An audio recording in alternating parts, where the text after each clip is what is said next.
Apple says, see, when you are the oldest female growing up, make it your mission to like make sure the boys understand what you have to watch out for so they don't also be creepy. Desensitize them so that they aren't creeps. Apple, what do I do that's creepy? Apple, I'm asking for a friend. Theoretically, what does someone like me do that is creepy? Agatha says it's more common than you think. Yeah, my sisters did that to me all the time. Interesting. Okay, Agataza also, same question. What do you mean? Apple says, don't worry, Panda, you're just awkward. I feel like I knew that. And yet, reading it, like, signals help, but I don't think they tell you everything. Because I think you're presuming that the person sending the signals is like a consistent, you know what I mean? Like altruistic signaler or whatever, and it doesn't work that way, right? Sometimes they send signals that they don't intend to send, and sometimes they are sending signals that they intend to send, but might want to take back later or whatever. You know what I mean? Like, people are complex. I don't think it's that simple. Even on your end by itself, like, you know what I'm saying? Even if you were a perfect at reading people, like, it might not tell you all that you really need to know anyway. Man, it's so disorientating. I'm not used to this yet. I was shooting through a portal, so I'm like, oh, where did he go? I look behind me, he's behind me. I'm like, oh fuck. Yo, that guy got rocked, bro.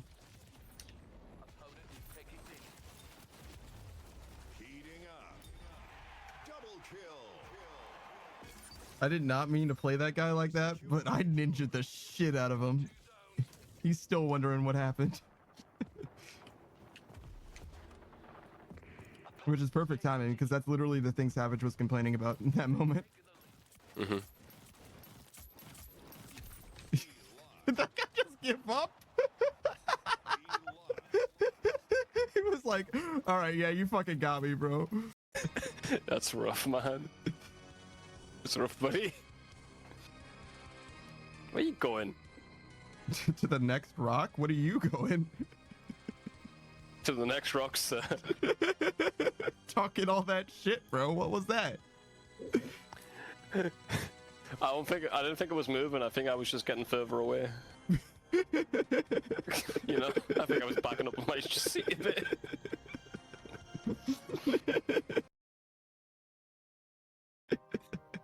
L-A-A, Ladasha. You haven't got a sister called Ladasha, you fucking liar. This motherfucker said that my sister's name is Latrine and calls me a liar when I said her name is Ladasha. This fucking bitch. Yeah, mine was obvious. Yours was plausible. Fuck you. This fucking guy tried to do volcanic mine without a pickaxe. What were you gonna do? Kick the rock, dude? Yeah, right. What was your fucking plan? I didn't have a plan, bro. Jesus. I'm just gonna punch it, I guess. You're just gonna kill the lava monster so I can mine the rock? Like, what the fuck is the plan here, bro? Look at you, teleporting to the place you're already at. Look at you. I know! Just always ask for chopsticks, no matter what meal. Milkshake, anything. And then when they say it, we haven't got any, you go, that's it. I mean, you're playing a dangerous game. If they give you a pair of chopsticks with that milkshake, you know they're gonna watch you eat it. You could do that. You just dip the stick and suck on it for 5 hours. Will you put this weird substance in my boyfriend's food? I'll tip you $500. Not only would I say no, well, actually, first I would take the $500. Then I would say, sir, I think they're trying to poison you. And then I would make eye contact with the person who tried to get me to poison them with the $500 in my hand, asking them to go ahead and beg for it back. Go ahead, report me to the police, dumbass. Thanks for the $500, you fucking idiot. What the fuck? What the fuck is this guy doing here? Jesus. And you guys were just gonna let this happen? Nobody was gonna do anything? Nobody said anything? Jesus, look at him. He was gonna beat my ass, bro. He's looking at me with malicious intent and everything.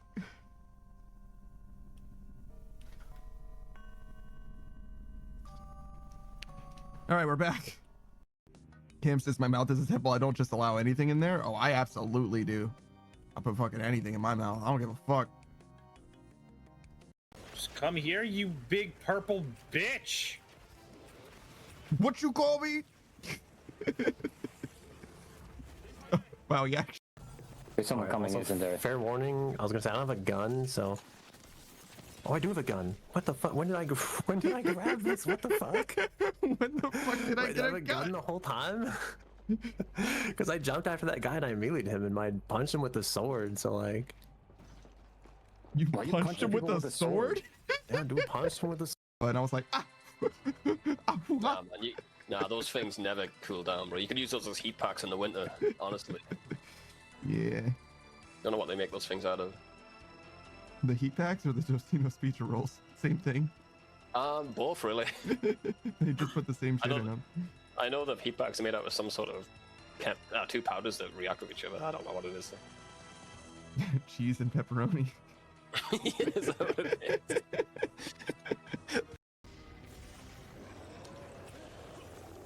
Oh shit. And put him to sleep. I'm trapped. I'm trapped. I can't move. Are you sleeping? Like, Okay. There we go. Thanks, man. I didn't know what was up with you. I was stuck in my arc shot. Oh. Oh, he's not even wet anymore. Well, or hot. I was gonna make him wet. Never mind. Don't worry about it. It's fine. It'll make sense later. Don't worry about it. The thing that makes me daft is how smart I think I am. That's honestly, bro. That's everyone, bro. The things you're most confident about is probably your biggest weakness, because you're so confident that you can't be proven wrong about it that you don't listen. You know, it's everyone. No, that's not me. Mm-hmm. No, that's not me. you, I think I would know. You think you would know? I'm Yeah, pretty yeah. confident that I would know. Yeah, I got you. I think I would listen if someone were trying to tell me otherwise. No, I just shut down, you know? That was your Joker moment. Yeah, do you want to know how I got these scars? That's why all those kids had to die. I didn't. What? No! You can't prove it. Well, they were adults when they died. Don't worry. That's true. I got He's them not later. a monster. I just put them on a list and waited. Yo, my mom did that. What? Doobie. You said doobie. Like drug. Oh, It's funny, dude. no. No. Oh, well, you did it. Gur said doobie. Doobie. Do you get it? That's it. That's it. Yeah, it's funny. Savage was laughing at me and then he realized where I was going with it and he's like, fuck off. Like, man, fuck it. The lid's fine or whatever. So I like adjusted the trash can a little bit and so the lid like flopped towards me. And as I pushed it and I stepped onto the lid and immediately ate shit. Immediately ate shit. And I was Bro, I'm like, eating shit every day, bro. You're fine. oh, yeah, no, I'm fine. But like immediately as I ate shit and got back up, I like went to flip the lid up and it was like close lid before moving. And I'm like, yeah.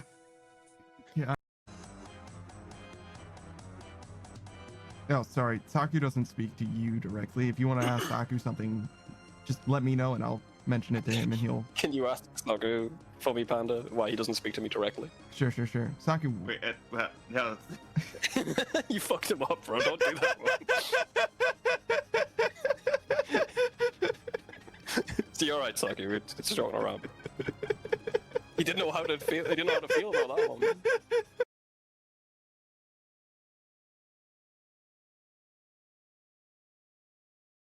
Yo, what the fuck is this pixel? You see these dead pixels over top of my... What the fuck is that?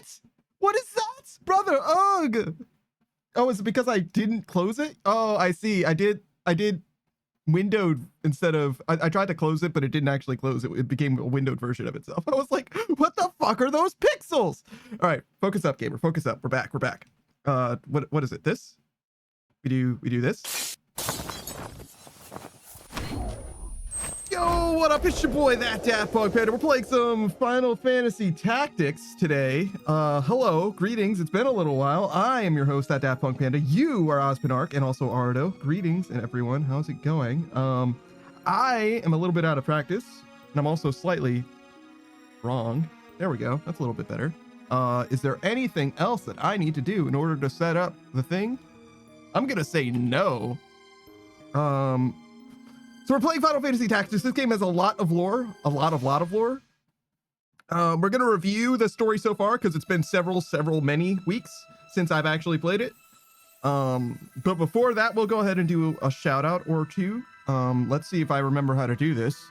I made a little codex for myself. So if I look at it, this one is Oz, and this one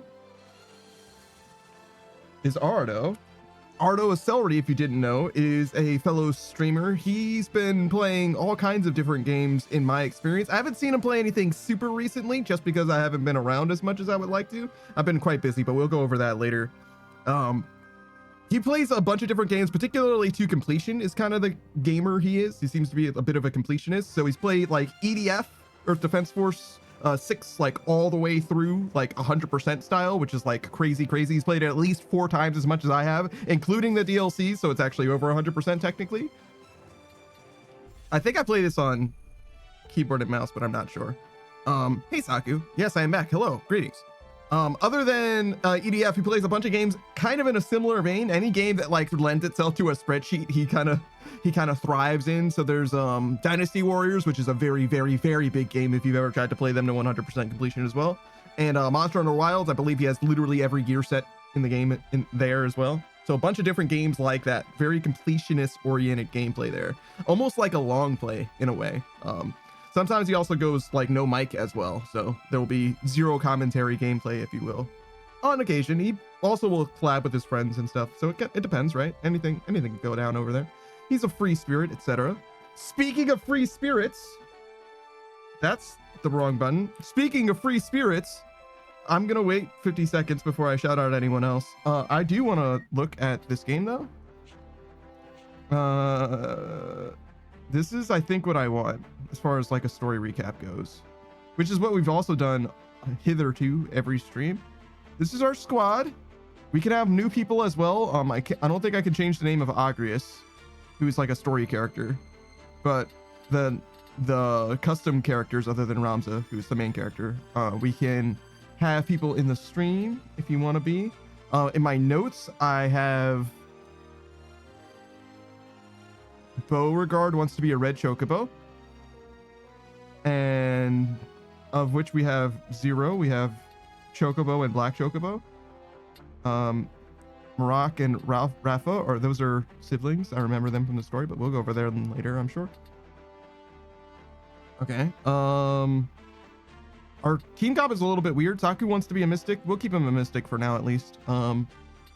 Screen Ride, I think we're trying to get him to be the red mage equivalent in this game, which is like mathematician or some shit. I don't know what's going on there. Gur's just like our point man, to be honest. Gur does whatever the fuck we want him to do. Gur's never expressed a like strong like preference for anything. I'm kind of in the way of like the stats a little bit. I don't know if I'm gonna be over here or over here. I can kind of do either. We'll be over here for now since that seems like it has stuff on the screen. Taku says, or anything in the mystic line? There isn't a lot that's like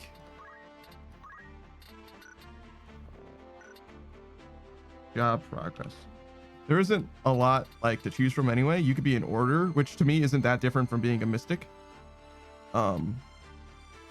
This is our arithmetician. This is where Screen Ride wants to be, I'm pretty sure. But we'll probably make him be a summoner at some point as well, just to get access to better offensive spells, because Thai Mage just has support abilities. Black Mage and Summoner seem like they're... Oh, I'm kind of in the way again. Black Mage and Summoner seem like they like are basically direct improvements on one another. And I don't know what arithmetician really does, to be honest. I just don't know, but it's in between white mage and black mage, so it's where red mage should be. Other than that, mystic and order are very similar to each other. Like, I literally don't know what the class fantasy differences between these two things are, to be honest. Like, this one's a little bit more magical and this one's a little bit more like charismatic, I guess. Like, I don't really get it. But yeah, maybe we'll switch them to order just because it doesn't seem that different from mystic, that's for sure, but I'm just a guy. In the meanwhile, we have Ramza, who we are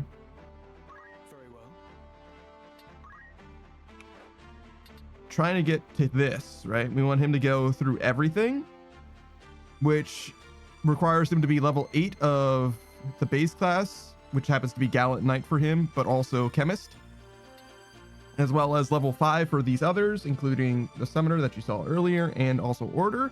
Right now, he's staying on the Martial side of things. Currently, I believe he's a Thief, just to get to Dragoon. And once he gets to level 5 Dragoon, he'll go back down to level 4 Monk or whatever. Something like that. Oh, so that's where Ninja is. Interesting. But yeah, that's kind of like the overall like progression that we're working on. In the meanwhile, though, while I'm stalling, Ozpin Arc is also a fellow streamer. He's just had a little bit of a vacation himself, unwanted vacation, just like your boy, yours truly. Unlike yours truly, he's actually looking into splitting up his time quite a bit in not just like the, you know, multifaceted area of content creation, but also bifurcating his streams in some capacity. I don't know too much about the details about that, but I believe that you can find him in more than one place now as the short version. So look forward to that. As for Ozpin Arc proper, he is something of like my personal fitness and wellness guru, is what I always call him. He's very much spent a lot of time working out, particularly on stream. It's part of like his like not just like his core conceit for the stream, but also just like a, you know, personal manifesting of like his, you know, personal progression as a, you know, a person, is like personal wellness goals or whatever. Part of it is just doing it on stream to be accountable for it, but also as a way of encouraging other people to improve themselves and being positive and, you know, creating positive energy out in the world. All that, you get it.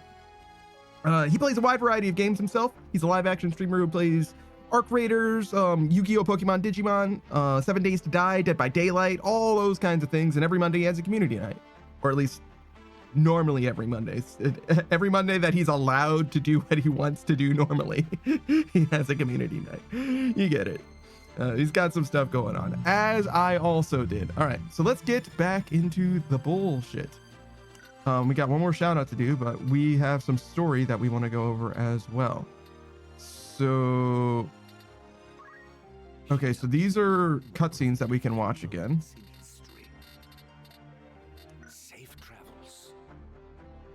And this is the actual story.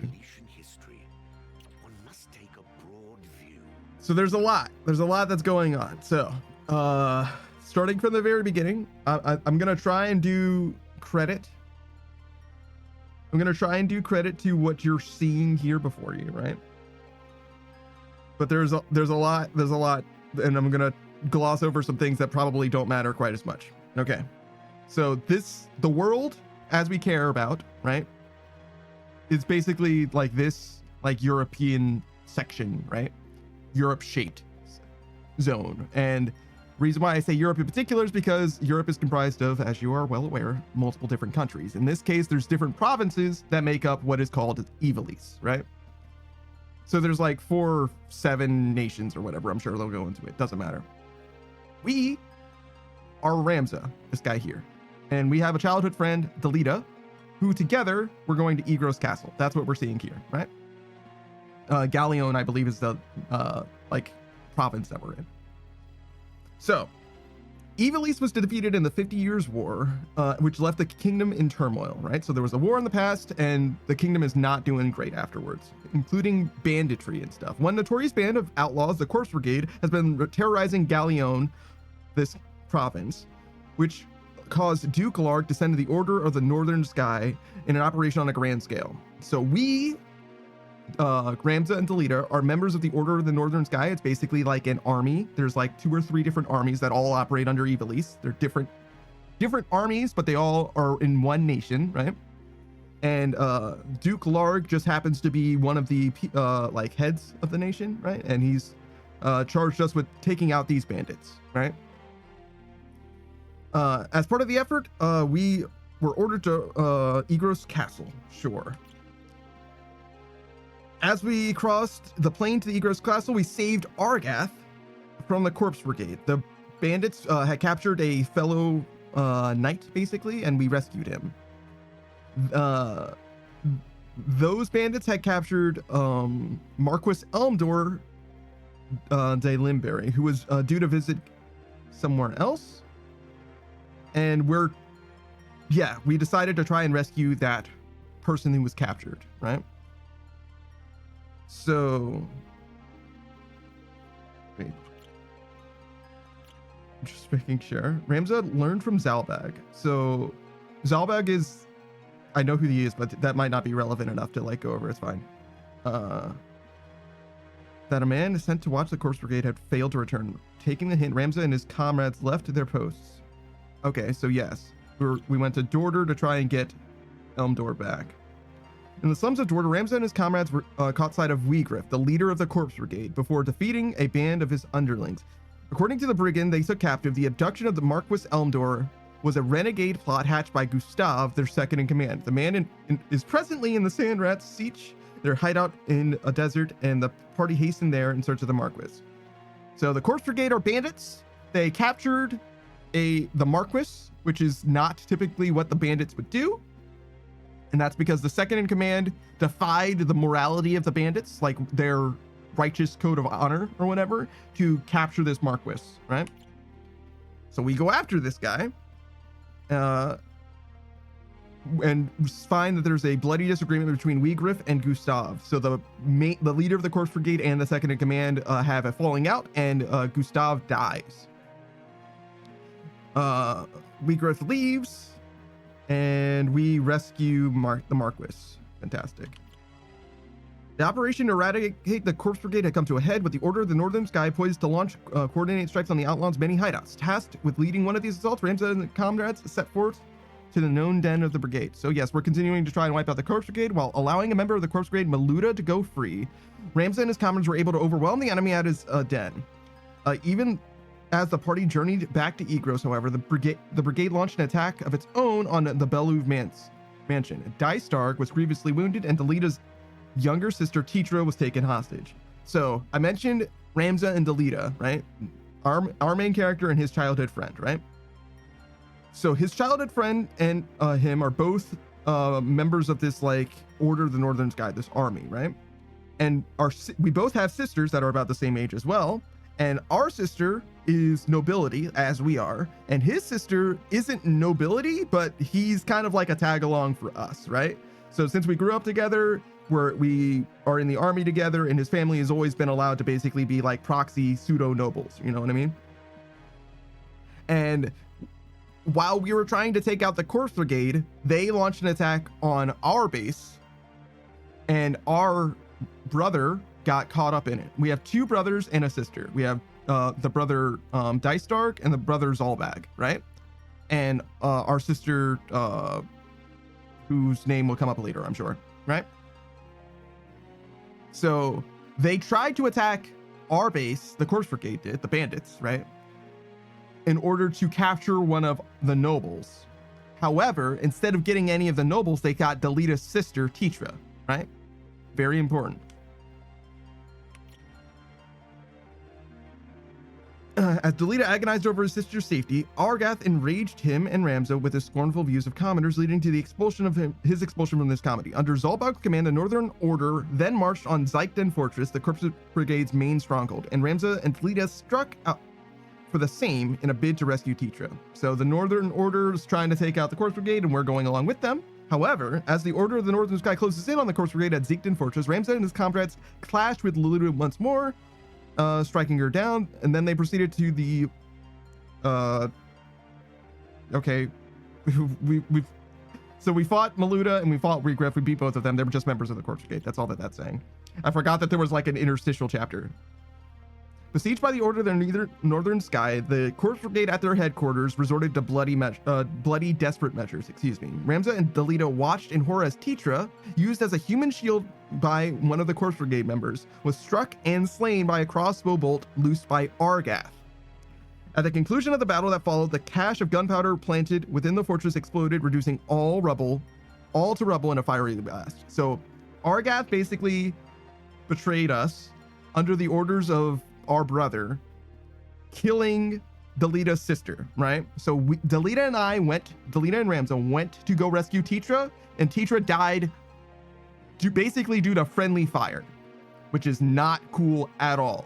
In the wake of that, Delita, like there's a big explosion or whatever. So we thought that Delita explodes, but it turns out Delita is actually okay. And we fast forward a few years. Ivalice was broiled in a war of succession after a few years, with Dukes Larg and Goltana vying to become a regent. So, a few years went by after the Corpse Brigade was completely suppressed, right? And the whole while, there's basically now a civil war brewing between two dukes in Ivalice, right? Larg and Goltana. They're like the East and the West, you know. But they are technically under the same nation. Pika says, I'm here for the fantasy that is final. This is like the wrong one by like many games. Like it's very, very far off. Okay. Since before we were in the Order of the Northern Sky, we were part of that army, right? But with the betrayal that happened literally before our very eyes, causing Delita's sister to die, we completely defected. We just became a mercenary that was just making ends meet, living our life, right? And it just so happens that we ended up serving as the protection for Princess Ovelia. However, while we were trying to protect her, the Black Lion, which is the Order of the Southern Sky. So we were the Order of the Northern Sky. The Southern Sky is a now opposing faction because of the Civil War, but otherwise they would be allies. They're nominally allies, but they're currently in civil war. Okay.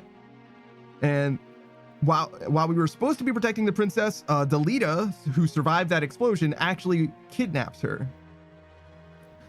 And we were surprised to see that Delita actually lived and had no idea why he was serving the enemy, even though we're not even like really a member of the Order in Sky either, but we pursue after the princess.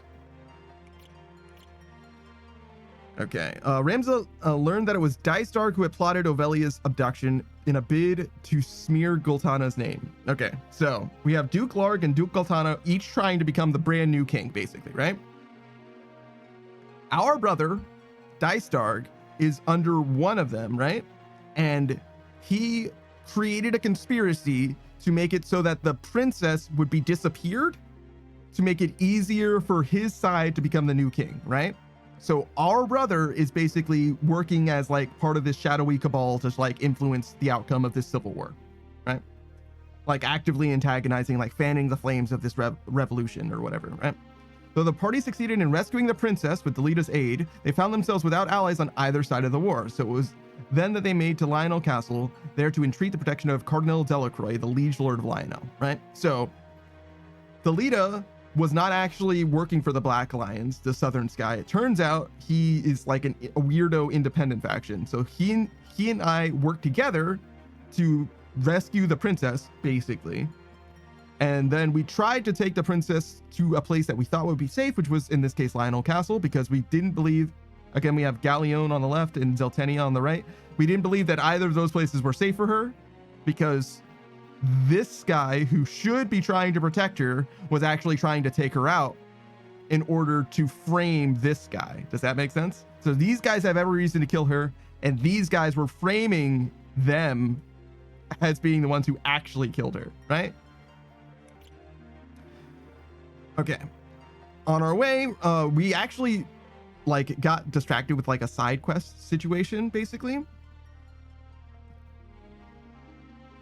How do I explain this? So we drop off the princess thinking that she's going to be safe in this castle, and we get involved with Mustadio. It's just we get involved with a guy who has a special magic rock, and it turns out that that magic rock is very, very important. It's called a Zodiac Stone, right? And we were able to recover the Zodiac Stone from some bad guys who otherwise would use it to, you know, nefarious ends. But we don't know what it does yet.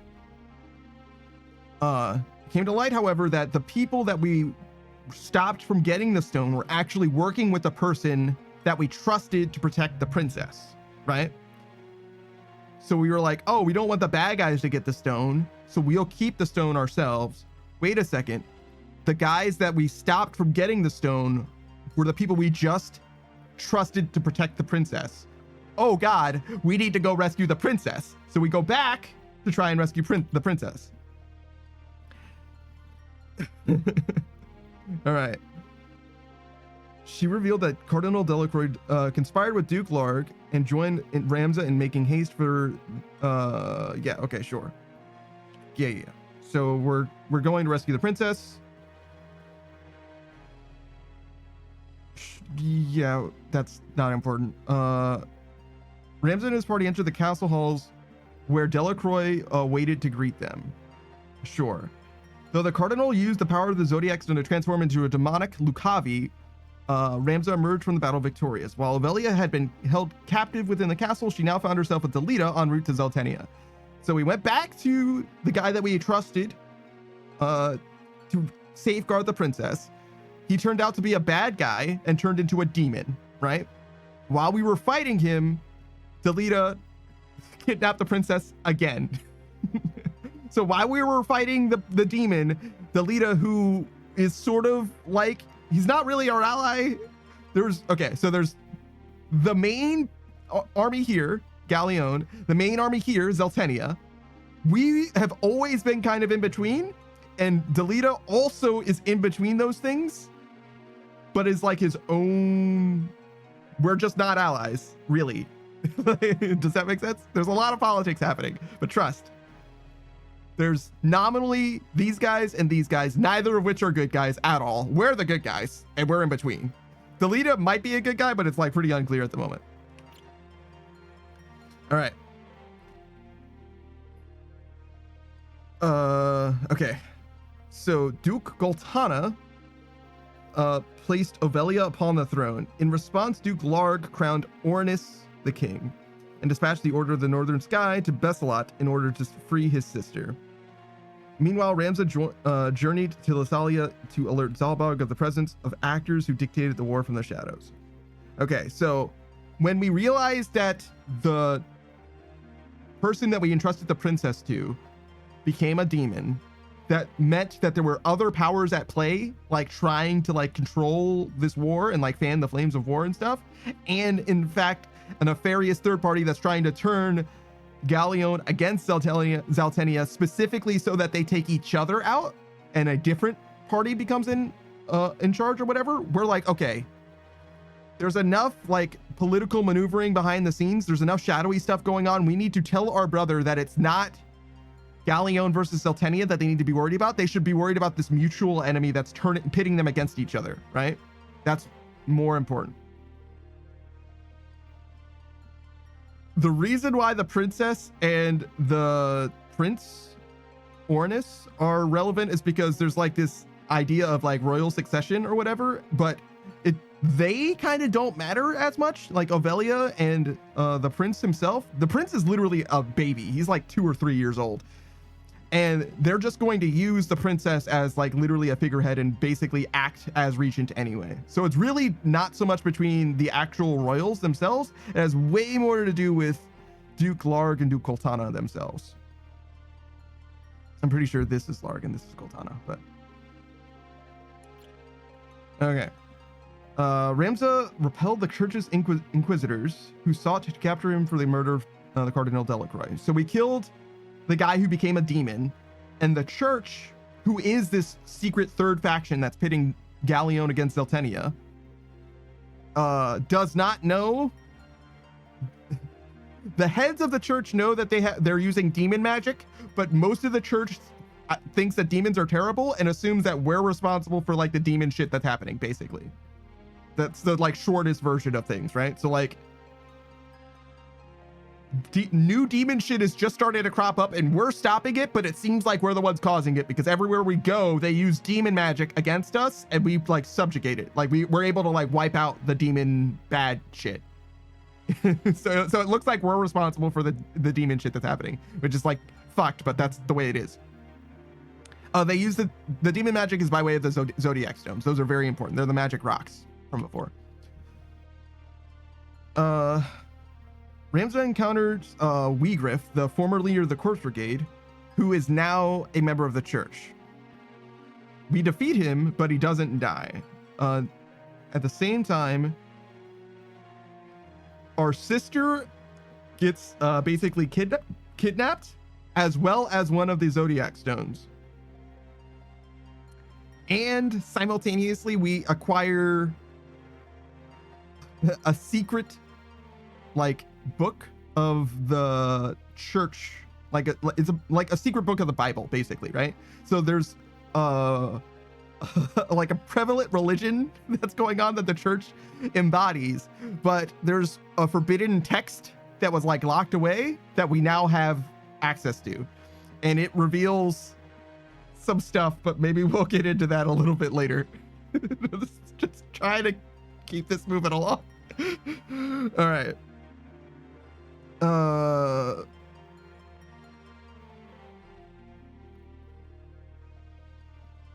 Sure, we're trying to rescue our sister. That's fine.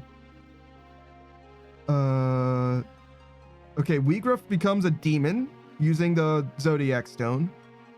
So on behalf of the church again, he's fighting us now and becomes a demon and we beat him.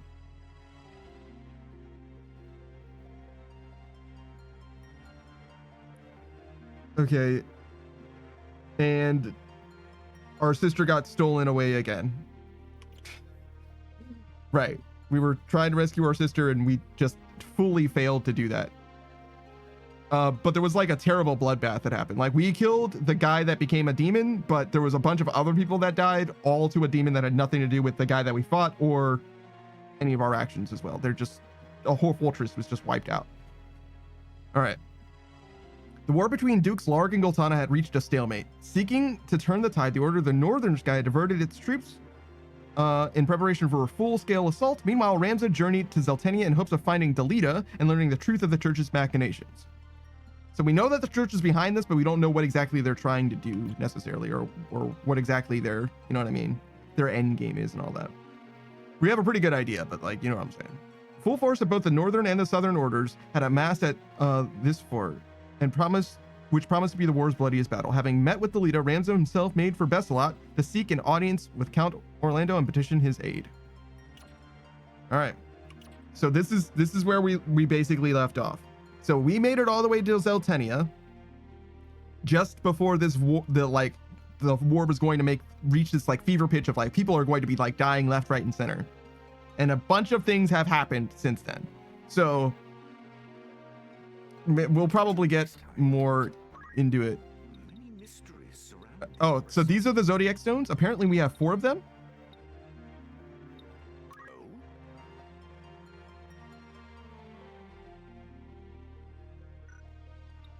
And then these are the 2 that we know about that we do not possess. So this is the guy who kidnapped our sister, and this is one of the people on the Zeltenia side.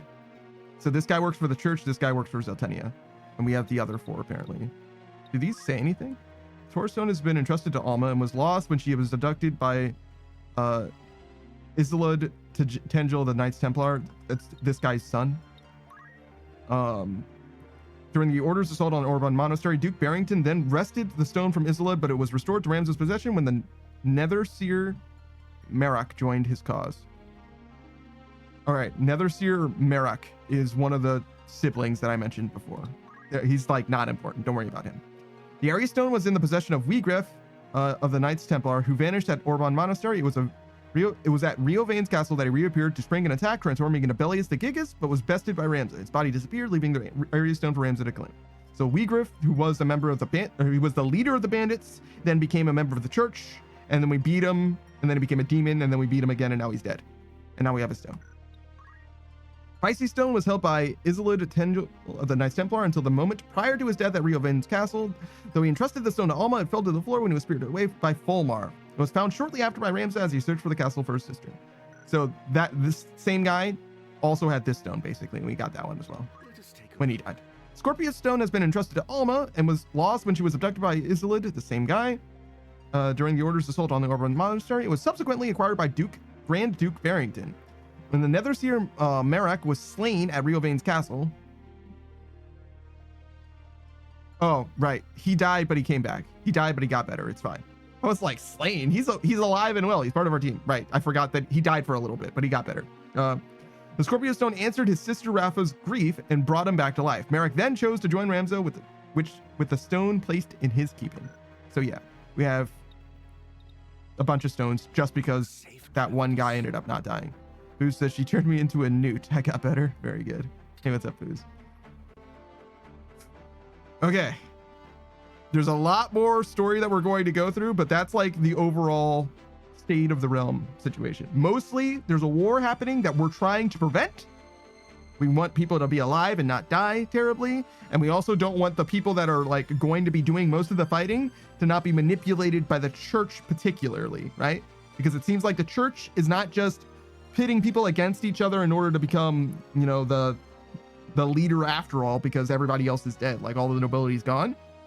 But also the church is using literal demon magic to like subjugate people with like actual magical power, right? Hey, Screenride, what's up, dude? So the church is the big bad guys, and then there's two factions that are fighting each other that are both also kind of bad guys, and we're trying to stop all of them. Like literally everybody is against us in that way. Booze says, I bring news. A friend and I have completed the Duo Next GM combat achievement. That's awesome, dude. Well done. Well done. All right. Let's do a shout out first. Let's start with Saku, because it's been so long and I never did a shout out for Saku. I don't see Saku's name. I know he's on this list. Oh, I put Saku, not Saku Kenpaku. I was looking for the capital S and K. Not to be confused with SNK. So Saku is here. Saku Kenpaku, if you didn't know, is the Soul Mage VTuber. I definitely recommend you check him out if you're interested in maybe not games like this that are intensely lore oriented. I don't think he's like a lore guy per se, but he is definitely like a very technical kind of gamer. He very much has an intuitive understanding, or at least an explicit understanding of how like games works. Like if you were ever interested in like the back end of like how damage calculations work, he's the type of guy who would be able to explain or at least understands it intuitively, if that makes sense. Plays a lot of games that really lend themselves to that. Like RuneScape is obviously a big one. He usually plays RuneScape off screen nowadays, but he's got a late game iron, fully maxed account and all that. He's got a bunch of stuff that he still needs to get. And in fact, you can use a redeem on his stream to make him grind out particular bosses. I made him do a bunch of TOAs. I don't remember what raid it was, but I made him do a bunch of raids, a bunch of a raid recently. You know, post the drops he gets from the raid in his Discord. Regardless, he just played some Vermintide yesterday, Warhammer Vermintide. If you are familiar with that game, it's like a Left 4 Dead-y type of game. He's been playing all kinds of different stuff though. He's, I think, still got some Terraria left. He's been playing that with his good friend Kitsune and also Rio, I believe. What else? He was playing something else, but I don't remember what it was. But that's fine. He plays all kinds of different games. Lies of P. I mentioned RuneScape. Megabonk was in there for a while at least. He's a true variety gamer, but he does tend to play games from start to finish. And he has like a schedule similar to mine in that he'll play like a game on Tuesday, a game on Thursday, and a different game on Sunday. And if you only have Tuesdays available, you'll be able to catch him playing the same game without missing anything. But yeah, that's Saku Kenpaku for you. I mentioned he's a soul mage. That's because he has a big hat. Well, that's not why he's a soul mage, but you can tell that he is a soul mage because he has a big hat, right? Big hat equals magic. Who else do we got? Pikachu. Can we do another one? Sure. Pikachu is also a fellow streamer. He's an Unreal tuber, right? So he's got a fully 3D model that is rendered like in its own game engine, basically. which means that he can do special stuff with his rig, his body, that no one else can do. For example, he has this redeem that lets you stretch his neck ever so slightly, like makes it, like, I would say imperceptibly longer. The thing that's cool about that is that it lasts for 60 seconds and stacks, so you can make his head go completely off the top of the screen if you want to. It's pretty awesome. He's been playing all kinds of stuff. Unfortunately, Chilla's art has been like capturing his soul as of late with what is it, Umigari or whatever. It's like the newest Chilla's art game. It's like highly, I don't recommend it. I'm not interested in that game at all. If you like fishing, I guess it might be sort of interesting, but like it's like a weirdo mix between like a fishing game with like very grindy elements and like an extremely light horror experience. I'm kind of out on it personally, but he likes to see games for the artistic expression that they have, so you definitely should give him a chance if you're interested in seeing particularly like oddball and niche games that might have some kind of, he's constantly looking for a diamond in the rough. That's like what he wants to see in a game. He doesn't want to have a good time. He wants to have a game, he wants to experience a game that surprises him, right? He's not like, oh no, I don't want to play the AAA like guaranteed solid experiences. I want to be blown away by this game that is like grassroots and has a message, has a vision or whatever, right? That's Pikachu me for you. Do we speak enough? Can we talk about booze now? Yeah, of course not. That's fine. What is stratagems for battle? Let us begin the lesson. Sure. The bravery attribute is an indication of a unit's courage in battle. Units with high bravery are more likely to use their reaction abilities. High bravery units that fight barehanded or equip certain weapons such as katana result in greater damage inflicted upon enemies. Low bravery, on the other hand, indicates cowardice. If a unit's bravery drops to 10 or below in battle, it will be afflicted with the chicken status. Make every attempt to avoid engaging with the enemy. Furthermore, should the unit's bravery drop to 5 or below and remain so at the end of the battle, it will leave your party permanently. Pay attention to your unit's bravery and ensure it does not become too low for a unit with no will to fight. It's little use in battle.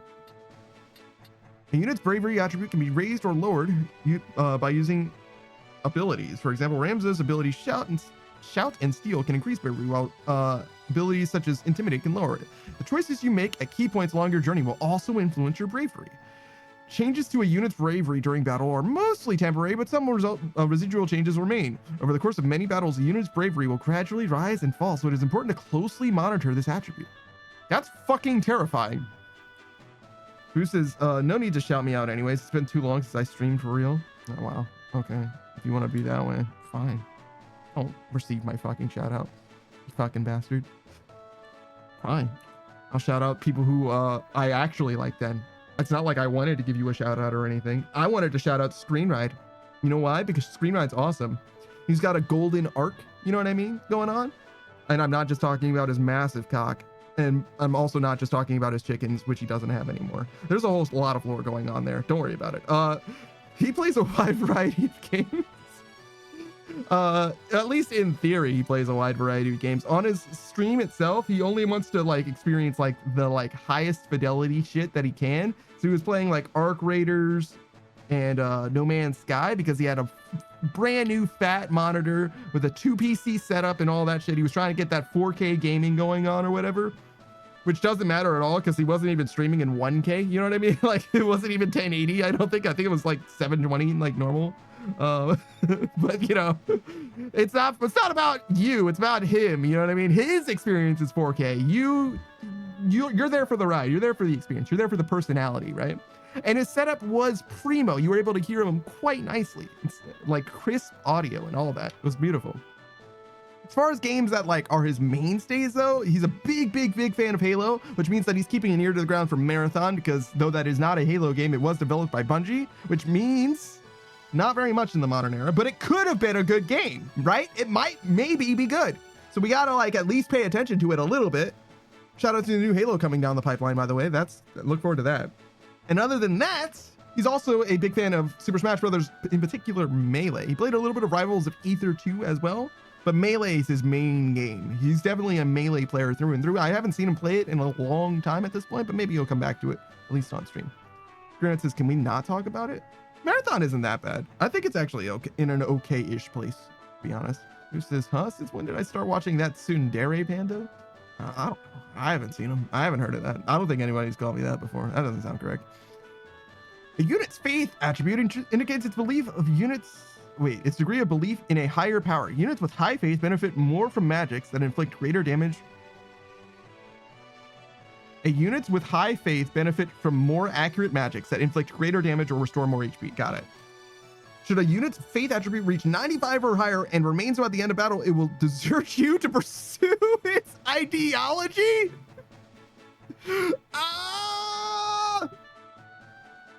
As you see, high faith is a double-edged sword, augmenting magic at a potential cost. It is vital to ensure it does not become too high. The faith attribute can only be changed with abilities. There are those for raising it and those for lowering it.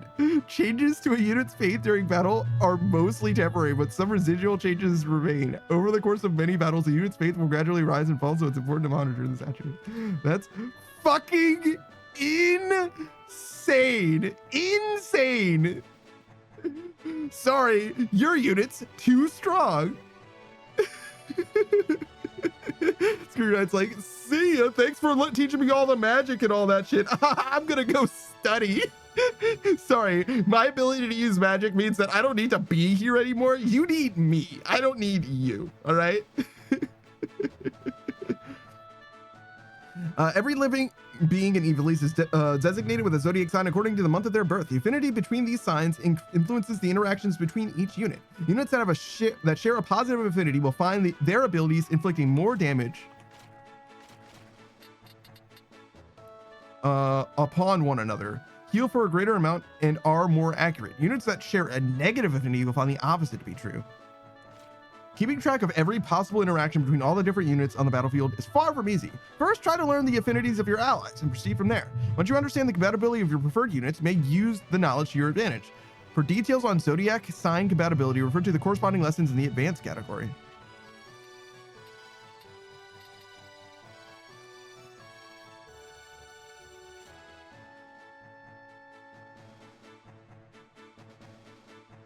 The support ability double hand enables a unit to hold one-handed weapons with both hands,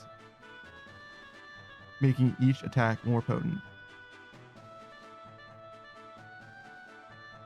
Oh, I see. So dual wield and double hand are the opposites. Dual wield lets you hold two separate one-handed weapons. Double hand lets you use a one-handed weapon more effectively by using both of your hands on that one-handed weapon.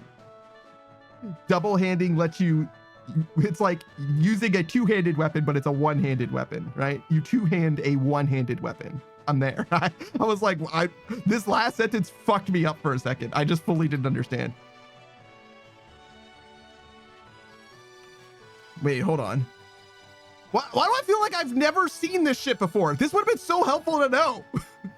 Enemy attacks can be blocked with a shield or dodge with the help of a cloak, thereby avoiding damage. Some maneuvers are known as parrying and evasion, and there are 4 kinds. Against physical attacks, a parry will only succeed if the receiving unit is facing in certain directions. For example, shield can parry attacks that come from the front or side, but not from behind. Magic attacks, on the other hand, may be parried or evaded regardless of which direction the receiving unit is facing. There are several varieties of parry and evasion. Firstly, the shield parry requires the unit to be equipped with a shield. In order to parry an incoming physical attack, the unit must receive the blow from the front or the side. The likelihood of a successful shield parry depends on the attributes of the shield. Sure. Next, cloak evasion requires the unit to be equipped with a cloak. Regardless of which direction the attack comes from, a cloak can help it evade. The likelihood of a successful cloak evasion depends on the attributes of the cloak. So shield affects your shield, cloak affects your cloak. Each unit also has physical evasion, which only comes into effect when attacked from the front, and a magic evasion attribute. Lastly, the reaction ability parry is assigned to a unit. Physical attacks from the front and side can be parried along by using the equipped weapon. The likelihood of this occurring is influenced by the weapon's parry attribute. Weapons cannot be used to parry magic attacks. So the parry attack on your weapon is almost completely useless unless you use the reaction ability parry on a unit. Screen says I'm double handing right now. I mean, if you only use one hand, it would be flopping all over the place, right? I get it. It's like a It's like a necessity thing. I understand. Provided an attack meets the direction criteria, all valid methods for parrying and evasion will have a chance to come into effect. For example, if the unit receives a physical attack from the front and is equipped with both a shield and a cloak, there is a great likelihood that it will parry or evade the blow. So they didn't include this, but if that person was also parrying, you would have 3 different accuracy checks. You would have the shield check, the cloak check, and then the parry like reaction check. That's like just based on your weapons parry. So don't attack somebody from the front, especially if they have a shield or parry. It's really bad. And if they have a shield or parry, you also don't really want to attack them from the side either. From the back. You had to hit it from the back. That's what it's all about, baby. Who says I'm double-handing to make myself feel more powerful than I am? True. It is vital to understand the nature of parrying and evasion, as well as the types of attacks you may face. Doing so will allow you to better position your units and thereby avoid being caught off guard. Sure. Tactis says back shots. Check. Yeah, exactly. That's what it boils down to. Do back shots. It's good. The current job affects physical and magical evasion. That's interesting. Attributes do not change when the unit's level or job level increases. However, there are types of various equipment that will increase the likelihood of attack. Okay, so some jobs are just better at being defensive than others. Allied creatures exist.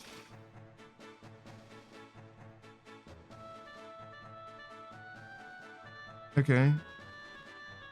They just have the abilities that they have, and they don't like get new ones or anything.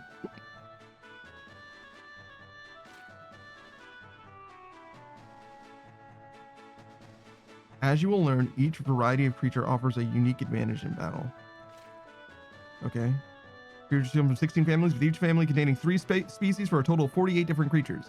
Each one is able to use a unique set of abilities, allowing entirely different strategies compared to their human counterparts. If used wisely, creatures can become reliable allies. Cool. Sure, you can use like the tame ability. Okay, sure. They have abilities. They also have eggs.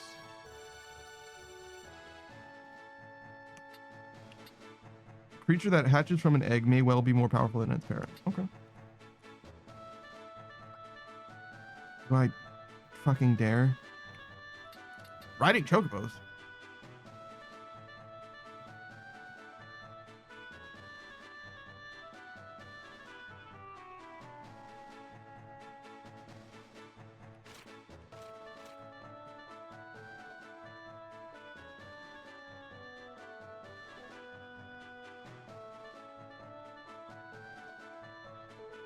A unit mounted on a chocobo will enjoy increased mobility and greater resistance to shadow ailments. Used wisely. Interesting. So you can... Oh, there's a fucking calendar in this game? Why?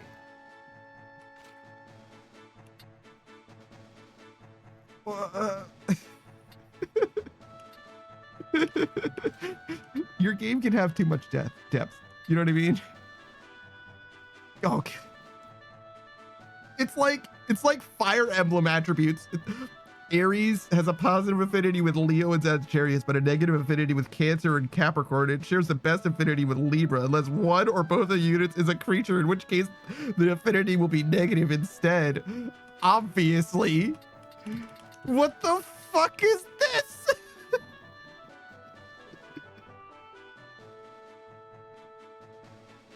Like, there's no fucking way, man. I am not. Absolutely the fuck not. Wait, hold on. Status ailments. Hold on. Okay, protect. Physical resistance. Shell, magic resistance. Regen, cover health, re-raise. If a unit with re-raise suffers damage and is KO'd, it will resurrect. Haste. The unit's CT gauge fills more quickly, meaning its next turn comes sooner.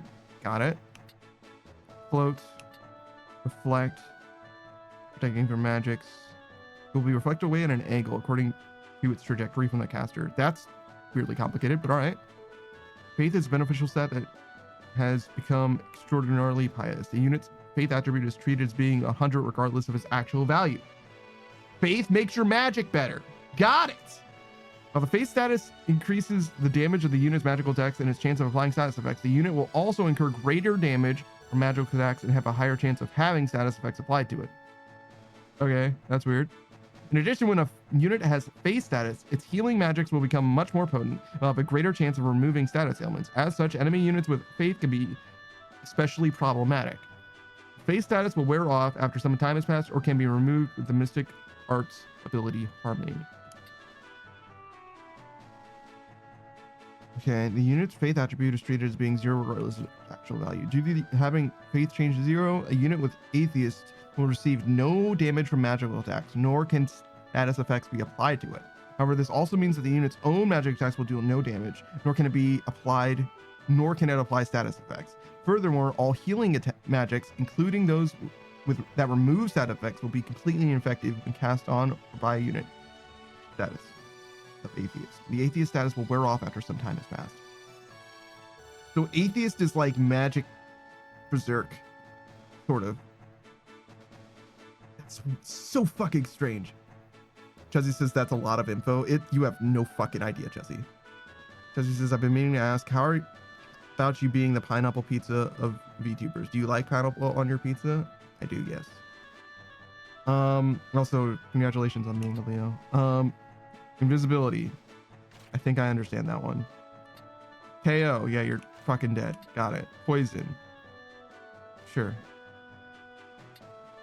Blindness. Physical attacks suck. Sure. Silence. I think we know that one too. Okay. Toad. I mean, yeah, sure. Stone.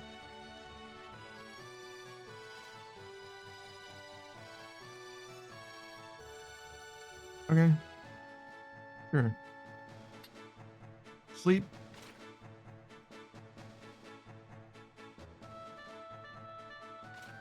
They sustain greater damage when attacked.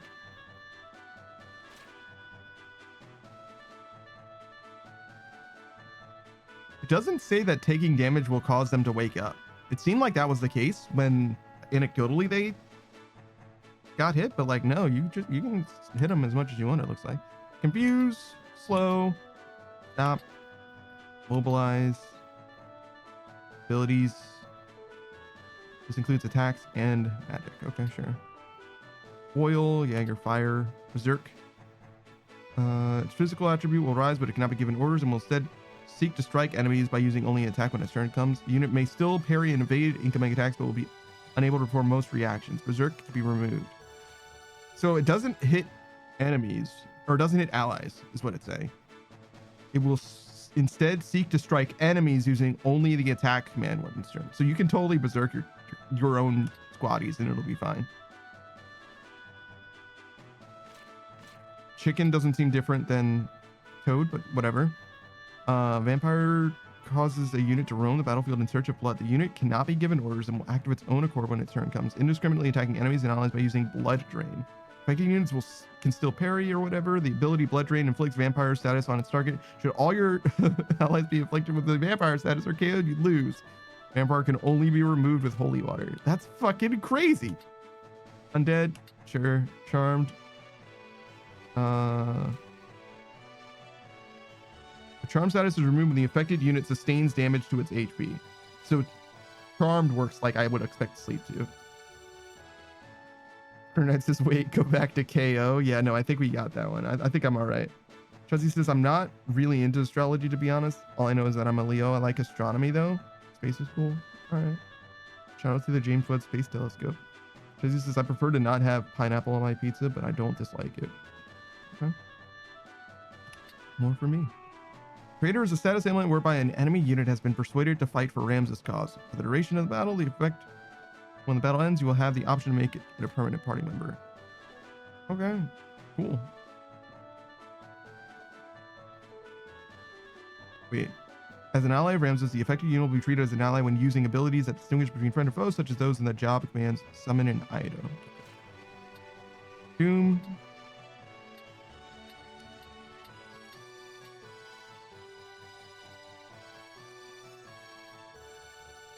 What? Okay. Earthen Wall seems like quite the status, but That's fine. All right. Chuzzy says, I've already said this, but that's a lot of info. Oh, we're like so not done. We are so fucking not done. But we've done a shout out for Screen Night, so we'll do one for Chuzzy, and then we'll go into the last part. Chuzzy Wuzzy, as I mentioned, is a streamer. Well, I guess I didn't say that Chuzzy Wuzzy specifically was a streamer, but she is. She's a teddy bear streamer, Christian VTuber as well. You should definitely check her out if you're interested in, let's see. She used to at least do a recurring segment where she would do some book reading, particularly the Tales of the Brothers Grimm, which is an interesting take. It's like very old lore, like familiar fairy tales probably to you, in that like most people have heard the modern versions of a lot of those fairy tales, but like the original tellings are like often extremely fucking dark. It's kind of like children's stories in like German culture or whatever. Like it's like fucked up Krampus stuff, you know what I mean? Like people fucking die. Juzzy says I'm fierce. She's not really. She does have a knife though. She plays all kinds of games, mostly friend swap stuff. I haven't seen her streaming in a long time, but I also haven't been super active on the platform, so who knows as of late. I definitely recommend you check her out if you're interested in silly, chaotic energy. You know what I mean? That's what she's got mostly. And she certainly has that shit in spades. Okay. So we're just going to go through the people that have new entries, because these are the people that are probably going to be the like most pertinent, right? So we have Ramza Beluv. He's the main character. This is our main fucking guy, right? Ramza was born in Igros as the youngest son of House Beluv, a family of prominent military ancestry. He stands in staunch opposition to his brother Dystark and others who use the kidnapping of Princess Ovelia to instigate a war for personal gain, right? So we're a noble. We're on the side of this princess in that we don't want this war to happen. And Dystark, our brother, is very much opposite us and is trying to make this war happen for his own benefit. Ramza also discovered that the Church of Glabados moves in the shadows in a plot to regain its lost authority, and that the Lucavi demons are manipulating the church in turn. Ramza continues to fight, not for his own sake, but for those of other people, following the path he believes to be just. We also have Delita Hyrule, who was our childhood friend of Ramza, born in Igros as well. Delita was a lieutenant commander of the Black Room Knights under the Baron Grimms. He succeeded in returning to Princess Ovelia to Zeltenia, thereby clearing the name of Duke Gultana, who had been accused of her kidnapping, right? So Delita, so there's politics happening, but the princess was used as a pawn. Delita ultimately rescued her and made sure she was safe at the very end. But as a result of that, she is now on the side of Zeltenia, which is kind of the bad, not like the bad guys, but we're kind of sort of pseudo aligned with the Northern Sky, and Delita's kind of sort of, well, he's definitely at this point aligned with the Southern Sky, as we'll see in just a second. As a result, the Duke promoted Delita as the commander of the Black Rams, I guess. Accusations of treason on the part of Count Orlando then led to the Duke to entrust Delita with the commander of the Order of the Southern Sky in the Count's place. So this is like not all of what's going on with Delita.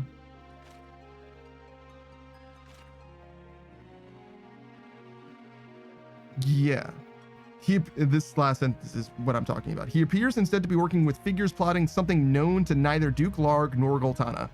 So one of the entire armies is now under control of Delita, who is not even interested in that faction's goals, right? So he is a spy, he's a traitor for the army that he is in control of right now. And we don't know what he's going to do with that power, but probably something. This is the princess that we're worried about saving. This is our sister, who's also kidnapped. We want to save as well. She's actually kind of safe with Delita, supposedly, at least, but we're not super sure. He doesn't matter. She's just someone who protects the princess. She's not that important, but we do use her a lot, actually. Chuzzy says, bro, just write a book. Why did I have all that? Well, so this, if you're familiar with the War of the Roses in, like, I think it's specifically English history, but like European history, right? This is like a modern retelling sort of thing. It's like related to the War of the Roses in some way. I don't know what specifically, because I'm not like super familiar with that particular war, but there's a lot of politics happening. It's similar to like the Dynasty Warriors games being about the romance of the Three Kingdoms with like Lu Bu and all that shit. Like it's very similar to all that because he says he doesn't matter. Dang, well, this guy is he's just a guy. Like he's a guy who stumbled across a magic rock and he's like good with mechanics. Like he's just not that important. Like you literally just don't need to worry about this guy. You'll never see him again probably. Like it's just not like in the grand scheme of things, he's just not an important. Listen, there's a lot of lore that's happening. Some of it is very important. Some of it is just like there's just characters that exist and they like live their lives, and you know what I mean? They're not like powers that will control the flow of the story or the narrative. You know what I mean? It is what it is. Not everybody can be super important.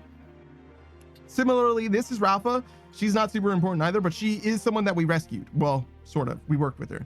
As a member of the Duke Barrington's secret band of assassins known as the Kamja, and Marek's younger sister Rafa lost her parents in the 50 Years' War and wandered the streets as an orphan until Duke Barrington took her in and trained her as a mage. When she discovered the Grand Duke himself had raised her village, though, right? So her village was burned down, but the Grand Duke is the one who burned down the village. She swore revenge on the Grand Duke, who she had been raised by. Amidst the chaos that befell the Rio Veins, Barrington shot and killed Marek before Rafa's eyes. So Rafa's brother was killed by the guy that she swore revenge against. And that's during the course of that, the Zodiac Stone, which we happen to have at the time, revived her brother, so he's okay. So we found out that the Zodiac Stones don't only do demon magic, they can also revive people in a good way. They can revive good guys this guy isn't exactly a good, we'll get into it. Her brother also worked for Duke Barrington and had the same backstory largely, though this guy thought of Barrington as his father, but turned against the Grand Duke after discovering he was the one who raised his home. Amidst the chaos that befell the Rio Veins, Barrington shot and killed Marek before Rafa's eyes, and he was revived, right? These two people are probably never going to be relevant again, but that's what just happened. That's why it's here in the story. Chuzzy says, they sure made some interesting choices with all this. I mean, some of it's just history, right? So like, it's not exactly their choice. Chuzzy says, I'm doing my best to listen to the lore, but it's kind of going in one ear and out the other, but it's not, I hear you, but it's not sticking. It's the like specifics mostly don't matter. The main thing is there's the left faction and the right faction. There's the white lion and the black lion, or the north and the south. It doesn't matter how like you frame it. There's two groups that are at war right now because the church manipulated them into fighting each other, right? We don't want either side to win. We want there to be peace, really. And we especially don't want the church to win. That's the most important thing, right? Everything else is like people dying as a result of a war that doesn't really need to be fought. Long story short, right? This is Orlando. He's one of the people that we were hoping were going to be our friend. Often called the Thunder God, Count Orlando is the commander of the Order in the Southern Sky and holds land in Zeltenia. He went undefeated in the 50 Years' War, fighting alongside Barbaneth and Zalbag Beluv and their Northern Order, and was greatly feared by the Ordalians. He has long served as a retainer to Duke Goltana, having fought together for some 20 years, and it is due to House Orlando's support that the Duke can wage war. Count Orlando is currently imprisoned in Fort Basilat, where he stands accused of plotting treason against Duke Goltana, right? So the reason why the war could go as long as it did is because this guy was holding it down for one of the sides, but just before this fight, somebody accused him of being a traitor, which is not true at all. Somebody like deceived Duke Goltana, but because of that, this war is going to be like, it's going to come to an end one way or the other very, very soon. However, this is a result of a conspiracy devised by the Church of Galapagos, right? Sorry, that was the end of the sentence. All right. Melia Dual Tengil. Who the fuck is this? A Knight Templar in the service of the Church of Glabados. Melia Dual is the daughter of Fulmarv and the sister of Isolde. Oh, okay, got it.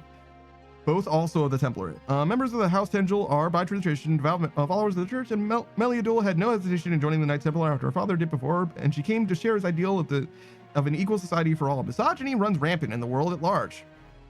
That sucks. And Melia Dual has encountered this to some degree, even within the ranks of the Template. She pursues Ramsa in a vow to avenge Isolde, who was slaughtered in Rio Veins Castle. Okay, sure. So she's trying to avenge the brother who we didn't even kill. But, you know, it is what it is. Chelsea says another evil church is behind everything. Gee, I wonder why there's so many plot lines like that. Chuzzy says, I would have struggled so hard to try saying that name. Meliadul? I don't think it's that bad. I think that's how you say her name, but I'm not sure, obviously. This is Dice Dark. He's our brother. Zalbag, this is also our brother. Zalbag seems like he might be cool. Dice Dark is absolutely not cool. In fact, we told Zalbag that Dice Dark was betraying, like deceiving people and stuff. And Zalbag didn't believe us. He's like, why would you say this about our brother? I thought we were family. I see now that you would never be a Beluv, because a Beluv would never say this about another Beluv. And we were like, okay, I guess we'll just fuck off then. So he like straight up doesn't believe us and thinks that our other brother is like a good guy, and he just isn't.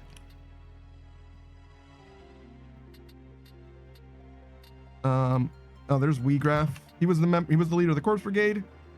Sure, we don't really need to read this. Revised treatment by the ruling class. Weegraf formed the Corpse Brigade in order to. Well, that's actually worth knowing, I guess. So we'll tell the whole story. But I'm gonna tell it in chronological order instead of the order that they're saying it. So this is Weegraf, right? I told you that he was the leader of the bandits, but let me tell you this story from the very beginning because it is kind of important. So before the game starts, there was this 50 Years War, right? And this was a war that Ivalice fought against a different country, right? So like everybody in Ivalice was working together, right? Now there's a civil war happening, but before the civil war, they were fighting together in the 50 Years War, right? And the war also involved not just like the army, but also civilians who manifested as the dead men, right? So there was a group of civilians, civilian ran militia that fought on behalf of Ivalice, just like an army would, called the Dead Men, right? They were led by Weegraf. Weegraf fought for his country, Ivalice. And after the war ended, we lost. Ivalice lost the war. The Dead Men did not get paid for their services at all.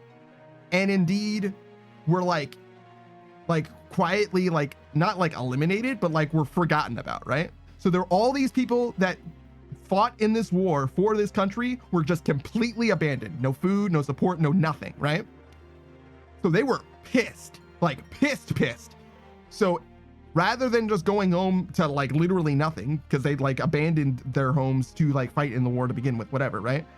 They, instead of just giving up, they formed the Corpse Brigade, which is a group of bandits, basically.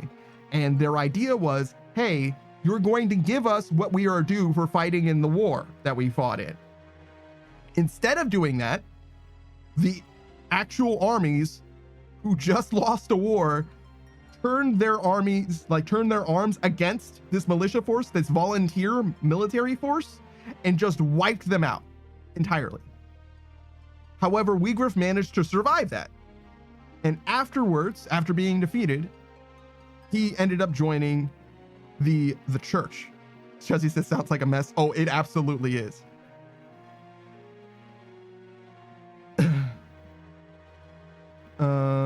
He later joined the Temple Knights, recognizing that the church's interests aligned with his own hatred of the aristocracy, right? So he fought as an Ivalician for the benefit of his country, was betrayed by his country, fought trying to make his country acknowledge his existence and the effort that he put in, and was fully eliminated. Well, not eliminated personally, but like his friends, his literal sister died fighting in that war. So now he just straight up hates specifically the aristocrats, the people in power. So he was like, okay, well, you know who I can join to stop the aristocracy? The church. So he joined them, used the power of the Zodiac Stone to become a Lucavi, a demon, but he was still beaten by us. He just was not able to get a single fucking dub. He just got his ass beat. That's his story. He's relevant enough to go over though. Grand Duke Barrington, Gareth Barrington. So this is the guy who was in charge of the Black Rims, but now lost his power. Grand Duke Barrington was flung to his death from the roof of Rio Vane's castle at the behest of Marquis Elmdor. Yeah. And instead of being the leader of the Black Rim Knights, Delita was. And in fact, Delita got promoted again as well. We have Fulmarf, this is a major player. He's the Lord Commander of the Knights Templar in Milan, center of the Church of Glabados. He is seen as the future leader of the newly formed Zodiac Braves, and on the instructions of High Count Confessor Marcel, now scours Evilise in search of the Zodiac Stones. Though clearly a central figure in the Church's plot, Fulmarf seems to have plans of his own, and his daughter, Melia Dul, is also a Knight Templar, as was his son Isolid, who was slaughtered in the fighting at Rio Vane's castle.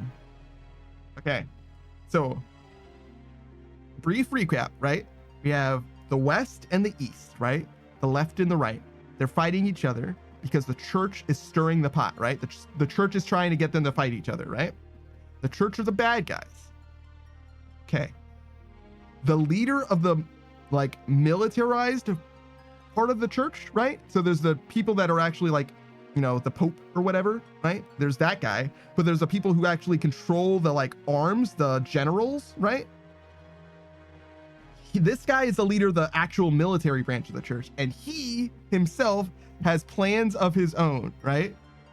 So within the Church, he is also has his own specific angle that he's going for. I don't think I know what that plan is or remember what it is. But like I said, politics are happening. People are not just the factions that they're a part of. Everybody has their own shit going on. This is Isolid, this is the son. Isolid was captured, and then Fulmarf, his father, actually killed him. Beric Fenzor? Who the fuck is this guy? A former Knight Templar in the service of the Church of Glabados. Beric was a machinist, or a machinist, excuse me, in Gouge before joining the Template. As a result, his pistol skills far outmatch his swordplay. Born a commoner, Beric joined a movement against the aristocracy in his younger days. Due to this, his name has appeared on the blacklist kept by the Template. Beric was known for his wild temper and for a lack of decorum most unbecoming of a Knight Templar. He was charged with dispersing a poison that would decimate the Order of the Northern Sky in its assault on Fort Bessalot. He died soon after in a battle against Ramza and Beta Sandways. So this guy's fucking dead. He doesn't matter anymore. Cool. Chuzzy says, I've already forgotten all the names and they're still on the screen. The names don't matter that much. Saki says it's going to be on the test later. Then I will let you know about any person's names. I know the names pretty well. You don't need to worry about the names. Just broad strokes is plenty. So we have faction on the left, faction on the right. They're fighting each other. The leader of the army on the right is a traitor, right? The leader is a traitor to that side. The army on the left is led by basically our brother. And he's like very much a scheming type of guy. The Church has a leader for its army, and that guy is also planning on, in some way, betraying the Church. And then there's us that's trying to stop basically everybody from doing fucking anything. Like, we're trying to like fully hold the peace. All right. This is Marquis Elmdor, Liege Lord of Limbury. Marquis Elmdor bravely fought against the Ordalian army when it invaded Evilise in the latter days of the 50 Years' War. Hailed by his friends as the Silver Prince for his bright metallic armor and long silver hair, he was feared by foes as the Silver Demon. He's a devout member of the Church of Glabados and an ordained inquisitor. After the War of the Lions broke out, he split from Duke Goltana's faction to assume a neutral stance, to which the Duke responded by invading Limbury. In the battle that followed, Marquis Elmdor was thought to have died after being struck by an arrow on the fused plains, but the Zodiac Stone he held revived him as a Lucavi. This was one of the guys that we thought were going to be like super cool and good, but instead of being a good guy, he became a demon, which is bad. Celia, a woman who appears to be loyal to Marquis Elmdor. Her background not as known. Cool. Letty, a woman who appears to be loyal to Marquis Elmdor. Of her background not as known. Yeah, these guys just showed up with this guy, basically. They just like showed up like rolling squad deep and like fucked some stuff up and then pieced out after. It's like, okay, they're just badasses and alive. All right, this is Confessor Zalmor Lucianata. I don't know who this guy is either. A former inquisitor of the Church of Glabados, a priest whose duty was hunting down and exterminating heretics. He ranked in the top echelon of the church's hierarchy, serving as a judge, jury, and executioner. Oh, I do know who this is. With no obligation to put the accused for fair trial. Confessor Zalmor wielded incomparable power both within and without the church, and no one, not even the knightly orders, could challenge his authority. In over 30 years as an inquisitor, Zalmor passed judgment on countless alleged heretics in his time. However, when he levied accusations against Ramza, he was slain as he attempted to enforce his ruling. So yeah, we killed the fuck out of that guy. That guy's dead. Zalmafra Lenand. Okay, this person is important, but I don't know why yet. Once the leader had infiltrated Duke Galtana's army, this young mage was sent by the church to assist him. But like Delita, her faith in the church is superficial at best. She simply feigns loyalty to pursue her own ambitions. Delita has a great deal of trust in her, however, and they often work together. Okay. So, I mentioned that Delita is in charge of an army that he intended to betray. It's actually more complicated than that. Okay. Hold on. Let's go here. So, we are trying to save the world. That's our goal. Very simple, right? What Delita is doing is very fucking complicated. So Delita nominally is against the aristocracy, but as we have gone through this story, originally he was just with us and that was it, right? However, as his sister dies and we split up and he goes off and does his own thing. This is Delita going off and doing his own thing. First, when we encounter him, he is apparently serving under Zeltenia as a member of the, I think, the Black Room Knights, but it doesn't matter. He's a member of Zeltenia, purportedly, right? Because Zeltenia attacked the place that we were trying to defend. We were charged with protecting this princess, and Delita shows up to kidnap her, right? So it's like, okay, so he's a member of the Black Lions, right? Turns out, no, Delita wasn't a member of the Black Lions, not really. He killed the people that were actually going to kidnap the princess and kidnap the princess himself instead, right? So it's so fucked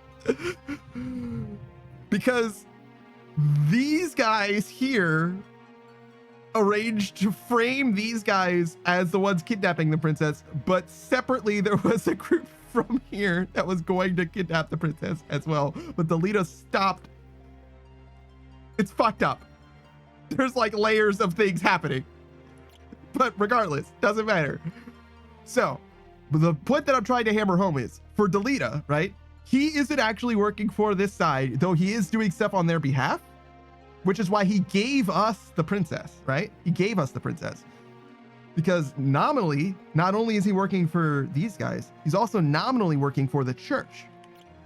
However, he is not actually a believer of the church. He's using the church and these guys to his own ends.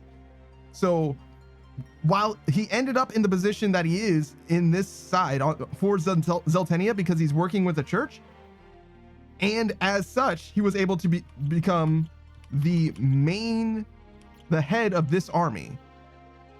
The red guys on this side, he is the like main leader of that entire army, basically. Despite being a spy for the church in reality. But it goes even one level deeper than that, because not only is he a spy on behalf of the church for this faction, he is also a spy within the church for his own ambitions, right? So he's not a double agent working as for the church as a member of this army. He's a triple agent working for himself in the church for this army. You see what I'm saying? He's got a lot of stuff going on. And we don't know what his own goal is. We sort of know what the church is trying to accomplish, and we sort of know, and we definitely know what the Zeltenia is trying to accomplish. Modern Age Sage says, the spy who spied me spying? No, we're not a spy at all. Nobody spied us. Also, I hate Modern Age Sage. What's up, dude? I imagine you're going to be streaming soon. You've literally got no excuses not to stream at this point. You've got the internet going and everything. As far as I can tell, this guy should be a fucking full-time streamer now. So look forward to that. He plays a wide variety of games. I know he's interested in playing some old school RuneScape, at least getting his Quepscape done. So look forward to that. He wanted to do some old school RuneScape on the down low, like with no quest helper or anything like that. But I'm sure you'll use it as it becomes necessary, especially as he leaves free to play. He's got an interest in a wide variety of games, particularly Digimon and Pokemon. I would say Digimon more so than Pokemon, but he's a big into that space. Modern 8 Sage just don't pressure me. That's what my shout outs are. That's what they are. They're pressure. I'm stirring the fucking pot. Let's go. All right. We're ready to play the game. It's been an hour and a half and we're ready to play the game. This is a strategy game. Let's just fucking go. Great. There's no grinding in this game, but there is a lot of plot.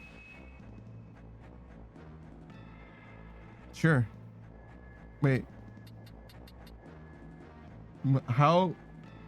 Why would you give me a choice as if there was like a difference between these things if you're not going to inform me of what the difference is in literally any way? It's like you might as well have just like flipped a coin instead of asking me if I want to attack the north wall or the south wall. Like I have literally no idea what makes the north wall distinct from the south wall. All right. So Ramza is a thief right now. Yes. We have no. Of course. We have Gur. We have Saku. Victory is ours. I stand ready. Saku and Screen Knight have been using magic nonstop this entire time, and their faith scores are 63 and 63.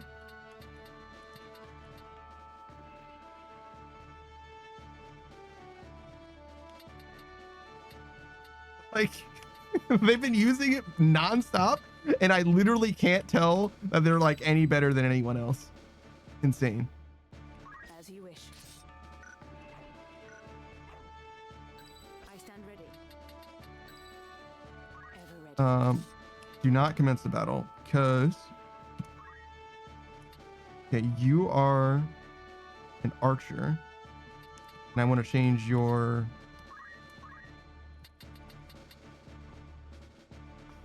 aim for.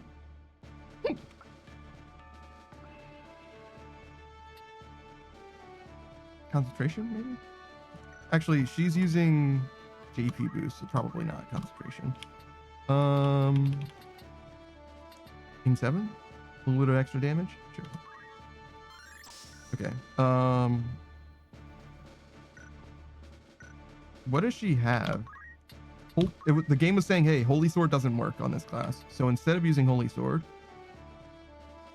do you have Geomancy abilities?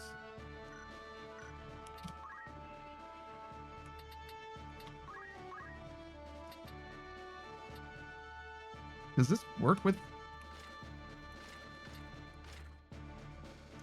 Oh, that's not a good idea, actually. Can she use Pummel and Aura Blast? I mean, she can probably use Chakra and Revive at least.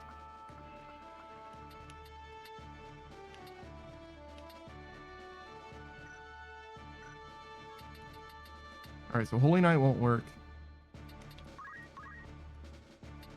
She has none of these abilities. Cool.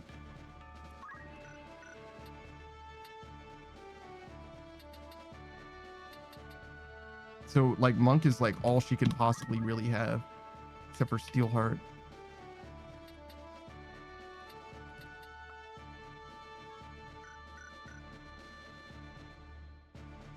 I mean, Nature's Wrath plus Geomancy isn't the worst. Upon receiving a physical attack or Geomancy skill, counterattacks with Geomancy skill, including those that the unit has yet to learn. Yeah, sure. We'll go with Geomancy. As long as she can use Geomancy, that's fine.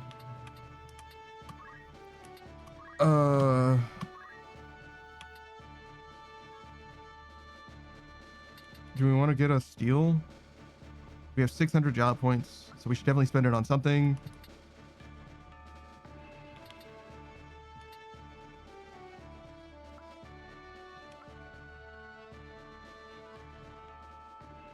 I think we ignore those. Steel weapon. Weapons are usually the most important. So yeah, we'll go steel weapon, I guess.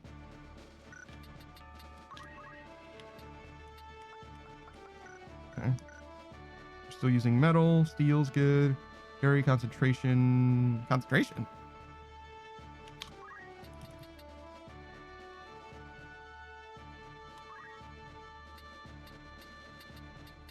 JP boost.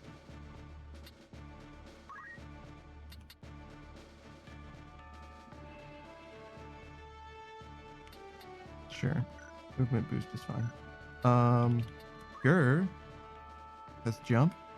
Okay.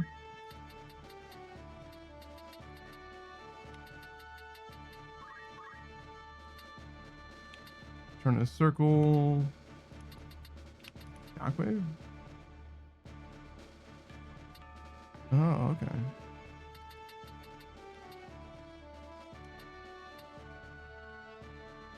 I don't know if pummel's better than just striking. When about to receive certain attacks from a human within standard attack range, strikes preemptively and prevents the attack. As this is a special counterattack, the expected outcome will not be displayed. Okay.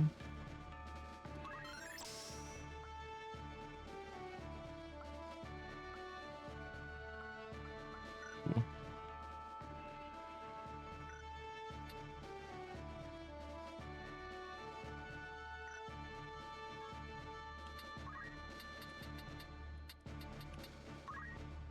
Wait, why doesn't he have a head slot? It's fine.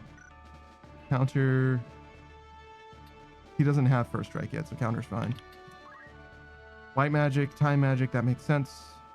You don't really have very many offensive options, but it is what it is. This is screen ride.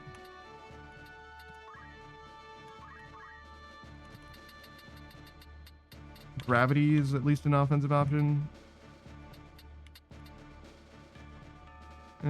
Meteor. Fucking awesome. Maybe we get a meteor. Holy shit. Mana shield? Huh.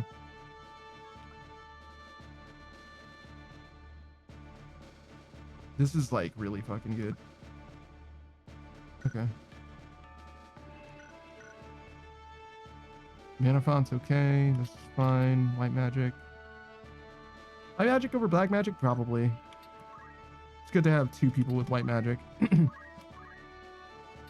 You are not done with this class somehow.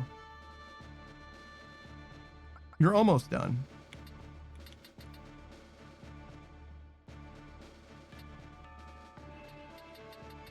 The downside about changing your class is if we do that, we're going to lose access to like all of this.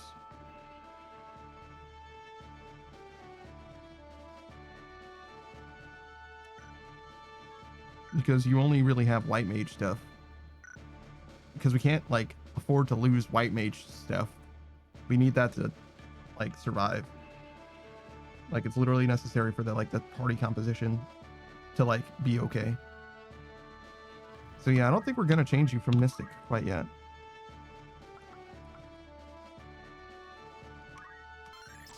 But maybe when we finish learning everything that Mystic has to offer, we will. Maybe.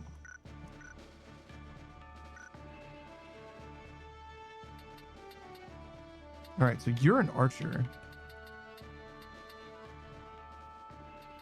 Sure.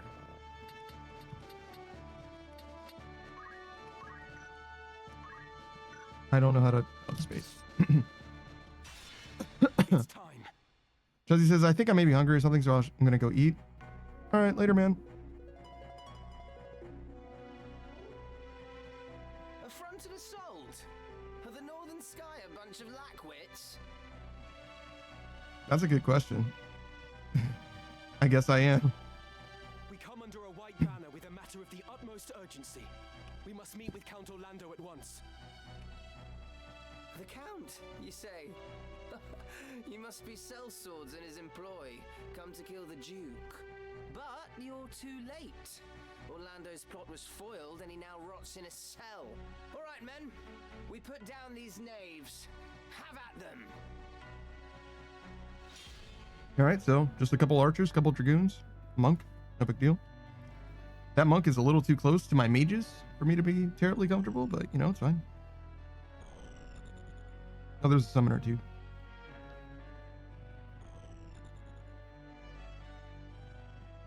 Why did he get 35 health for moving? Yo, why does he get to cleave my entire fucking army? No, yeah, that's that shockwave skill I was gonna get, Gur.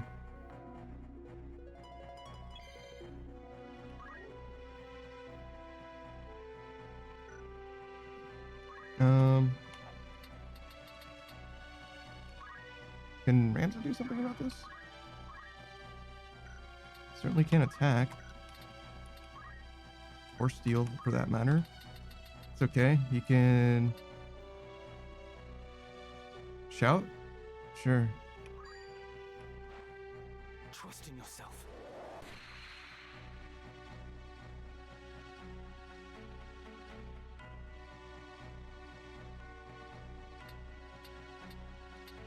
Let's go.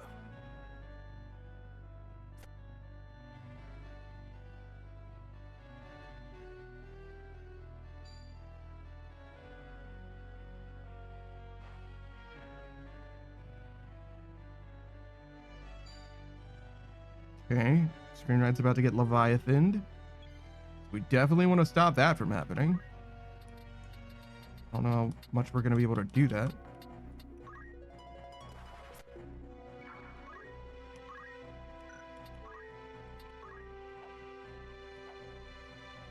Try not at all.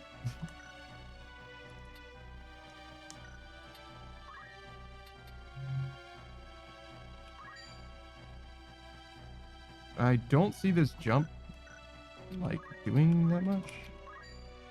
Yeah, we'll just do this. I never miss. Screen Knight says not at all is good. Here I go. It's truly not in this case. We will cure. Okay, the cure will come out before the Leviathan does. I think I'm just gonna let Saku stay here for now.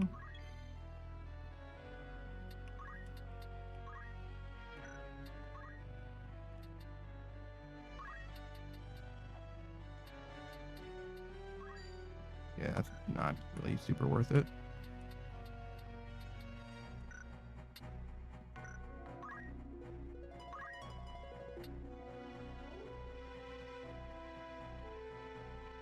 Let's see. Even if we made Ramza go, wouldn't really help, huh? Agrius is already ready to go next, so he's like very far from being useful, and he's actually out of range as well. That sucks.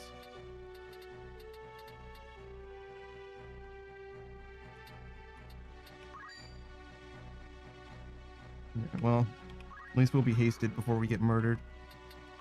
Right.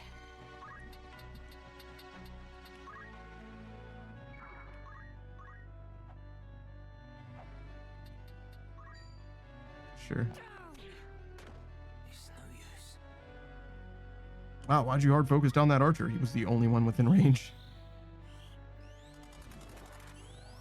Part of the problem here is I set Ramza as like our point man, and then they moved Ramza from where I told him to be. You know, it's pretty unfortunate.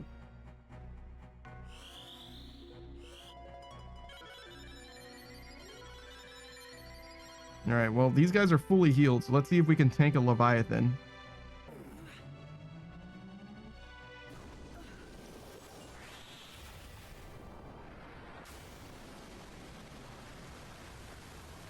Oh, yeah, no problem.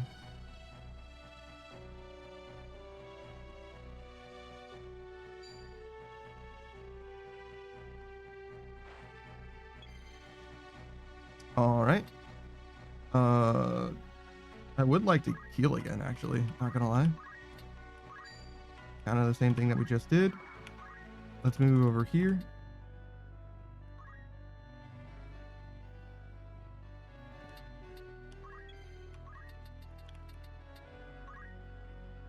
Wait, we still get the healing action. We're no longer in a line as well.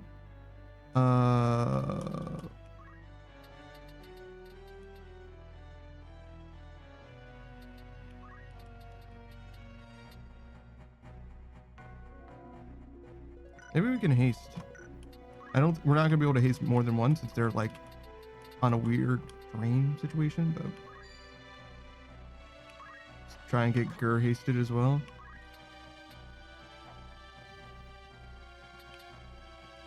We go here, hoping that he turns this way. I imagine this guy straight up doesn't have a weapon.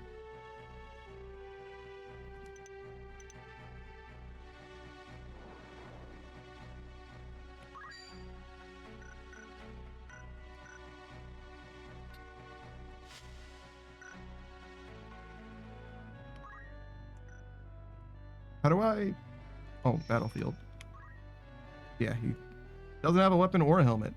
Okay, cool. Good for him.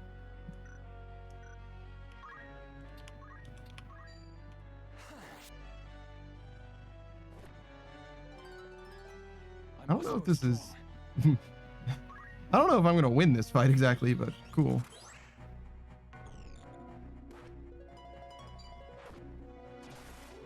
Nice. Nature's Wrath totally works.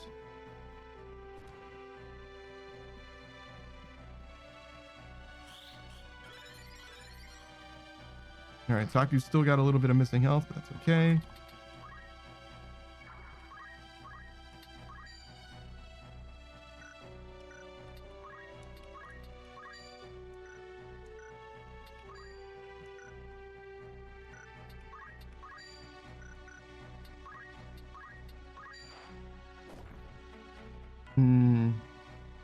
That's unfortunate.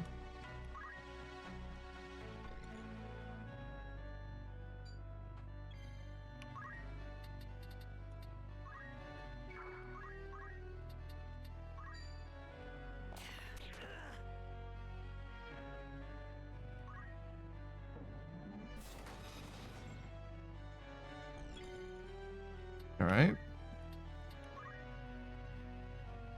This did 70 before, so I guess we'll do Kira instead.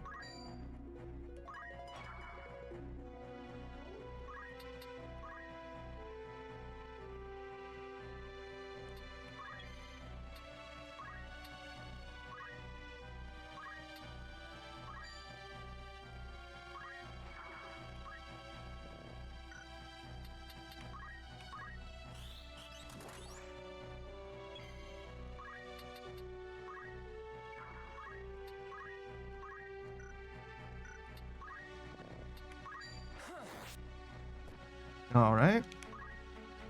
And now we basically just keep doing the same thing until we win. I don't think there's a lot of novelty to be had in between here and the end of this fight. A little bit of Aura Blast in. Bow. Great. I'm glad that I didn't get shielded again. I think this is not an ideal place to be realistically, because you want to attack them from the back because he has a shield, right? But and I'm standing at the one direction that he could face that I can't flank him. This guy I can now flank though, which is good. Nice counter. Also, Agrius is not doing so hot at all. All right, we definitely need damage here. Oh my, so close. Oh, literally 2 damage short. And how long does 10 turns? Yeah, that's after that guy actually fucking goes. So not worth at all in any way. Yeah, I didn't think so. Okay,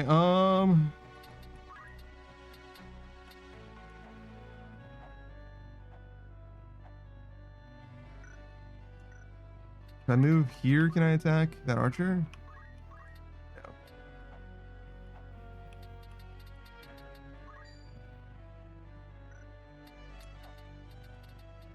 Does the damage change? Why would it? This is a fucking tragedy. I don't know what to do with Agrius' turn. I guess just a little bit of chip with here would be the most helpful thing that Agrius can do. Fly true. The journey is never ending. I wish that Screen Ride had an offensive option. And he kind of low-key just doesn't have that.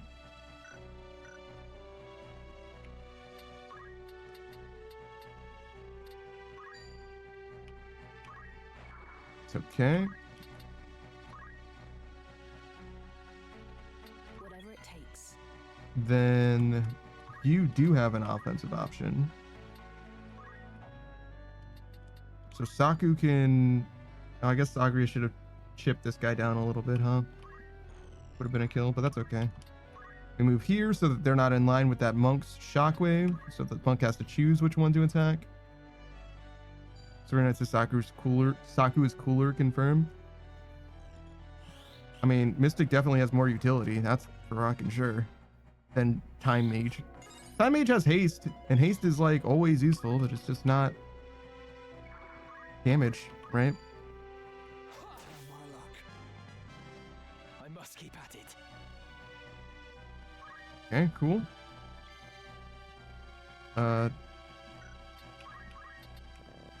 Punch this guy. Holy fucking shit. Super hyper mega fucking punished. I may not survive this.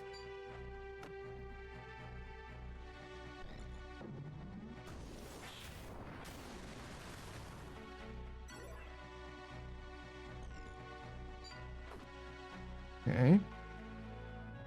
I'm glad that that guy did not kill Screen Ride because they could have definitely KO'd Screen Ride there.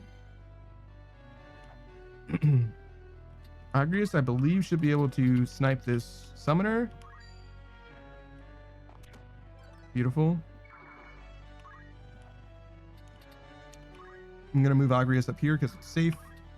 And generally want your archers to be like up high anyway. What do we do with Screen Ride? I think we Cura.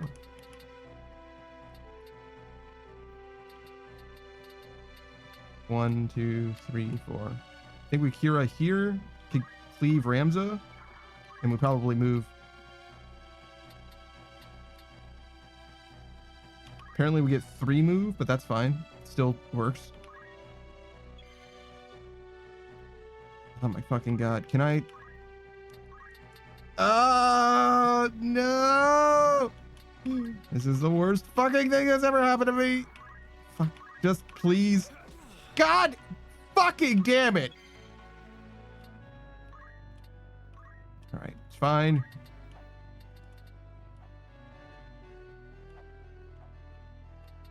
Yeah, no, Screen Ride. I'm not gonna say that I didn't see it coming because I fully kind of anticipated it, but you know, whatever.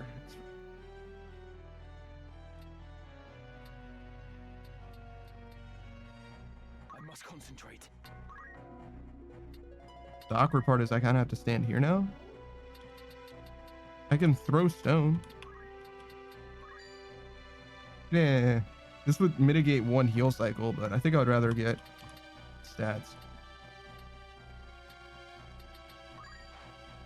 No turning back.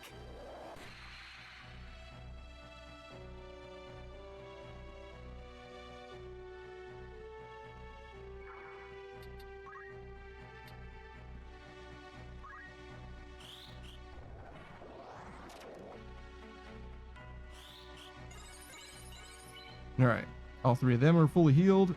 This guy can get a 6 shockwave if he just lines it up, which I would be surprised if he didn't do. Agrius, can you please kill that fucking guy? Please. Thank God. Let it happen. Get this guy out of my fucking life.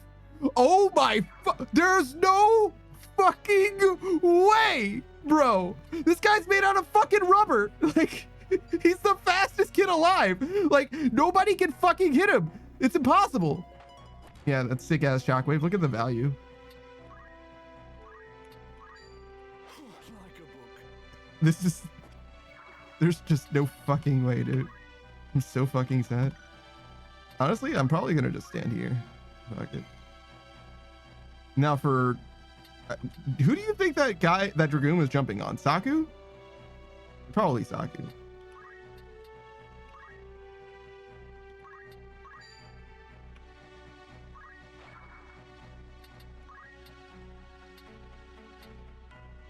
I don't know, sure. Holy shit, that did way more than I thought it was gonna do to Saku. Well, that sucks. I can't aura blast that guy. Can I jump him? This is... Holy fucking shit, is this the worst thing that's ever happened to me? Can I aura blast him from here?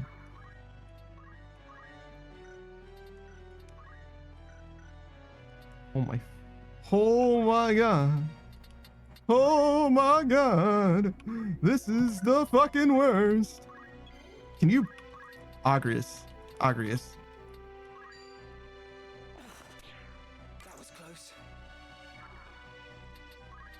I realize now that that was a 31% chance to hit, so I guess it's really not her fault, but... Why is the to hit so fucking low, by the way?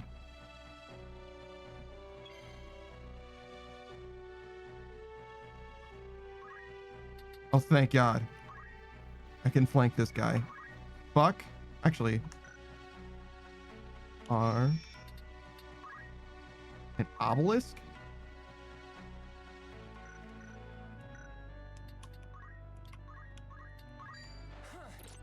Fuck. It's okay.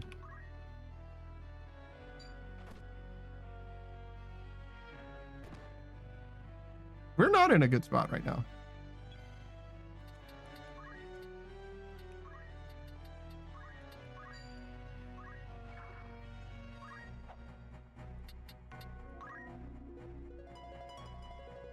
Just hide in the corner a little bit. Punch the shit out of this fucking guy. Fuck you. My time is up. Holy fucking shit. I'll grow stronger yet. That was like 5 fucking turns coming. God damn. Come then.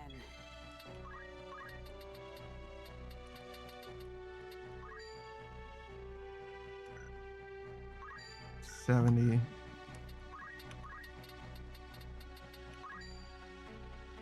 This makes a significant amount, or does a significant amount more. No guarantees that this actually still hits, but I think it's a pretty good chance that it does.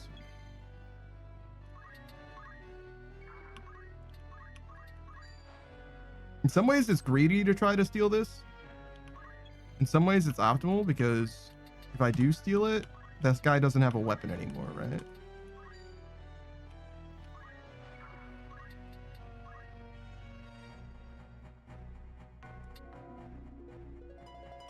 Let me.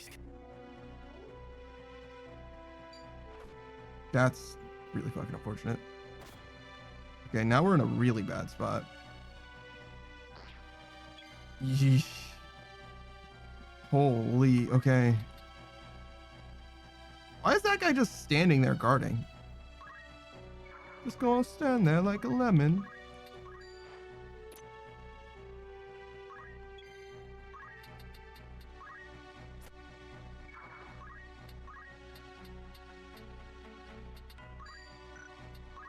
I wish that I gave your chakra instead of whatever the fuck that ability, that restore status is. What? So he is in range, but because he moved, I couldn't hit him? I didn't know that's how it worked. I thought it would just go off anyway. That makes me so sad.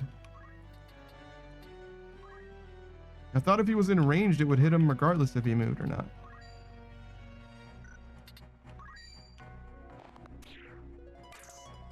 Yeah, no, that's my bad.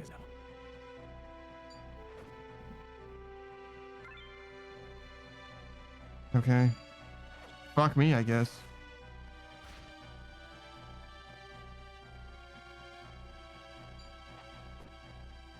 He broke my fucking headband!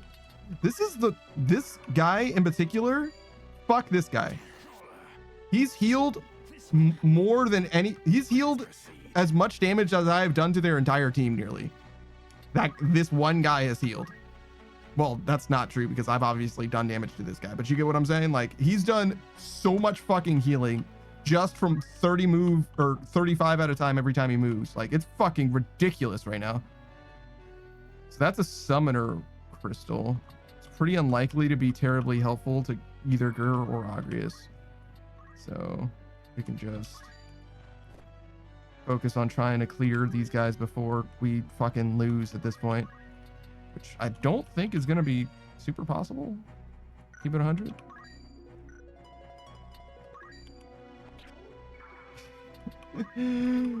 I don't even know why I fucking try. Everything misses all the time. Okay, yeah, no, we're fucked. I might as well reset. I don't think it's possible to win this anymore. If those hearts disappear, then Gur and that's so fucking upsetting. Holy shit. Gur and Saku are permanently dead.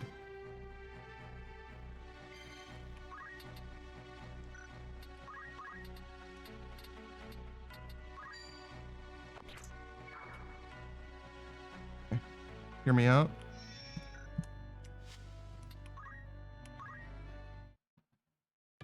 Holy fucking shit. I normally don't like save scumming in these games, but this game,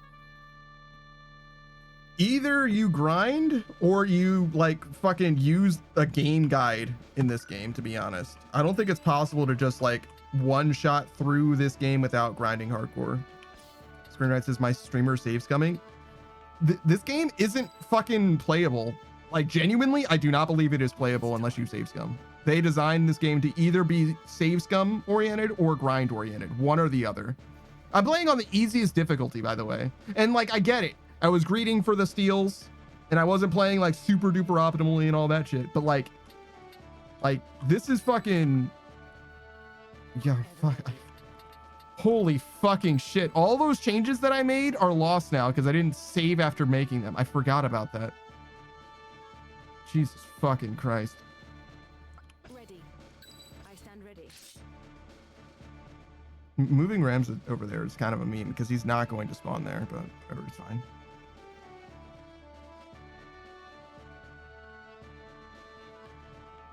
Do I just let this fucking monk flank us?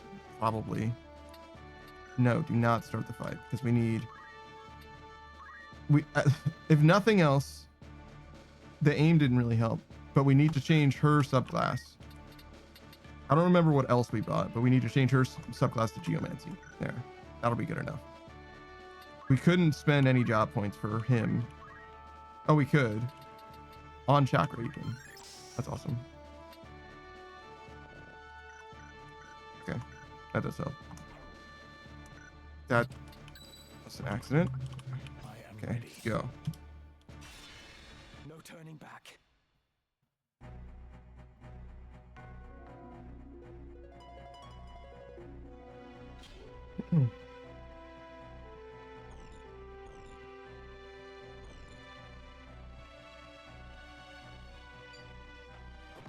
Familiar cleave. It's fine. Oh, but this time I can attack back. Let's go. Don't ask me why it looks like that did slightly less damage than before. Or it did slightly more damage even though I like buffed before, but... Alright. What does this do? 61. Don't know. 84. I'm guessing jump does way less. Okay. 100% though? We'll take it. Ooh, nice crit. 207. Let's go.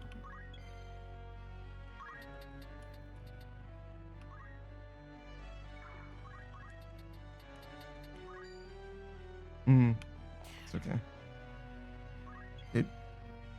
The odds were so fucking high. What was that? That was like an 80% chance. I can't tell because my fucking video quality dropped when I needed it most.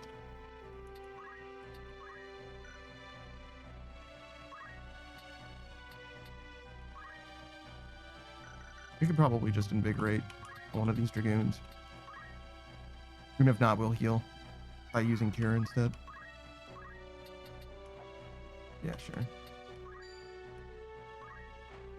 Where am I needed?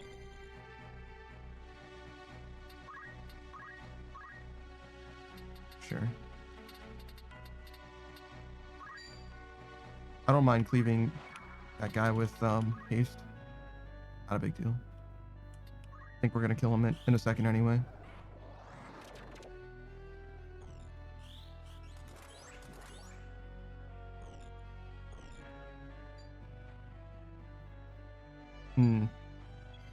Might take a little longer than a second because they body blocked the path that I needed to take to get to him.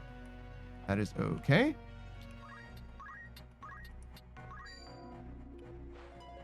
I never miss.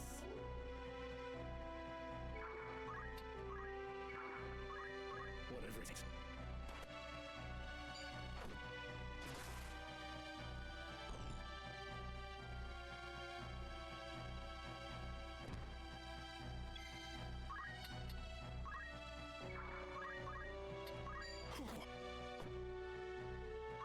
I think we win that fight eventually, but it's not going to be pretty.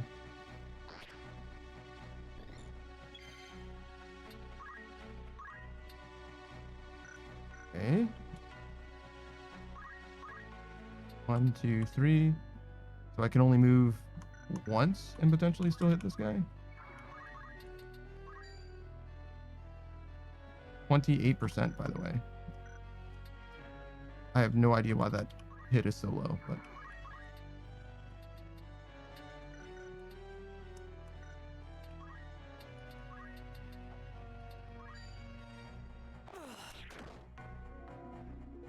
I wonder where this guy's aiming at. And also, why is Scream Ride fucking dead? Honestly, I think I probably want Agres to stay here. Like, choke this point.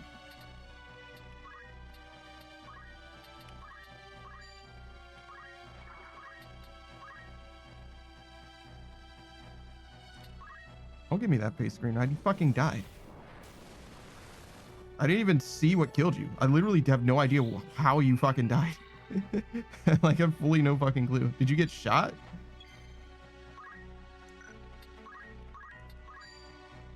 Why is that 54%?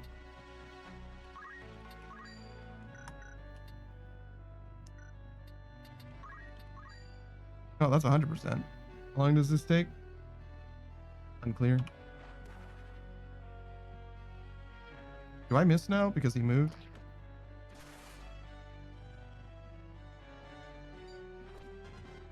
Well, that's not good.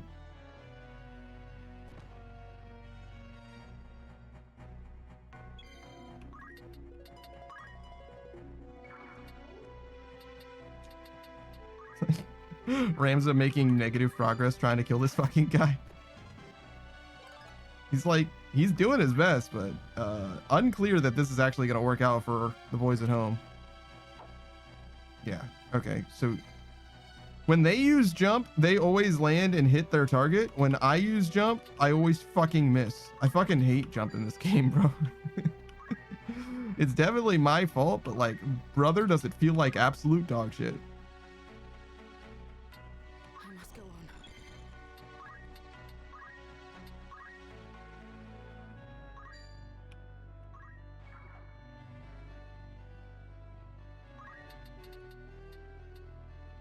I don't even know where I'm trying to go. Here?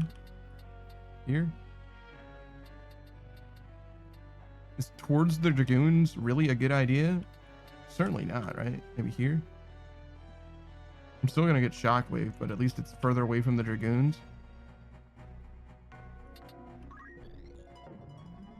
Oh. That didn't matter. Turns out. We might be fucked. Not gonna lie.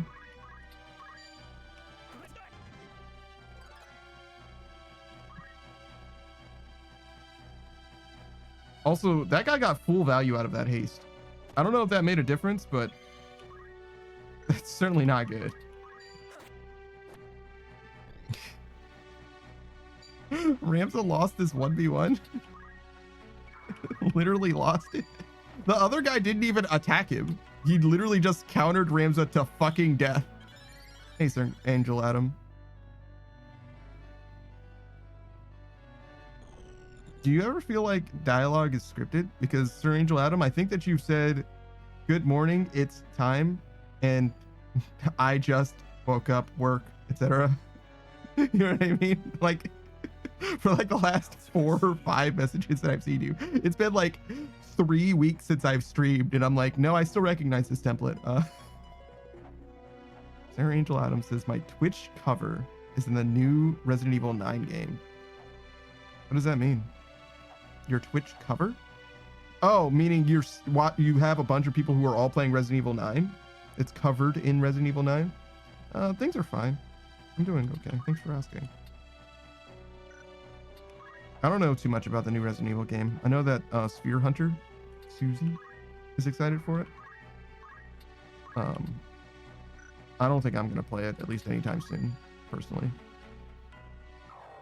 This is... Gur's the only person alive, right? Yeah, okay. We should not be playing this out. This is stupid.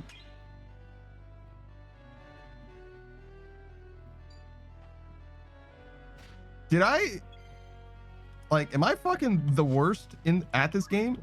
Did I take out fucking anyone? Holy shit! I really didn't expect Ramza to like lose the 1v1 like straight up. That's like the most shocking thing to me. That like Ramza just fucking died.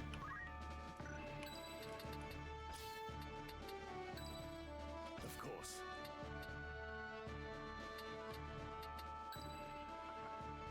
Ever ready.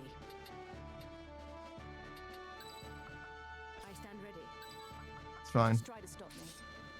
Well, that's. Battle. I didn't give Agrius Geomancy. I forgot.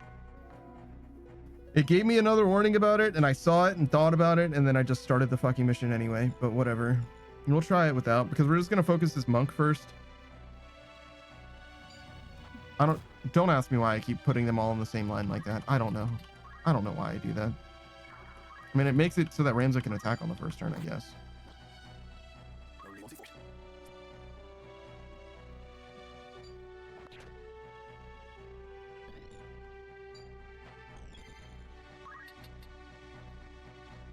However, Gur cannot attack on the first turn. Okay. Right. Well, that problem solved now, I guess. Where am I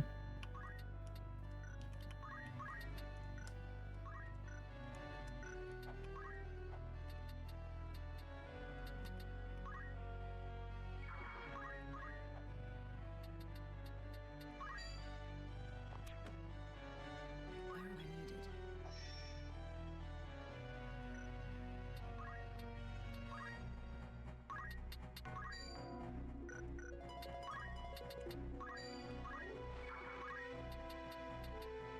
All right, move Screen Ride here in order to dodge potentially the spell that was cast, and also to get a little bit of healing going.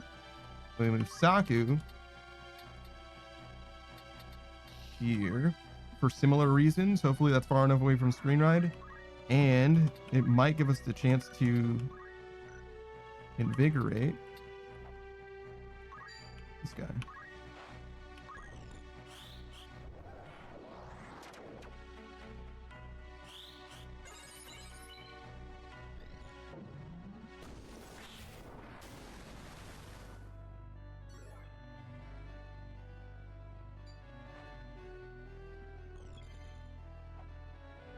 Looks like Agrius is in the worst spot right now. Not a lot that Ramza can do, so we'll just buff him. Turning back.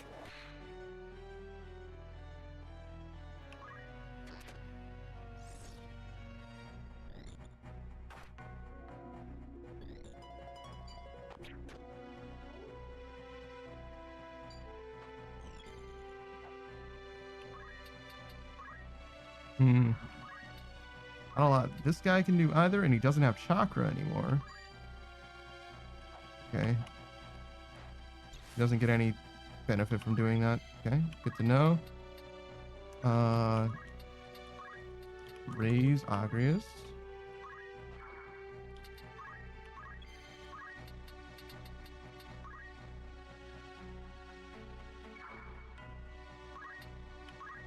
Configuration. Can I get this guy?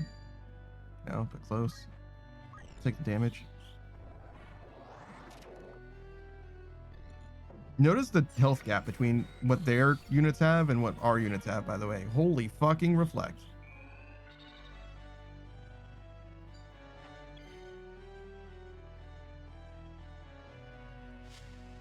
Sorry. So Ramza's level 29. He should be the highest level. 20, 29, 23, 30, 21, 24, 36, 35, 35, 34, 34. Yeah, you get the idea, right? They have a significant level gap on us.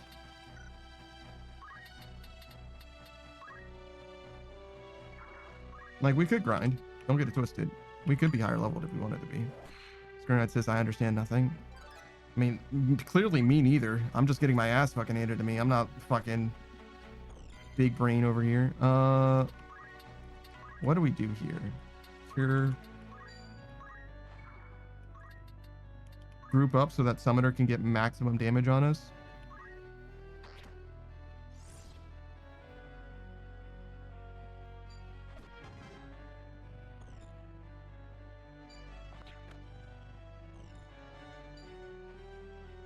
Okay, that guy's Mooglin. Gur is doing literally nothing. As expected of Gur. He's close to being helpful. Did I increase his jump? Because I swear to God, if I did, it's like so fucking bad. If this guy didn't have jump and instead had... I think I need Agrius to stay exactly where she is in order to heal Screen Ride. Because if I could move one space over, I would kill this summoner. But I'm pretty sure she cannot. Also, I can't help but notice she's able to reflect the Geomancy onto these guys, even though she doesn't have access to Geomancy. Which is pretty fucking lit, actually. It's like a universal counter.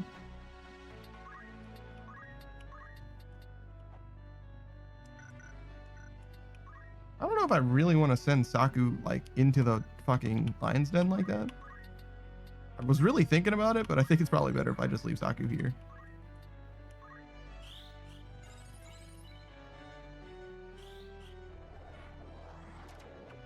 Okay. Got a little bit of experience that time. Mooglin, a little bit of health. Not enough to really change the math. You go up here, choke this point a little bit.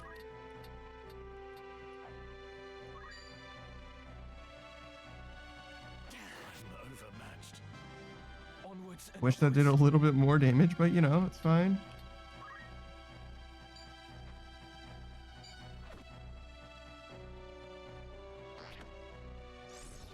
I think that's Agrius who just took the damage because she countered it and everything. You, Gur. Naturally, you're going to cast Fist. Unless jump is way more accurate, which it is. When is this jump going to happen? It's so hard to tell. I'm going to guess that it happens before turn 6, but it doesn't say, it doesn't show in like the move priority or anything, right? So I don't really know. Oh, you see it? It's literally at 9. So it definitely will happen after that guy moves. What would be cool is if I could surround him right now. 1, 2, 3, 4 people, you see? So Agrius is moving now, and then we have Screen Ride, Saku, and Ramza, right? So if Agrius can go here, Screen Ride can go here, and then Ramza can go either here or here, and Saku the other one, this guy will be locked in place, which means that we will land the jump on that Dragoon. Because he can't go through our squares. Also means that we can attack this guy. Alright, well, you know, we tried.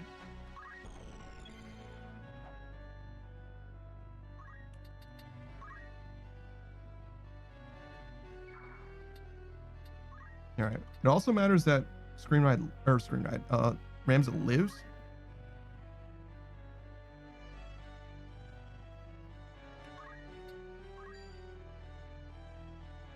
There's only so much we can really do to make that happen, but you know, we'll try.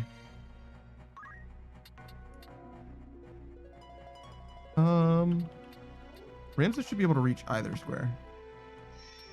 Yeah, you can reach either.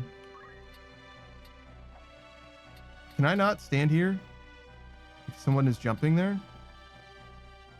From there? That's really fucking unfortunate. Well, had I known that, I perhaps wouldn't have moved all of my units like a fool.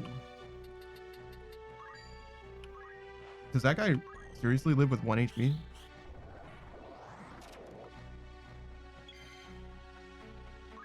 Yeah, I literally can't move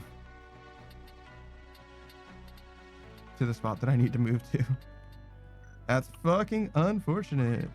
It's okay, we'll just send Ramza down here. Even though he's about to get a mail order heal. That's unfortunate. Turns out that Ramza's not going to get that heal, and instead he's going to fucking die.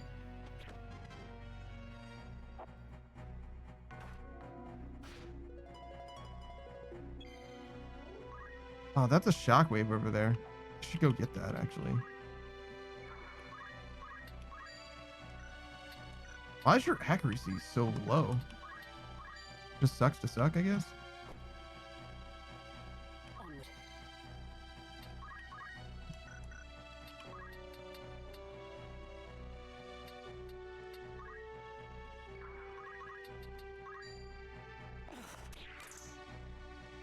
Yeah, that was a 12% chance.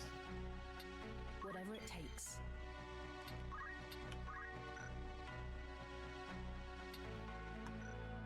Is this guy low? A little bit.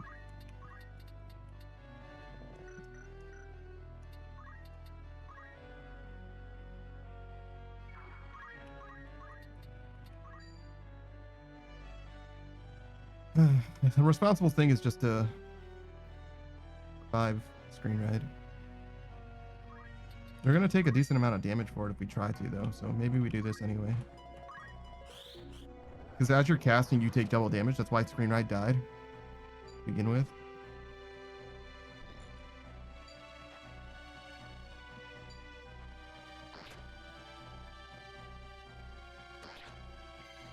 Okay. Ideally, we Aura Blast this guy and he goes down. Holy fucking shit. It's so close. Because though we do want Gur to continue helping, we also want to get this shockwave. That crystal potentially has, I think even likely has shockwave in it, which is the skill that that monk was using against us, which will make life a lot better for Jesus. Oh my fucking god. Holy fucking shit.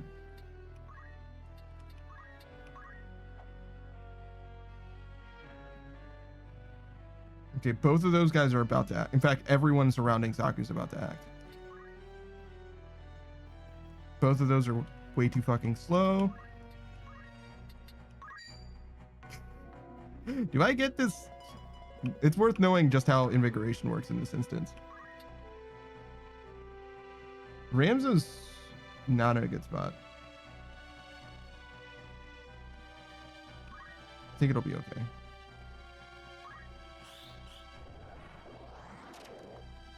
It might not be, but I think it will be.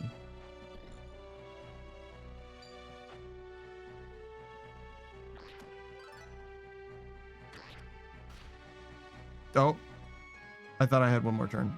Okay. So no, it was not okay. All right. So turns out we don't need the counter for, or no, we have the counter equipped for, what's her name? Agrius. And we don't need to change that.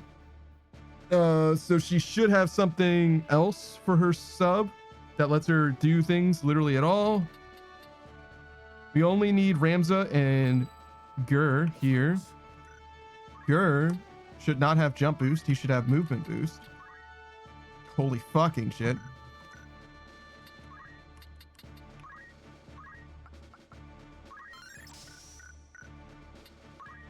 That explains why that's always a fucking problem. All right. Movement boost. Job. Chakra. Help. Okay.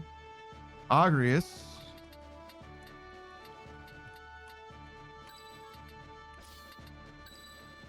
I have literally no frontline among any of these units. But I guess Agrius will go here anyway. Ever ready. She definitely doesn't need Holy Sword. Literally anything else is better. White magic? Cure raise? Sure.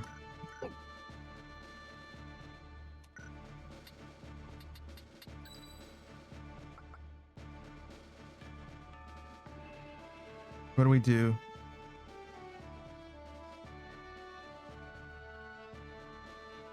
If we put two people Ready. in this line, Ramza will be able to attack on the first turn. Victory is ours.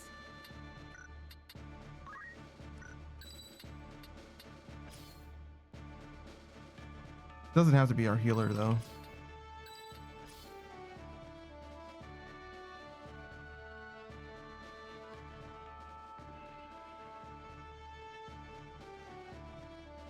Sure. I would rather Saku take damage.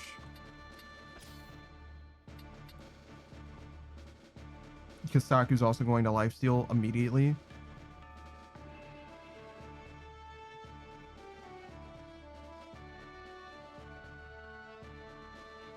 Screen Ride almost definitely buffs here, but there's literally nowhere for him to use haste.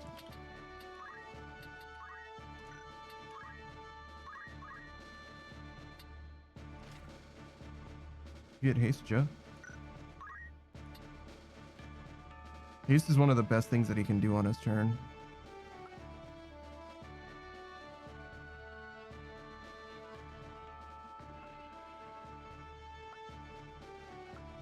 Fuck with Swift spell. Sure. Get haste, Joe. Ready.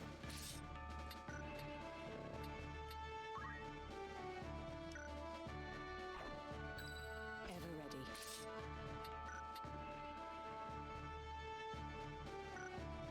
It's not that I could like go to the menu and save, but I don't think that that's a thing. Ready. I think that the battle prep that I do here, I cannot possibly save my progress on.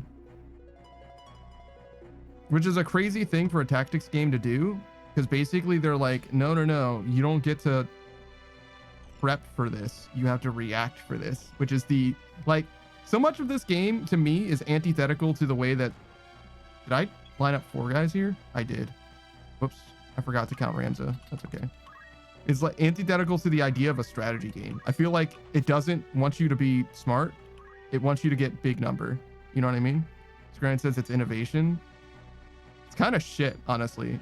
Like, I'm more and more of a mind that this game is like actually genuinely like poorly designed. Like, in my opinion, for whatever that's worth. Holy fucking shit, am I so upset about that. My god, I'm fucking pissed. I'm tilted that didn't work. I know it was like 70% odds, but I'm actually upset that didn't land. Holy fucking shit. But yeah, no, I like genuinely, as much as I wanted to love this game, and I did really, really, truly want to love this game, I'm like high key kind of over it from like a gameplay perspective. I just don't think it's a very good game. Saku says if it's over 50% and under 100%, it doesn't work and it's rigged. Yeah, I mean, listen, I've missed a lot in Fire Emblem, you know what I mean? To the point where it's like, yeah, no, that shit happens. You know, XCOM, you know what I mean? That shit isn't necessarily a problem. That one in particular I felt that personally, you know what I mean? I felt like I've been personally wronged by that shit. But yeah, no, that's not really what I'm complaining about when I'm talking about this game. What I'm really upset about when it comes to this game is the, like, so much of it feels like I'm not playing to my outs. So much of it feels like I'm supposed to like craft. So imagine a puzzle game where you are presented with like a Rubik's Cube, right? And they're like, solve this, right? That's like strictly your intelligence, you know what I mean? Your ability to like, you know, deal with the material presented before you, right? It's a puzzle box that you are solving, right? Contrast that with a puzzle game that is like the genre of trading card games, right? In a way, it's kind of like a puzzle, right? Because you, as a deck builder, have 40 cards or 60 cards that you can arrange in any order you want from the library of cards, right? But like most of the like puzzle, most of the like intelligence, the expression that comes from the game, the space of trading card games, is from the deck building, not from playing the deck, if that makes sense, right?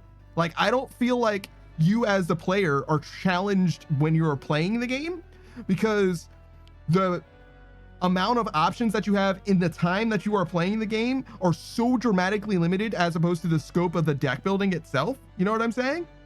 And this game feels like, rather than being about the deck building, I mean, it's about the deck building, I guess, is really what it's, but I'm playing it as if it is the trading card game that you're playing, right?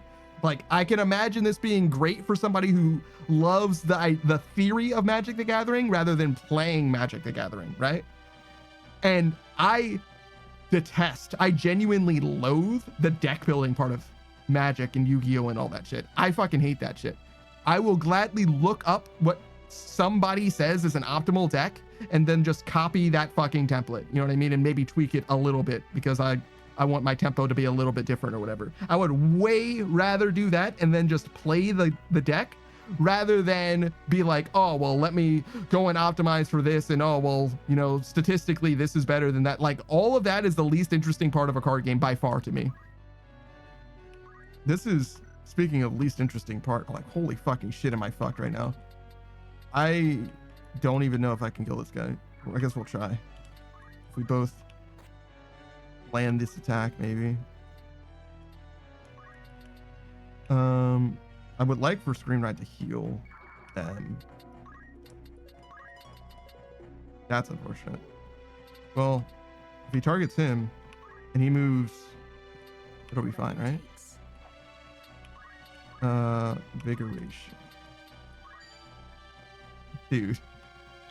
That sucks. It's fine.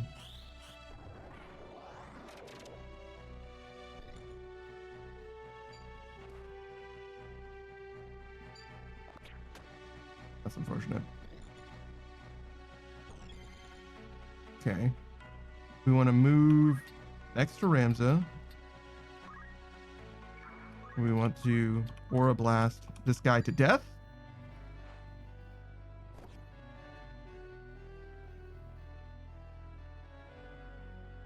Okay, so that's like a 70% miss and a 65% miss. That's cool. That's awesome.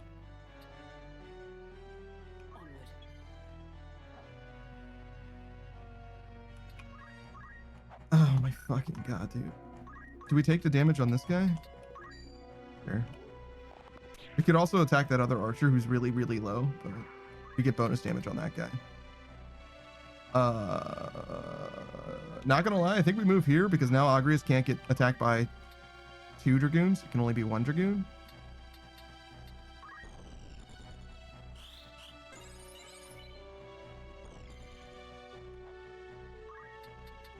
Imagine if we can make it to that guy.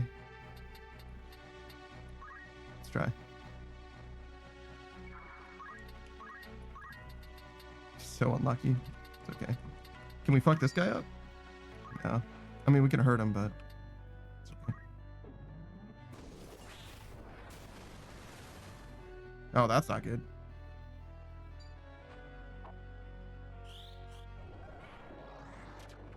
That Dragoon actually missed his jump for once. Did you see that shit? Crazy. Unprecedented, even.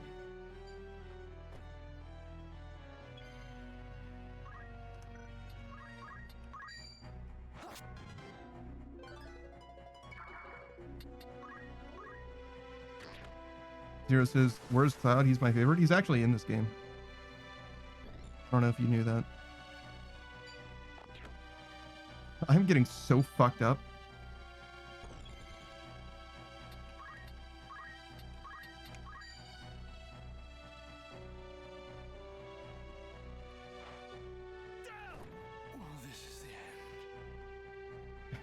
I mean, sure. It does help that that landed, but like, if that had happened 2 turns sooner, holy fucking shit, am I in a bad spot?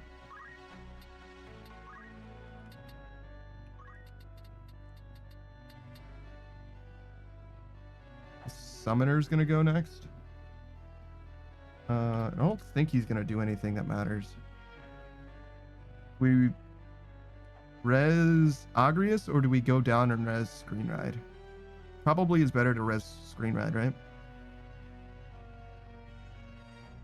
That Summoner is just gonna cast Cure. We can kill him, which is like such a fucking risk. I don't think...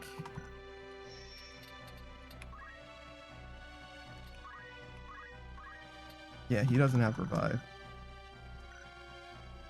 So yeah, probably not worth.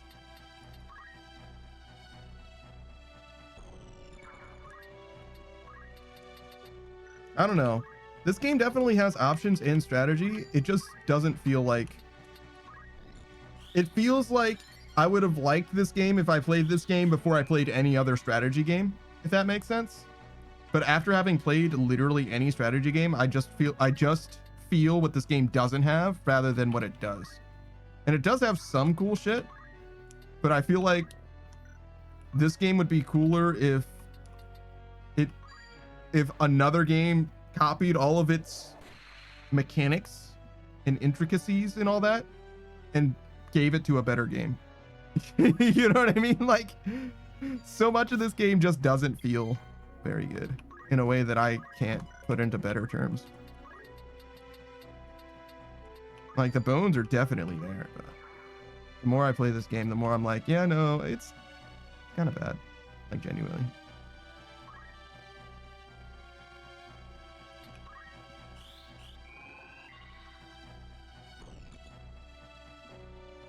But, you know, that's what happens when you play the game the wrong way, right? It feels like shit because I'm not grinding up like the game wants me to and all that, or whatever.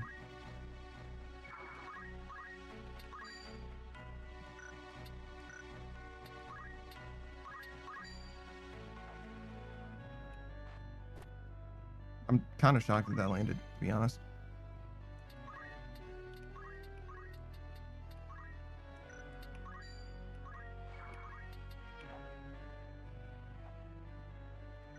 I guess. Stand here.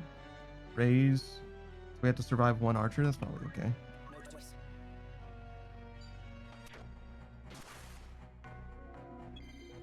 Tactis is really high up because clouds are high up. I get it.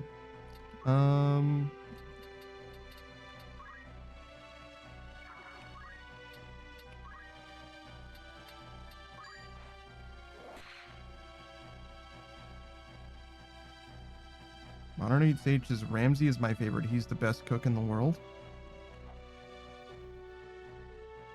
Did I just have a stroke? What? Why did you say that?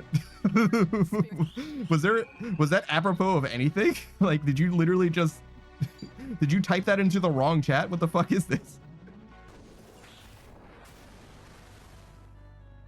Modern Age Sage says, are we not playing Master Chef? So it was apropos of literally nothing. He just said some random shit. Okay. Okay, fair enough.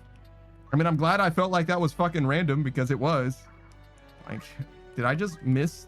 There's not a lot happening for me to be that fucking clueless and just like not understand. Do I even need Kira? Can I just use Kira? Yeah, sure.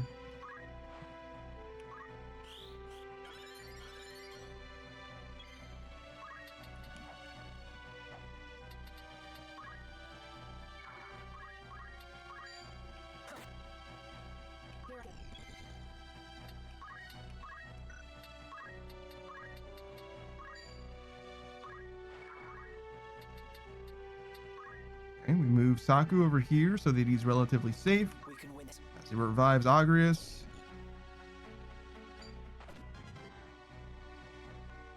Modern Age Sage just can't let them know your next move. Must be difficult for you to keep a conversation going. Or very easy, potentially, I guess. Depends on who you're talking to, I guess. Alright, we need... Well, I would like to kill this guy. Start there. Holy fuck, this camera's so good. There's like a camera angle that I hit on accident sometimes. There it is. What is that, X? Yeah, okay. It was X. 100% to hit? Sure, fucking go. I guess buffing Ramza is quite helpful. Something about his bravery being higher, I think, maybe? I'm not sure.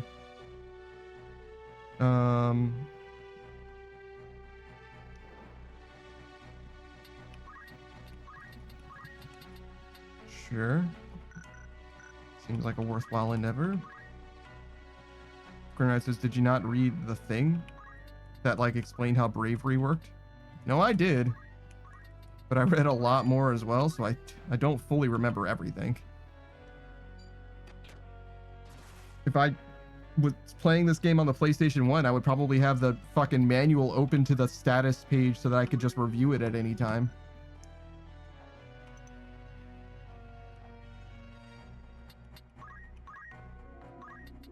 Which is probably low-key what they kind of intended for you to do. Maybe not even low-key. Maybe that's exactly how they intend you to play this game. Needless crit, but alright, sick. The journey is never ending. This is like not a good place to send Agrius, and yet it's what we're gonna do. I think I sent Gur all the way, like, correct me if I'm wrong. Gur started out over here killing this monk, right? He missed like 3 aura blasts or whatever. This guy dies. Gur goes from here over to here, dies, does nothing else, gets revived, and I'm about to send him right back over to that monk to pick up Shockwave. Like, fucking useless.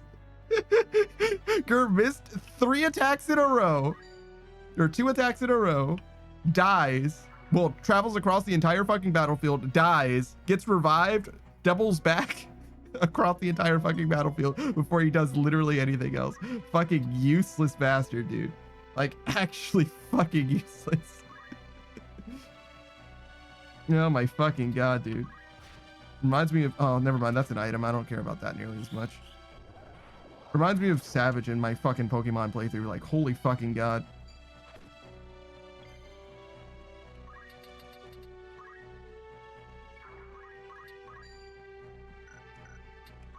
Useless fucking bastard, dude. 184.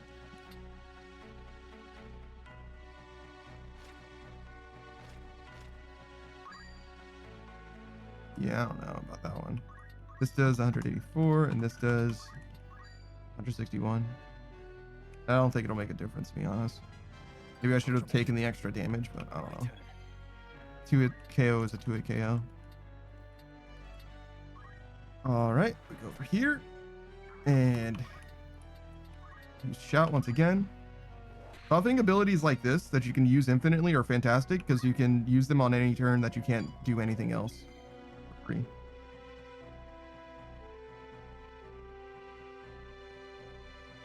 That Dragoon goes on turn 8.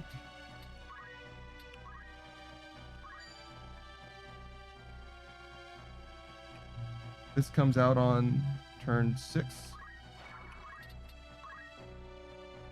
That'll heal Gur as well. Agrius dodges that and does damage. Let's fucking go. No dodge there, but does a bit more damage. Agrius does more damage on enemy phase than she does on player phase. Okay. I mean, fuck me. I could have gone here and attacked.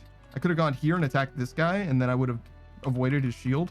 So, you know, that's actually my fault technically, but fuck me, I guess. You know what I mean? Ultimately. I must concentrate. Which one of these guys attacks first? You? You die to this? Down with you. You get 4 turns of buffing and suddenly Rams is like an okay unit. Weird. Bok Choice, this is a real tactic situation? Dude. I low-key hate this game. Bok Choice, I would rather play literally any strategy game I've ever played other than this one. Like, I would literally, if I could play this game just reading the story, I would have like, this game would go from a fucking, do I want to give it a 3 out of 10? Overall, I'm going to give it a 4 out of 10. I'm going to give this game a 4 out of 10 net. If this game was nothing but its story mode, it would be like an 8 out of 10. That's how much I fucking hate this game. Genuinely. I do not like it. What am I doing? I don't like the classes. I don't like the way that it walks. I don't like the way that it talks. I don't like the way it dresses. I'm the biggest hater. Yeah, no, it's like, I genuinely am not having the best time.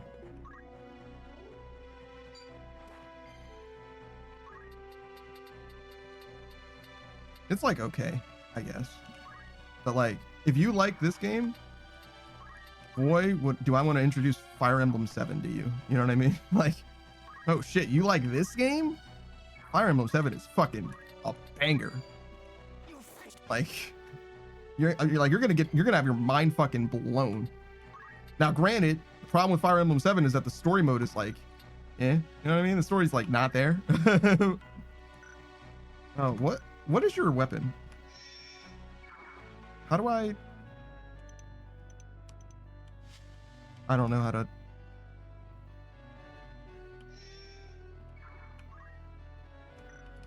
There it is. This is not any. Yeah, this is not anything. Okay. I was wondering if I could whack him, and the answer is no. So my only way of killing this guy. How does he always live with 5 HP no matter what I do? What the fuck is up with that? All right, well, I guess. Screen Knight says use your words. You're right. My bad. My bad, dog. You're right. You're right. My bad. Use your words. Come on. You can do it. Spit it out. Holy shit. That coin flip. Oh, we got him. We're done. Holy fucking shit. It took me an hour and 15 minutes to beat the first level. Holy shit. Holy shit. There were like nothing but jobbers in this level. It's like literally not even supposed to be difficult. Holy shit. The situation grows more dire. We must act quickly if we are to stop this battle. Yeah, we might be like extremely underleveled. Like to the point where it's like a problem. And our team comp is bad too, to be honest. We have like no front line. We have a rogue, a monk, an archer, and basically 2 white mages. You know what I mean? Like, it's not a good team comp. What's happened here? Where's Zolbak? Oh, he was off screen. You're unwell. What's wrong? My chest. I cannot breathe. Oh, hey, Akataza, what's up, dude? Be strong. God's preserve. What ill magic is this? They have befouled the air. A poison extracted from moss fungus spores. Lord Brother, I will be well. The antidote wards off the worst. I worry only for the Duke. Where is he? Would that I knew. My search has yielded naught. I am here.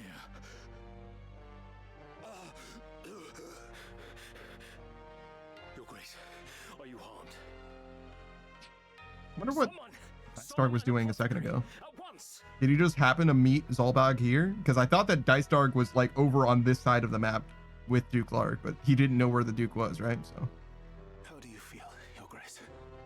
Every breath is like choking on water. And my head, it is as though it was split in twain. All right. Unwell would have sufficed. You didn't have to give me your whole fucking life story about it. But the symptoms seem to subside. I just need some time. I see. Unfortunately, time is one thing you do not have. What do you mean by that, Dice Dark? What?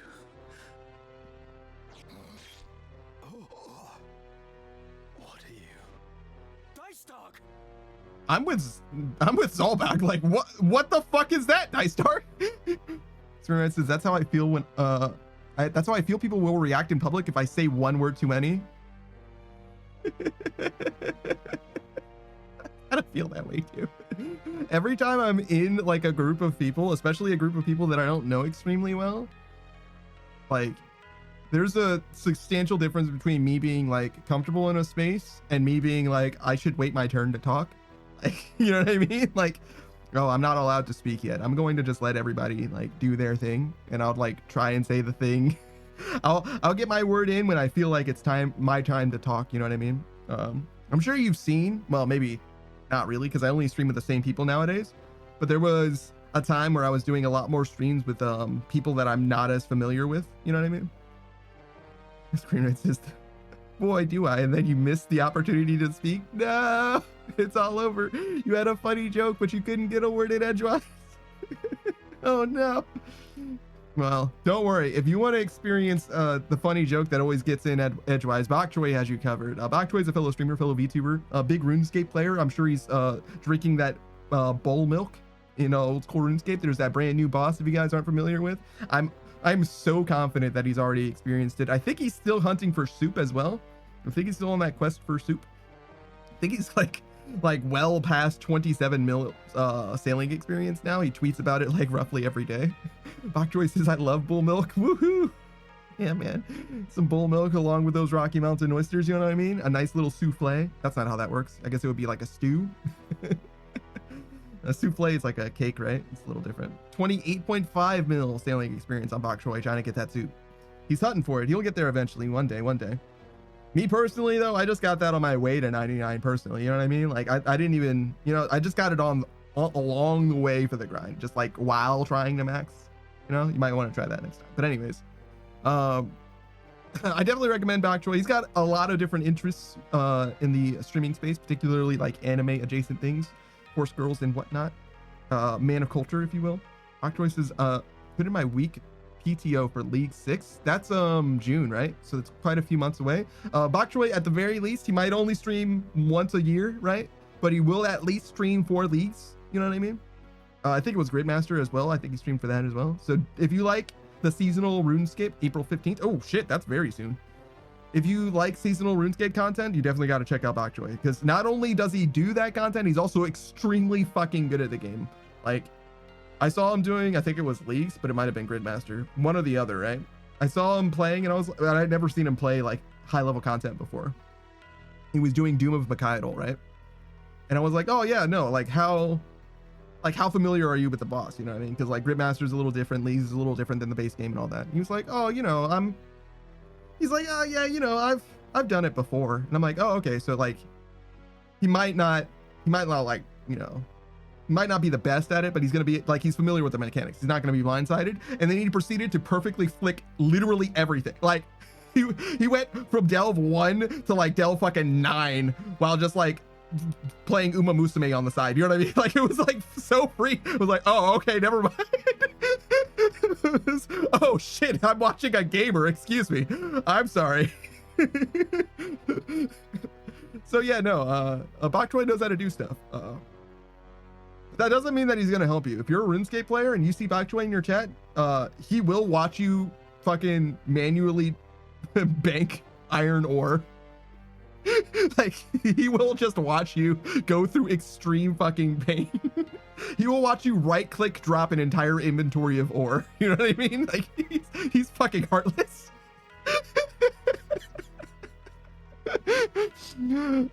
Which is another way of saying he's happy to let you play the game the way that you want to, is what I'm trying to say in different words. All right, let's get back to the story. So Dice Dark apparently betrayed even Duke Larg. Even Duke Larg, Dice Dark betrayed. So Dice Dark is literally after himself, I guess. You've betrayed me. Yeah, Duke Larg, you've been super fucking betrayed. He didn't even put a knife in your back, bro. He didn't even have to do you the courtesy of waiting for you to turn around. You killed your father to gain control of your house, and now you have killed me. This is news. We did not know that Dice Dark killed our dad. We did not know that shit. Hello? Damn, that was a lot of fucking blood. Is this poison your work as well? No. Modern 8 Stage is a Spider-Man meme. I don't think the Spider-Man meme works. It's more like the reverse Flash meme. Like, it was always me. You know what I mean? It is a gift of those who would see House Bale take center stage. do this? Zolbar, just like me, like Zolbar's like, why? We were already prominent nobles. Duke Larg was slain in battle. It is now left to House Beowulf to carry out his wishes. This... You go too far. Zolbog, as much as you have love for your brother, I'm gonna be so fucking real right now. And this is like low-key life advice for anyone, right? In the same way, same vein of like, you don't date the person who comes into your life by way of them cheating on their partner for you, right? If the person that you are in a relationship with, you started the relationship after they cheated on their partner to be with you, they are going to cheat on you 100%, right? Like, come on now, don't do that, right? In exactly the same way, Zolbog, you in this situation, what you should do right now is murder Dice Dark right now, because you know for a fact that he killed your dad and Duke Larg, his like longtime friend. There is no fucking way you are safe with this guy around. Like, everything else that's happening doesn't matter. Those two facts alone, if you are Zolbog, you draw your sword right now and you kill this man. Absolutely, you kill this man. Fuck that. Like, fuck all of that. This dagger. Place it among the corpses. Modern 8 stages, maybe. I was thinking the Spider-Man meme where they point at each other and there are 3 Spider-Man. Yeah, but there aren't 3 different people that you were mistaking. So,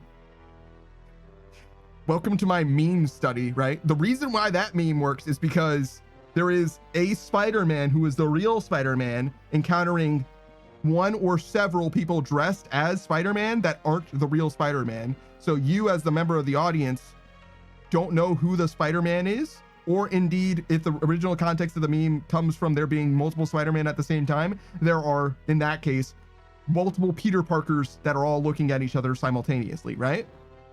So it's a case of, hey, there's like an ambiguity about like who is who, or wow, it's a weird circumstance that there's the same person in the same place at multiple times, right? It's like a veritable who's who situation, right? That doesn't apply here because there's only one Dice Dark, right?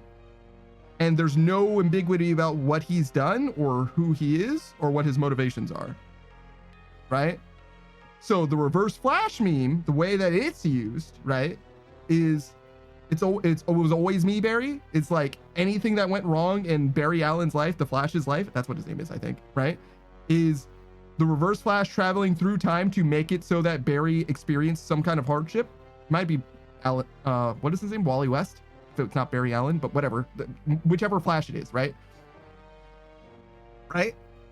And the idea is Dice Dark is as the reverse Flash because throughout the timeline of this game, the unfortunate circumstances that we've seen affect now different characters, admittedly, was always Dice Dark. It was Barry Allen. Thank you. Modern 8 stages, I get it now because one is the dark version, hence reverse Flash. Sure. You understand me? Yes. The die is cast. Lord brother! 0% chance that Dice Dark dies from that. He's just being dramatic. I don't even know if we really save here, but fuck it. Fuck it, we've all.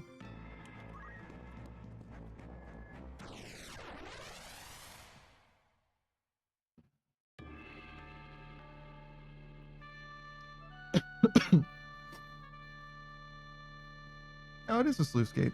Wow.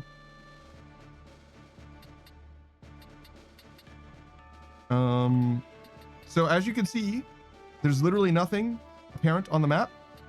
So we have literally no idea of where we should distribute our teammates or anything like that. So what we're going to go with is frontline Gur, backline Agrius, and Saku and screen write. Certainly. We're just gonna hope that that works. At the ready. Hey, Beatrice. 108 stage says that Reverse Flash's name is Eobard Thawne. Of course. The sluice. I believe it. Sure, I'm convinced. I'm sure I knew what his name was at some point in the past, but I certainly don't fucking right now. Well, I mean, I guess I do now, but you get what I'm saying. I wouldn't have known that without you saying The it. sluice open. The lake's waters will flood everything downstream. Battle will be impossible. What's the difference between a sluice and a dam? Well, I guess dams don't really open. Only one thing for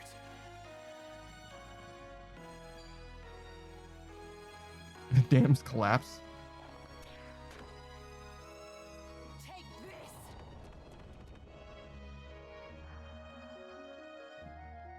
I'm ready to fight.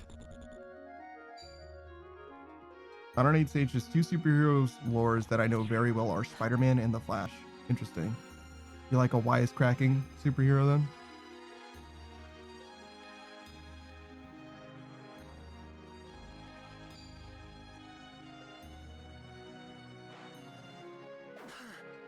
Did I lose my helmet before? Is that the last run? Was that the run that I successfully got through? Should I have replaced my headband? Do I get to like have a turn? How are we to see the sluice opened? Ah, I see. We've only to pull the two levers located at either end of the gate. This will be no simple feat, though. Our foes will stop at nothing to protect the devices. We must act with the utmost caution. I must concentrate.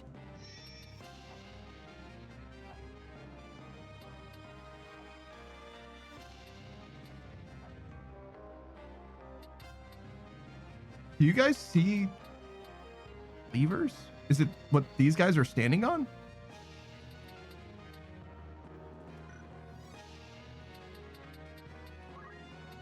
Ramza made it sound like it was obvious what we were supposed to do, and like I'm not super clear on that so far.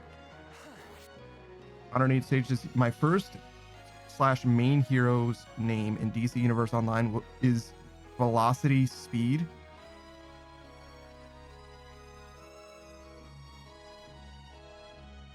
I'm sorry, man.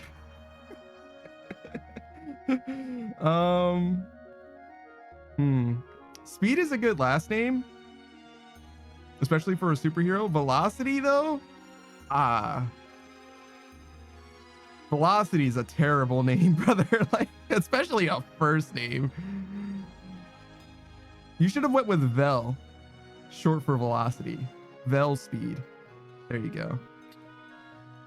108 stages. Don't laugh. I was like 15. You were old enough to know better.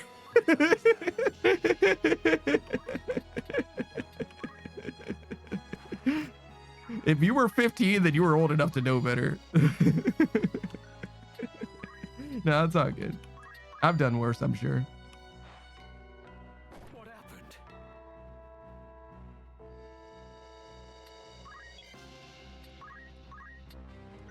There's no way that I'm going to be able to attack that guy point blank. Oh, but maybe if I go here. Okay. Sucks to be me, I guess. Okay. Sucks to be me. I'm just a bad person.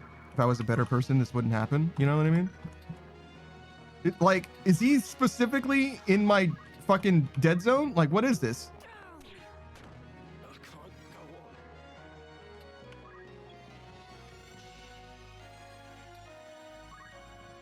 What should I do? Suck? Give him the good suck?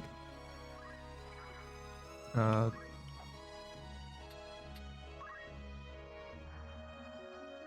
I needed?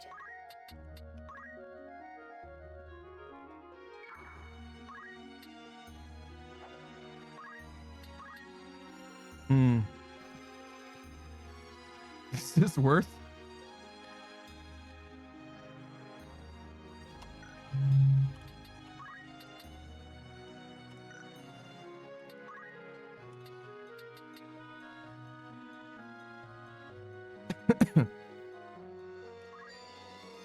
What if I do that after? Do this first and then haste and slow him after? Sure.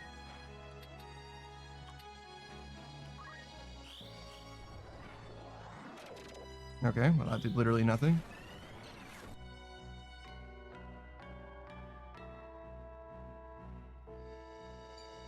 Okay, yeah, those knights are definitely on the oh my god, that did so much damage. The sluice gate controls. All right, so this knight is going to go soon, so we don't want to move from this spot because we don't want to make a path for him to get to Saku. Let me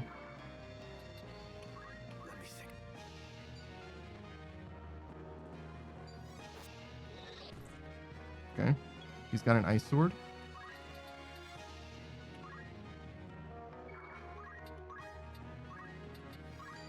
$272, 334. Pow! Right in the kisser. Yeah, yeah. Get him, Gur. Get him. What choice do I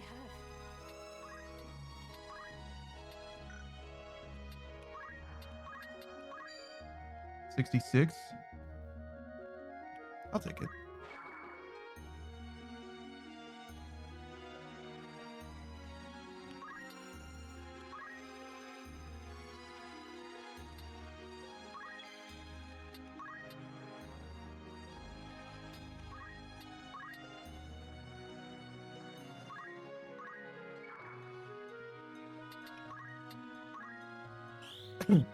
Uh-oh. Oh, okay, we're good. Ah! Okay, we're not as good.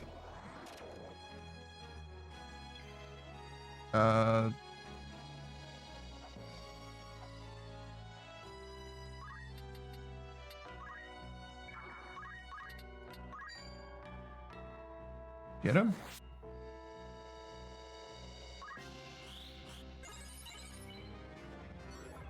Sure. Screen Knight's doing okay. Saku's doing significantly less okay. I love how Gur's just like in there, like fucking people up right now. Gur's like just taking care of shit. He's fighting a 1v fucking 9.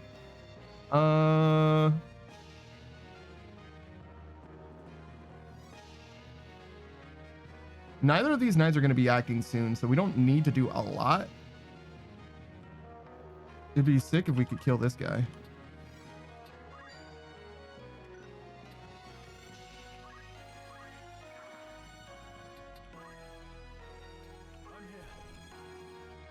Uh-oh. Saku's not doing so hot.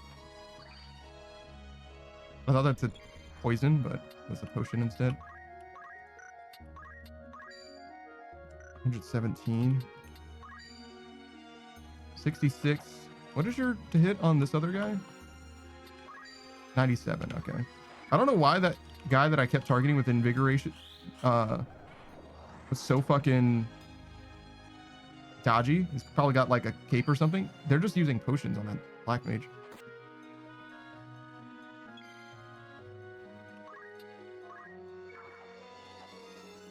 I would love to this black mage to not move where he is so that I could use Cyclone instead, but it's fine, we'll just take him out. My turn.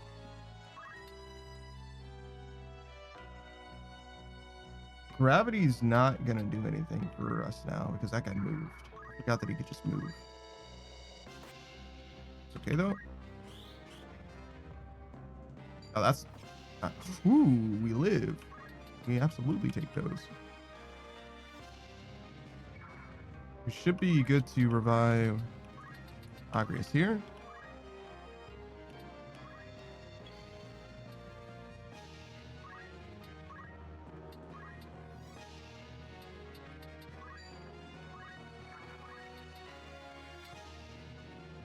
Honestly, I think I want to move like up, away.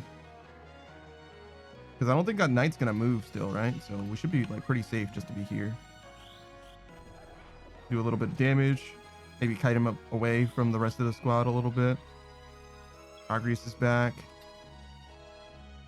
How much damage does this do? That's enough. We move to his back. Well, actually, it's at 100%, right? 100% is 100%. Damn it. I must keep at Job level 5. That might be enough to get ninja. We might be able to be a ninja now. Be pretty sick. We move here. Do we?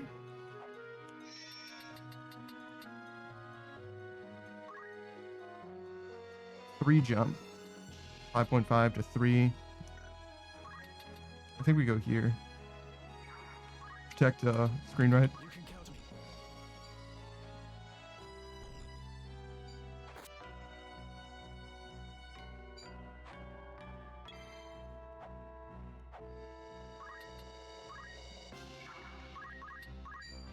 38 versus 72, sure. It'll be 2 at KO anyway, but maybe they'll get a little bit of chip healing here or there somewhere. I don't even know who that hit. Oh, screen ride. Okay.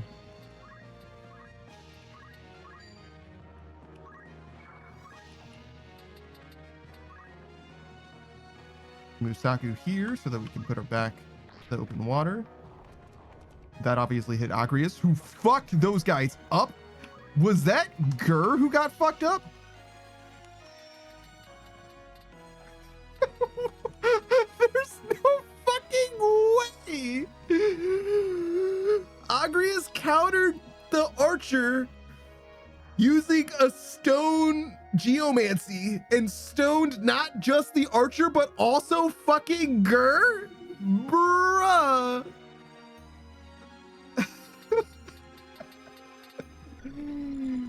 Are you fucking kidding me, bro? That's unbelievable. Holy. All right, well, get fucked, I guess, me.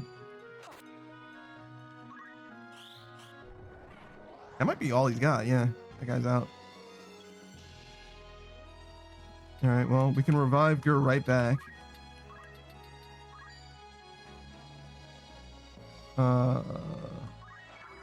See night.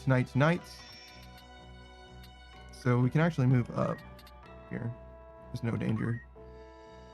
I don't know if we can do anything for for Gur. I'm gonna be honest.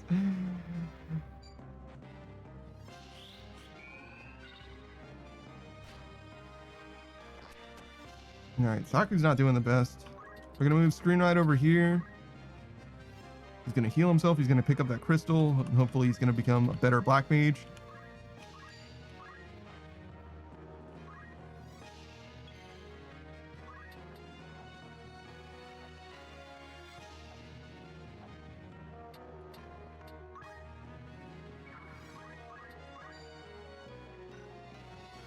What I want is Ice Brand? No, that's alright. Yeah. Fuck you. On the dot.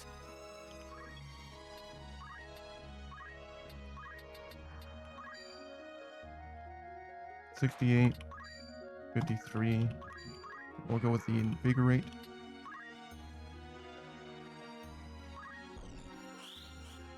Knight curing himself on his way to this crystal. Invigorate to do a little bit of damage on that archer. Agrius. Good question. What do we do with Agrius? I can still attack this guy, right?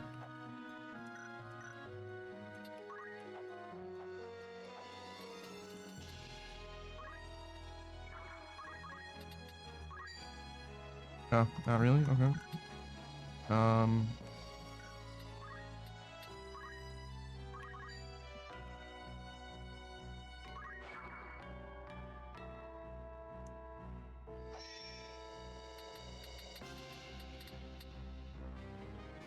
I don't know if she's safe where she is, but she didn't get attacked last turn, so I'm just gonna assume. Yeah, it seems fine.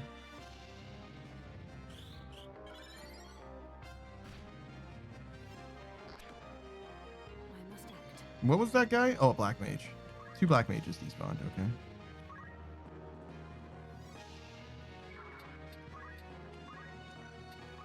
Alright, so we will cure Agrius. Come on.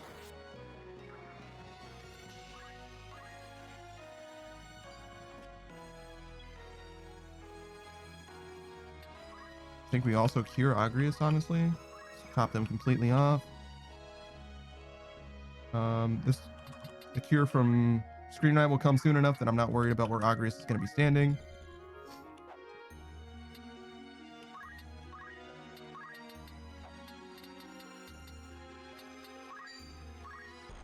Rams to chip down this guy. Saku.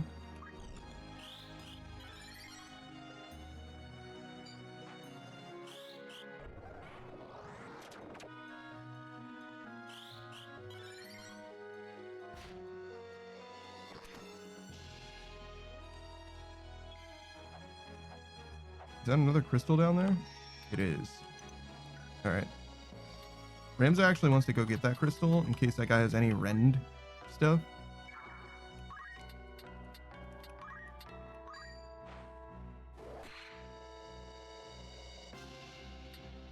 I mean, just any skill that he doesn't already have, honestly. Agrius could benefit from it too, but Agrius is way further away, right?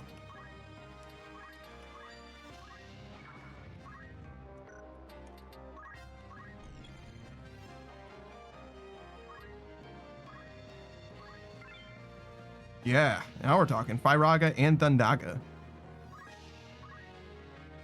Those are some real fucking offensive abilities right now. He can't use them because he doesn't have access to black magic right now, but he will one day have access to black magic again.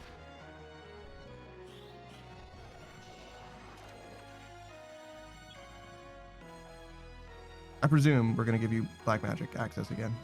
I'm not positive, I guess, technically. This crystal is also a black mage.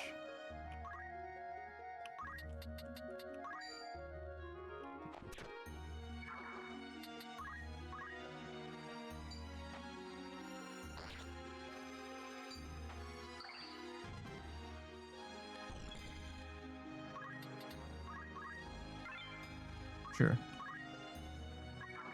Not amazing, but it's what we got.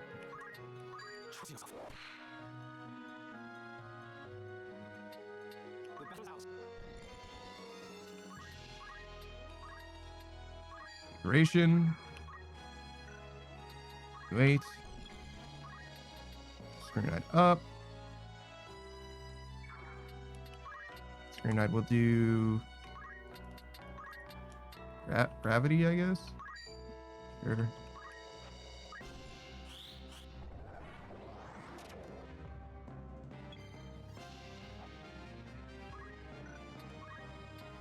Well, Agrius will continue to chip away at this guy. No, that's fine. I really did not expect the archer to move into that crystal. I'm gonna be so fucking real. I fully did not think that they were gonna do that. I mean, it's fine. It is what it is, but you could have asked me 100 times what was gonna happen on that turn, and I never would have thought of it. All right. Invigoration on this knight.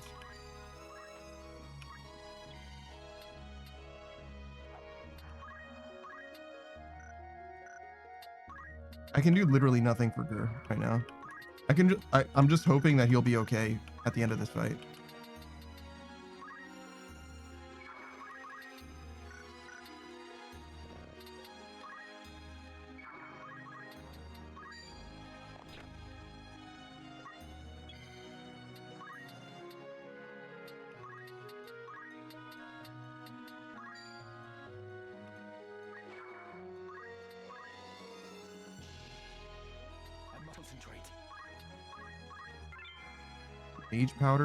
Mage power gloves. Cool.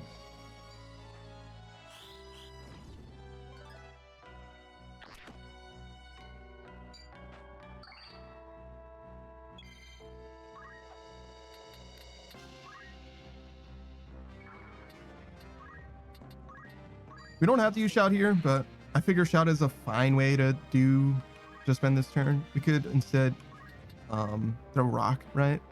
I don't imagine that the rock's going to do very much damage. It probably will, in fact, make up for the damage that he just healed, but I don't know.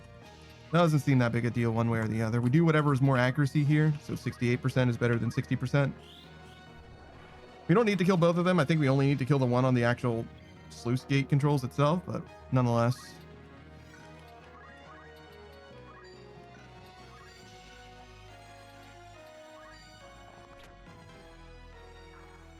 Try and get them both while we're doing it.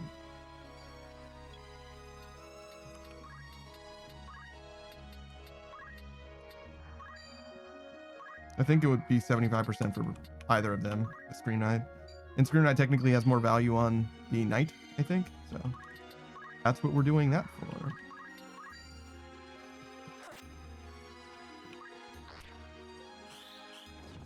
Oh, that hit Ramzo. Whoops.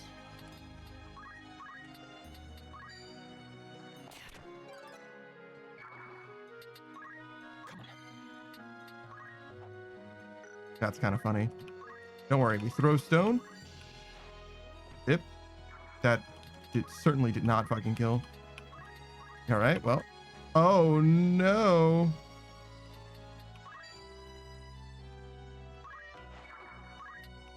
There we go. We were low on mana, but we moved, so now we have enough mana. Meanwhile, Bip. Holy shit, that did so much damage. Let's go, Screen Knight. All right, so we open the sluice gate and stop the battle after the poison already happened. I don't know how much that's going to make a difference. Right. All that remains is to open the sluice gates, and the battlefield will be flooded.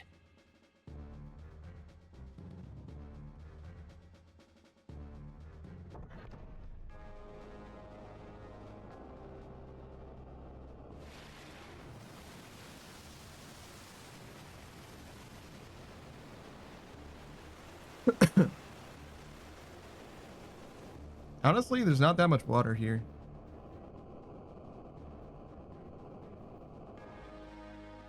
I just figured it was going to be like flooded, you know what I mean? But I guess that is supposed to be a bridge. We've come. Oh, Orin. I trust you've been kept well. Orin wasn't with us, was he? I don't think he was. Well enough, as you can see. And this must be Barbaneth's son Ramza. Yeah, hey, what's up? How you've grown. I'm one of the good boys. I was going to say good boys because he's called me boy just now. I'm one of the good guys. Have we met, my lord? Yes. Though I can't say I'm surprised you've forgotten. You're only a child of some 3 or 4 years at the time. You gave us all quite a fright trying to lift my sword. Your father gave you a scolding that left you in tears, but at least you weren't hurt. How much damage would he have caused just by lifting your... Was it like unsheathed? And now here you've come to rescue me. I thank you. There's no need to kneel. Wait, who the fuck is with us right now? The battle is ended, with only light casualties on either side. This too, thanks to the help of Ramza. We've managed to hold the fires of war at bay. For a time. I thought the war had already started. What's happening? I see. Like the fight? Worthy son of Battle? Barbaneth, young Ramza. There are many who owe you their gratitude, and I give it now in their stead. And mine with it, to be sure. I do only what must needs be done. Hell yeah, Ramzo. I see your likeness to Barbaneth is more than skin deep. Your deeds honor him, boy. Glad you clarified that. I was confused. I'm glad that you're not the only one. Or I'm not the only one, because like, what the fuck? I mean, I guess it makes some sense. I don't know. I thought that the poison was supposed to be like for the battle. Like, and once the poison happened, that means that like the battle is supposed to be decided. But apparently that's just one thing. Duke Oltana means to execute you on the morrow. I don't know who Volmofra is, to be honest. I don't know who the fuck this is. Is this the lady who was working with Delita? So why is she here right now? We should flee promptly while the confusion eases our way. It is as she says, my lord. We should continue this elsewhere. Yes. Yes, it won't do for me to remain here with Goltana in this ill temper. Oren, decided to travel with Ramza. What? We must That's fucking expose sick. Let's the go. Church's deception and put a stop to the High Confessor's plot. Then I will go with you, my lord. No. You will return to Zeltenia and see to the safety of Queen Avelia. Oh, she's a queen now. Sure, that makes some sense. She is the kingdom's rightful ruler and must be protected at all costs. Why is she the rightful? Oh, she's the rightful ruler because, in his eyes, because she was the one who was like actually properly ordained, I think. She's actually an illegitimate heir, or an illegitimate heiress, I guess. But she only just found that out recently, and like it only sort of matters anyway. She was like replaced at birth with the actual princess. Solemn duty You know what I mean? But like falls to you. no one knows, so like does it even matter?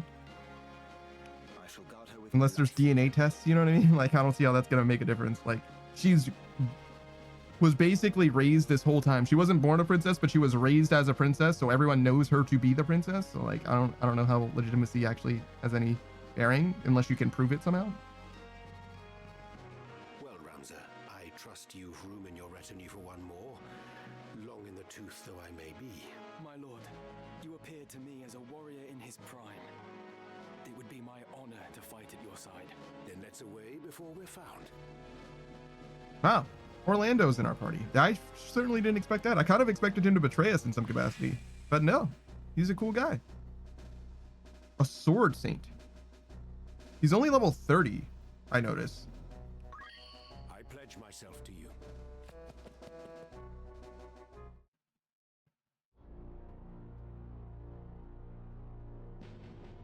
For the sluice to be opened when victory was within my grasp, I suffered a plague of fools.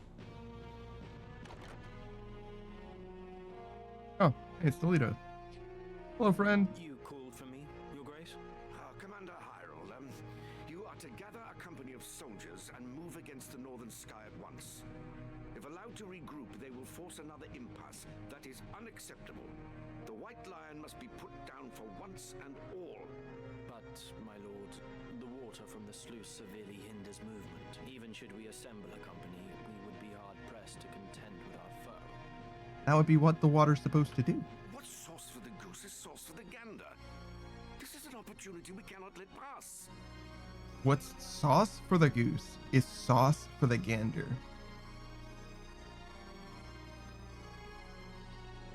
What the fuck is a gander? A male goose? What? Hold on. What's sauce for the goose? We're learning today, boys. Modern age sage just gander this. Doesn't it mean look? You can take a gander, yeah.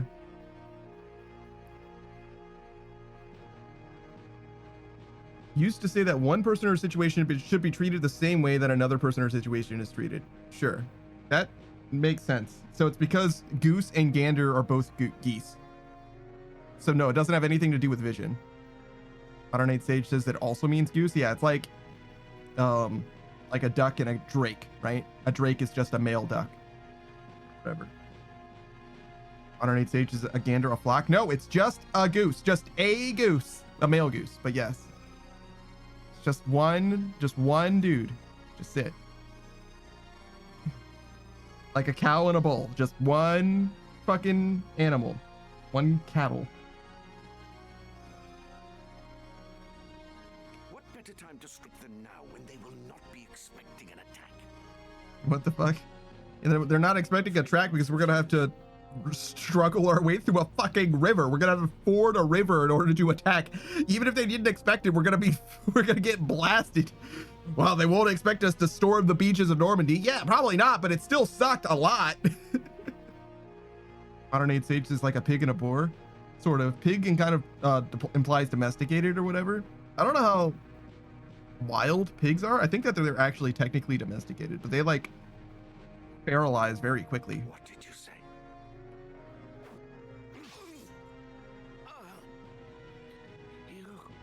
No man would wish to see you, king. Damn, Toledo. Damn, that guy exploded in blood. Holy shit. Yeah, this is the lady that was with us, I thought. But they just look similar, I That guess. your death is not in vain.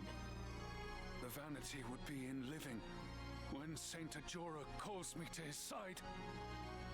Who the fuck is Globados Devout, and why does he look like Orlando, right? Orlando?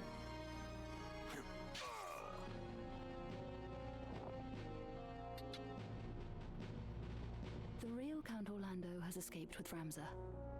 This is as you desired. Yeah, Valmafra was just with us, right? I'm not tripping. That's literally who was by our side literally moments ago. It is. We can but hope that Ramza does not fail us.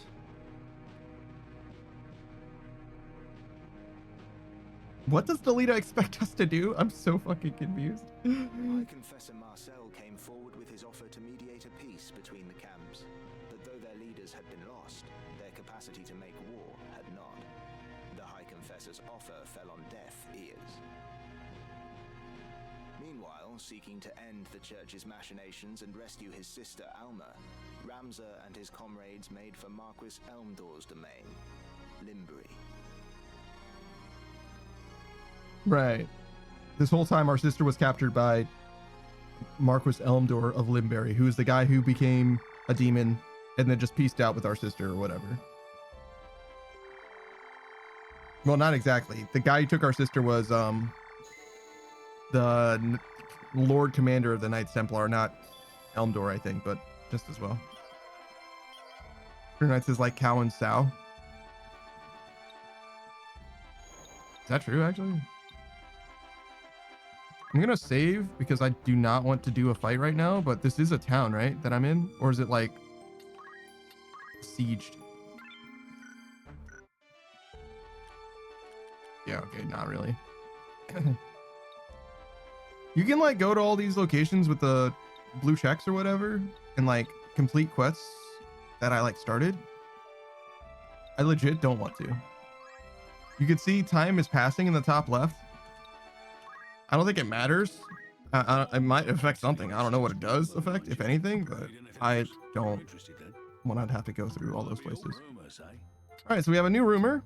Up to 200,000 soldiers from both armies combined are said to have taken part in the Battle of the Fort Besselad. The skirmishes continued. Neither side could break the months-long stalemate. Then, all of a sudden, it was over. The White Lion and Black Lion lay slain. While rumors circulated regarding the cause of Larg and Goltana's death, the information we have gleaned suggests that both were assassinated. Need anything else? Come back soon now. Welcome, or catch your eye. Hard scale bag. This is for, I guess, a bard and whatever that other class is. Heat fluted pole. Goku's pole. Wizards. Huh.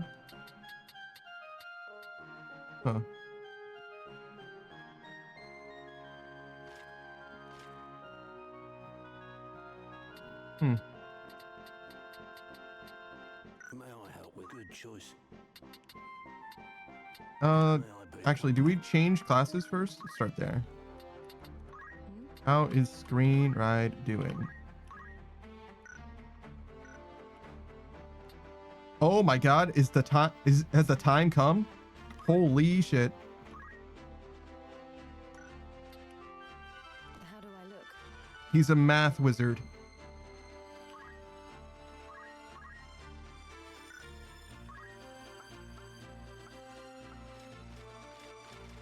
Okay, so that's what the pen or ink quill indicates. Okay. So you have access to white magics. Set the target variable. The resulting spell will target units based on their current CT. Must be paired with a trigger value. Oh no. This class is gonna be the most complicated shit. All right. Come on.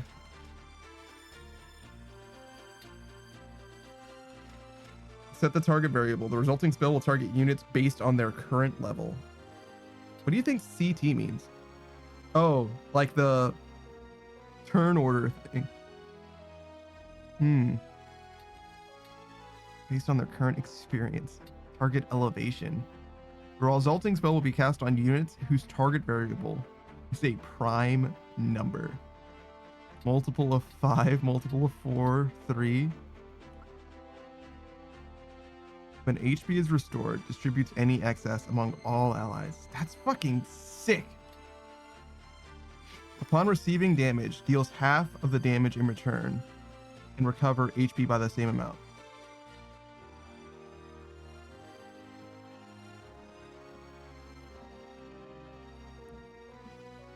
So you have thorns that recover half of the damage that you would have taken as well. So like 100% lifesteal on 50% thorns. Weird. That's a weird fucking ability, but okay. Experience boost? Sure. Accrue experience. And accrue job points. Huh. Okay.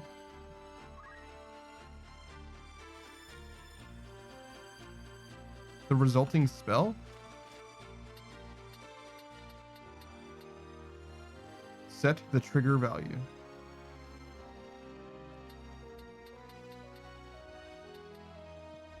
Set the target variable and the trigger value.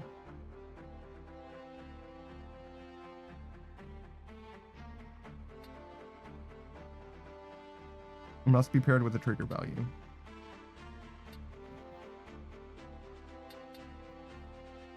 Okay, so when target elevation is prime, when target experience is a multiple of 5, and target level is a multiple of 4, when target CT is a multiple of 3. Basically.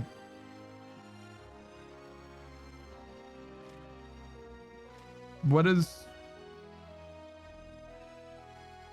But like... But what happens when I do that? What happens though? You know what I mean? It's like, okay, so I set this up, right? So when target elevation is a multiple of 3, then, right? Like, we'll just try it. We'll try it. We'll see what happens, right? We're just gonna fucking see. I'm not crazy for not understanding, am I? Like, is it me? Is it me? Like, am I the one that's like being an asshole about this? Screw Knight says, when it is, yes. If it's not, no. Like, well, I mean, yeah. I mean, I guess that's true.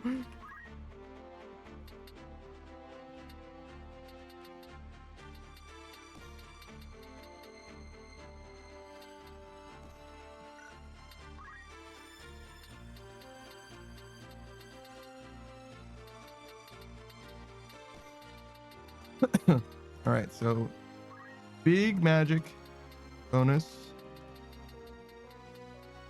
What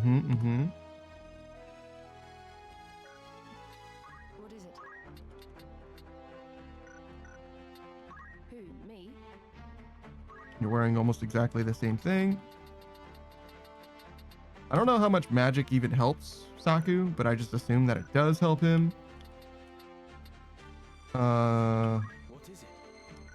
So I did get to keep my headband. Looking for Actually, before we look at those characters, Orlando's here. by all means. Excalibur. Permanent haste. Ooh. So yeah, that's a knight's sword. Some heavy armor and bracers. Raises physical attack power by 3. Wow, pretty sick. Absorbs holy, boosts holy, and permanent haste. He's also got swordplay. Judgment blade. It looks like he's just a better version of Agrius. Straight up just better. JP boost. Wow.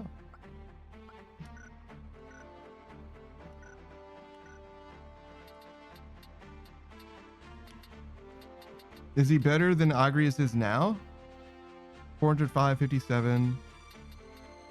Well, I wish I could see what their stats were like without gear. I mean, I guess I could take their gear off. Converse. Even in this war-torn realm, there is more to life than conflict. This I shall tell my queen when we meet again.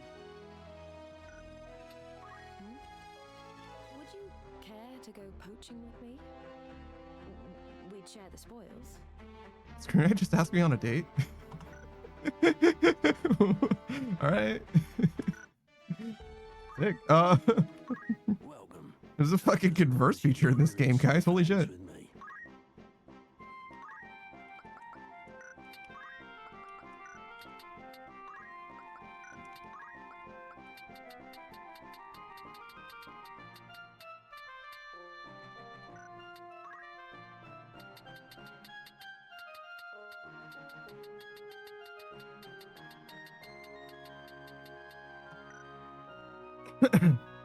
Knight says he's just like me for real. In Modern 8 stages, you miss all the shots you don't take.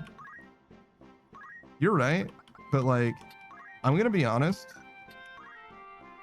I probably, much like several of you, am just never. It's just never gonna happen. You know what I mean? I've said this before, and I'll say it again. In order for your boy to end up not being single, it wouldn't just be a matter of what the fuck? Oh, that's weapon attack. I see. It wouldn't just be like, oh, you met someone. It's like they have to like come into my life like a fucking storm. You know what I mean? Like, it's like I needed to be dragged along into a relationship. It's not just like a matter of like, oh yeah, no, it was like they were pleasant and I shooted my shot. I shot my shot, I guess. Beatrice says, yeah, nah. Just get good. Yeah, no, I'm all right. Thank you kindly. I actually forgot to do a shout out for you, Beatrice. My bad. Where are you? You're number 6. Like the beast. You are. Beatrice Gambit, or Beast Atrix Gambit, as I like to call her. All the time. You know what I mean? Just me and Beastie here. That's what I always call her. She's your super Kamiyoshi, if you didn't know. She's been here waiting for you this whole time, waiting patiently for you to go ahead and I don't know, like, comment, and subscribe. I guess you can do the YouTuber stuff or streamer stuff if you want to do all that. You know what I mean? It's not like necessarily, but you could certainly do it. You're allowed to. You know what I'm saying? She's been playing, or known to play, all kinds of different games. Overwatch is a big thing for her. Overwatch? Sorry, I was thinking Marvel Rivals and I said Overwatch because they're the same game in my mind. That's like fully slander from me. I apologize. I was gonna say Gambit from Overwatch. You know what I mean? Like, those are the same game to me, dog. That's on me. Like, my bad, dog. I didn't mean to hop on Rivals. Yeah, exactly. Now, she's also been playing a lot of Megabonk. So if you're interested in Megabonk, that's also a good stream to check out. Hers, I mean. And you know for a fact that she's going to be playing that new Resident Evil game, Resident Evil 9 Requiem. She's looking forward to Leon S. Kennedy. I'm sorry, Leon's middle name, Scott Kennedy, doing his best, doing his top. What the fuck am I looking at? Fly's Doom. Oh, cool. Doing his main thing, you know what I mean? Taking on the world and etc. You can equip in your offhand. That's interesting. None of this is real, and nothing really matters. A magic room? Oh. Huh.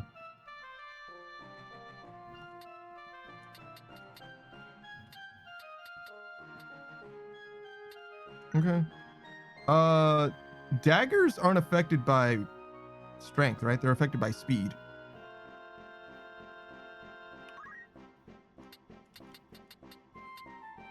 Right? Or is it like 50%? This is your grand total. You won't be.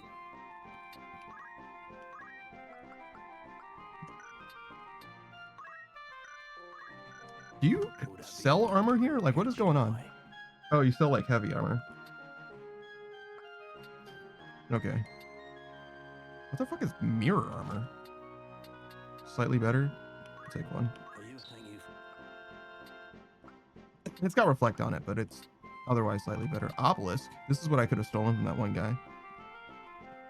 A morning star. Interesting.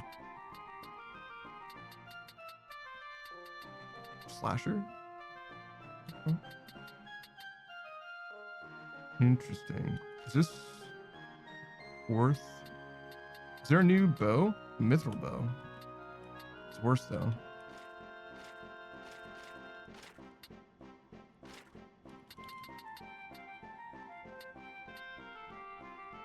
This is 10. Its large size and extreme power generate heavy recoil. Cannot wield two-handed and cannot dual wield. Doesn't imply that it's one-handed though. Or that it isn't one-handed, so I probably could have a shield. But this is more range, right? Basic range is 5 and 4, so yeah, it's a little bit more. Will that be all? Don't be a... Good day to you. Rumors, eh? Will that be all? You're interested then? Who's going? Oh, I can't send Anything else? the named people on those things. Modern Sage is Scott. Someone told me it was Smexy. What? What the fuck did you just say to me? Smexy? Jesus Christ, you are from 2008. I haven't seen the word Smexy in 20 years. Not since I've been on fucking Gaia Online. Modern Age. Oh, Leon S. Kennedy. No, his middle name is Scott. Yeah. Maybe that was a joke, but yeah, no, his middle name is actually Scott. They always say or said Leon S. Kennedy before this game's like Resident Evil 9's trailer or whatever, but yeah, no, it's actually Beatrice is Glomshoe XD. True. What else?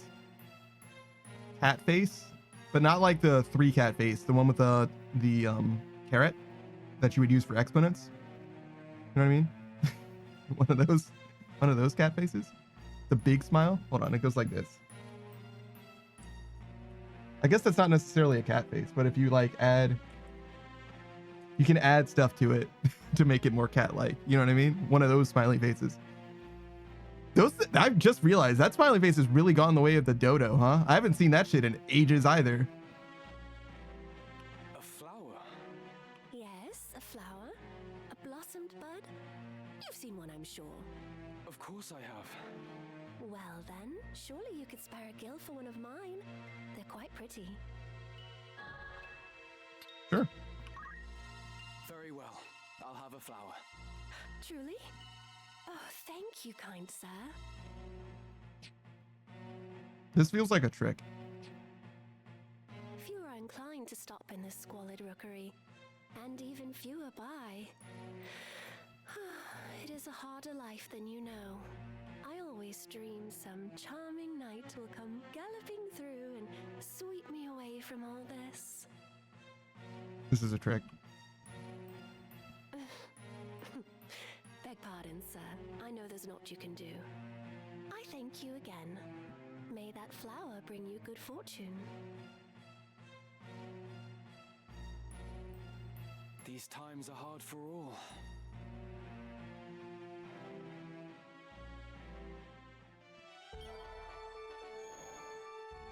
I guess I'm not in danger.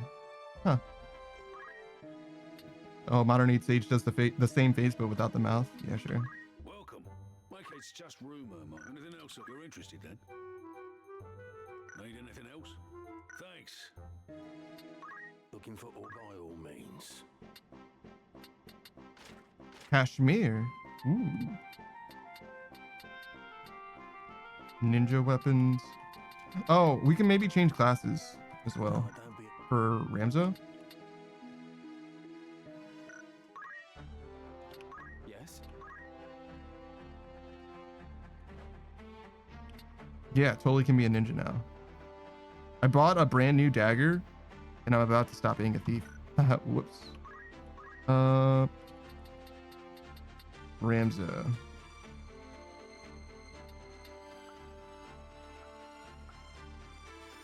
These could both be good.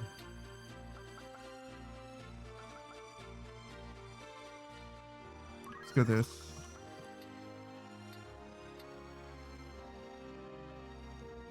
We have 891 job points.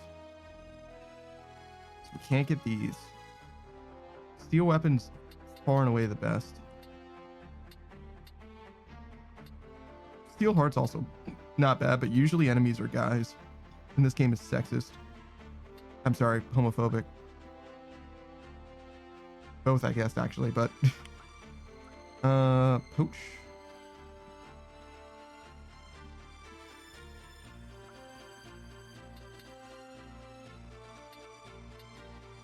I don't see myself using any of those. This could make a big difference in a 1v1 situation, though.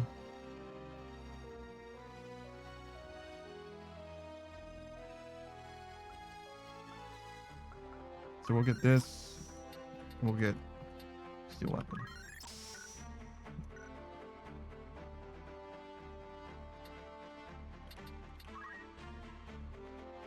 What? Oh, I need to be a level 2 Geomancer. Alright, well, we can be Dragoon at least.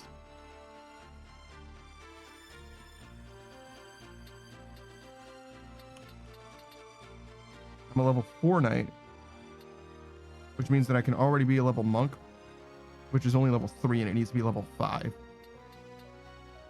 So yeah, for now we go level 5 Dragoon. So we do have a frontliner again, Ramza. Good job. Let's try it.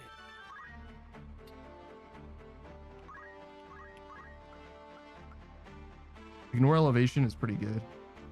We're not there yet, though. Upon receiving a physical attack, grants re-raise to the unit. Sounds like dog shit. Full arms, it's okay. We'll get a good jump over time. You basically always keep metal.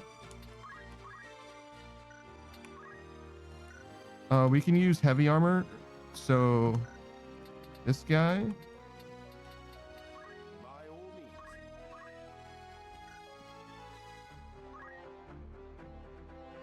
Remove.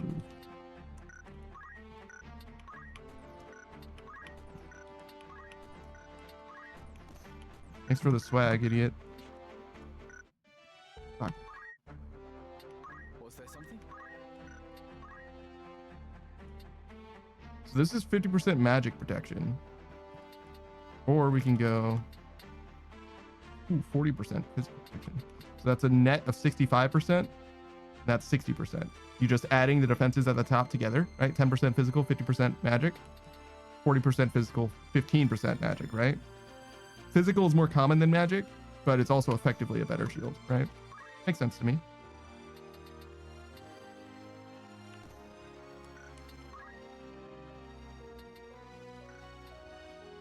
So downside about this is Ramza cannot be have magic cast on him anymore, which might be a problem, but might not be. He's going to be really tanky, so we'll try it.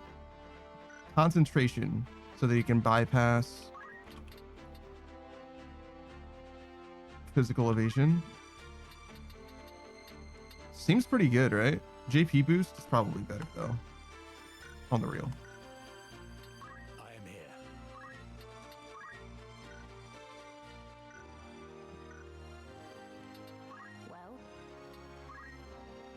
1,400 points.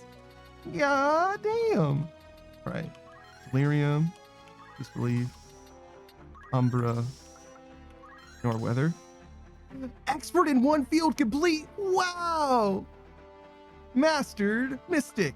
Look at you, Saku. Good for you, man. All right. Change up. I like it.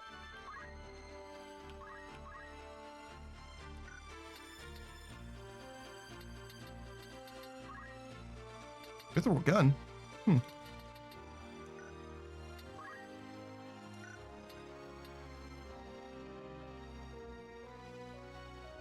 I like white magic. Can you learn any orator skills? Persuade a distant foe to become an ally. At the end of the battle, that unit will officially join your party. Persuades the listener to wait before acting. Resets a distant unit to 0. Fascinating. And the fraud. Tricks that listener into investing their hard-won coin. Obtains gil from a distant foe. infuriates with foul invective, inflicts berserk on a distant unit. Imitates the dull tales of a famed professor to induce slumber, inflicts sleep on a distant unit. Doom, reduce the faith of a distant unit, increase the faith of a distant unit, reduces the bravery of a distant unit, and increases the bravery of a distant unit. None of these are offensive in any way. So the offensive option that Saku has is Entice. It's literally the only offensive option.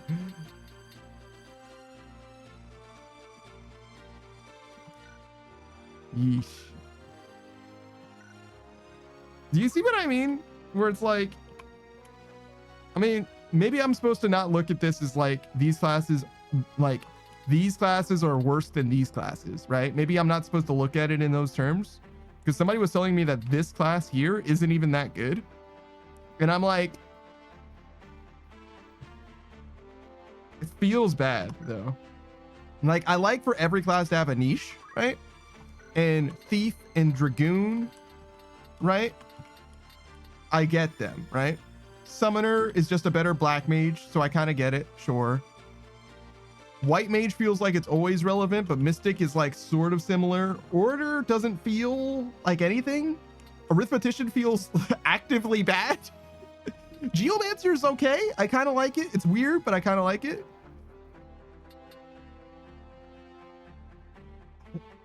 Knight and Dragoon seem like the same thing to me. Squire kind of feels the same too. We haven't really done Ninja yet. Maybe Ninja's good. But you get what I'm saying? Where like some of these just don't feel like you should do them, I guess. Air Knife, you know what? You know what? He doesn't need. He can do gun. He can do gun. You know? What if he just did gun? Simple as, right? It doesn't scale based on anything. He can just blast them every now and then. He does not need bracers. What the?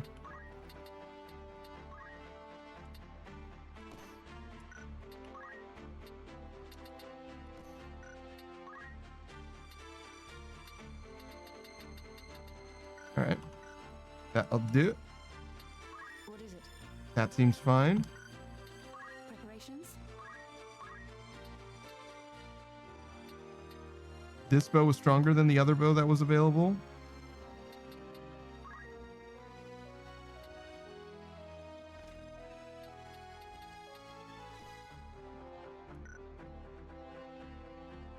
I don't know what bows scale on.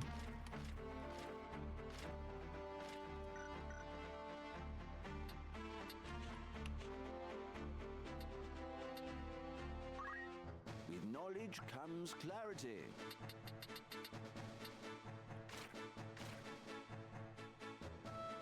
Amount of damage this bow inflicts depends on the weapon's attack attribute as well as physical attack and speed.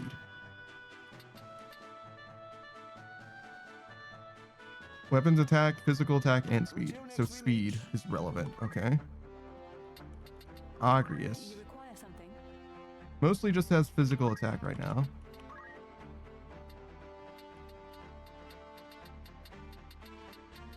Yeah, I don't have that hat that increased my speed anymore. I don't have anything that increases my speed here.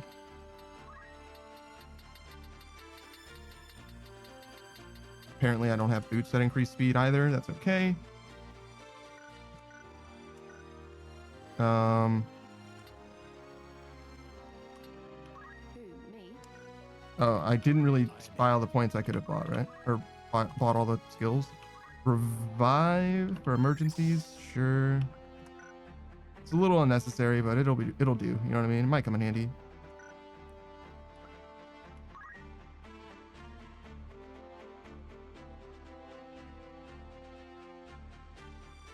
Okay.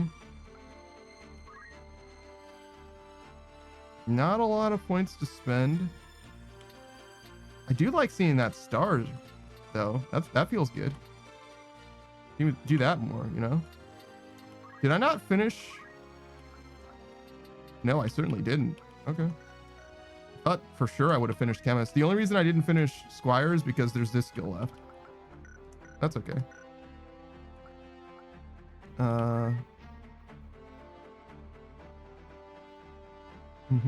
Okay, that's fine. And she's got a lot of points to spend. Aim 20? There's no way that this is worth, right?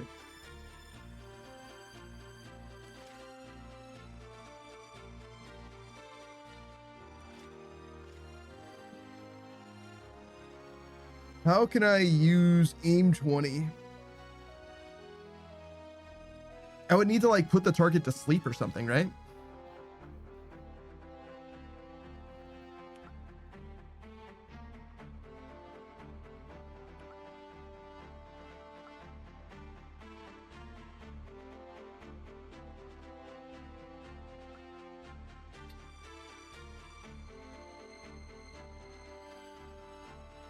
Concentration seems pretty good, but we're definitely not going to actually use it anytime soon. Increases the evasion rate against attack or arrow and bolt attacks. It's like whatever. This though, upon receiving damage, increases the unit's speed for the duration of the battle. This strikes me as exploitable, right? Activates even when the damage dealt is 0, right? So if everyone attacked Agrius at the start of combat, that's like +5 speed or whatever, +4 speed, which would increase her damage as well as just her speed, and would also make it so that she can do this better, right? Probably. That's what speed affects, right?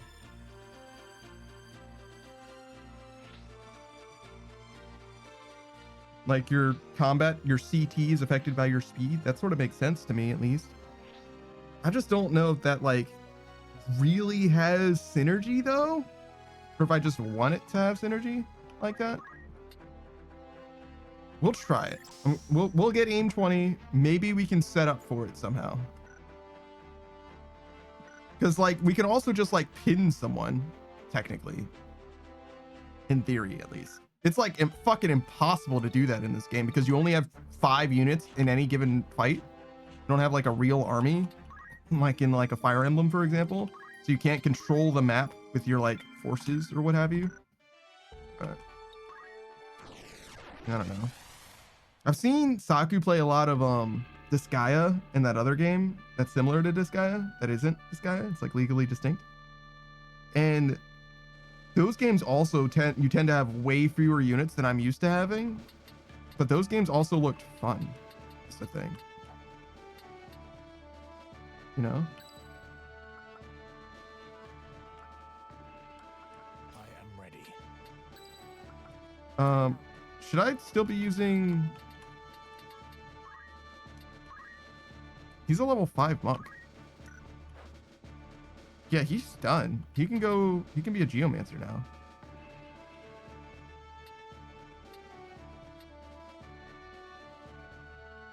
Or ninja. Do I want him to stay a monk for any reason?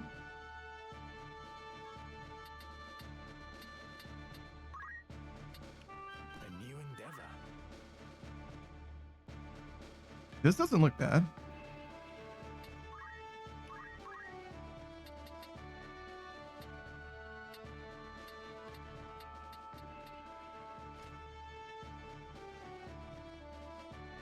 Equal to the unit's movement, horizontal range.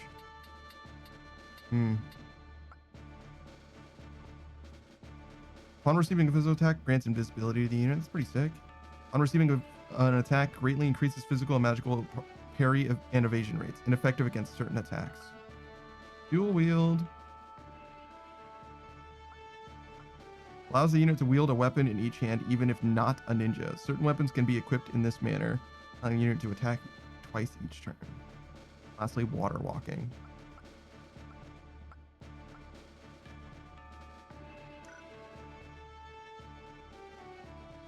So he gets dual wield as part of just being a ninja. So he's going to be double attacking. It's pretty good. Geomancer's pretty good too. This will serve.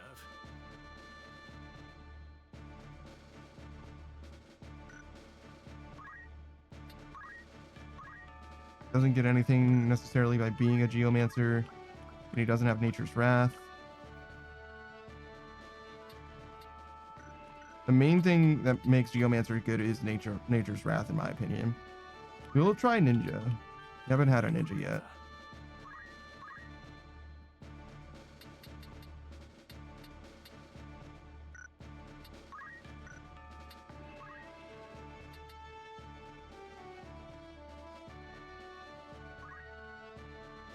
Oh. Oh, we can go headband. That's fine. Headband. Power Garb. Sure. Bracers, yeah. Double attacking. He's not going to be amazingly strong because he doesn't have any speed, really, but it's best I can do. AP boost, counter. Sure. Jump.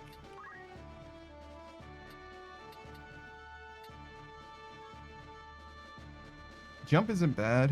We could also do like martial arts, which would be a ranged attack.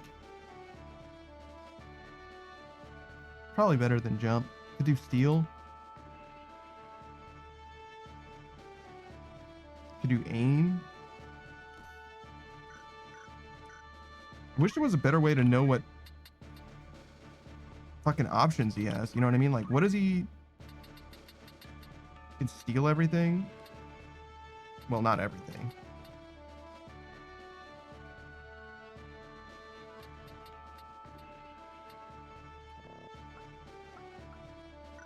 Doesn't seem very good.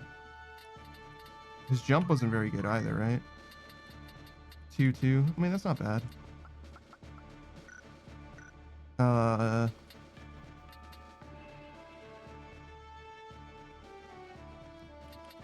Why do I feel like this is the best? Cyclone? Revive, Chakra? Counter? Even first strike? Oh, no, it doesn't work that way. He's not going to have Brawler, but he's not using bare-handed attacks, right? Except for maybe Aura Blast? Maybe? Yeah, I feel like somehow martial arts ends up being the best.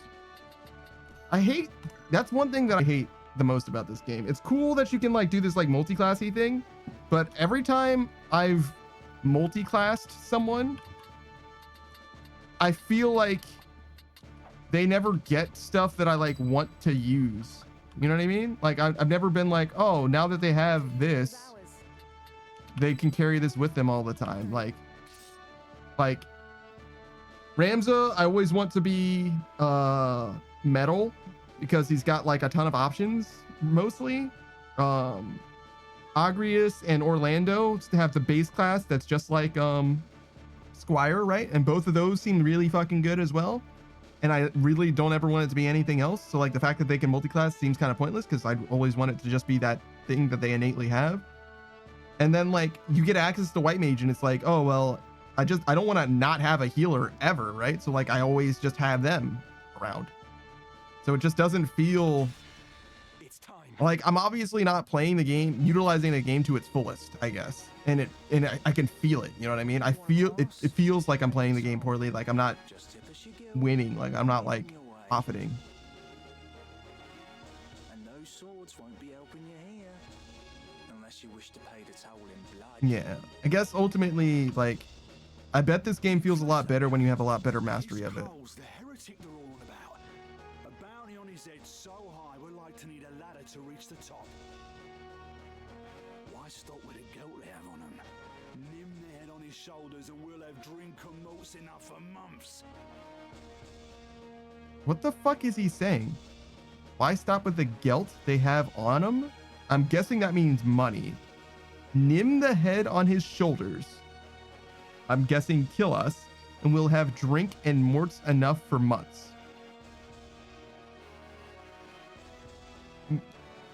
Meaning, turn us in for a bounty, and they'll be able to drink ale and morts? Like, what the fuck does what? This guy's not speaking English. Like, what the fuck did you say? Beatrice says, so this game isn't for filthy casuals. I don't know, man. Like, maybe if you're just smarter than I am, it's fine. And no mistake. I'm not much for headhunting, but Gil is Gil. Mill 'em, lads. What the? Who the fuck are you guys? Why do you speak like this?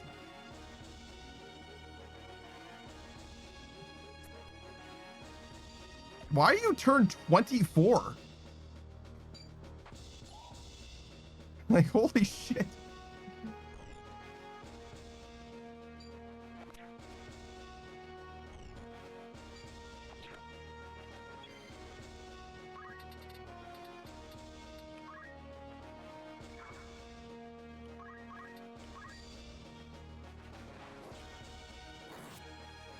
Okay, so that's 121 on each attack.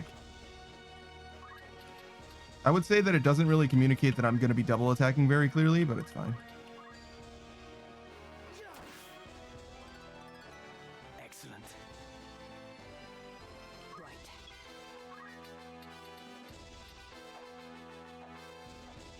All right, we go up here. We're going to try and snipe that guy. Not because it's a particularly good move, but it's about the only move that we have. Saku is a gun boy, which means that he could shoot just about the whole fucking field.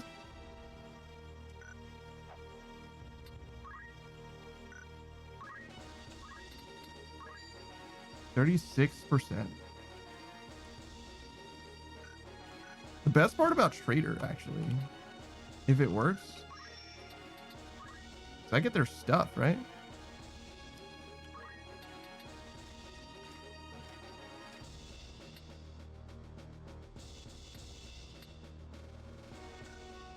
That's like way better than anything else. Obviously, getting their skills is better than getting their stuff, but the next best thing is for sure getting their stuff. And I guess I can send them off on quests randomly too, right? I think for now, you need heals.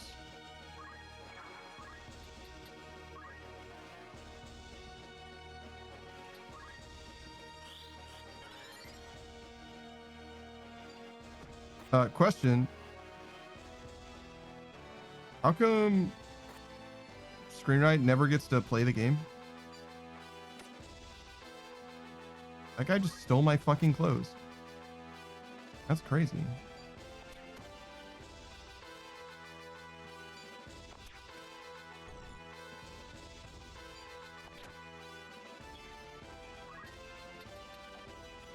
Oh, I was gonna backstab that archer if I could, but I'll backstab this guy instead.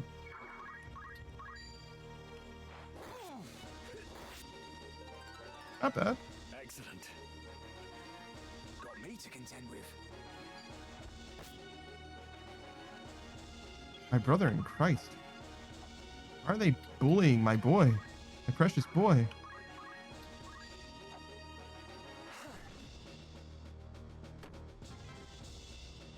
Come then.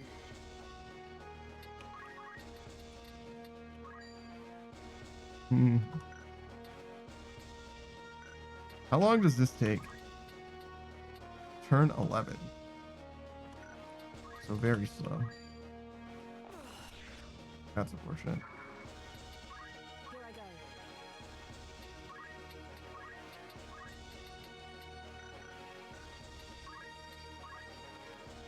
I hope I'm in range now. I think he was only one space away. Yeah, he was.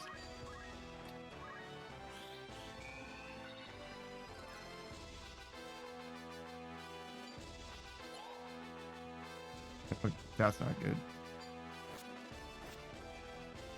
Wow, 1 HP. All right. Employ arithmetic algorithms and cast magics instantaneously. I see. So I fucked up in a way that I didn't even anticipate I could have. That's unfortunate.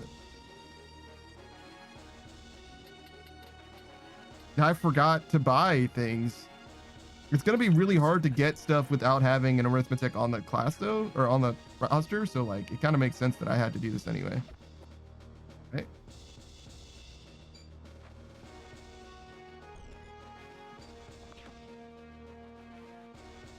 No, Jesus fucking Christ.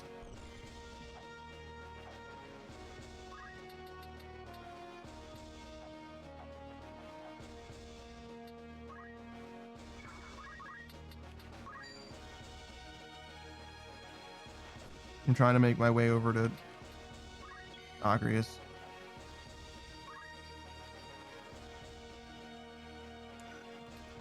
Oh my god, if only I had life steal.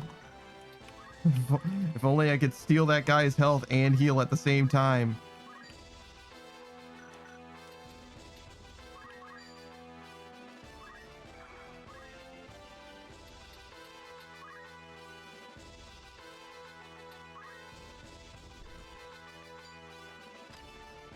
Why are you trying to steal your teammate's fucking helmet, dude? Chill. No, that's fucking unfortunate. Holy shit. I might be fucked.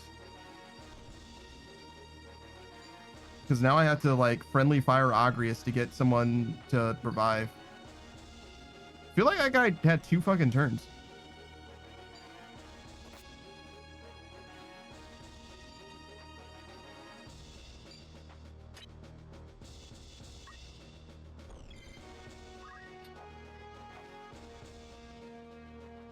How is Agrius further away? Did I not move closer to her? I feel like I moved from here to get closer to Agrius, and now I want to go back to where I was to get closer to Agrius. Like, my goal is the same, but I haven't gone anywhere yet somehow.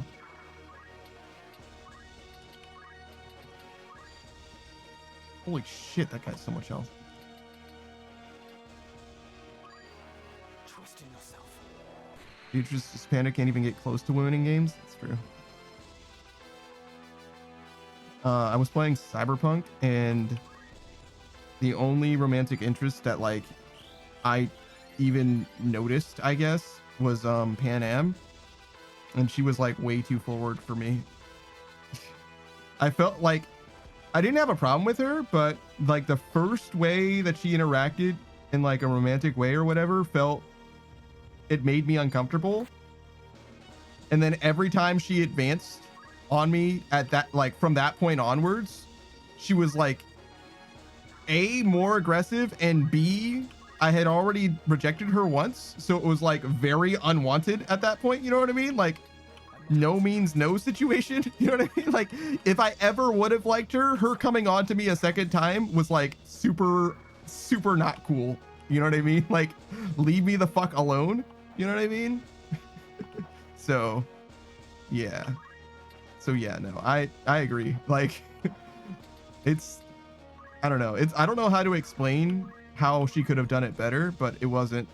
If I had liked her more, it wouldn't have been a problem. That's for sure. But I wasn't comfortable with her the first time, and her doing anything after that did not make it better.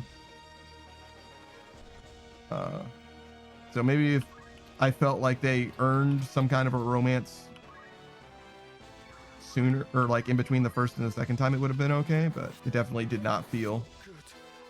How is that guy alive? I just did fucking 270 damage to this dude. Holy fucking shit.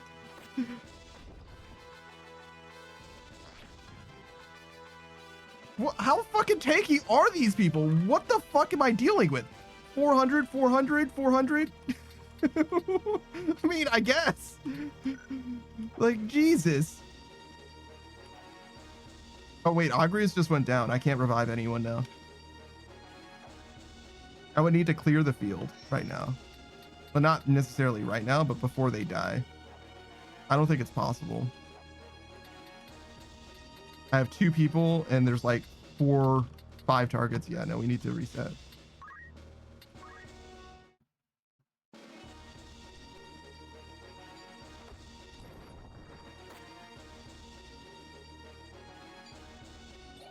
Putting a screen right there fucking sucks. Charming him is actually like the best thing that could have happened though, because Hopefully they don't attack the guy that's charmed, because I literally can't use him for 18 fucking turns.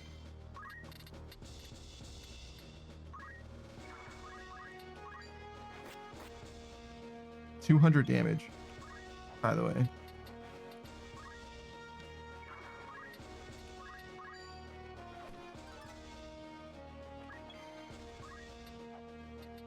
I know I'm doing literally the same thing that I did before, but I feel like I didn't learn any better like course of action to take.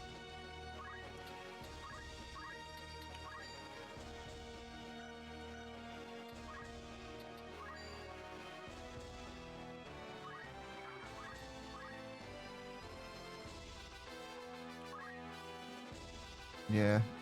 Wait. Can ninjas pass through enemy units or enemy squares? Is that a thing? Yo, can you stop stealing everybody's heart? Beatrice's, do you have Animal Crossing? No. I mean, I do have a Switch, I guess, technically, but no, I do not have Crossing.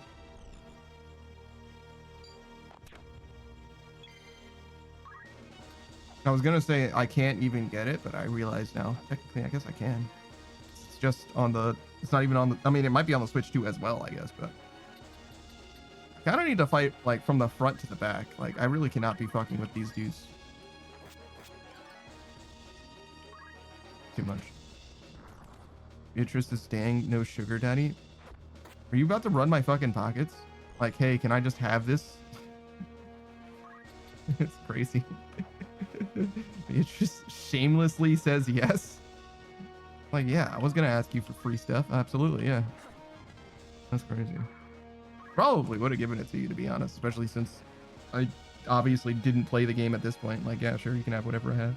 But it would probably be like a one-time dealie. Like, you can, here's all of my stuff. Now I don't have any stuff to give you. You know what I mean? Like, if I'm done with a game like that, I'm probably well and truly done with it.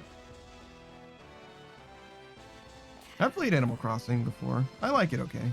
Prefer Stardew and its ilk, but I like it okay.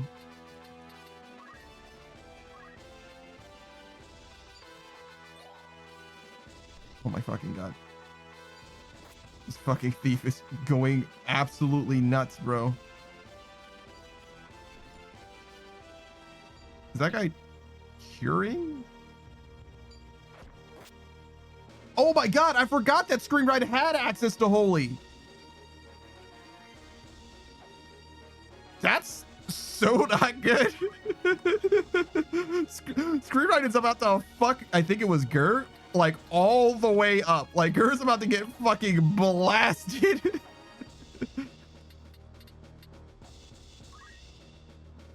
Like that. Holy is a very strong attack. I really should not have let that happen. Holy shit. Yeah. Yeah, got him. Absorbs Holy though with Excalibur, so we can maybe make something happen there. We need to, this guy in particular, fuck this guy. Holy. Also, apparently my entire squad is ladies. It's literally Gur and I who are not susceptible to getting, oh my fucking god, you're a fucking dickbag. Could you please? He stole my fucking helmet and my fucking party members. God damn it, man. Stop killing everyone. Fuck you. Fuck that guy.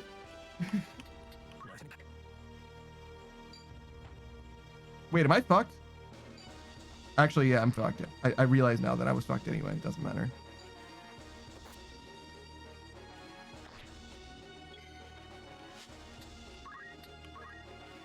Okay. So there's a thief. This ninja is like kind of whatever. What matters is that thief. That fucking guy is the problem.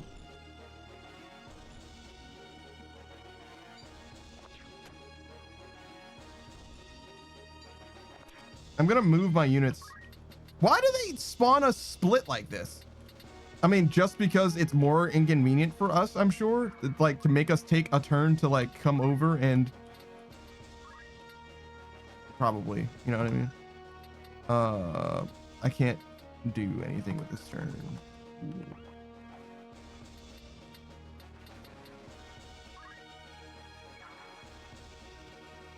I mean, I can Aura Blast, but like I might as well just get over there.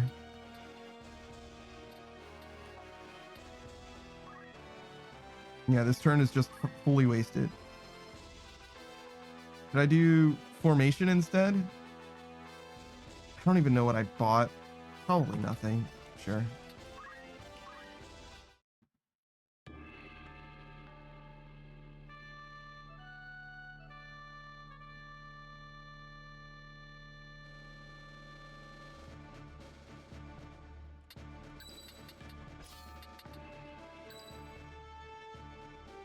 Actually, I think that Ramza actually goes where you choose where he goes this time. All right, so Scream Ride definitely goes in the back. There's some kind of like slow start mechanic. Oh no, I did change gear to a ninja. As you wish. You're an archer. Should you stay an archer? No real reason to. She could just like stay a geomancer, right? Well, she doesn't need to be a geomancer to benefit from being a geomancer. So really the question is, what class do I want her to be?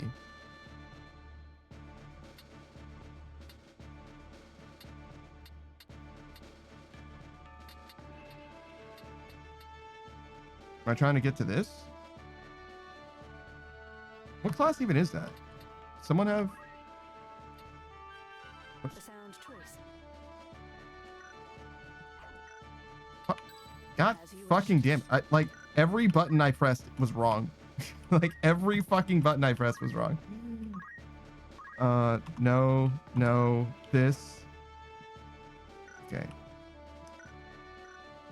Oh, it's because I can't scroll through the team. Okay, it's fine. Whatever. Job. You can be a ninja.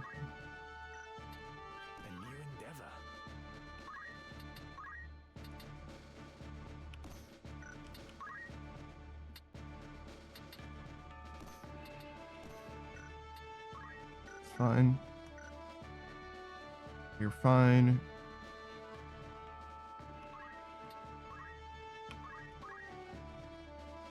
I don't have any of this stuff.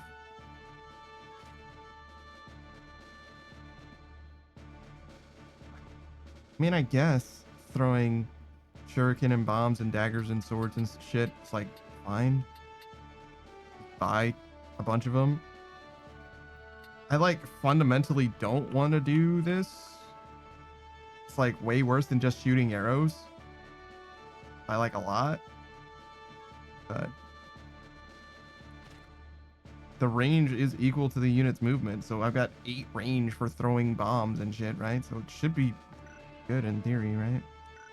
Just fundamentally like have an aversion to it, but so we'll try it.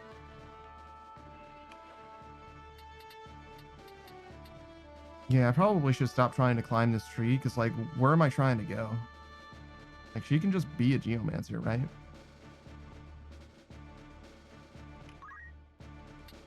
This will serve.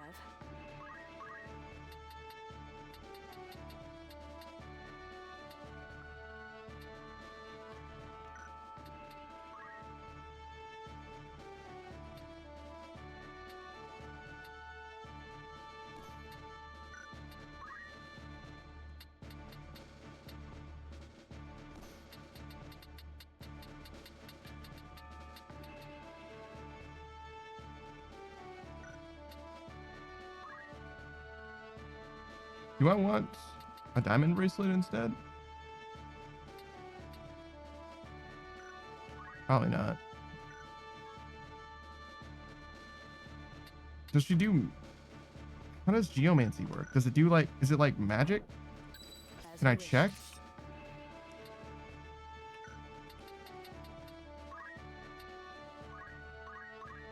I literally can't learn any of these things, so I didn't do anything wrong there. Cura, raise, protect, Estina, holy. Yeah, that's fine. You have an offensive option, whatever. can also whack long stick style. You got a gun.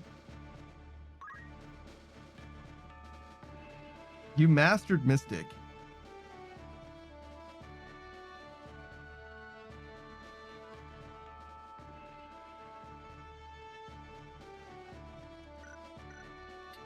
What's her secondary class? White magic. Is that all I really need? Is that the go ahead?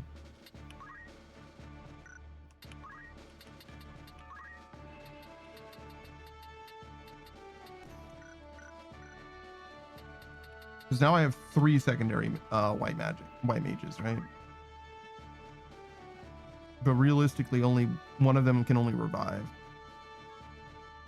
But then again, Gur can also revive technically. So I can, in theory, do this.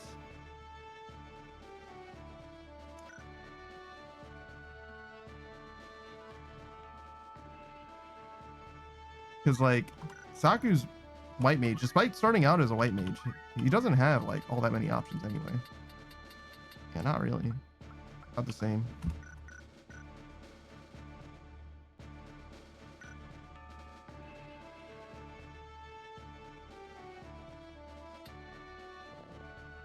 Okay, let's try it. I never make any fucking progress in this game. I'm fucking terrible. Like, if I spent 5 hours grinding to like over level these guys, I probably would get through this game like 5 times as fast or whatever. And I mean, honestly, that's on me. You know what I mean? Like, would I have more fun if I was just rolling through this game? Maybe. It's hard to say. Because it's also like so much more boring if I'm not losing. But it's not like I have fun losing necessarily, but at least it's like, at least there's things that I feel like I need to pay attention to. I mean, part of the problem is it's like, even if I feel like I need to pay attention, I honestly don't like super lock in unless it's like a boss fight or whatever. Most of the time I don't feel like I care, if that makes sense. Like, I don't feel invested in the situation unless there's like some real stakes that I have to like chew into. Okay. Like, unless it feels like a puzzle that I need to solve rather than numbers I need to overcome, I'm not invested in it anyway.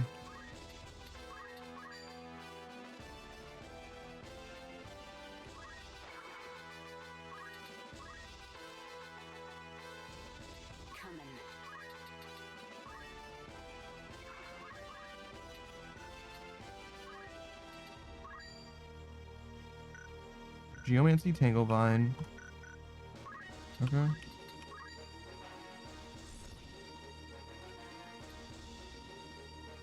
Wait, she can be secondary Holy Arts instead of secondary White Mage.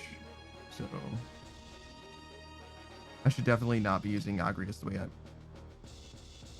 This is like the most annoying shit in the game. Like, the fact that enemies can steal your gear, I fucking hate that shit.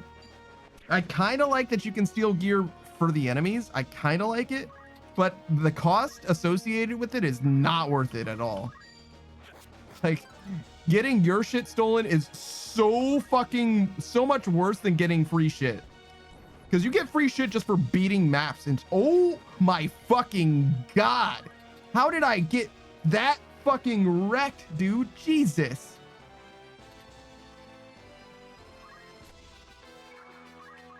I mean, I guess technically I went 2 for 2, right? It's not like I'm like 140% losing, but like, god damn. How did I get fucked up that badly? And also, my attacks do way more damage than my Geomancy does.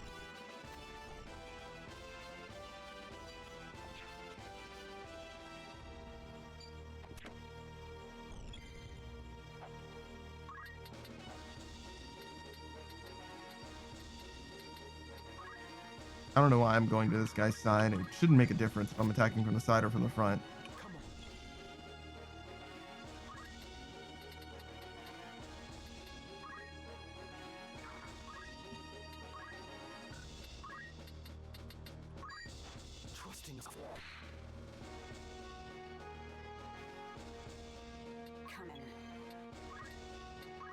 Every time I use shout, I'm like, actual time loss.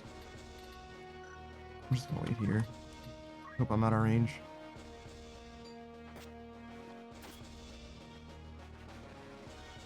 Sometimes when you attack someone, they move, you displace them, and often they do not. I don't know what the difference is. If it's some kind of like weird displacement crit.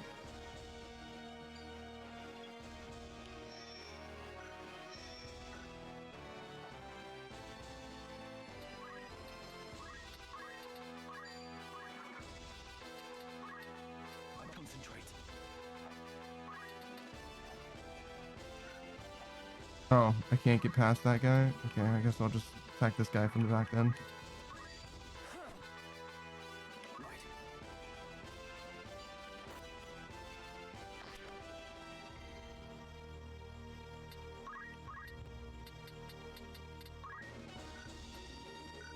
Can I invigorate?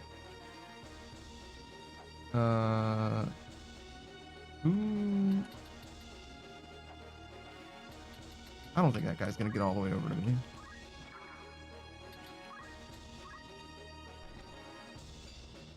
He indeed did not.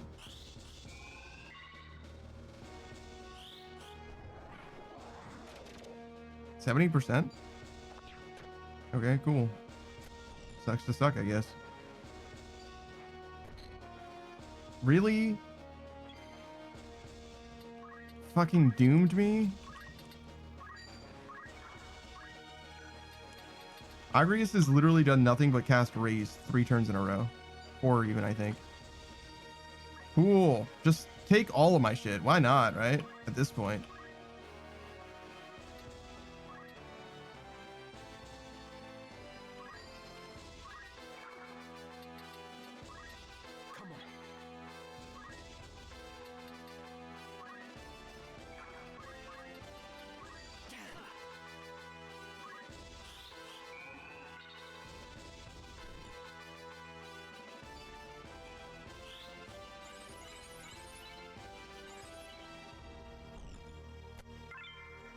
What? What ability had no effect? Oh, I reflected a cure off of Ramza into the open air. That's what happened. That's the ability that had no effect.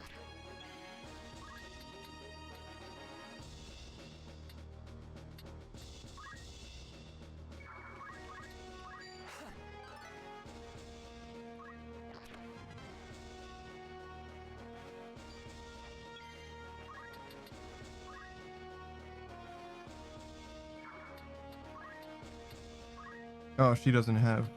That's unfortunate. I just assumed that Taku still had Raise. They certainly do not.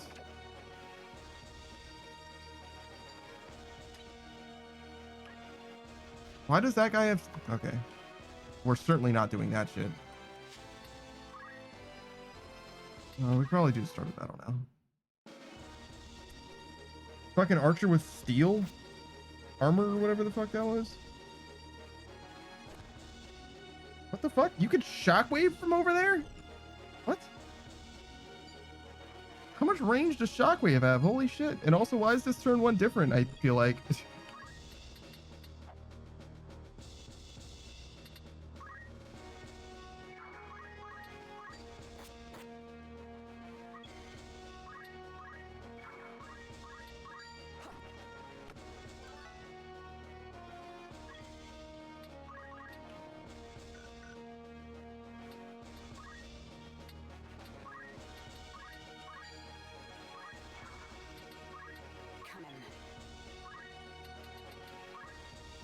I would have liked to set the record straight with... Oh, this is okay. We can just wait. Oh my god, if that hits Saku, I would have been so fucking upset. Okay, so yes, you do overheal relative to the damage that you actually deal. You heal to the amount that it says that you're going to heal. You heal the nominal amount even if you do less damage because they don't have enough health.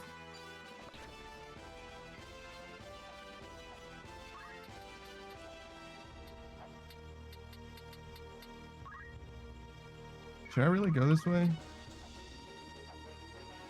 Looks like nothing is happening the other side, so yeah, I guess.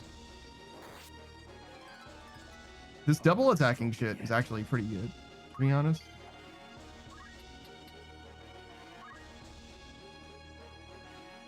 So ninja seems like a pretty good, maybe not class per se, but it's good to like go through ninja. Sure, we'll hit that archer.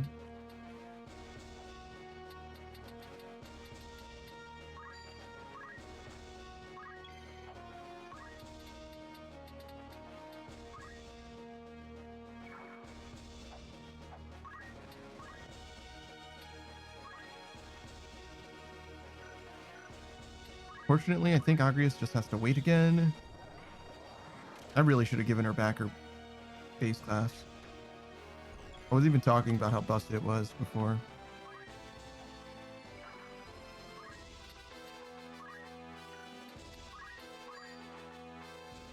All right, nice shout.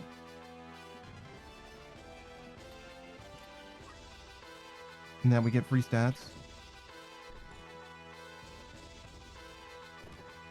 Another shockwave that does basically nothing, like relative to how much damage they seem to be doing all the time. What the fuck just happened?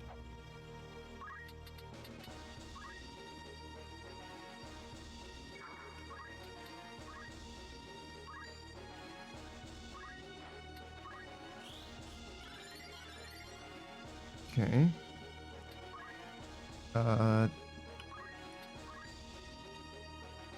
Just hit him.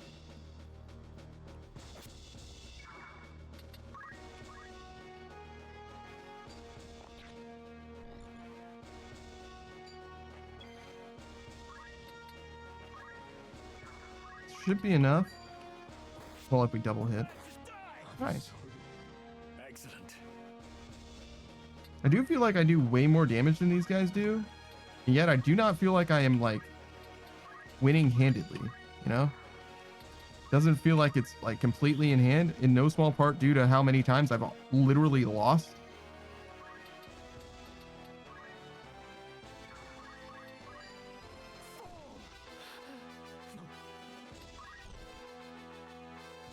It's all right. The canon timeline looks like it's this pass. That was an archer, I think.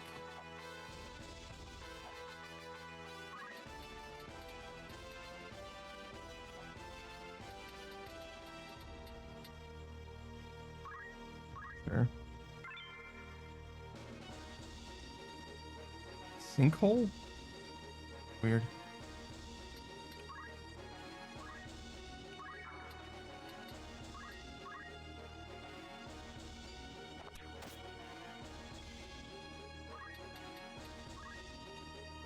All right. Let's start with, oh. Guess we will not start with reviving.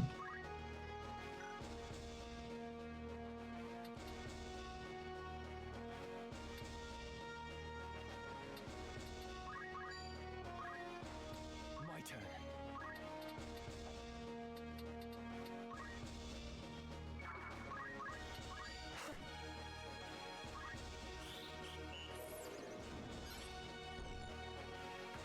I really didn't expect that belief to miss. I guess I should have checked what the success rate was. My bad. I just assumed it wasn't going to be that bad to buff my fucking teammate, but clearly I'm an asshole. All right. We raise Gur because Iris can't do literally anything else from her position. Nice dodges, Saku. Holy shit.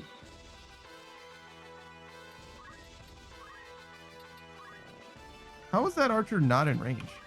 He looks so close.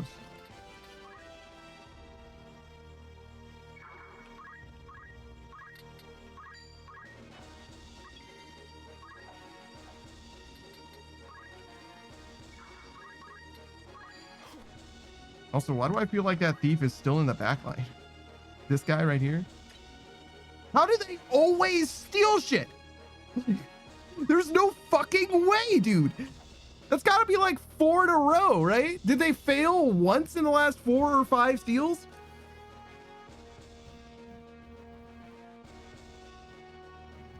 If it's not 4 in a, or if it's not 4 in a row, then it's 3 in a row, and they stole once, or they failed once, and then they stole 2 other times before that. I swear to fucking God, dude. Beatrice's panda is an easy mark.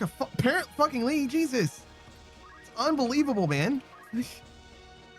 Could you please?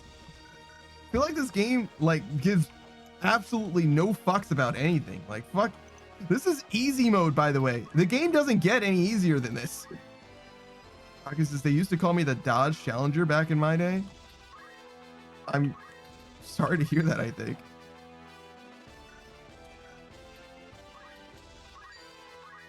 Yo, Kira's not doing fucking anything right now.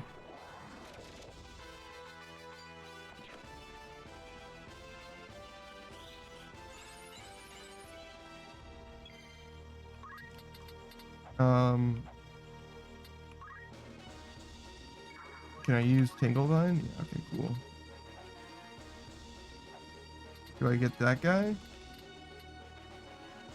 Ideally? Yeah. Get him. Agrius has been trying to do stuff for like 3 turns in a row and only just now got into range.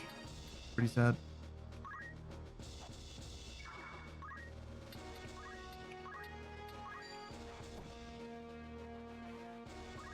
Okay, so double strike does not happen with Aura Blast even if you're dual wielding. That makes sense. Nothing personnel, kid.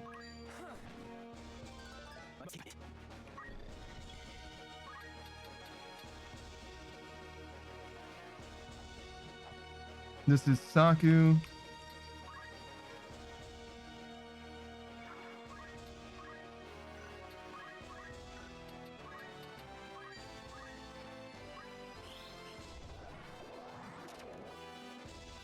I really should check the success rate instead of just yeeting.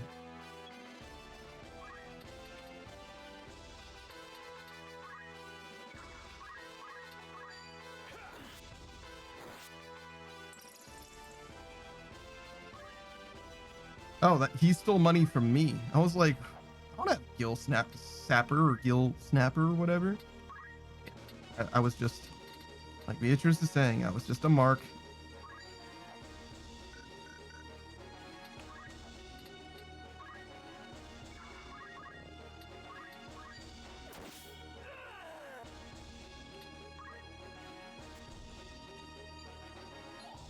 Oh my fucking God.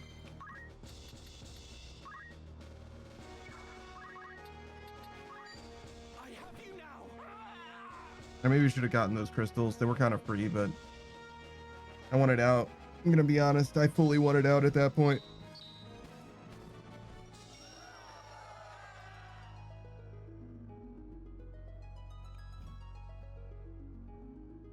Free skills are cool and all, but like, I don't know. I'm here for the story mode to begin with.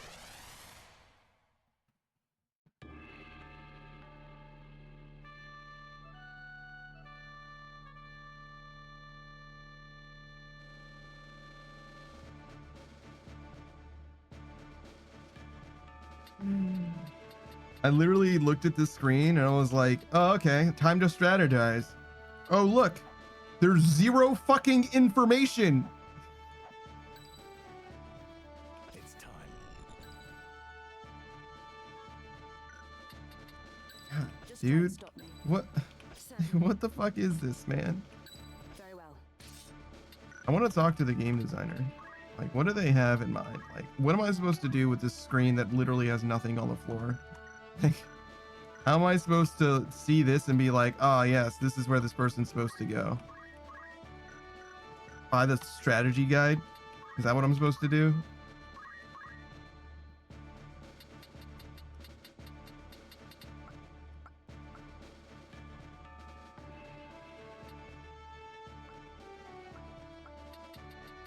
Oh, fucking just buy more of these, I guess.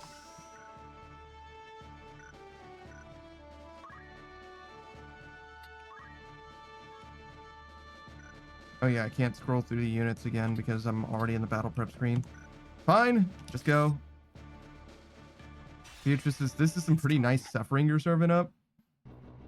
The shame is how much I do like the story, to be honest. I am like invested enough in the character. What the fuck is this? Why are there fucking ghosts here? The flesh and blood dare disturb the slumber of the dead. Men with orosight. Felicitous indeed that such a treasure should present itself unto us. Why do you know what orosite is? We will have it from you. Then at last will our souls ascend to that lofty plane, as yours rot here in their stead.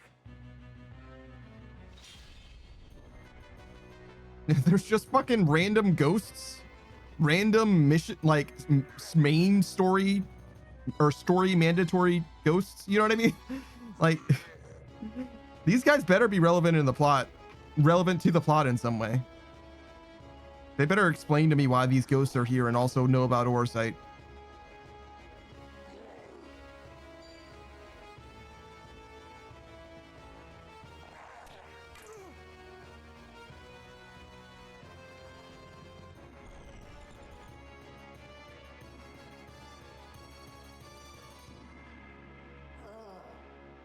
That was a weird place for them to go.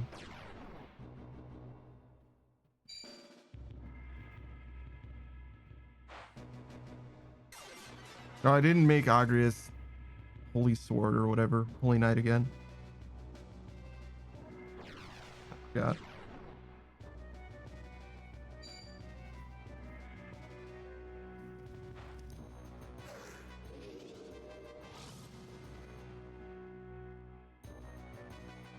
Okay. How much does this matter? Take down the targets one at a time. Generate our numbers advantage. Oh, nice, too. I don't think it's gonna matter ever, but...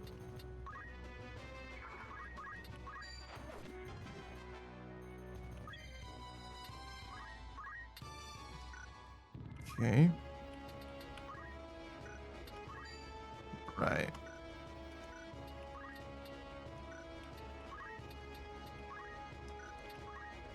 Does invigoration steal health? Yeah, it's gonna fuck me up.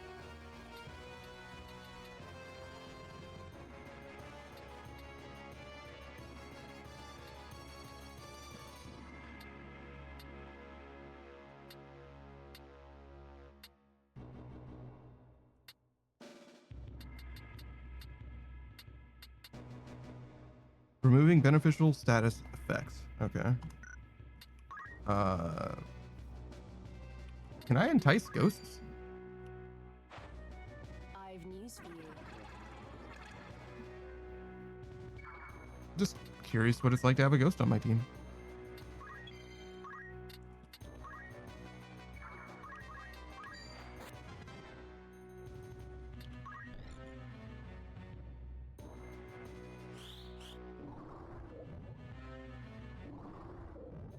Oh, what the fuck? It absolutely wrecked. Magic counter finally pulled through. Let's go, screen ride. Actually insane. Big damage from Gur, too.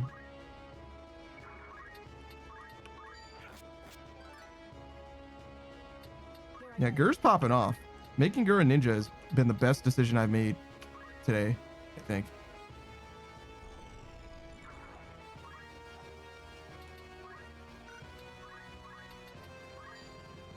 Can't entice him? Is it because he's sleeping? Or is it because he's a human ghost?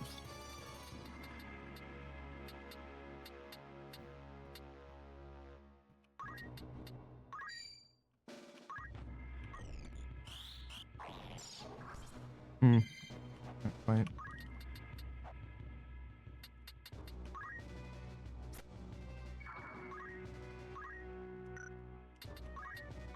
A little bit of shouting.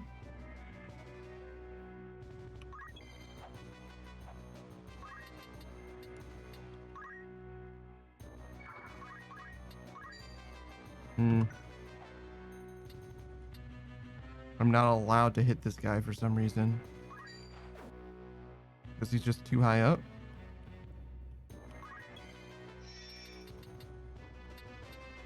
I mean, I guess.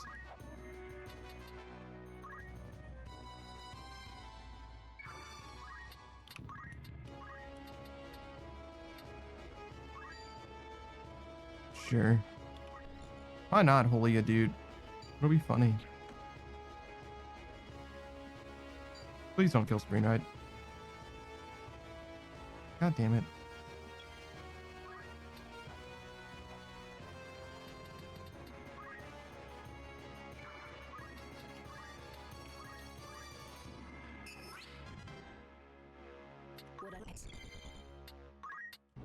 Hmm.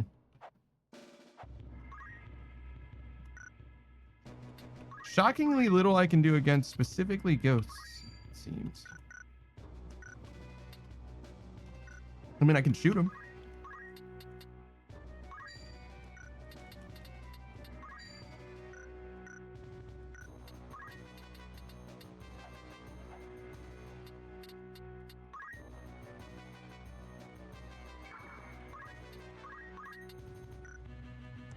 Shooting him it is. Ooh, big damage. What the fuck? Ooh, that was pretty good damage on us too. Can't really attack from here. Kind of bad pathing.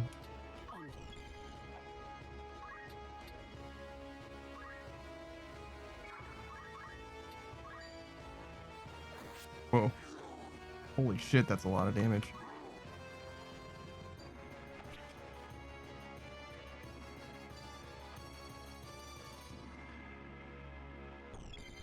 It would be really cool if we could stop that guy from casting. I do not know if that's going to be possible. I'm pretty sure Gur has like 0 ranged options. The perspective made me think that that guy was in range, and he certainly is not. Chakra it is. Whoa.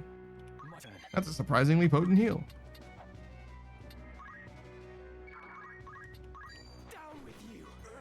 All right, save Saku's life, thus saving Screen Ride's life in turn. Just kidding. I forgot that Saku does not have access to white magic.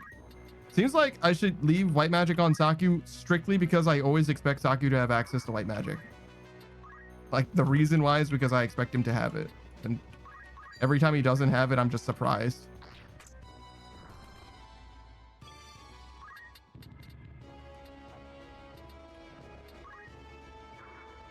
Oh. Speaking of.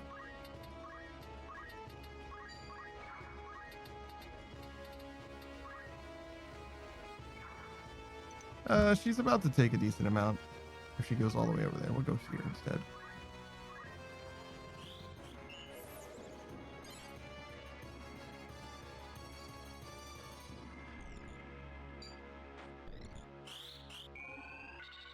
All right, Screen Ride's back. What?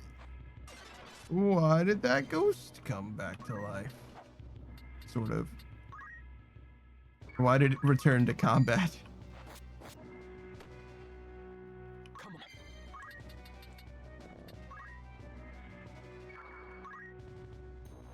There's no way that... Oh, thank God.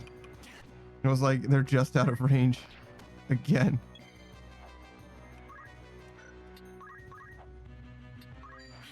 I didn't even check the accuracy. He lived? How much did he live with? Okay, 10. I mean, it's still really low, but... Yeah, it's probably fine.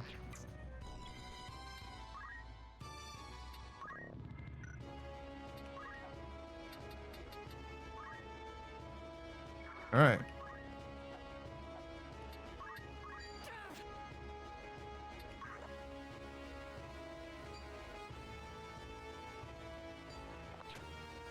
I do like the experience system in this game. That, like, the job experience. Not only that you can, like, distribute or spend the points however you want, you can also, or you also do, not even can, you do get job experience for classes that you are not playing, but that other party members are using. You know what I mean? It's a very cool way for it to work. Because in theory, you can, like, optimize your builds so that you're getting stats that you care about and not wasting levels on stats that you don't care about. because whenever you level up your character in this game, I learned this from somebody who actually knows and plays this game. Whenever you level up a character in this game, they gain stats based on the class that they are, right?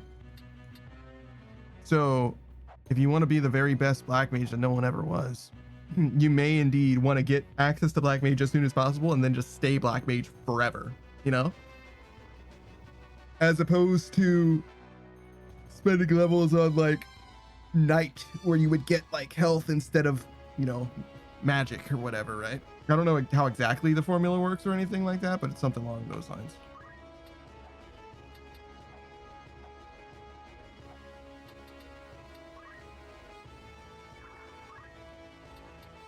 I really thought that she was going to be able to survive this turn.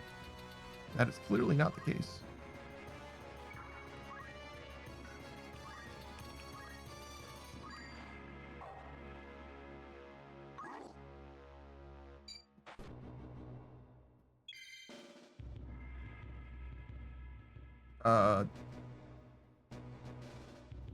So you've been like disabled or something? Can't do any actions, so I guess just go this way.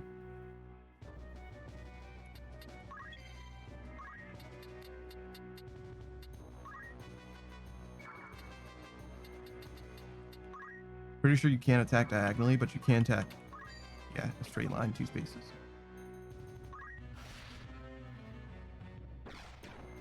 I gotta revive Saku. Thankfully, Cure is up to the task.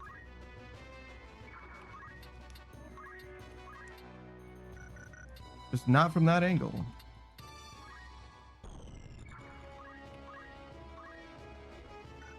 What the fuck is happening?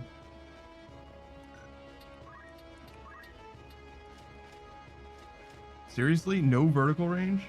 I guess Agrius can do it. Whatever.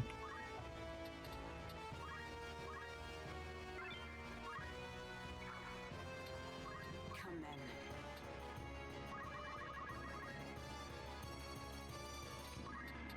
She can't even attack! Brother, my brother in Christ. How is everyone on my team disabled? What the fuck happened?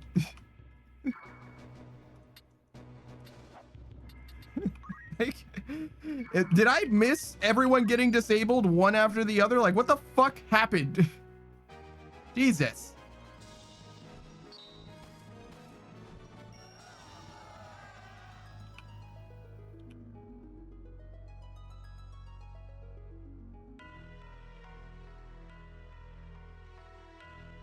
So you are unwilling to compromise on your position?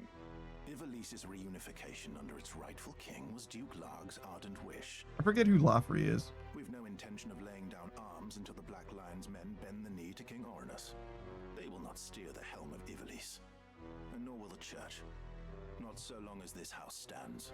Do you not know who made your assassination of Duke Larg possible? I mislike the question. Larg was felled by one of Goltanna's assassins. Or do you mean to say that you were the ones who sent him? That you would dare to make such jests.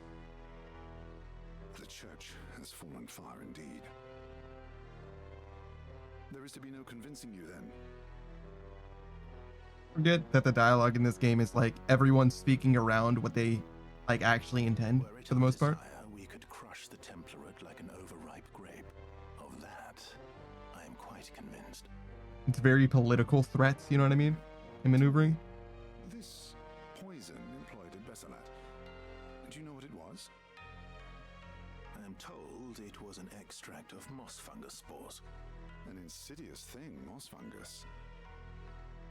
It takes a great quantity to kill a man, but the toxin never leaves the blood. The smallest, most undetectable of doses will prove lethal if repeated often enough.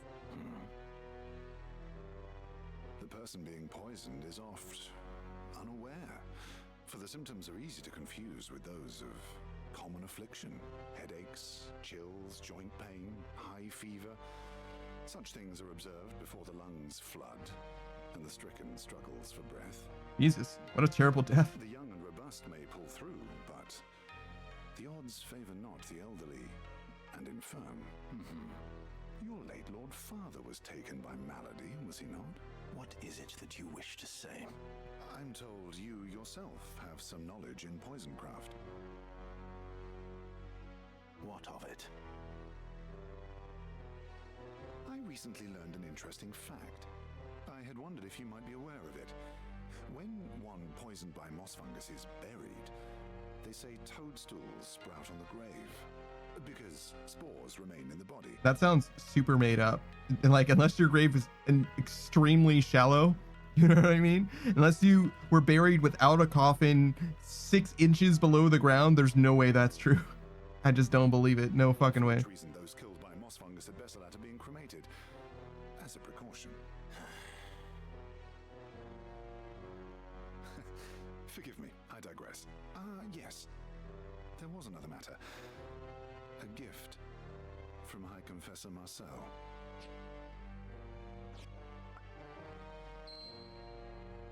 A gemstone. Why are you giving Dice Dark a Zodiac Stone? It is a Zodiac stone. A blessed crystal from Malond. So that he fights us and we have to kill him ourselves? Must The be? High Confessor wished for you to have it. Please accept it as a symbol of the Church's good faith. Does he know how to use it? Does he need to?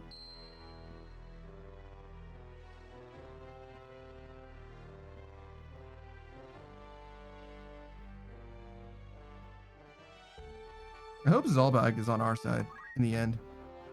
Because he does seem like he's like not about this like terrible murderous life, you know?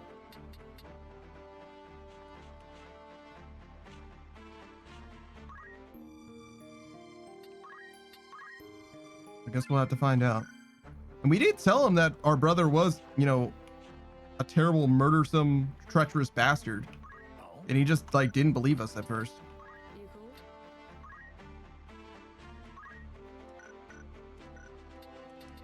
What do you want?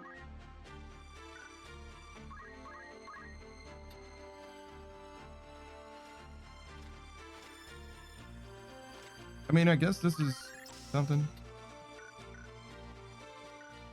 It's a little bit of trolling. Agrius. You require something? Not white magics. Holy sword.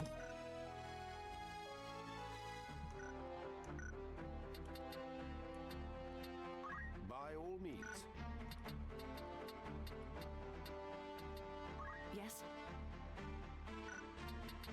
Very well.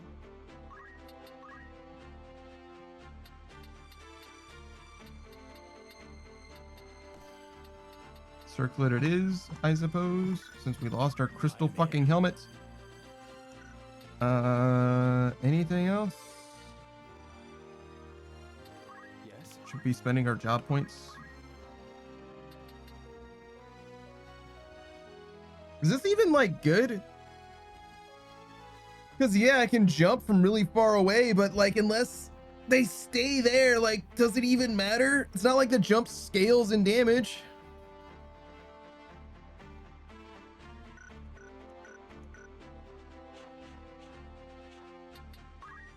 Be sure to apply that which you learn here. The Dragoon, with its phenomenal leaping prowess, uses the jump command to escape enemy attacks and inflict massive damage. With high HP and physical attack attributes, Dragoons make for reliable frontline fighters. For detailed discourse on the job command jump, please refer to the lesson titled Jump within this section.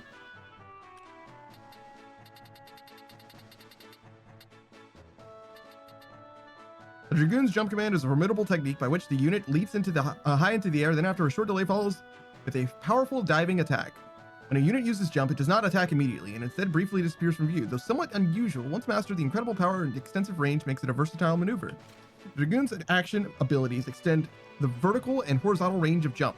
When an ability with a higher number is learned, those with the lower number become effectively obsolete.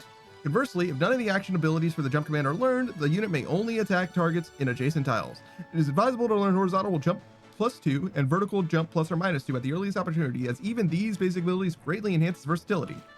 The damage inflicted with jump is further determined by the unit's physical attack and the weapon's attack attributes. Furthermore, the damage is boosted by 50% when the unit is equipped with a polearm. However, The weapon's elemental affinity is ignored when using jump, so the unit will be unable to target enemies' elemental weakness this way. Be warned that when using jump with the support ability dual wield, although two weapons may be equipped, only attack part of the weapon in the right hand is taken into account when inflicting damage.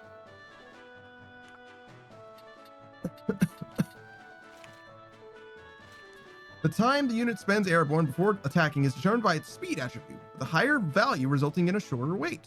Jump may only target a tile. If the unit spends too long airborne, there's a good chance that the intended enemy will have moved by the time it lands, causing it to miss. With that said, the action ability Shout can make jump more effective by raising the unit's speed attribute, thereby reducing the time until the attack. Lastly, jump cannot be parried with shields or evaded with cloaks. In addition, while airborne, a unit cannot be targeted with abilities, so it will be unaffected by the magical attacks of an enemy or the healing magics of an ally during this time. As you can see, to utilize the true power of jump, you must always account for the time spent in the air. By equipping a polearm for additional strength and raising unit speeds for quicker attacks, jump becomes a reliable method of inflicting massive damage to the chosen target. Got it. So that's why jump is better with polearms. What is it? I don't know how much I care about jump specifically though. Re-raise. Ignore elevation is pretty lit. It's pretty lit. Maybe that's the one.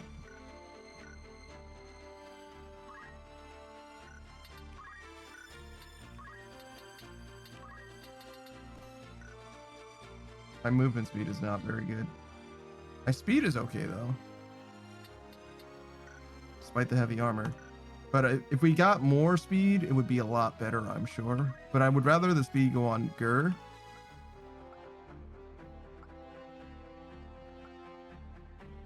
Oh, Screen Ride's speed is extremely low.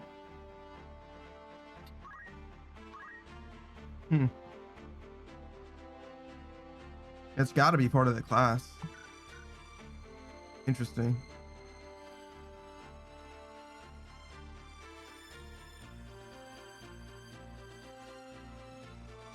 That archer speed surge would be really fucking good on this, just because the speed is so low. It does seem like people are able to like attack twice because Screen Ride is so slow. The problem is like we're never gonna get the job points on Arithmetician unless we run Arithmetician. So like I'm never gonna be able to try this shit out unless we just like commit to it. And it sucks, especially because brewing job points might be actually really fucking good. But there's like nothing we can do to like accelerate this process, really. We just have to like suck eggs and not have a unit for a while. But like it is what it is. I don't think I like this job. So we're probably gonna end up ultimately setting Screen Ride to Summoner instead. But we'll try it. I'm gonna like give it a real chance, right? See if I like it when I actually get it online and running and like have options and stuff. Maybe it's like amazing when it's like operating.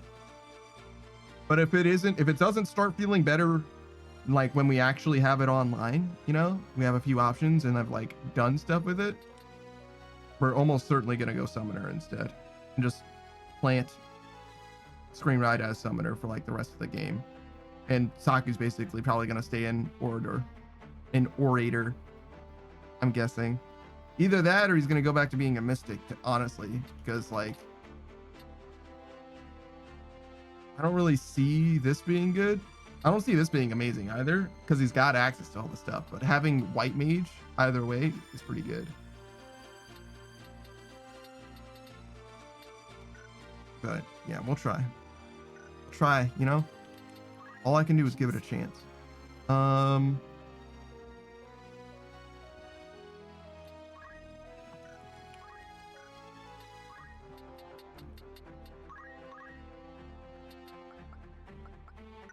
That makes sense. A little bit more Geomancer stuff.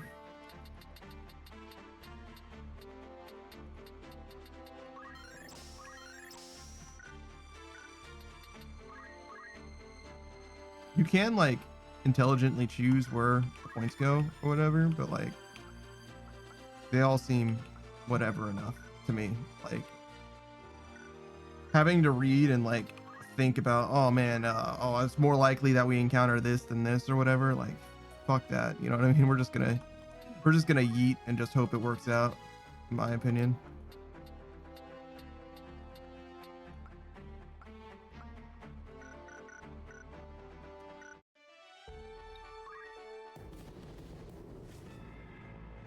I probably should have saved, but it's fine.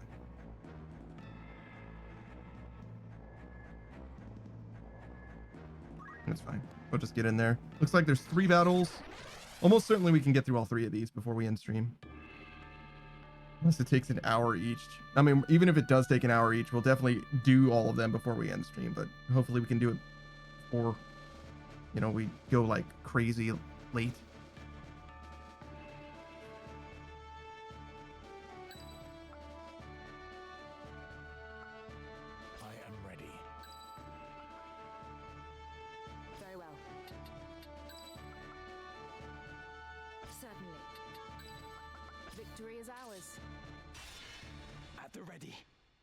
I wonder if this game would be more fun if I like use different units. You know? Not a soul to be found. Could the castle truly be abandoned? The door stands open. This sinister air. I have felt it before. Yes. The battle with the Cardinal. With Wiegraf. Okay, so somebody became a Lucavi. They became a demon in this game, apparently. Welcome to Limbury Castle. We began to think you'd never arrive. So this is Marquis Elmdor, whatever his name is. One of the ladies that was with him. What a waste that would have been. We've such a warm reception planned.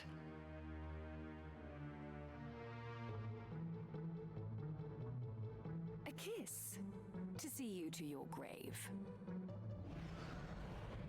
Oh shit. Don't think me easy prey. Your true nature I will lay bare.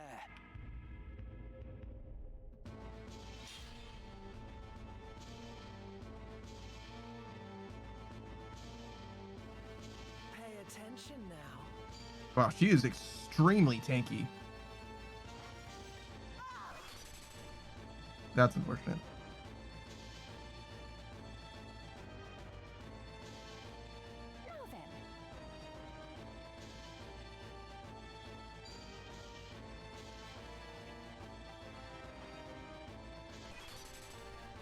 Oh my fucking god. Please tell me they're not gonna just stop every one of my fucking team, dog.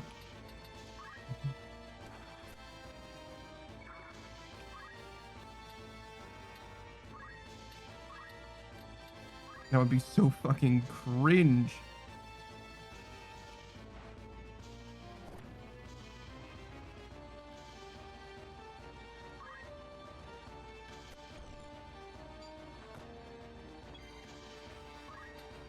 I don't think there's anything I can do to remove stop.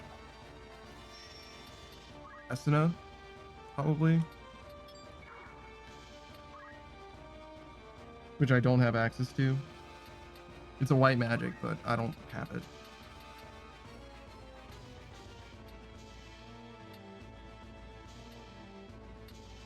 It's like disable, like sleep, like stone, blindness, absorb, magic, MP, faith, atheist.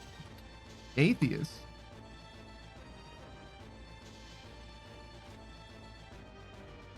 Immune to status conditions, right? What happens if I make someone immune to status conditions after they already have a status condition?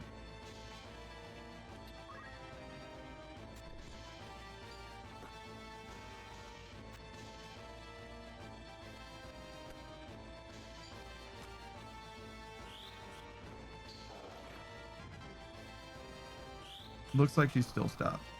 She is immune to the damage.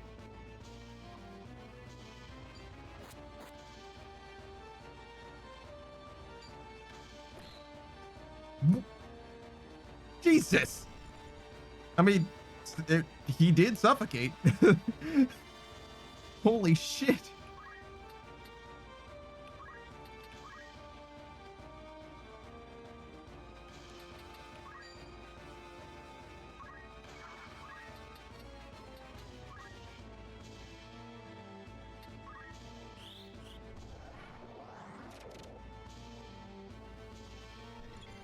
All right, we're back.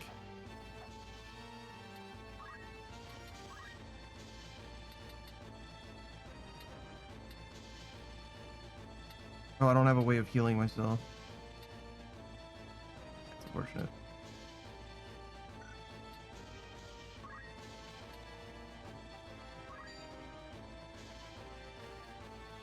She goes second, so this is actually really good if she didn't move. See how long it takes. Pay attention now. Yeah, I was like, it's basically guaranteed that she moves, so. Ultima? What the fuck does Ultima do?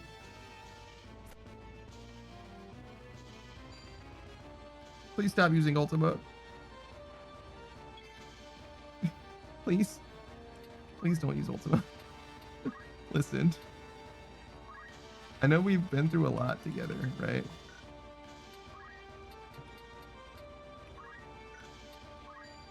Oh my god! Look at how much damage that does! What the fuck?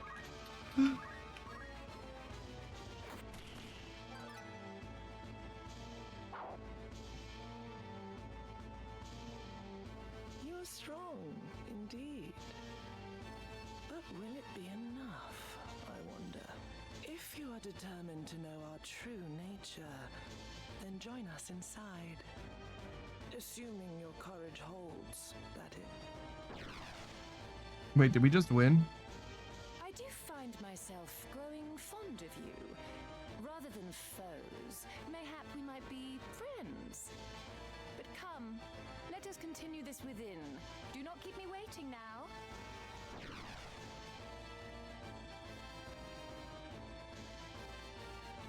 That's insane. Agrius just did fucking 700 damage in one turn and ended the entire fucking mini boss single-handedly. Fucking unbelievable, dude.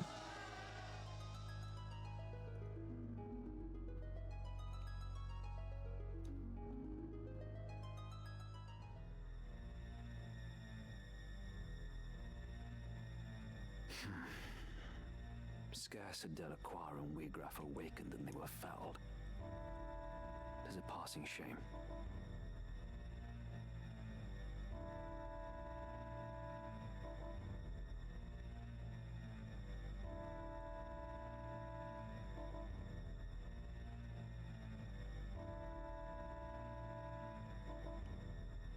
Do not worry over it. So long as our sight exists and desire rules men's hearts, more shall awaken. But not necessarily. Elmdor was his name, my bad. As happened with Scorpio. That may be so with the young heretic and his companions. Despite possessing our sight, they are resistant to the allure. Our stones, however, shall serve as intended. Even as we speak, one now rests in the hands of its new host. Ere long, he will become one of us. His lust for power guarantees it. Then all that remains is the revival of the Angel of Blood. Once the creator of the Whatever the fuck that means. descended, our ranks will burgeon in this world awash with desire. Do we have a suitable host? The girl is the chosen. Of this I am certain. Okay, so they're using Alma to become the Angel of Blood. The stone once held by the Savior made its intentions known to me. Now we need only find the way to the Necrohole, where his soul rests, bound to the Angel. He is here. Hey, what's up? We've drawn him into our web. What would you now have us do with him? What the fuck do you mean you drew me into your web? If you weren't at the entrance, I would have just come in anyway. You didn't fucking do anything. You slowed me down. I would have come here sooner if you didn't stop me. Ah, Ramza. How long you kept us waiting? We have a score to settle from Riovanes. I don't think that we fought him at Riovanes, but maybe we did. He was Odin or whatever, I think. No. Polmarv is Odin. I forget what this guy is, I think. Fear not. This will be all business. I will strike him down and reclaim the stones. You've matters of far greater import. You must find the gate to the Necrol. Be at ease. I will not disappoint you. Why would you sit in the middle of the table further away from the guy at the head of the table, right? Let us be about it. Surely you sit either on the opposite end of the table or in one of the chairs closest to him, right? That's like, there's 4 bathroom stalls or whatever. You know what I mean? There's 4 urinals in the bathroom. One guy's at the far right, and you go not at the far left, not one space, but one space in between. You know what I mean? Or I guess it would be 5 urinals, right? That way, the next person has to be next to someone no matter what. Right? You know what I mean? Like, why would you do that? You could have just been on the other side if there were 5 urinals, so that somebody could go in the middle instead. What kind of psychological warfare are you playing on unsuspecting pissers? Okay, definitely save. Do not want to have to do that shit again.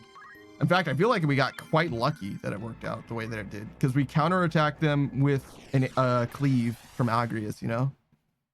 But that is why we use Agrius. Her shit is very potent. She's very, very fucking good. And I imagine that Orlando is exactly as good.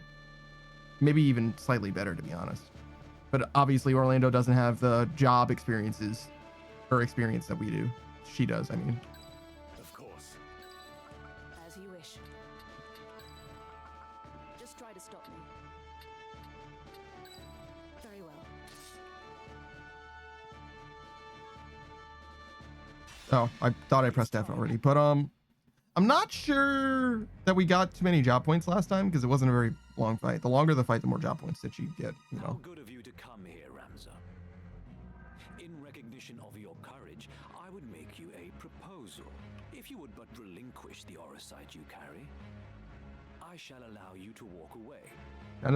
It's not much of a proposal. Further bloodshed. What say you?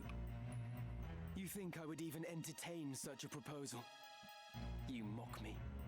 Once I've dealt with you, I will see to Fulmarv. Your wicked schemes are at an end.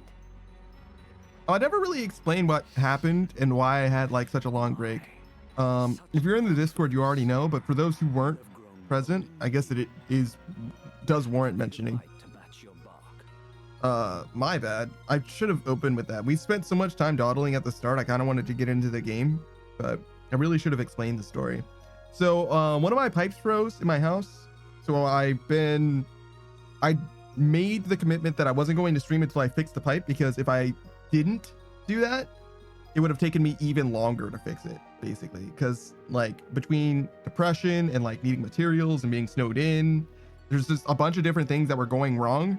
And like some days I can't work on it. You know what I mean? It's just one of those things. So I committed myself to not streaming until after I fixed it, and I did officially fix it. It's all re-insulated and everything.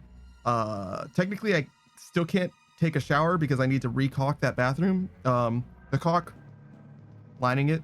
So basically, you use caulk to seal surfaces that have like water and also like windows and doors, right? It's just a sealant. It's like a glue that you go along the edges of stuff, right? But the caulk that I used on it, the shower and the bathtub, was old, and I had never used old stuff before. It definitely felt weird, and I noticed that it was weird, but I just assumed that it was going to be like chunkier than it would instead of like being smooth like it should be. And it doesn't matter. It looks nicer if it's smooth, but as long as it's sealed, it's fine. But it's supposed to take like somewhere on the order of like 4 hours to like fully cure, and it's supposed to be like basically dry to the touch after, 30 minutes, 50 minutes, something like that, depending on the temperature. And it's been probably like a full week now that it's still like not dry. Like it's never gonna cure. Like I have to like basically like scrape out. Imagine if you used, you know, like Elmer's glue or something and it just never dried, right? I have to basically scrape out Elmer's glue from all around it. It's gonna be bad. But that's the next thing that I'm gonna do. There's a few other problems that I have to fix for in the house as well, but that's the very next thing. The very next thing is make the shower showerable.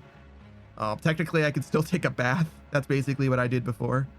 So, and before I had running hot water, I used, I made a pot of boiling water. Well, not boiling water exactly, but you get what I'm saying. I boiled some water to use in the bathtub. It was a little rough for a while, but we're back now. We're back. Oh shit. Okay. Focus up, gamer. Let's get in there. Come then. Prove your words are not mere bravado. My stone is yours, if you've the strength to claim it. Oh, that does mean I should change my Discord status as well, so that people don't get the wrong idea. It was supposed to be like a tongue-in-cheek, haha, I'm having an ice vacation instead of a nice vacation, because it's not a vacation at all, because the ice fucked up my entire life. But it instead reads much more like I'm having a vacation, which is like the opposite of the impression that I was supposed to, you know what I mean? It was supposed to read the opposite way. So I didn't do a very good job conveying, but that's okay. I'm gonna make Ramza an atheist, I think. Wait, can I? Isn't it just gonna reflect off of him?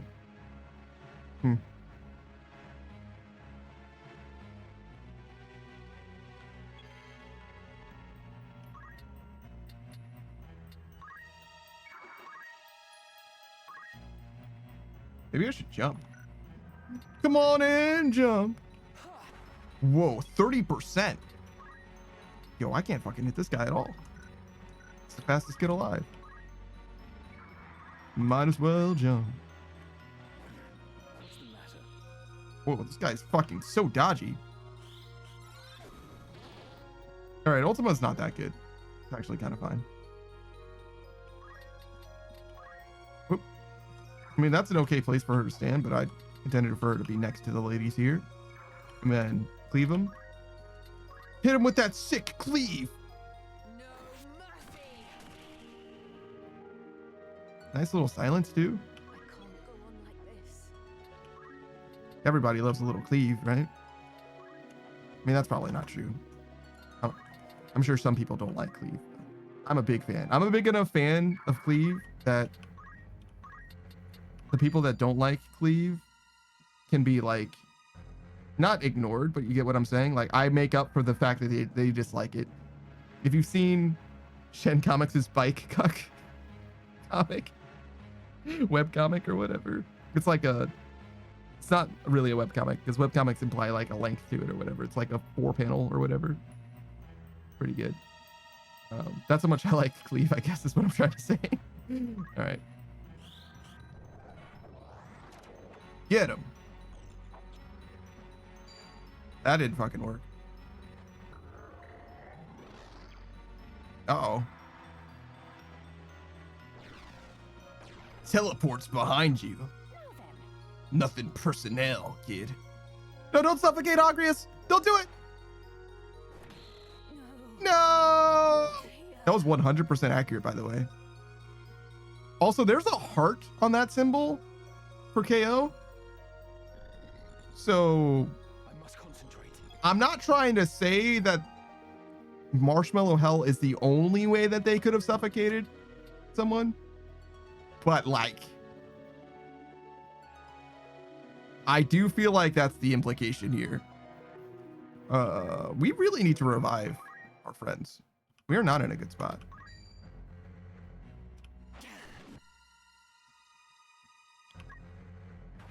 Get him. That was an interesting choice. Oh, no. Oh, no. That's how Roll. Stop. Yeah. We're not in a good spot at all, turns out.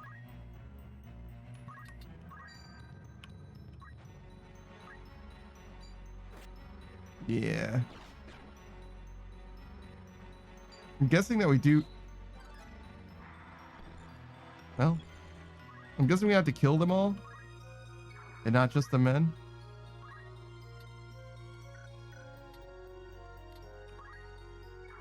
I feel like we started this fight and immediately got clapped. Like, yeah, okay, that makes sense. Fuck me, I guess.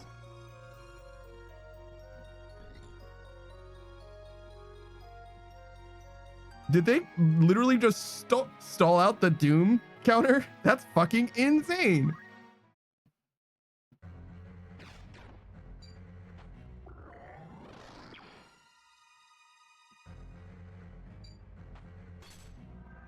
Dude.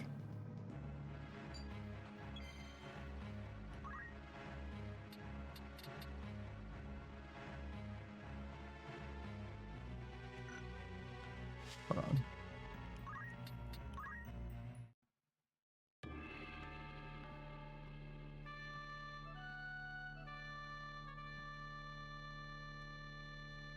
Yeah, I get it. Let me fucking do my thing, dog. Please. Alright, so part of the problem is that Agrius can go here. Certainly. I am ready. Just try to stop. Actually, would rather.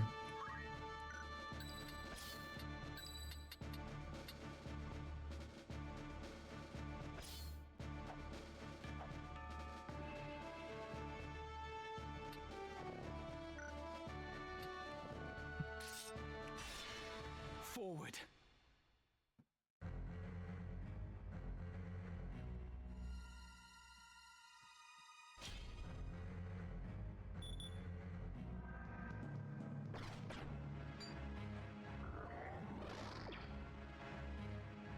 Holy fucking shit.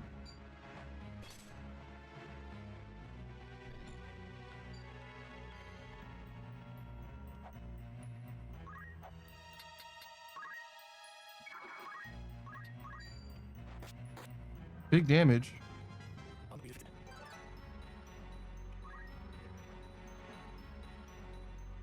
Nice.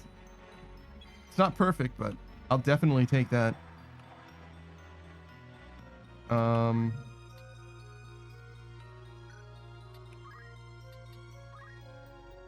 These fucking sconces are like perfectly in the fucking way, dude.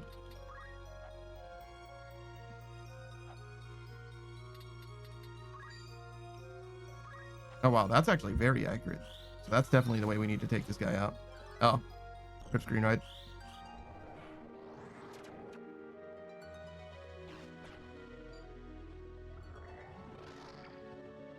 And this guy stays teleporting. Holy shit. Well, but rip Agrius. And rams up. Oh, holy shit, girl. Let's fucking go. Oh, so they live this? Oh.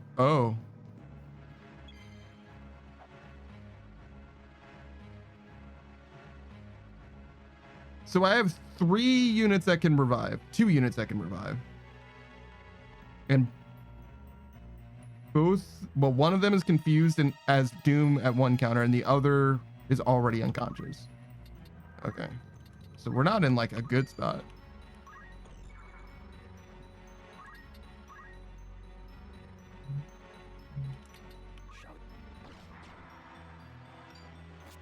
Okay, cool.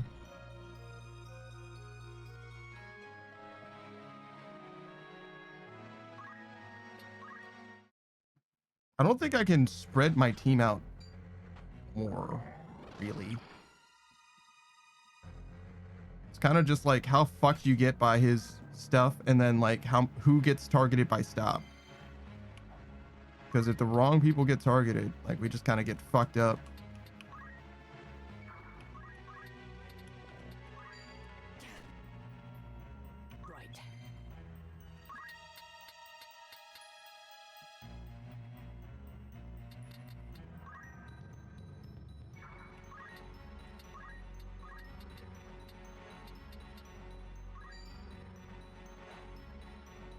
Not quite enough to kill, but big damage.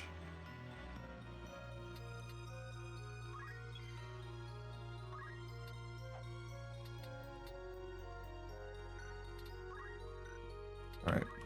First of all, imagine enticing one of them. That would be fucking incredible. I'm so sure that that is not a thing in this game, but that would be fucking incredible.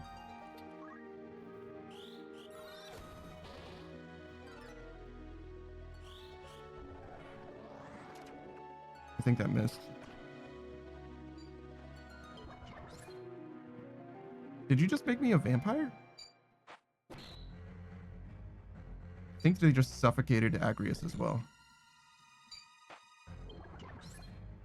That's the strongest attack that Ramza could have hit Elmdor with.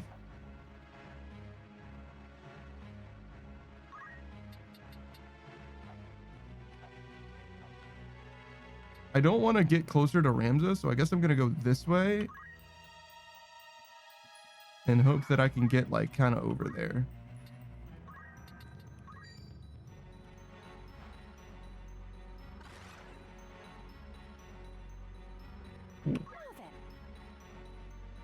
Please don't suffocate. Okay, well, fuck me, I guess.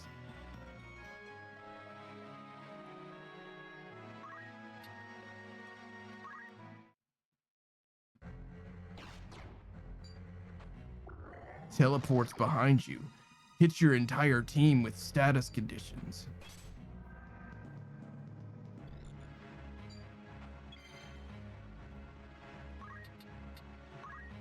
Nothing personnel, kid.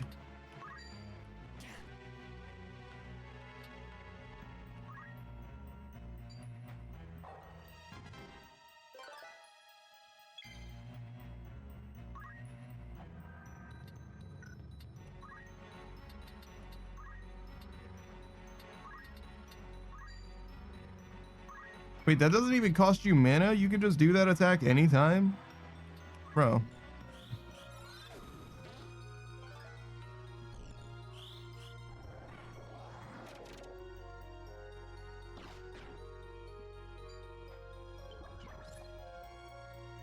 Alright, well. Rams is... Okay. I think that's... Yeah, it's basically GG. Okay, yeah, no, it's actually GG. Oh no, Taku's still alive. I forgot.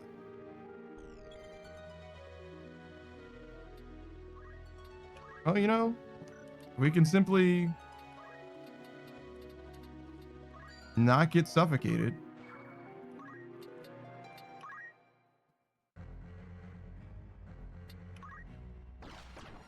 Hey, what's up? Oh, well, we got vampired. So we didn't get suffocated, but it was effectively a different one-hit KO. Do I have people in literal corners? Also, unbelievable that Screen Ride, every single time we've done this, Screen Ride gets one shot every single time. Without fail. Victory is ours.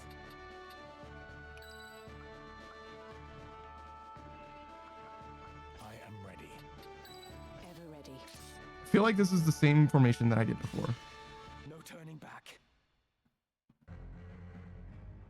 We can make ourselves immune to some status conditions, though. I think we do have like rings and shit that'll make us immune to confuse and doom and shit. So maybe that'll make a big difference.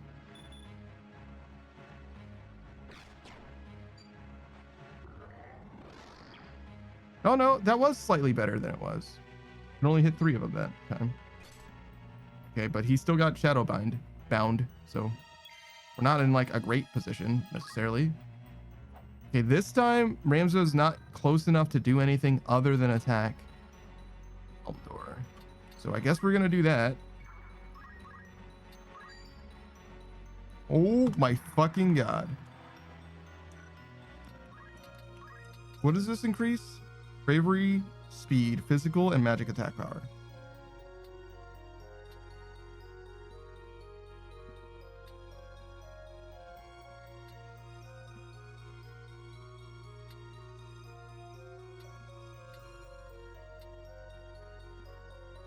I would rather do this because the 16% chance to hit is just not enough.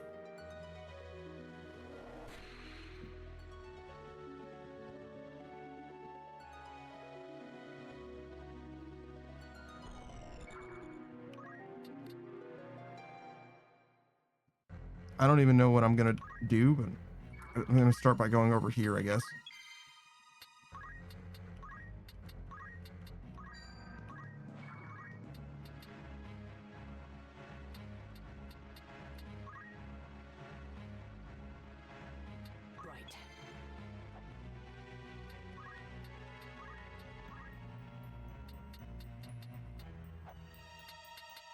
Okay. Move up.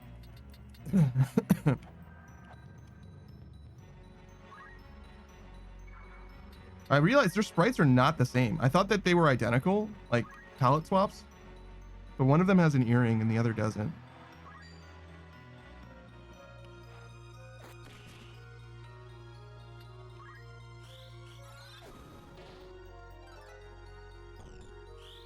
In theory, there are probably other differences too, but that's the one that stands out to me.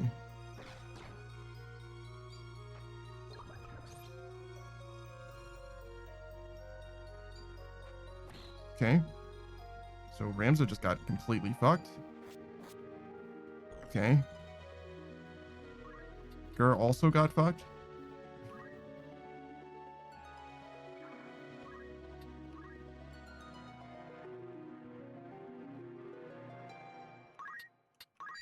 Yeah, I kind of figured.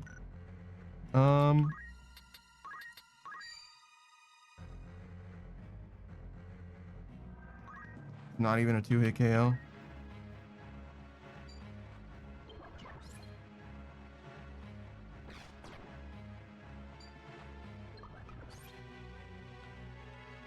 Does, like, is vampire just like 100% efficacy? Like, so there's blood drain, which guaranteed makes someone a vampire that Elmdor can use. There's suffocate that the two ladies can use. So at any given turn, they can kill 3 of your people, no matter what, right? Because I can't like make them immune to fucking vampire. Maybe I can. Maybe that's a thing. I've never seen something that makes you immune to suffocate. I bet there's something that makes you immune to vampire, though, I guess. But like, fuck, man. Fuck.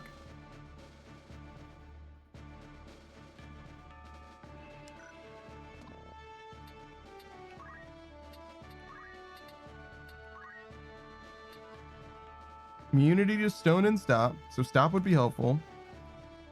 Grants immunity to instant KO and blindness. And also grants re-raise. Maybe suffocate and... Maybe suffocate counts as instant KO, right? Mobilize and disable. Neither of those are helpful. Immune to poison, toad, vampire, undead. Okay, so we've got options. We've got options. Because they do stop, they do KO, and they do vampire, right?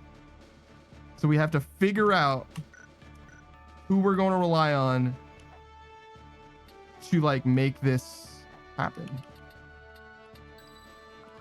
As you wish. Agrius is obviously our biggest front runner. I stand ready. Ready.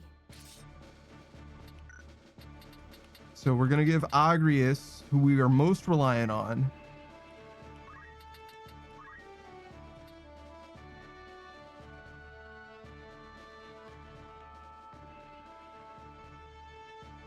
she almost never gets stopped. So she should be immune to KO and get re-raise. Gur, however, almost always gets stopped, leaving Ramza with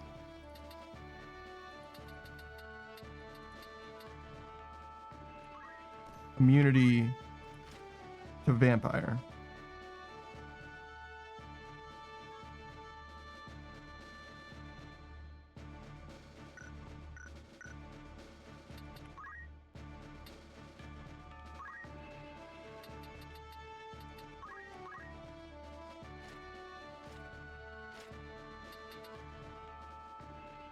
This says it's a holy energy, which kind of implies that the thing that I just gave Ramza, boosting holy,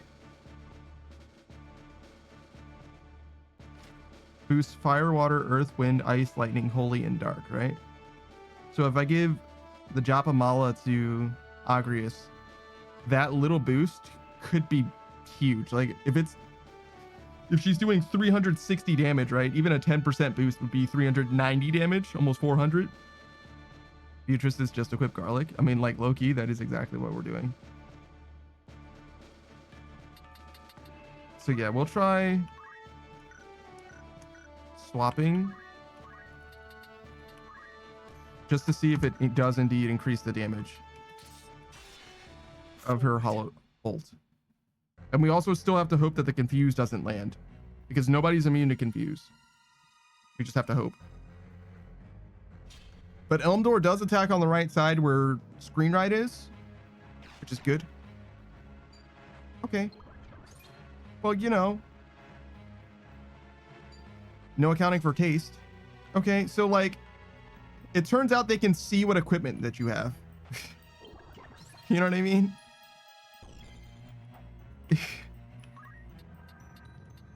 They're like, oh, that guy's immune to vampire. I guess we're not going to attack that guy with the vampire attack. Like, oh, cool. That makes sense.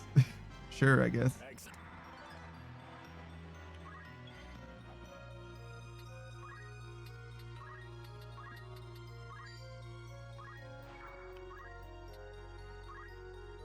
Just go into this corner, I guess. A little bit Ultimo. All right, Agrius should be soon. Soon. Oh, she stopped. Okay, literally, she's never gonna be able to play the game.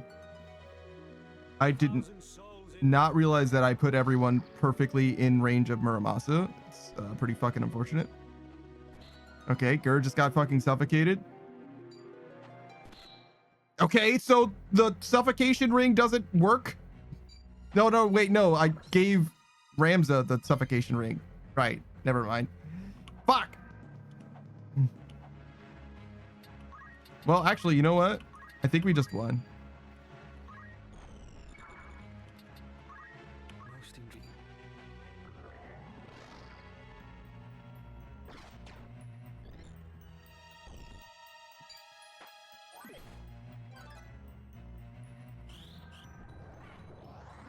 It missed! It missed! No!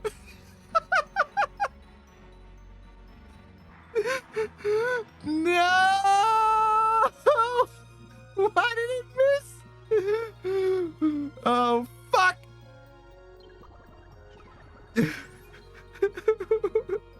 Wait, she could be a vampire too? Wait, are they just gonna kiss now?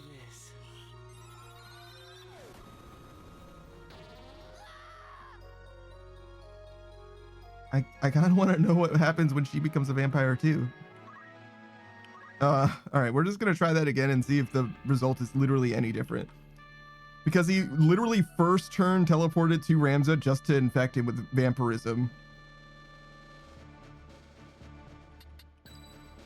Oh, right. I didn't reset the right way. That's okay. As you wish. Certainly. Ready. Okay, so I mean, this could be a sign. Take it as a sign. We literally didn't get to use the other thing because she was just stopped the whole fucking time. And you got Unity to stop.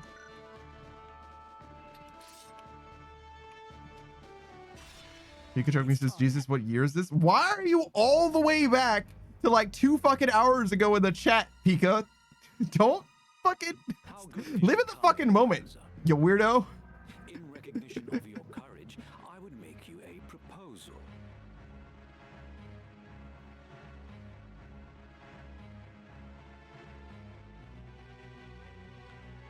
Beatrice says, that was 5 years ago in chat time. The fuck? So true. Pikachu says, I wasn't even going to say anything, but Theo was still here. That's actually crazy. Okay, so Agrius is infected, but she will continue to still do damage. They just play around the rings that I have. Like, all right, so what we've learned today is that we need to buy a set of all of the rings, because what they're gonna do is they're just gonna ignore the things that you're immune to, and they're gonna hit you with the things that you are vulnerable to. Like, oh, okay, you're immune to these 5 things, and we'll just hit you with anything other than those things, obviously. Which, again, makes a lot of sense. Doesn't make them any less of a bitch. I was gonna say bit, which is not. It's not how English works.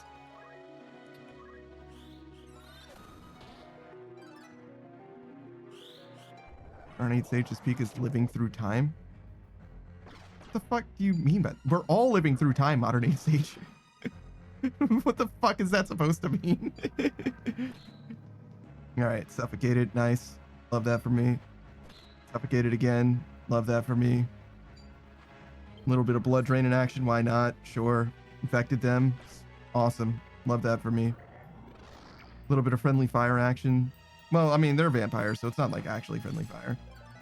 Just stopped. That's cool. Ooh, actual friendly fire. Ramza lives that. Oh, but he teleported across the entire fucking world. Oh, suffocate. Okay, we're done.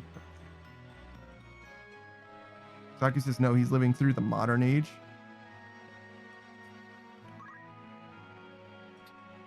All right. You guys need to settle down. Beatrice says, can you ban Saku? I could. I would be justified. Is this going to be exactly the same? This looks exactly the same, does it not?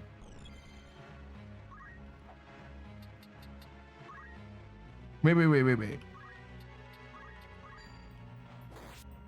What if... That was 400 damage. What if... God, Gur would love nothing more for this vampire lady to just counter tackle him directly into the wall. Sorry. There was a moment where the mental image was so strong. Beatrice is damn okay. I'm just throwing it out there. So one of the things that's occurring to me is like, maybe what we're doing is we're moving people in range of the vampire ladies, right? When we don't need them to be in range of their attacks at all, right? If we move everyone back, right? It might be that they get cleaved by Elmdor, but then nobody gets stopped at all, right? Which could be a good thing, right? It could be lit.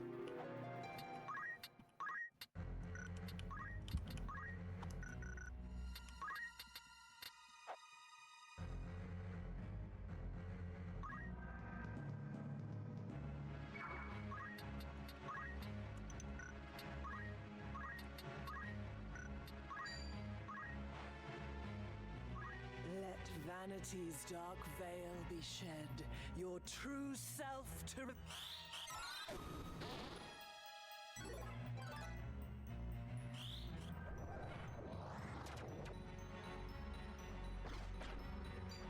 Teleport's behind you.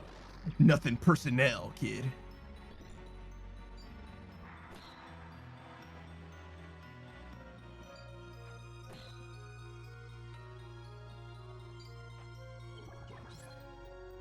She lived? That's crazy.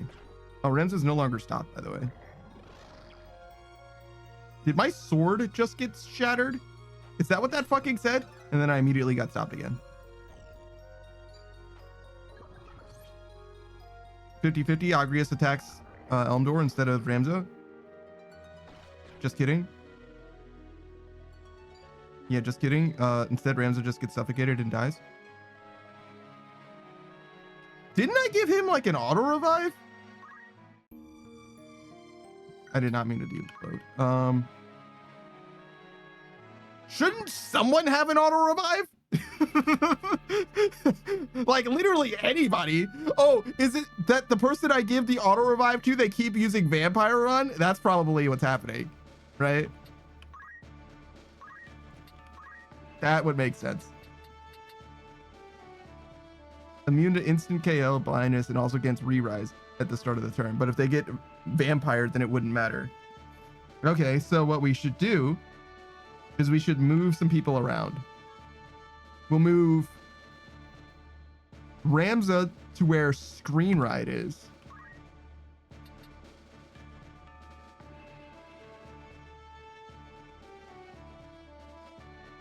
Does that matter?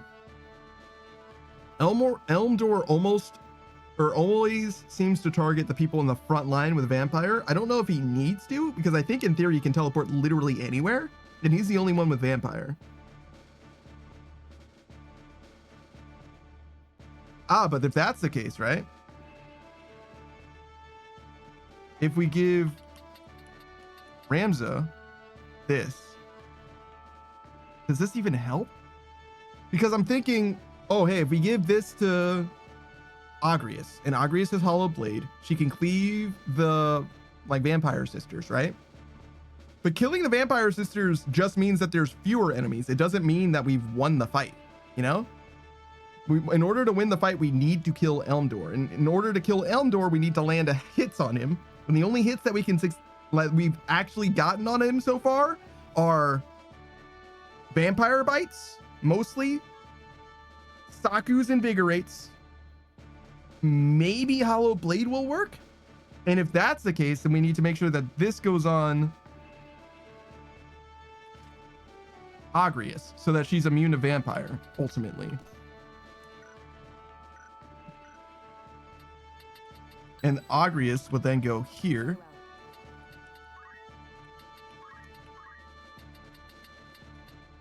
So Agrius is in the back, immune to vampire, so that she can do consistent damage. Saku's also in the back. He is not immune to vampire, but he's never been targeted by it before. Screen Ride is going to go here. He's literally just bait. And Gur is here. Hopefully he gets to do some damage before he dies, because I fully expect him to die. Not that I want him to, just fully expect him to. All right, so he has the stop ring so that somebody can be targeted by stop, in this case, Screen Ride. I kind of hate that Screen Ride has to be bait, but to be honest, when he wasn't bait, he was just getting targeted down and killed because everyone in this team can be one shot literally through no fault of our own, as far as I could tell, just because we're not immune to everything. And to be clear, even if we had more of these rings, that's unfortunate. Even if we had more of these rings, we still wouldn't be immune to everything. You know what I mean? We would only be immune to some things. The stops wouldn't work on us, but the vampire's always going to, right? Not that being vulnerable to vampire is even bad, honestly, because being vulnerable to it means that we can actually do damage consistently to the boss. It's not bad. All right, nice 400 damage.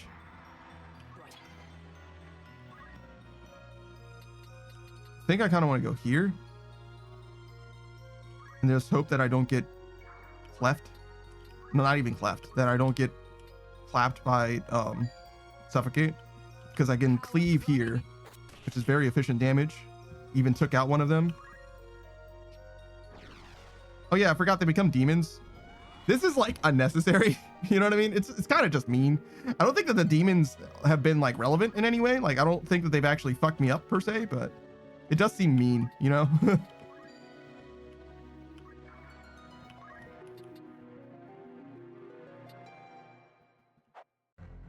I don't know where I can go without getting cleaved. If I go here, Elmdor can teleport here and cleave us. If I go here, he can teleport here and cleave us. I guess Screen Ride is already stopped, so it doesn't matter if he gets cleft.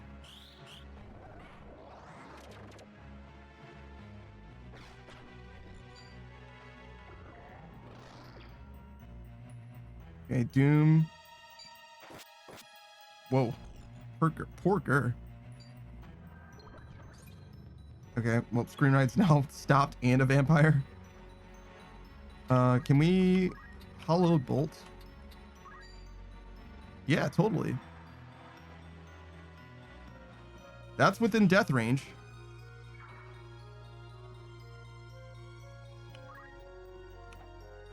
I'm gonna go here because that's likely too far away for the lady vampire to get to.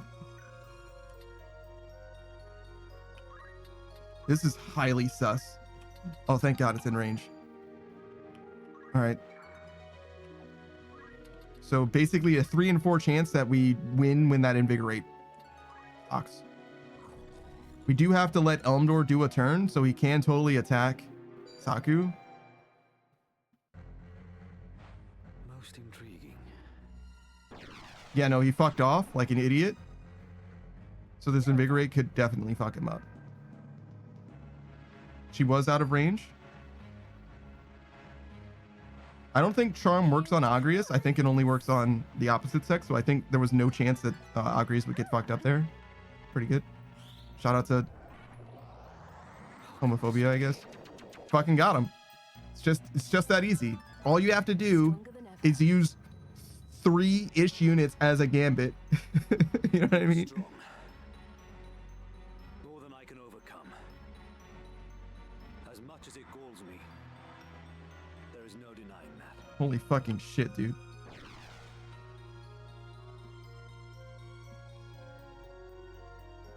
I await you in the Undercroft. There is no more fitting. I feel like this next fight is actually going to be easier somehow. Don't ask me how I know that, but something about this fight, I feel like it's going to have, the next one's going to have less gimmicks. You'll not elude me again.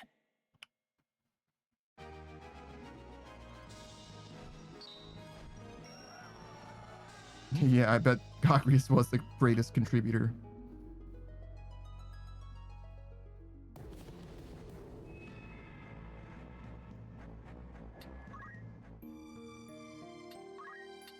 All right, let's get it.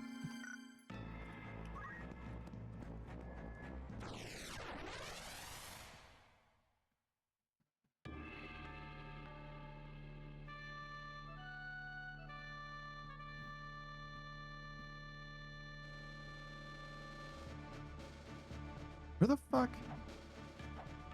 What? I mean, okay, I guess. So, Agrius, Saku. At the ready.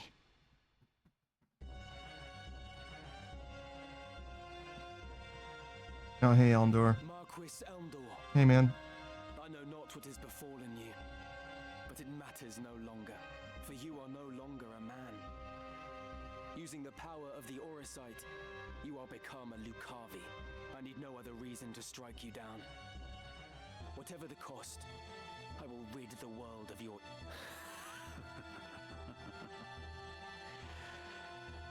That too is a desire. No different from that of all men. I'm not sure that I'm convinced, as Ramza is, that the Lucavi are innately evil, but I've played Final Fantasy XIV, and shout out to Shiva. No spoilers. Gutters, do you think you can resist being consumed by it? Every deed left undone, every failure, every regret will give rise to desires that call the darkness. And when it answers, what would your most fervent desire invoke, I wonder? Mayhap you will experience a miracle akin to that which saw your friend rise again. But in all likelihood, you will become one of us. For there is no man in whom darkness does not reside. Do you see them? The souls of the tormented. In life, they too bore darkness in their hearts. And now they serve it.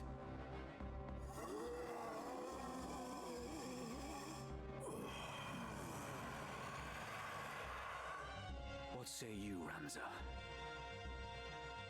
Will you not join them? What the fuck are you talking about, dude?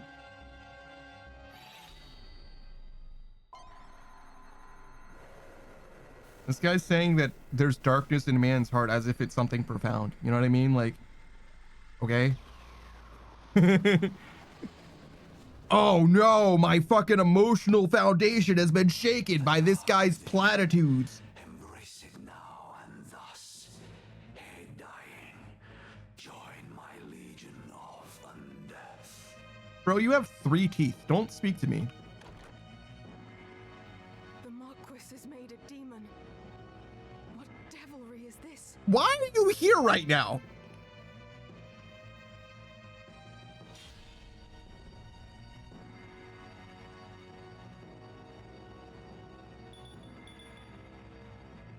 Also, how did you know it was the Marquis if you opened the door after he became a demon?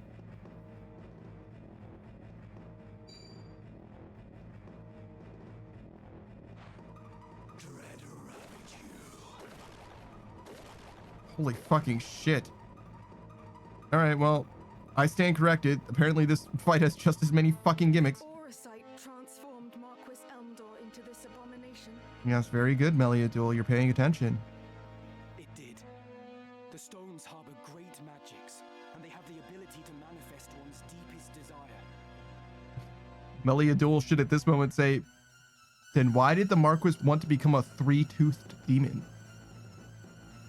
At point, Ramza just turns and looks at the Marquis like, yes, why did you want to become a 3-toothed demon with your deepest desire?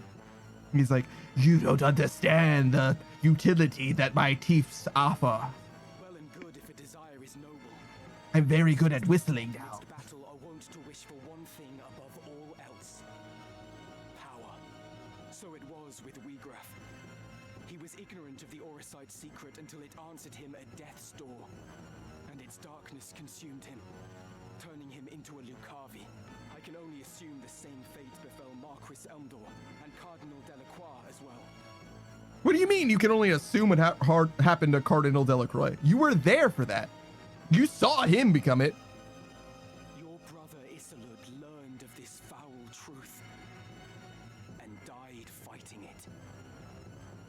That he should have stood against such evil. He was brave indeed. I see now that you speak the truth, Ramza. But there is one thing I would yet know, though I fear to ask. If Weegraf only learned the truth of the stones on the brink of death, what of my father? What knowledge has he of this? I tried to tell you earlier, but... Such irony that ones born into power should stridently disparage its pursuit for seeking power.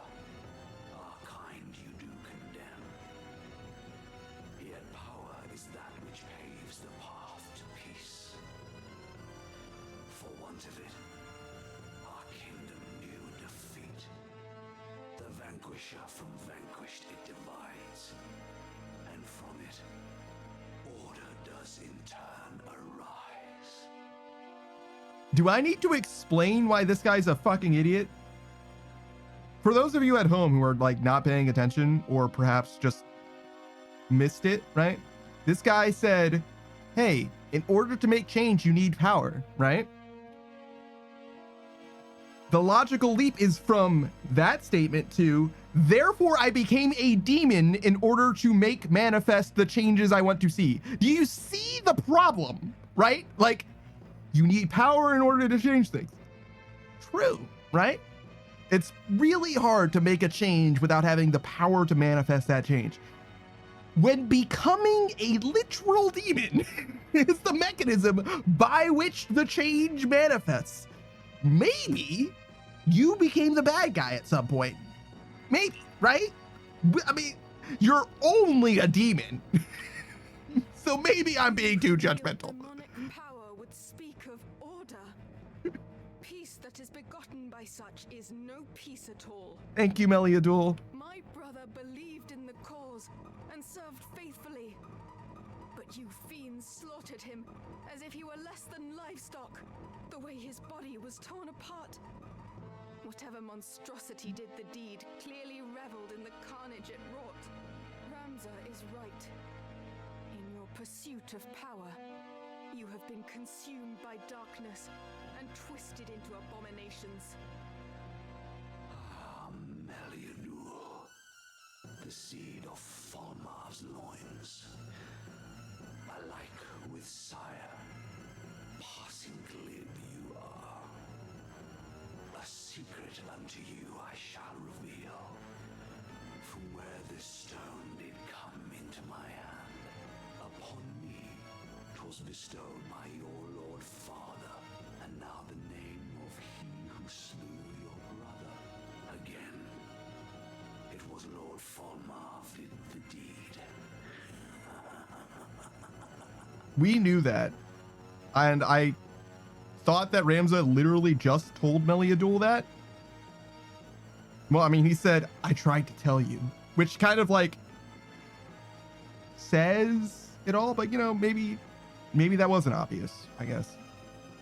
You shall have no mercy.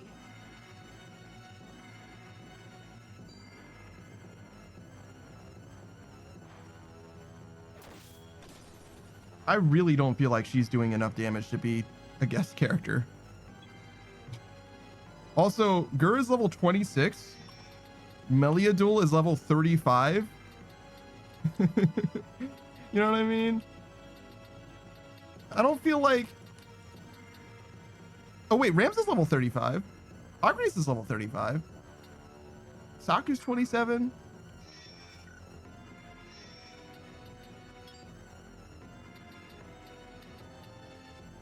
(26) 26. Why do you suppose that these two are level 34 and 35, but these three are level 26 and 27? Weird.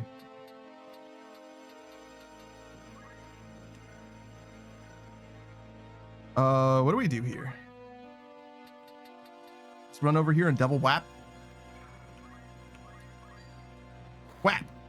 Whap.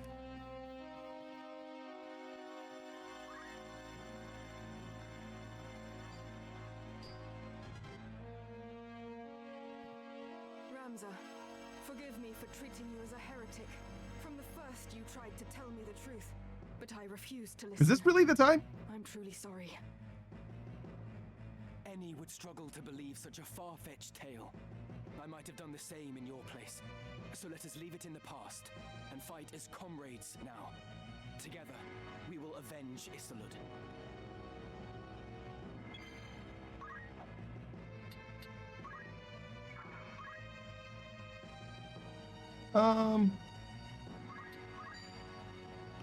Whap. I was considering jumping. I don't really see it helping. You know what I mean? It's probably not going to be very good.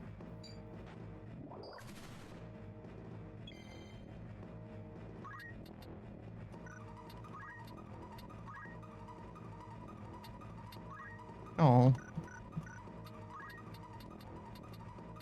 I wish there was more I could do about the Doom counter, but I feel like there is literally nothing in this moment. Oh my god, he has so much health. I feel like I should just make Saku do damage to the boss and let everybody else just kill the ads. Like, the damage that they're doing to the boss is fully irrelevant.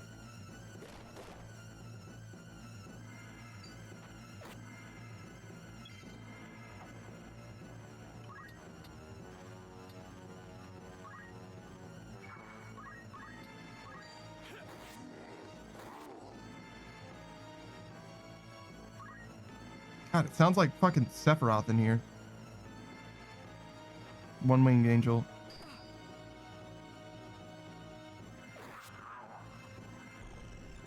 Saku says, I will become the vampire survivor.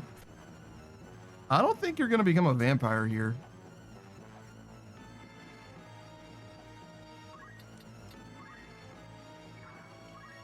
And also, you have Doom 2 over your head, so you're definitely not going to be a survivor. But with any luck, you'll be able to do enough damage before you die.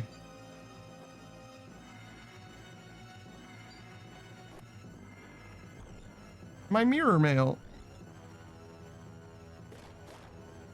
Well, that's not good.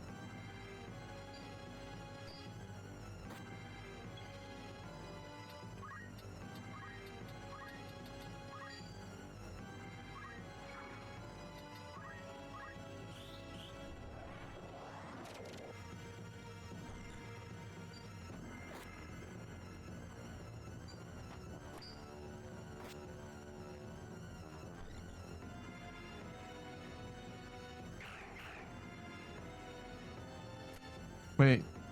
If you stop someone with Doom, doesn't that mean that the Doom's counter stops? My shield! My helmet! You're taking everything from me!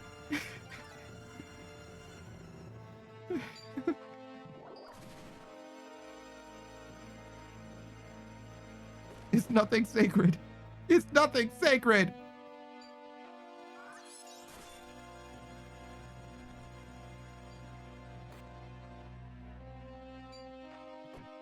My weapon! Ah! Guys, they're bullying me!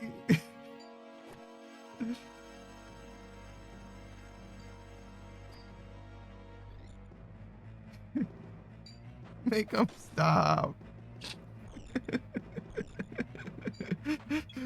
They stripped me naked and took all my stuff. Look at me! Look at me!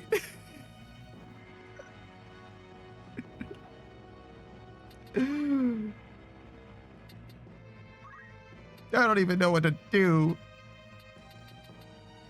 Poison, blindness, silence.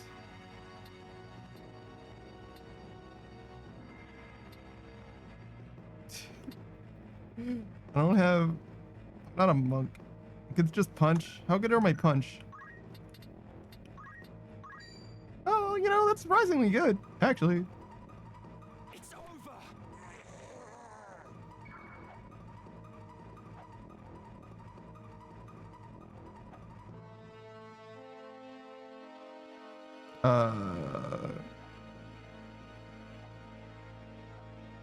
I feel like I should move somewhere, but I don't know if it matters where I move to.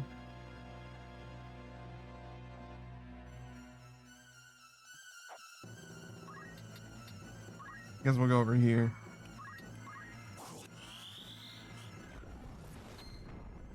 Is this the end?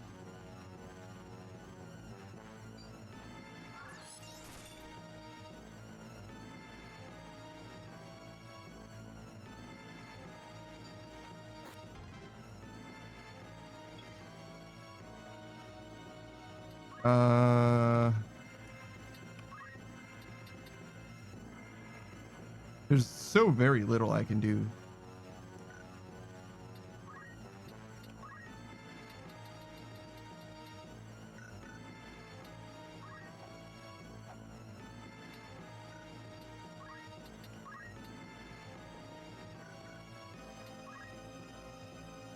I guess I should have moved somewhere different because, well, this guy's like not in danger of attacking me, right? If I can't attack him, he can't attack me.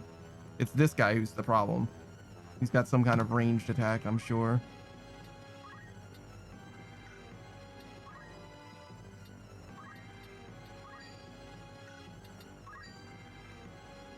Yeah, it's not gonna do fucking anything.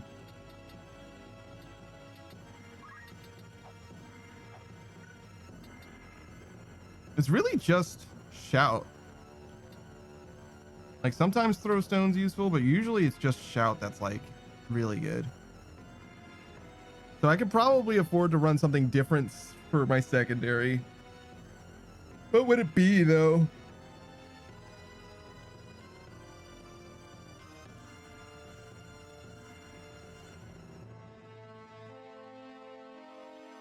Utility like white mage, that'd be okay.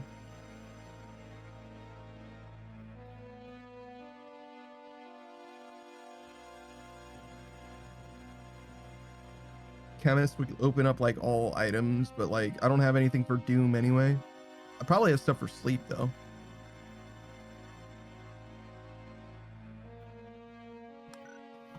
Let's not worry too much about that. I guess we just move for now.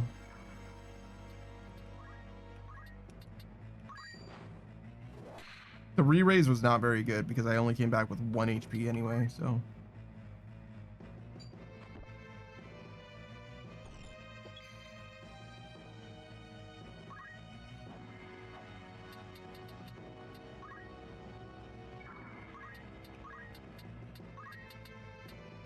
Seriously?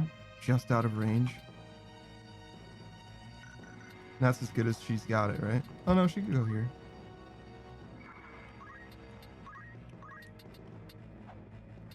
No, but still out of range. I think I'd rather be like a decent distance away if that's the case. I mean, he's got so much move, I don't even know if it matters. To be honest.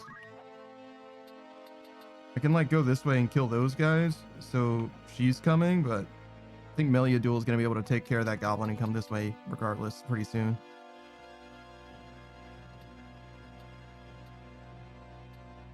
I guess I'll just go here.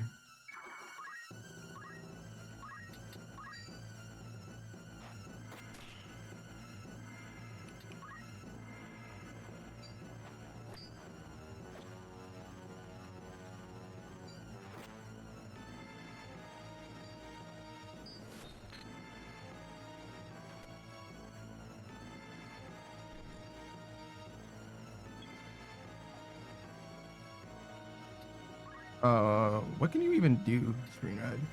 Revive someone?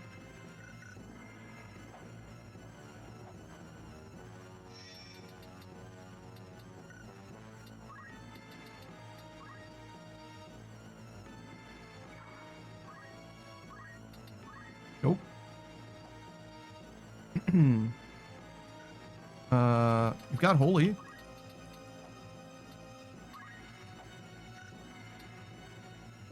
That's just after this guy acts. Sure, we'll give it a chance.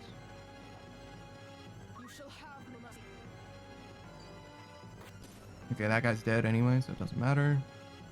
Oh, I didn't see him. Alright, well, get stopped, idiot.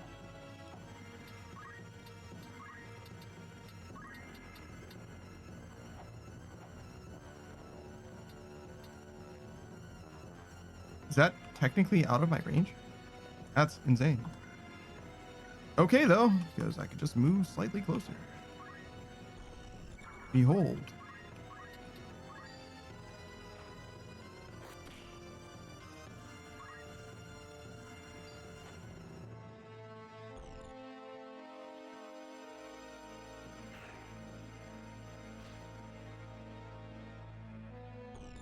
Oh, shit, Rams is gonna die.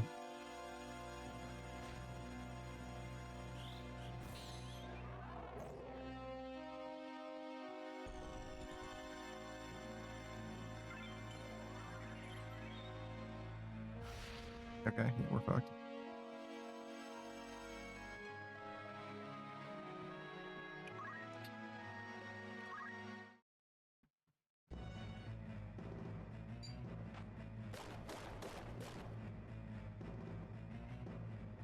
Spreading out the people would be pretty fucking good.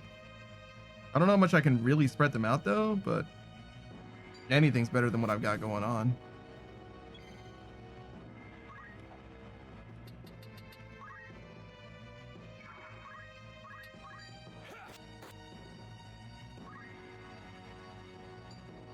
Oh, there's an argument to be made to send Gur to the back so Meliadul could actually help.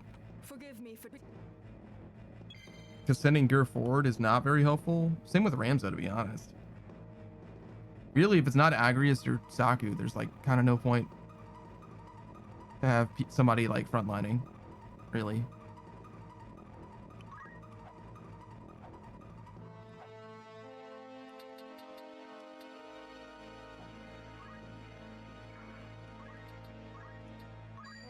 Trust in yourself.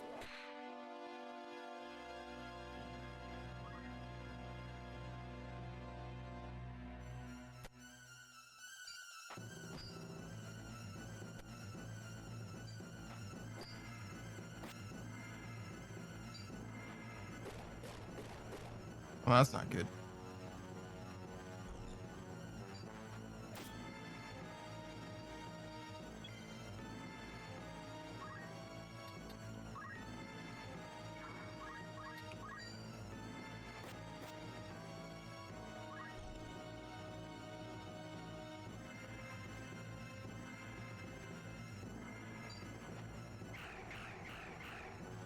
Damn. Everybody sleeped and stopped, bro? This guy's fucking ruthless.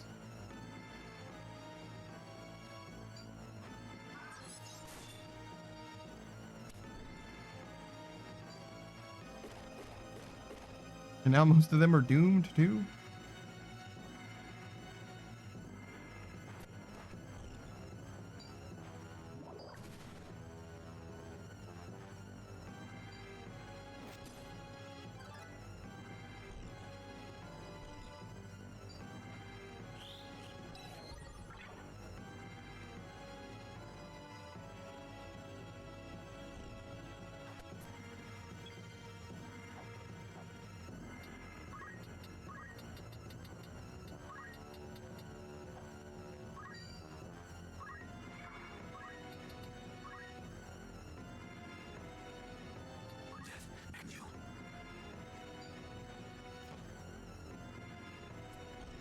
So I'm disabled now. Does that mean I can't cast the spell that I already started to cast?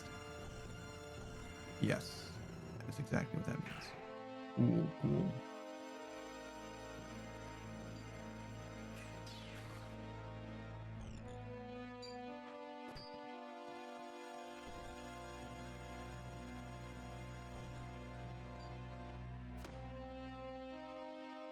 Okay, so moving Ramza forward would have been a good idea just because it would have caused the boss to like be entertained with Ramza for a while. So like having someone that like holds it down is a good idea. I can't cancel, by the way. I have to let the game play itself until I'm allowed to reload the save.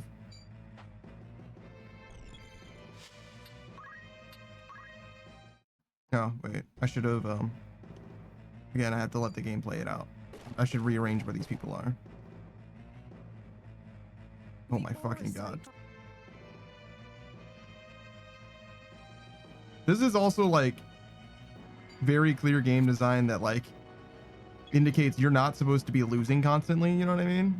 To me, like anytime there's like unskippable cutscenes emergent in the gameplay, I don't want to say diegetic because it's not like it's in the game. It's just like in-engine cutscenes or whatever. Please let me choose my fucking people. Holy shit. I am ready. I think I'm gonna let Agrius be back here. Actually, really? Like, why not? Just put everybody in the back line. Just let Ramza just fucking tank it for a while. He's a Dragoon.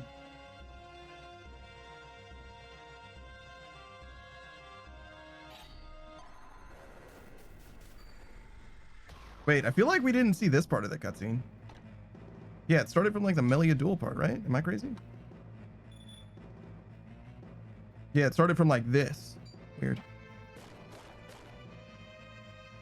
Okay, so he did target my backline anyway. Which sort of makes sense because he can get a cleave going. But Agrius didn't get targeted, so that's good.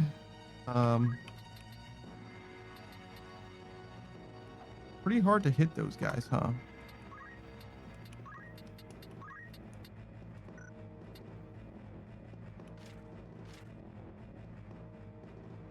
Confusion, mobile, disable, berserk. So I can remove sleep from Saku, but not Doom.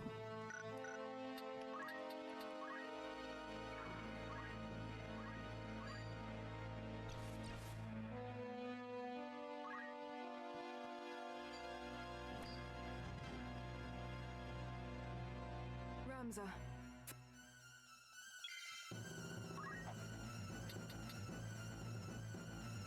I don't think I can attack diagonally. Yeah, no. Not even with jump. Honestly, I think I'm gonna do this rather than attacking. I don't know how much it's gonna make a difference to be attacking, but I think that the bonus damage will help. All right, cool. My shield got broken instantly. Love that for me.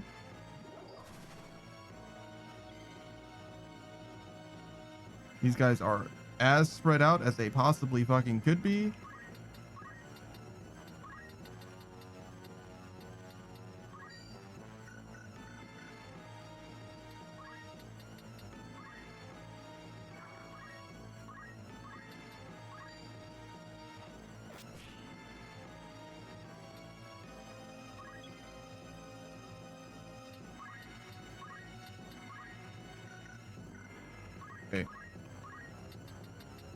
1, 2. 1, 2.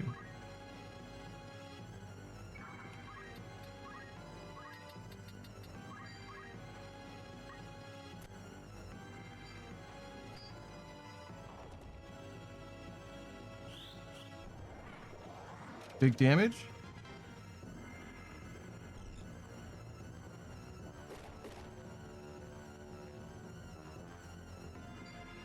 You put to sleep the one person that I have that can remove the sleep status condition. Love that for me.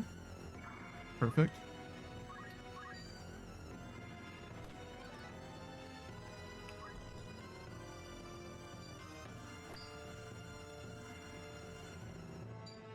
You know, I really sent Ramza over there to stop the boss from like just running wild on all of my squad, and instead he just fully ignored Ramza.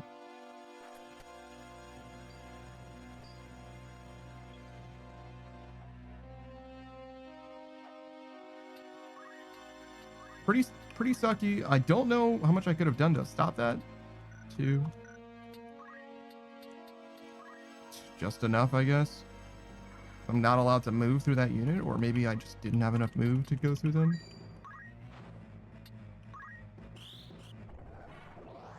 Another hit. Let's go. It's 3 and 4 odds.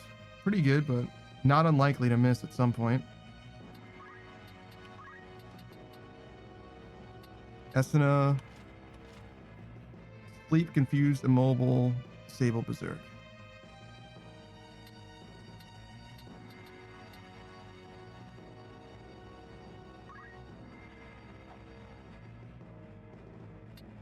But not stop or doom. Oh, whatever. Sure.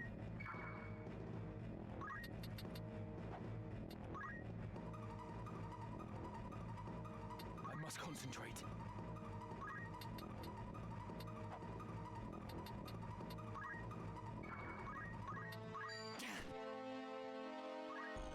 I could have attacked before I moved. It's okay. Why did that miss? Yeah. So fucking unlucky, dog. I don't know what the odds were. I imagine it was high, though. Okay, cool. Fuck my helmet.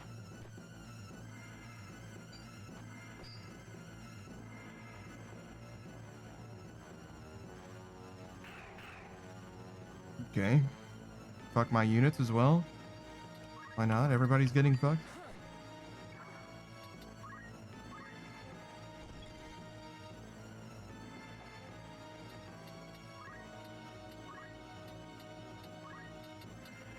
Do I even target those two guys? Probably not, right?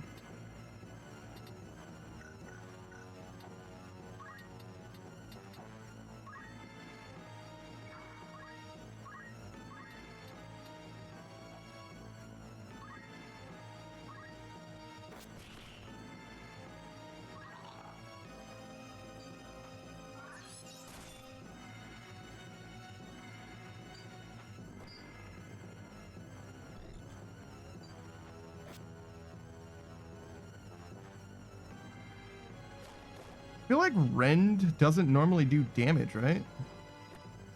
Yeah. Why does she do damage when she uses Rends? Is that like part of her class somehow?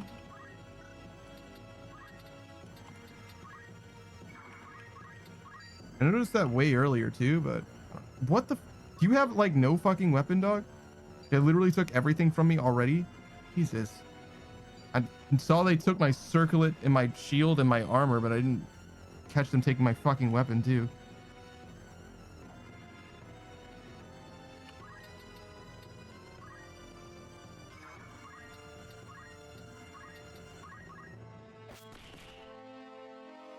That guy lived?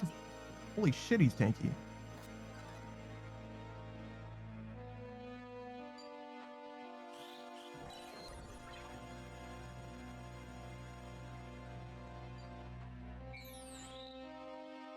Did I just give him my health?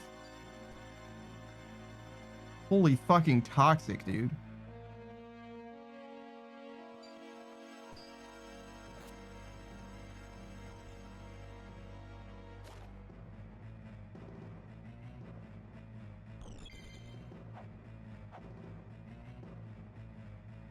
Can wake both of these guys up.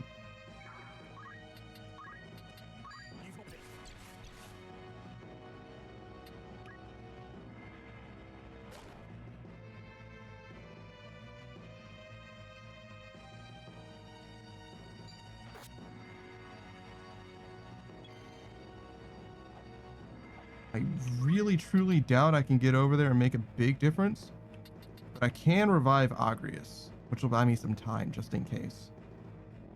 Actually, can I revive Agrius? Absolutely not with this character.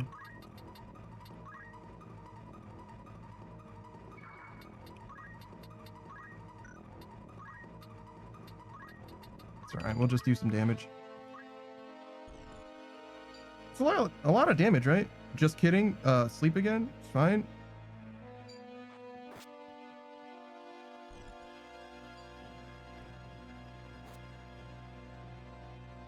Holy fuck. Everybody's getting all of their armor destroyed.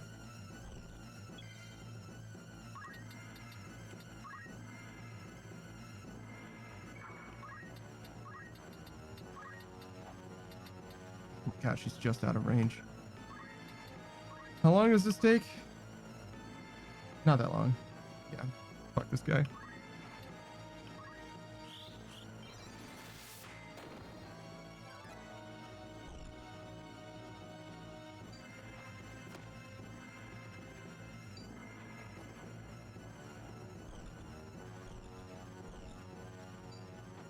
Why do these enemies just come back sometimes? What's up with that?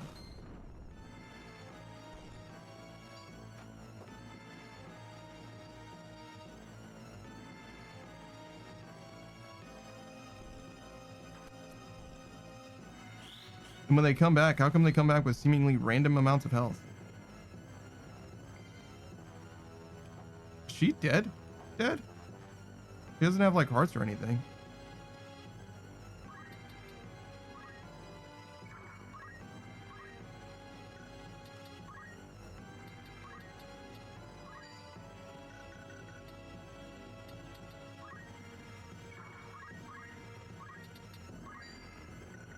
Seriously?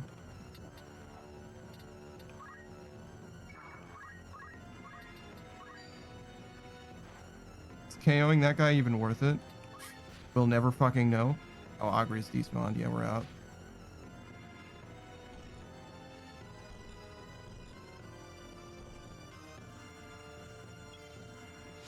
What happened to Screenride? Screenride was fine.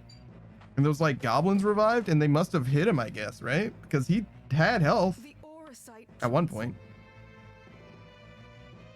Holy shit, it's been an hour and a half.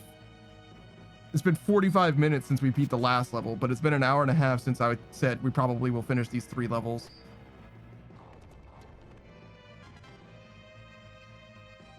I do feel like this is less bullshit than the last fight because the last fight had so many one-hit KO moves and this fight is mostly just a fucking time waste.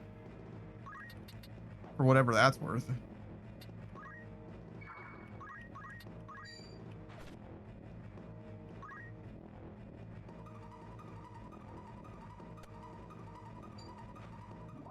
Kinda wish there was a way to make my attacks more accurate.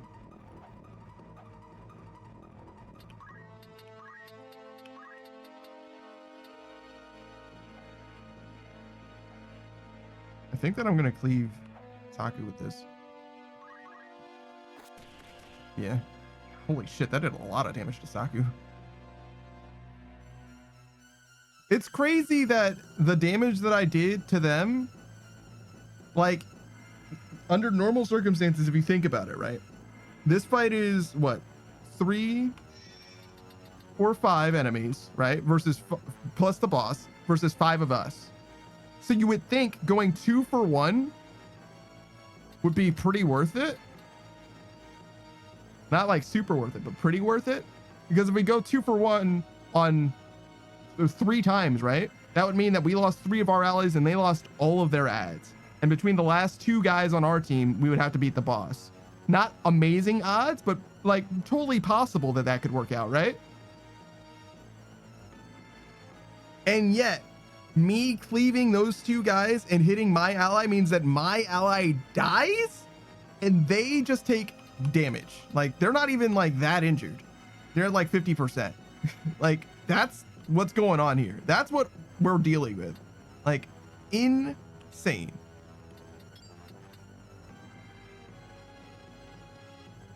Maybe these 10 levels is like huge, but like, even if we look at, what's her name? Agrius? Where is she? Yeah, she's at 200. Hold on. Sorry. Agrius is here. 256 health, right? And she's like tanky, right? She's got like tank items and shit.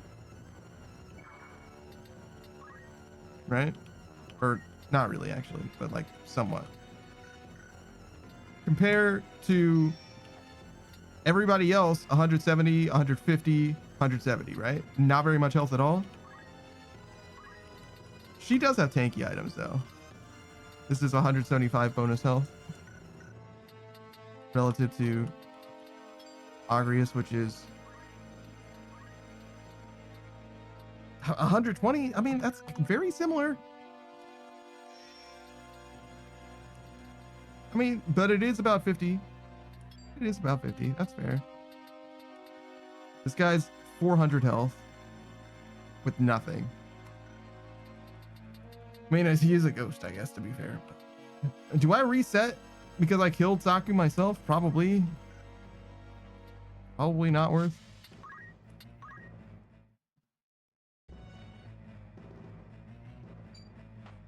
I mean, I should have known that was going to kill him because I did see what the damage that was showing was, but I just didn't. I just thought it would be fine, I guess, and it just isn't in retrospect. It's just simply not fine.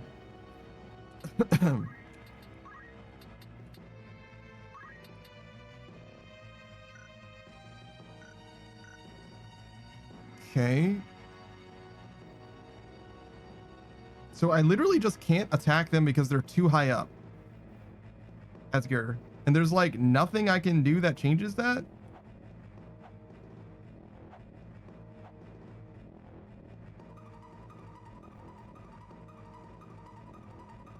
Like, at all?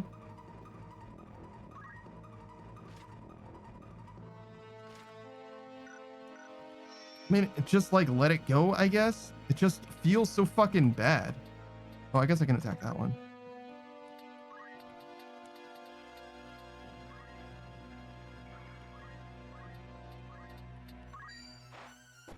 He doesn't do very much damage anyway, but like, something's better than nothing. Look at how little damage these ads do. Like, why am I even killing these ads? I guess because I want Melia Duel to help.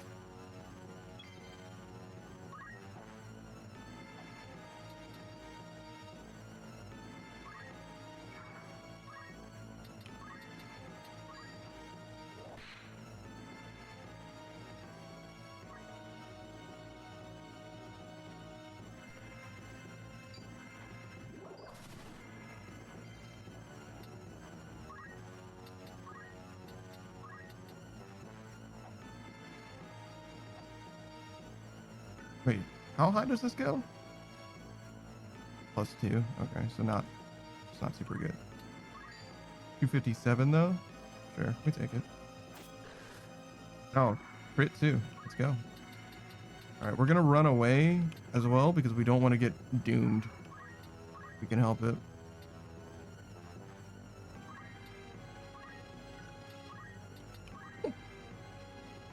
Okay, looks like 1, 2.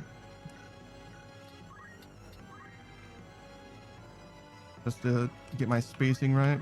Not trying to get it all up in there. Just want to do damage. Yeah, that's unfortunate. It's okay.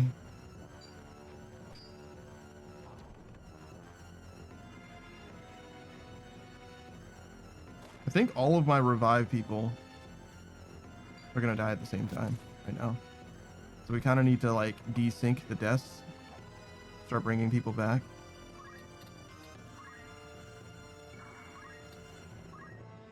Well, that's not exactly true, because Gur should die before anybody else does. Well, no, because Gur dies, and then on the turn that it's somebody else like Saku will die before he's able to do something, I'm pretty sure, for example. And it's not, wait, is that even true? Because Screenride is so far away from moving, I think he'll actually be able to revive anyone on his turn. It's fucking crazy. Screenride just like desyncs himself just by fucking existing. Fucking insane.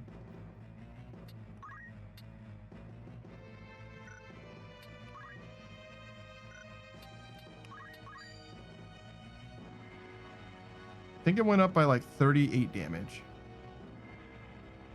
which is, this is a 3 KO. 140, 145, 290, 390 plus 45 is 435. Yeah, this is a 3 KO. So yeah, that did help. Another 38 would put us at 175, 183, which is not a 2-hit KO. So we would need to stack 2 times. So right now it's 6 hits to kill these ads, or we do 2 stacks, and that would put us at 38 becomes, presumably it's linear. I'm just guessing that it's linear. 76 plus 145. So 210, 215 plus 6, 221. That's 2 hit KOs now, which is not any worse, really. That's still 6 turns.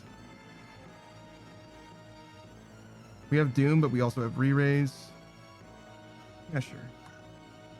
Okay, why not?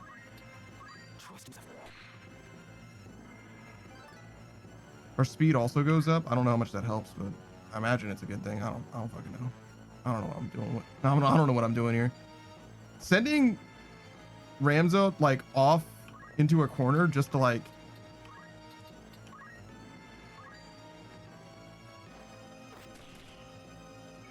just to stack his shit is like not a bad option. You know what I mean? Like it's potentially like quite lucrative. Send Gur to like fuck with the boss solo, and then send Ramzo where Gur is, just stacking shouts to hopefully like start cleaving through enemies is like low-key not a bad call. Like it might actually work quite well. I think that's the first Invigorate we've landed on the boss. 1 ad down. Looks like Gur just got doomed. We do another shout.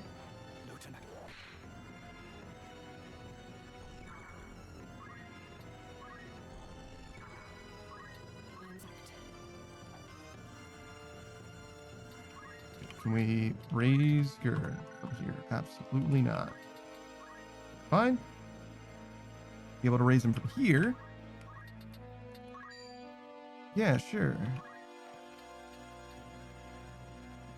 Can he walk over that body? I'm not sure. Oh, hey, what's up?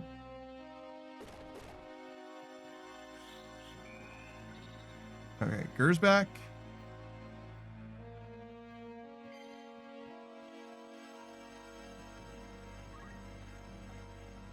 I think I would rather let this guy live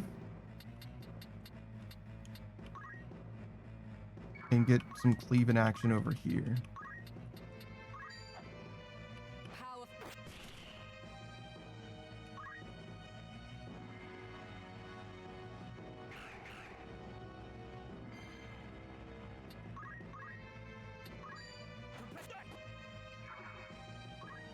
It kind of seemed like Ramza just shrugged off that doom. Not sure that he did, but that's kind of what it looked like, no?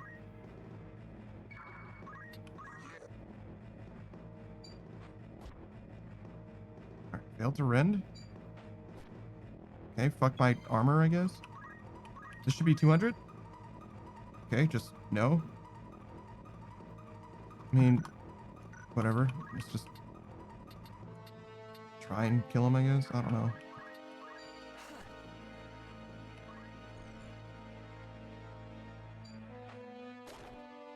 Cool.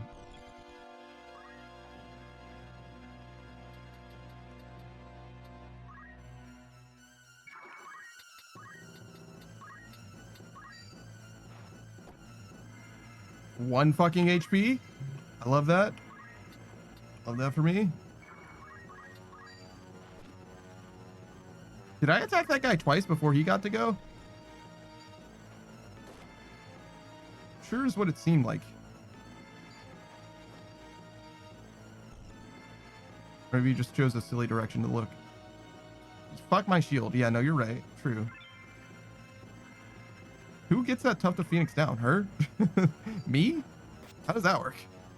Do your own thing, I guess?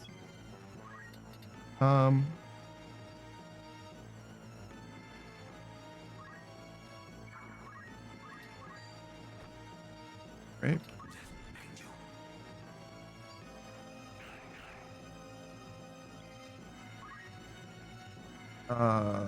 We really need to get to Saku.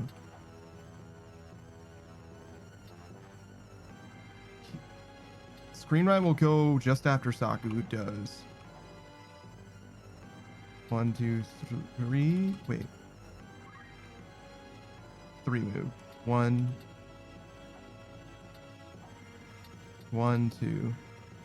As far as he can go. 1, 2, 3, 4. That looks really far.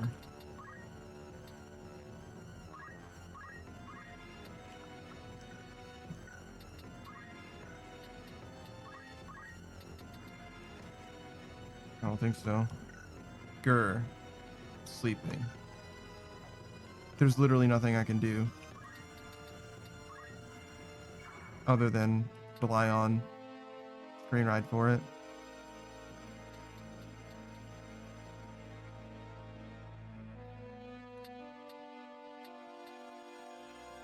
Unless I can get to Screen Ride or to Grr and no, because I don't have sleep. I have silence. Okay. So yeah, there's literally nothing I can do otherwise. Just try and get over there, I guess.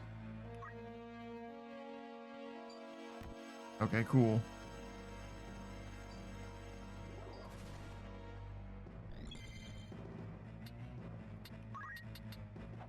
If this guy wasn't here, I would be able to get close enough. Literally, that's the only space that that guy could be in that would fuck me up.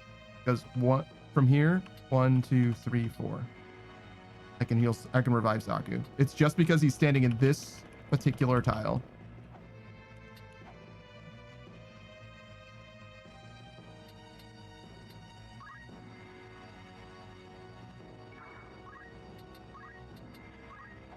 Oh, never mind. It's fine.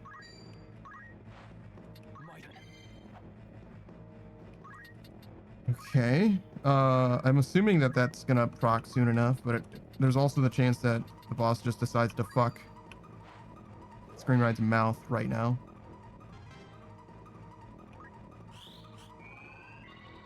No, we're good.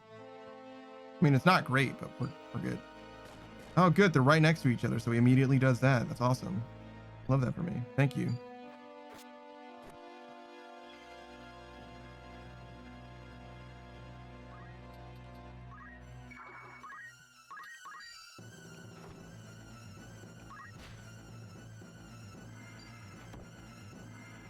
Okay. Oh, fuck Saku, I guess. Cool.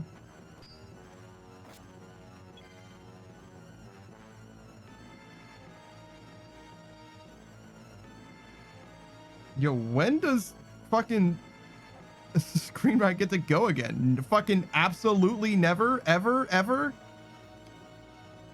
Jesus.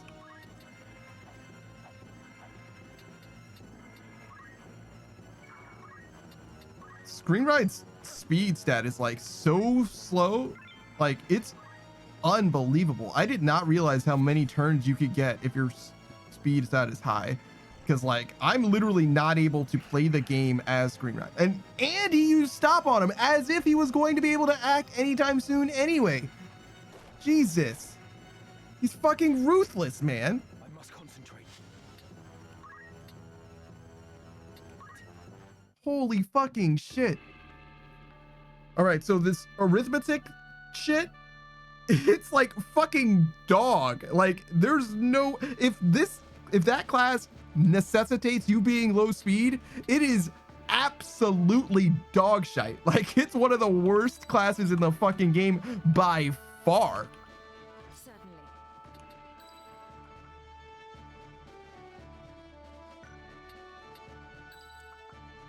Like that's like remarkably shit. Like holy. Victory is ours. All right, so we've got 2 here, 2 here. And I guess I'm gonna put somebody else up here, which could be anyone really. I guess Agres would be good. And we want to change this class. Maybe we'll try this job another time, but like it needs to fuck out of my life right now. How do I look? Because what the fuck is happening, dude?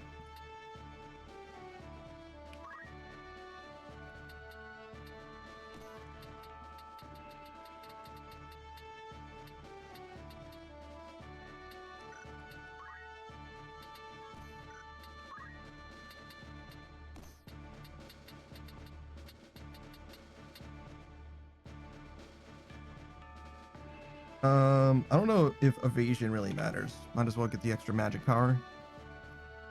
Summon and white magic. So black magic. We can do white magic. White magic's okay.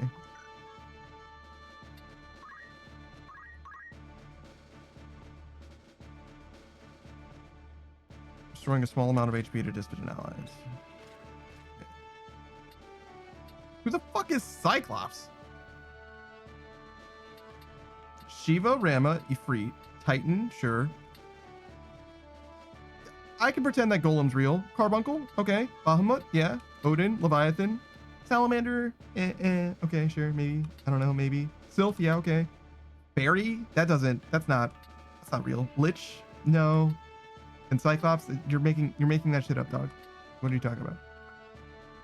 Have MP reduces MP cost by half when using magics. Interesting. Could be good. All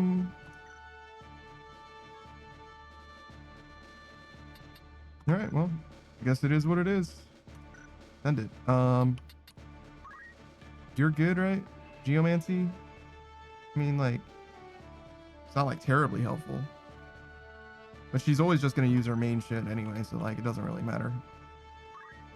Martial arts still seems good. Don't have any job points to spend. Well, you do have some on ninja. Want to throw something?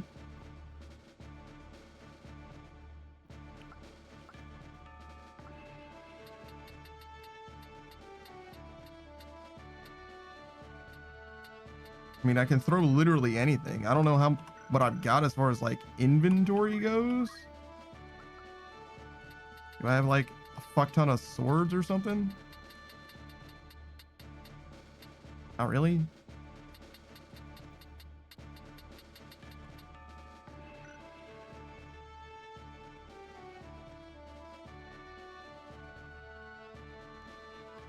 It's really just a, dual wielding that's helping. Maybe, well, I can't, but if I could get this and then switch classes, but like what class am I switching to? Like literally any class would be fine, but like you kind of want the JP boost, but I don't need it like literally for this boss fight, right? So maybe that's part of the thing. It's like respect so that we're taking advantage of our passives and shit. You know what could help? Right?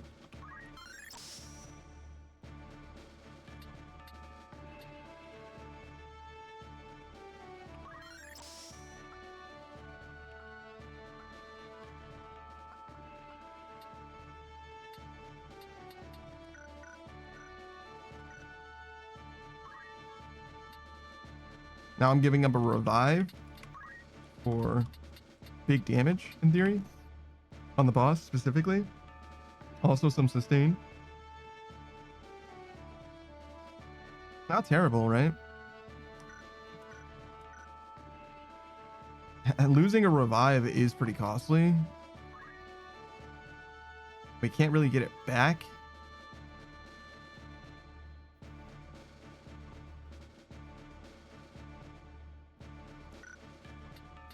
You've still got it.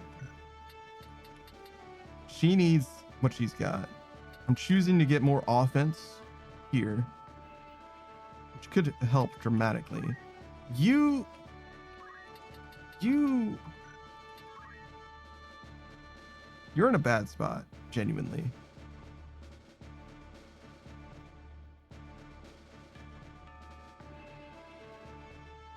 I think part of the reason why he's in such a bad spot is because I should have spent some time in Squire as I did, but I should have switched to Chemist way sooner so that I could unlock Black Mage and White Mage, so that I could get Black Mage and White Mage job experience while I had a Black Mage and a White Mage, so that I could even have access to Summoner passively. I now, like, knowing what I know now about the way this game gives you experience or whatever, I like did this, like, my save is like low-key kind of fucked, to be honest. You know what I mean? Like I played this game like as badly as I could almost. High key. I wonder if you can play this game too much worse, to be honest. Because like guest characters are the best, like the named characters are the best. Like optimally using the classes such that you have access so that you're getting cross-class experience, cross-job experience is pretty good. Using characters in like a dedicated way so that they get stats for the class that you intend to use them for. So somebody stays, like Saku's basically been a mystic all along. You know what I mean? So like that's pretty good for him, but most people haven't been that way. You know what I'm saying? Like that kind of shit. Archer feels like absolute dog shit though. I intended for Gur to be an archer, but the more I kept him as an archer, the more I'm like, this is bad. He needs to be something else. And he feels way better as a ninja. He felt okay as a dragoon too, to be honest, but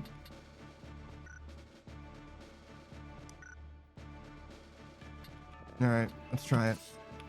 Okay, we ball. I think we have only got 2 revive characters, but we'll give it a shot. Yeah, our mages. But that's usually how we do it anyway, right? It's not like crazy talk. Am I fast forwarding or not? God damn.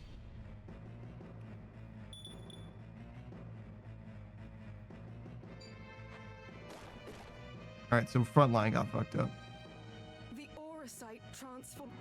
Okay, so given the positioning that we're seeing now, I should have put Agrius on the other side. It wouldn't have mattered though, actually. Guy says, when the fast forwarding still feels too slow? Well, I mean, it helps if you're not stuck on the same mission for... Has it been an hour and 15 minutes now? I think it was 10:45 when I started this.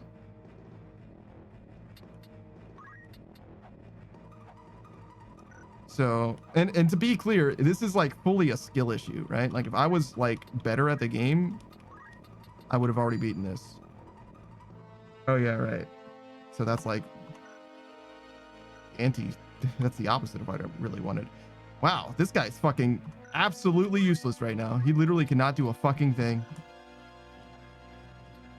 Guy says it's all part of the learning process. I guess. I feel like, so this game lets you grind, right? So you can kind of low-key restart at any time, but the way that the character progression works in this game, I'm not sure if you're familiar with Final Fantasy Tactics, so I don't mean to mansplain to you how Final Fantasy Tactics works if you're familiar with it, but there's class levels, job levels, and character levels, right? So you see that Gurur is level 26 and he's a level 4 ninja, right? And as he levels up his character, as Gurur goes from level 26 to level 27, he will gain some ethereal kind of stat. And the stat growth that he gets is dependent on the class that he is at the time that he levels up. Guy says, but no, you can explain, I don't mind. Okay, good. You played it before, but didn't complete it recently. Fair enough. So what that means, right, is this character Gur, which I can replace at any time, gets like pseudo fixed stat growth based on the job that he's associated with. So getting 20 levels in Ninja, if you play Dragon's Dogma, right? Getting 20 levels in Ninja will get you very different stats than 20 levels in White Mage, right? In theory, at least, as I understand it. I don't know what actually changes, but health and mana definitely change, but other things probably change too. But it isn't exactly 1-to-1 because the stats in this game are also like really, really low. If I give you an idea of what the stats actually look like, we have 12 physical attack. This is after gear is equipped as well, right? We have 12 physical attack, 4 magic, 30%. I think that's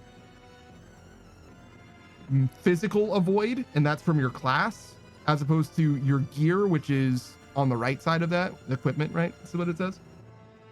But those stats change in some way as you level up, which means at least for every other character, these custom characters, you can switch them out, whatever, not a big deal.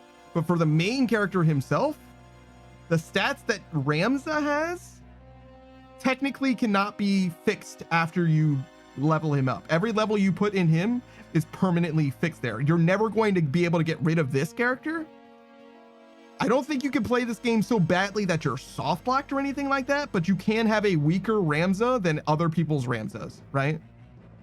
And I think I've made my Ramza not like as weak as possible, but I do think I've made him like pretty poorly. And I'm also not grinding at all. Mostly just because I don't like grinding in this game specifically. Well, in tactics games in general. I feel like the fun part of a tactics game is overcoming the adversity that you encounter rather than just having bigger number good or whatever. And it seems to me that this game's design is just make your number bigger and eventually you'll be fine. Like that's what you're supposed to do, which is like a way to make a game. I don't think it's a good way to make a video game, but like they can make their game whatever way they want it to be, right? They're allowed to design their game in a way that feels bad to play. That's okay, I guess. I wouldn't do that myself. I would make my game good, I think, if I was presented with the options, but you know, like you can do whatever. Guy says, oh, is that how it works? I didn't pay close attention to how the stats work as I was unlocking classes. Yeah, I didn't know that, but I think I came to know that. I found that to be true, both anecdotally through experience and also from having people like in chat directly explain it to me. You know, people who actually play this game, you know, live and breathe Final Fantasy Tactics or whatever. This is not a very good way to do this.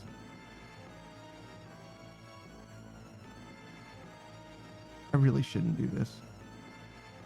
Just do this instead. Sure. I really had to think about that. I'm a fiend for value. Cleaving 3 enemies and only hitting myself 1 time is like such an obvious choice to me, and it's just not worth it. Why does Raise do 265 damage?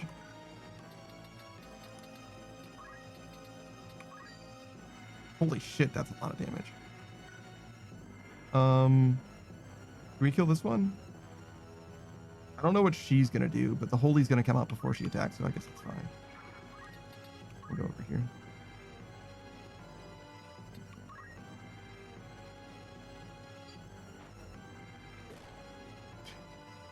Fuck you. That guy went out of his way to be like, no, you don't get to cast Holy. No, you're sleeping now. Fucking dick. Actually, you know what? Oh, well, he's not a... Okay, it's fine. Oh, but actually, you know what's better than attacking that guy?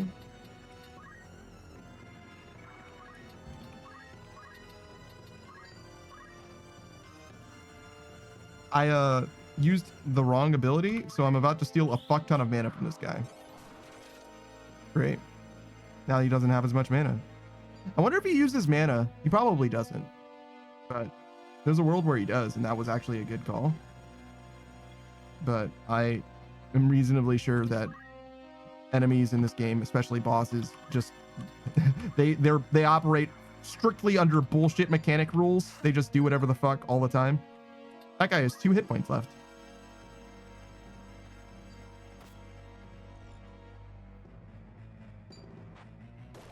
No, good. Yeah, that's great. Is that Saku in the corner? Which means that I do not have any way of removing sleep. Okay.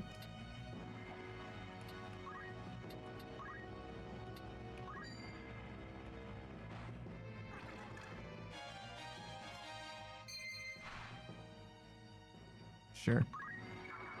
Okay, cool.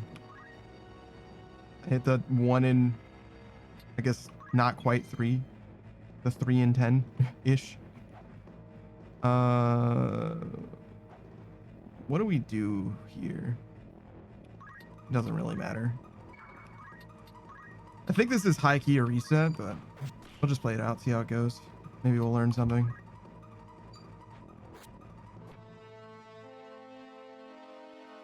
We kind of positioned Saku in a really bad way because Saku's supposed to be doing damage to the boss and he's nowhere near the boss ever. And now he's sleeping.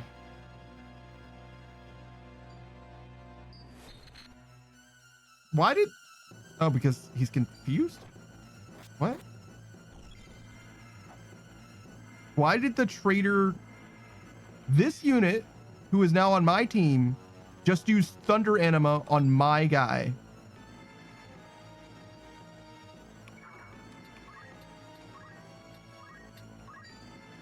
Like, maybe I'm the stupid one somehow. Like, I genuinely don't understand, but okay.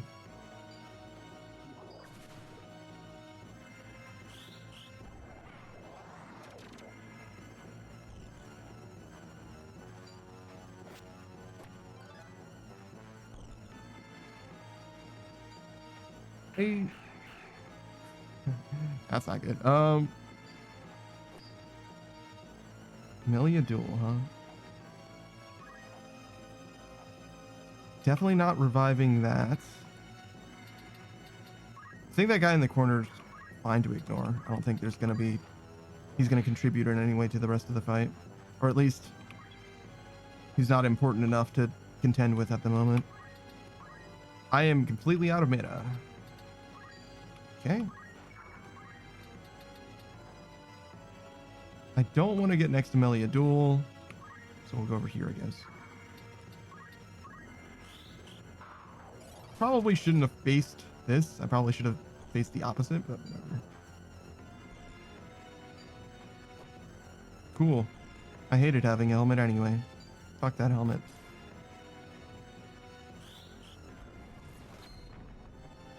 How bad is that? It's not that bad, I guess. We're kind of on a timer now, but otherwise it's fine.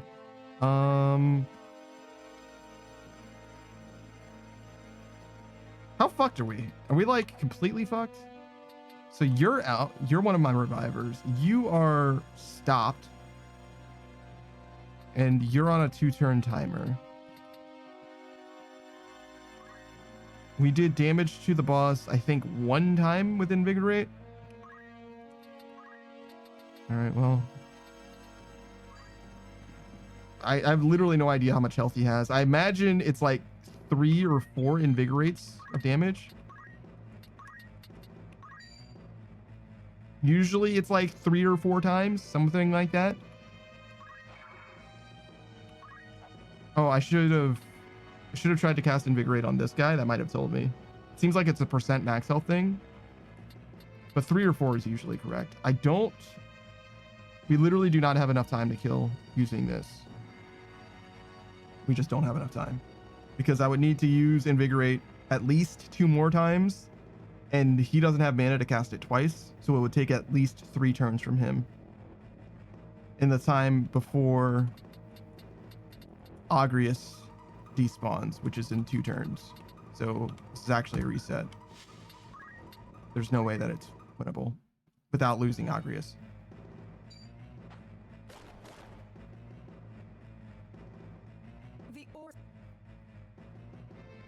All right, so we have Saku and Gur in the back, both of which can target the boss for massive damage. The boss is out of range right now.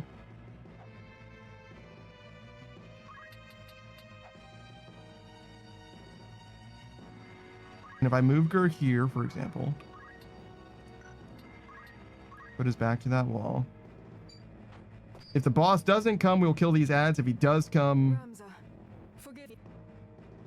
we focus him with the people that can actually do big damage to him.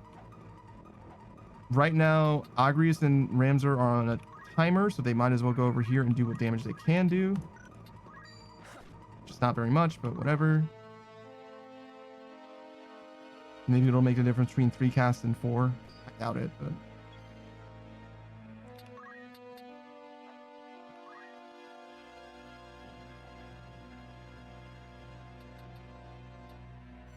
atheist.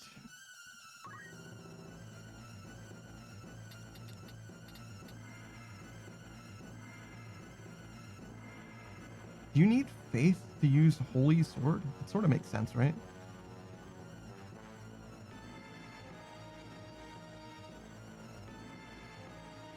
Started typing atheist. Cool. Everybody needs magic. Well,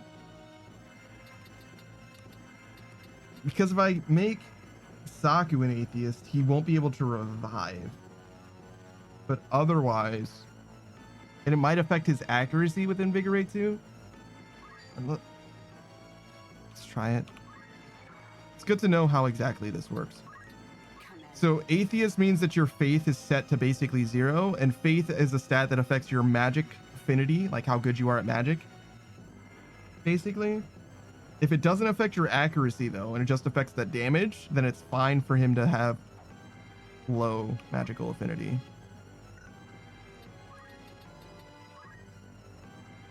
Oh, we put ourselves in the same position, huh? Okay. It's very consistent, at least.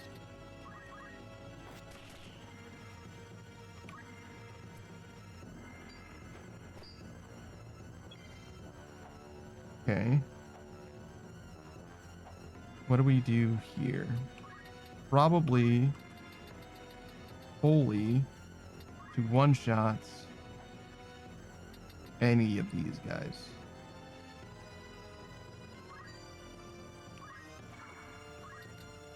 This time we go this way, which is presumably out of the range of the boss, whereas before we moved in the range of the boss.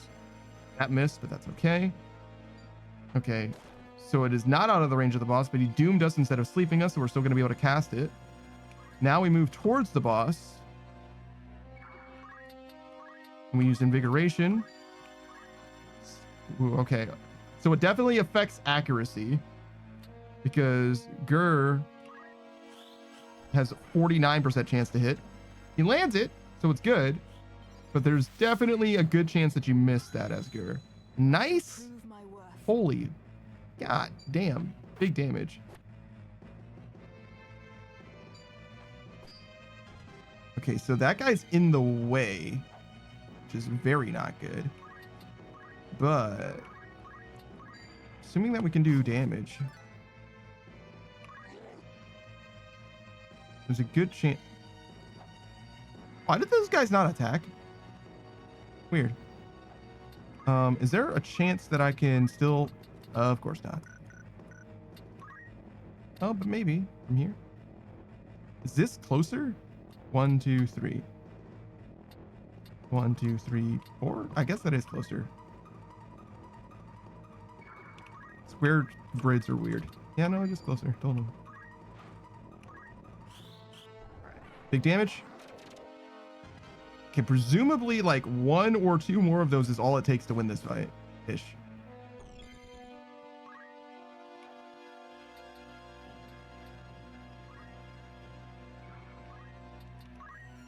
Okay, 43, 57, and 14. Sure.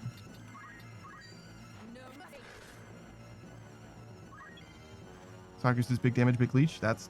You're so fucking correct. All right, so the question is, we have 2 choices, right? We can move here and attack this guy for roughly 160 damage because he double attacks, or we can get our mana back by using empowerment with 42% accuracy, and then on the next turn we could do 600 damage with 42% accuracy. I think that the math says that going for this is extremely fucking wrong because you're landing 2 42% chances back to back is way less value than doing 80 damage at 70 something percent 4 times, right? The expected outcome of that is like way in favor.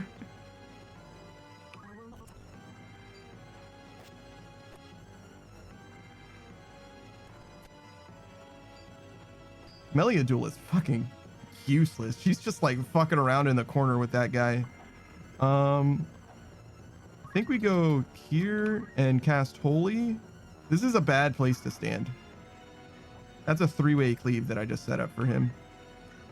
But we are trying to just kill him like as soon as possible. This is a kill.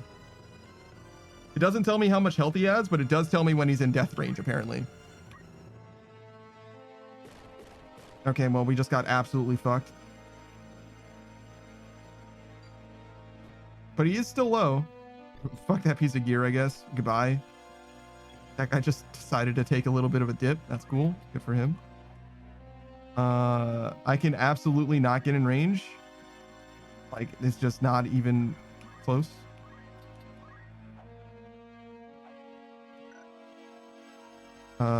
What do we do here?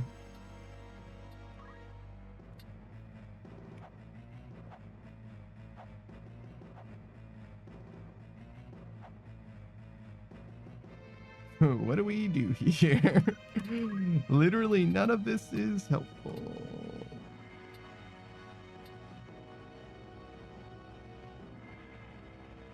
Wait, but what about Berserk? Why is this 0%? Well, that's 56%. Oh, is he wearing a ring that makes him immune to Berserk? I mean, I don't want her to be berserked anyway, to be honest. Reducing units' bravery, inflicting confusion, removing beneficial status effects.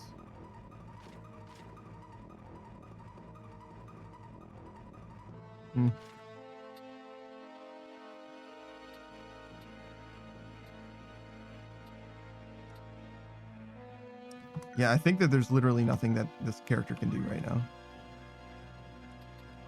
Oh, I got a gun. Can't really shoot anyone from here. Yeah, there's literally nothing that this character can do from here. Yeah. Okay, well. Actually, what if I target, like... So this guy's, like, diagonal, right? What if I target this tile? Let's fucking go. I'm a genius. I couldn't target him directly because he was too close, but you can shoot behind him and it's fine, apparently. All right, well, he's very good at putting everything to sleep and waiting out the doom counter. Great, I love that. Yeah, fuck my armor. You're right. True.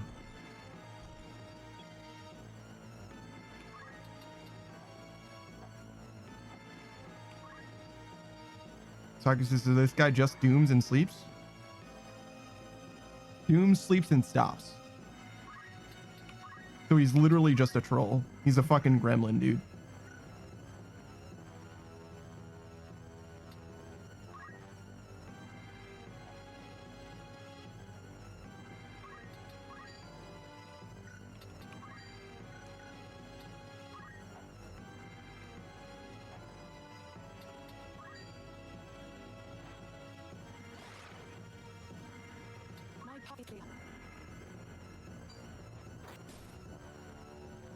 I forgot about that guy down in the water. I'm gonna be honest with you. I fully forgot that he was there. We don't have enough mana. So I guess I'm just gonna attack this guy 2 times. Just because he's here.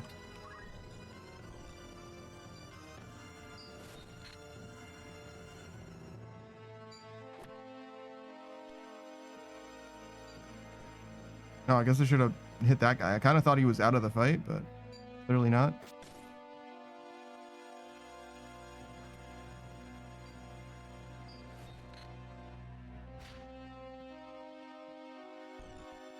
He's just hiding in the corner, waiting for the sleep and the doom to kill us.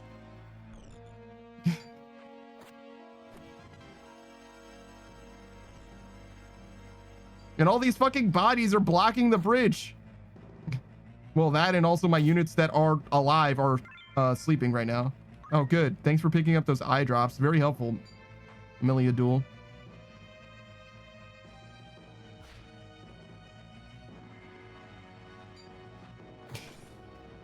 Yeah, no, she's doing great. All right, well, that's that. There goes the whole fucking roster. Yeah, thank you for absorbing his soul after he died. That's very helpful, game. Yeah, no, beautiful. Thank you. Thank you. All right, we try again. That was close. In theory, at least.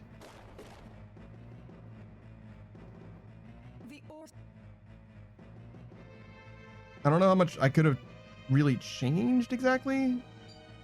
Okay, so Agrius has Doom. And Ramza is sleeping.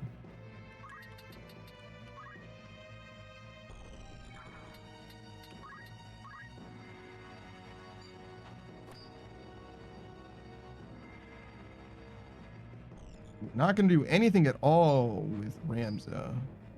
But we can definitely do something with Agrius. We should. We have literally nothing that we can do with these fucking ghouls. Like, poor Saku can't do a fucking thing. I mean, he can glamour them or whatever.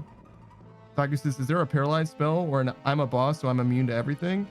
There's a few different ways that you could paralyze someone effectively, yeah. I don't know if he's immune to that stuff.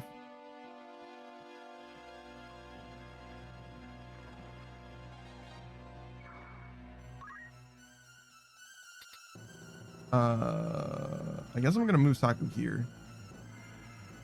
Right? Just a little bit safer. Well, now Ramza's not in the way, so we can do this. Get the three-way cleave going. Very efficient damage. Whatever that's worth. You should nuke something from orbit. For example, this fucking guy.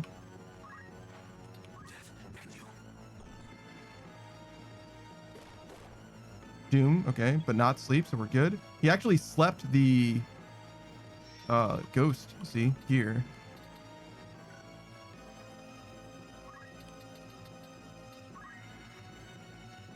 Those guys are now in cleave range, but that's okay.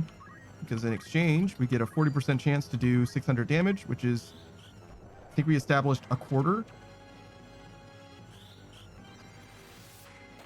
That guy got nuked from fucking orbit. Let's fucking go. There's only one dude here that Meliadul is running away from now for some reason. Love that for her. Please do not sleep. Okay. Did not sleep Saku, so Saku can come out of the corner now. And he's probably not quite in range.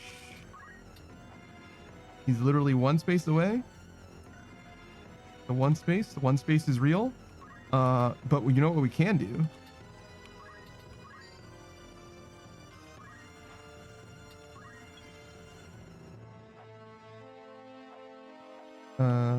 Those guys are not in cleave range. That's okay. We'll just go over here. Actually, that's too close. We don't need to get that close to him, and it's very likely that he's going to go in like a fucked up corner area, so we'll stand a little further away.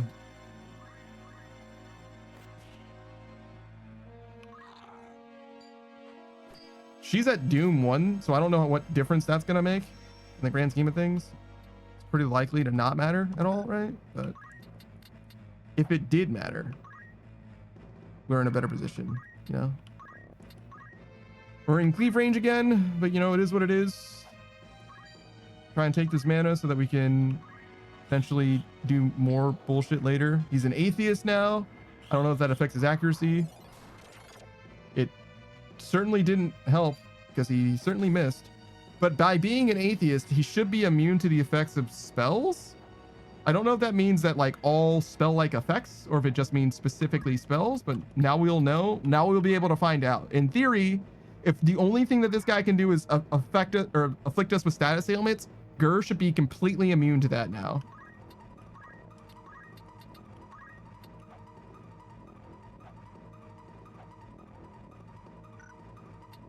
Does Esuna work on sleep? Oh, it does. Cool. What do you mean it's a 0% chance of working? Why? Why would it be 0%? Fuck it. We're trying it. We're doing it anyway. Fuck it, we ball. Oh. He woke up. He woke up my friend. Okay. Thanks, guy. I think that Gur just got doomed. Yes, he certainly did. Okay, so it does not work that way. Terrible news. What? Is now the time for that? Really? These guys are literally body blocking me across this bridge. I literally cannot. They fucking choked the point. I can't get past them. And I think I can't do enough damage either. Yeah, I'm close, but not enough. Is there anything I can do?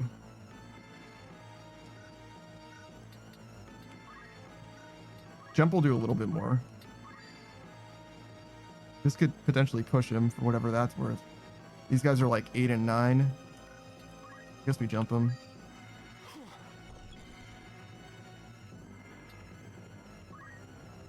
We don't have any mana, so we literally cannot do anything other than attack. Okay.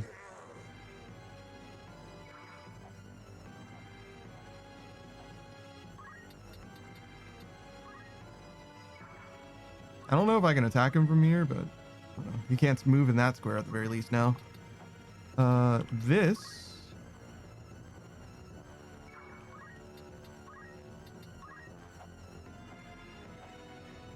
This is nothing for us in any way.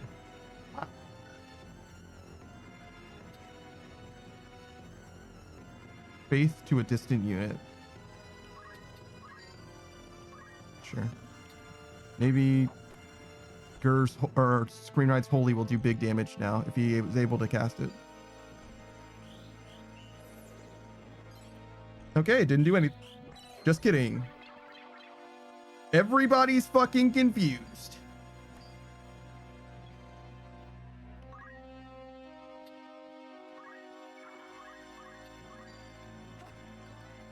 I don't remember how many times I hit this guy.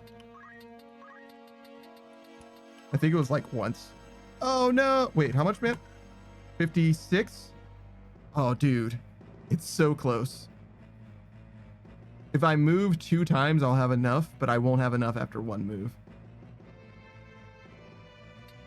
Kira? I don't think he's an undead. I don't have any other way of doing damage other than this. Where did all my mana go? That Esena fucked me.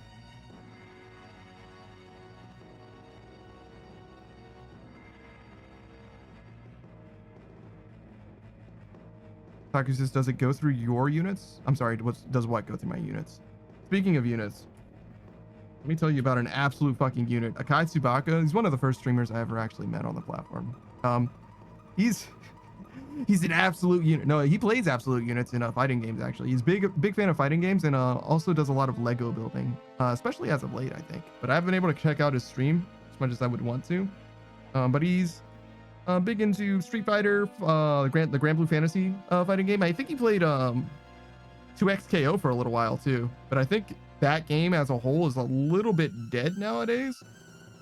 Certainly the production team is not there as they used to be. So I don't, the optics for it don't look amazing, but maybe it'll have a resurgence one day. We are so fucked right now. This is so sad. The heals that we have is like so fucking pointless too. We only need to be able to resurrect people. We really do not need white magic almost at all. We have 3 people at Doom 1.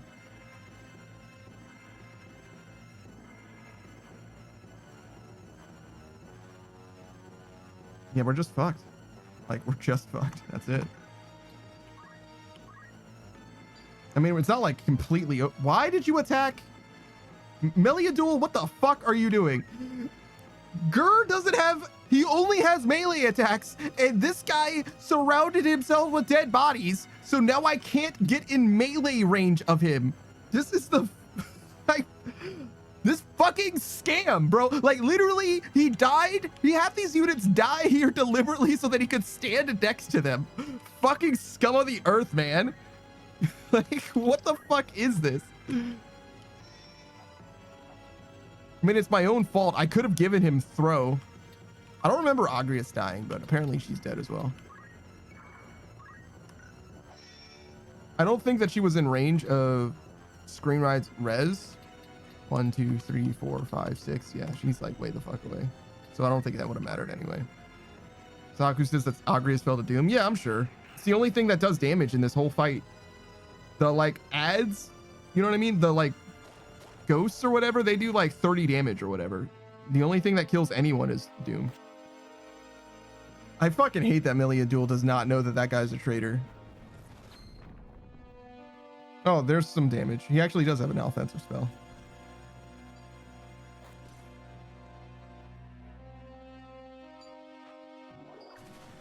All right. He woke up Ramza. So now Ramza can actually do something. Presumably. Oh, nope. Ramza's confused. So just kidding. I feel like the odds of that happening are actually quite low, but you know, whatever. It's fine. She's no longer confused.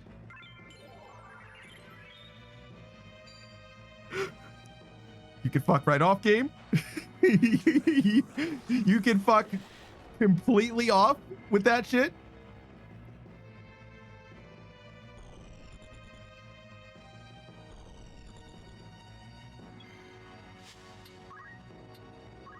Yeah, no. No. That's that baby back bullshit right there. The Orosite.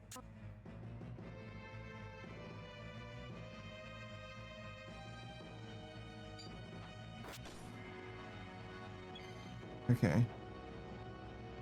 I wish Gur could do more on his first turn, but there's like basically nothing of consequence that he can do.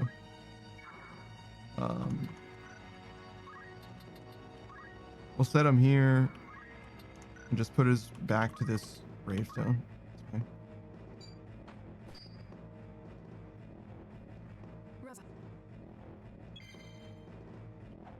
Okay, so Ramza is doomed and Agrius is also doomed.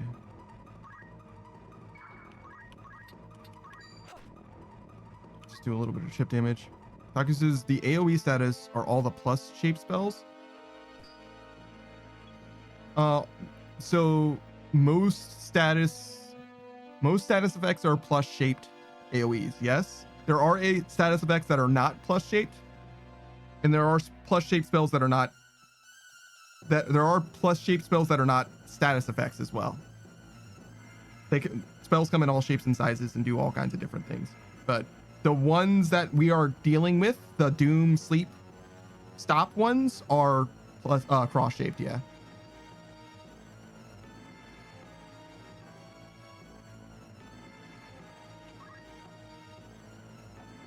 Which means that if I were to move this person up, which I'm considering doing, I don't want them to be here, here, here, or here, because these three spaces are all within a cross of Agrius, and this space is within a cross of Screenride, right?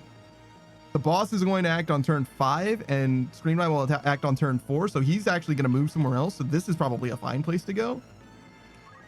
It'll be a little bit, just a little tiny bit closer to potentially get an Invigorate off on the boss, which we're not going to do now, obviously. He's too far away to have done that this turn. I'll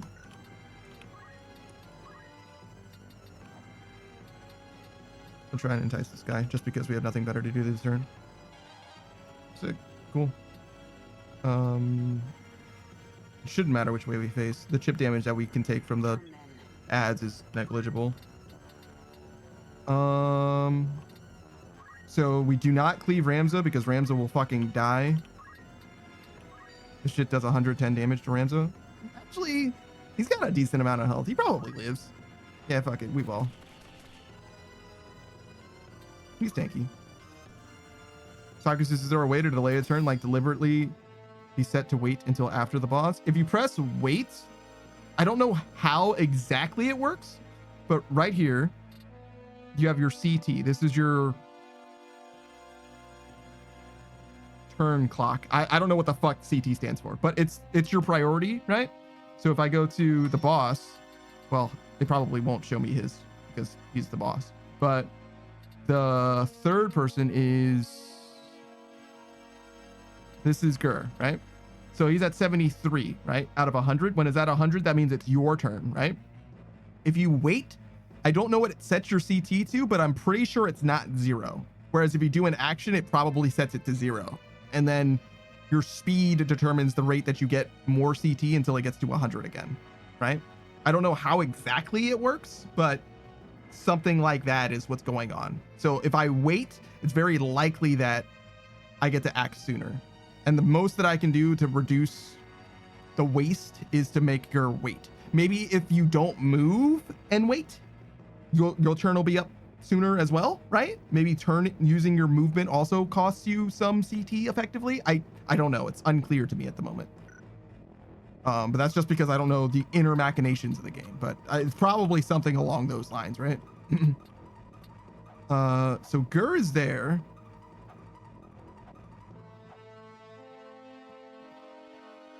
I mean, I guess I would rather go here and let Gur and Screen Ride get cleaved than let Saku get cleaved.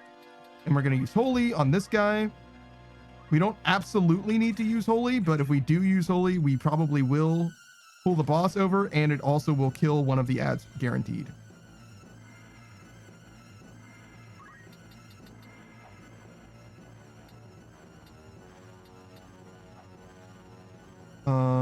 If we go here, this might be close enough to use Invigorate. It is 1 space short.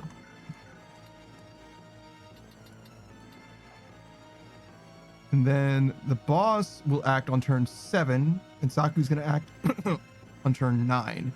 So rather than move here, we're going to move here so that we're out of the cross range.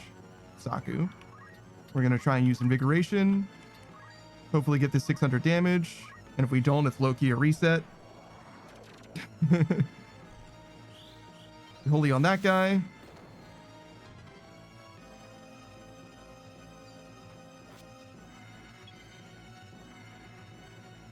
Not a lot we can do here that like makes a big difference. The best thing that we could do is take out one of these ads. Like that.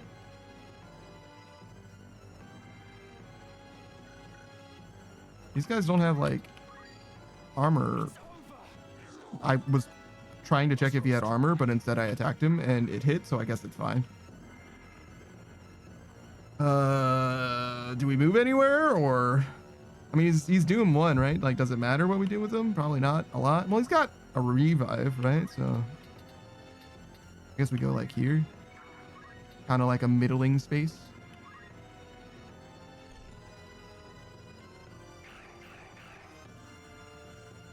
Okay, that was 2 stops.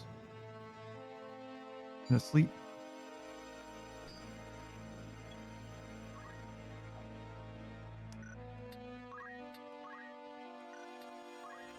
Invigoration. 1, 2, 3, 4, 5, 6 move. So he's way the fuck over there.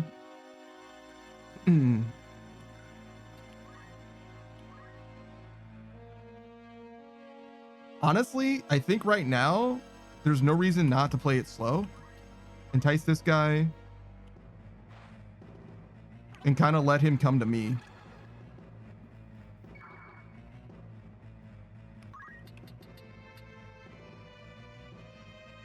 Because he's so far away right now. Like, worst case scenario, Ramza and Agrius go down, but then I can revive them because I have Saku and Screen Ride. Like, I'm just stalling out the stop timer right now on Melia Duel and Screen Ride. And as the stop timer stops Doom as well, I'm pretty sure. And I think Sleep does too. I think it's the Doom counter is the number of turns until you die, not anything to do with time or anything like that, really.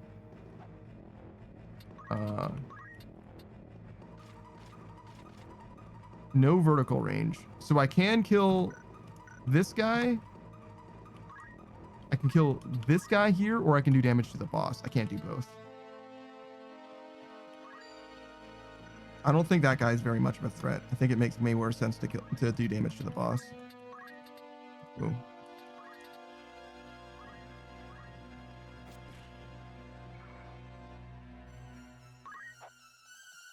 I can't really move closer squad, but this is like sort of closer-ish. Can I steal mana from something that isn't the boss? Yes. Yes, but yes, but it's not nearly enough. Yes, but it's not nearly. But what about?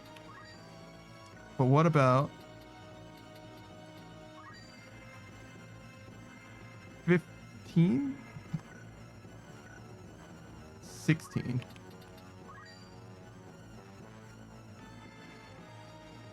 Is this worth?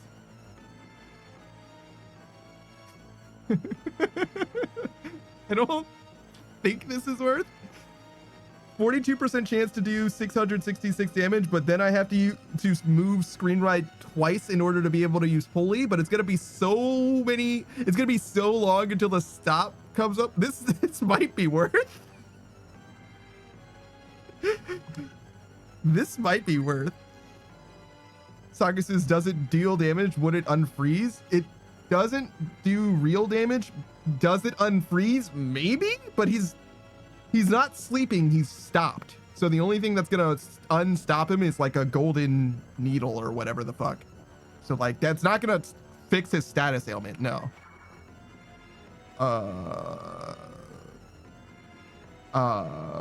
Should I be somewhere else? Probably, right? Probably.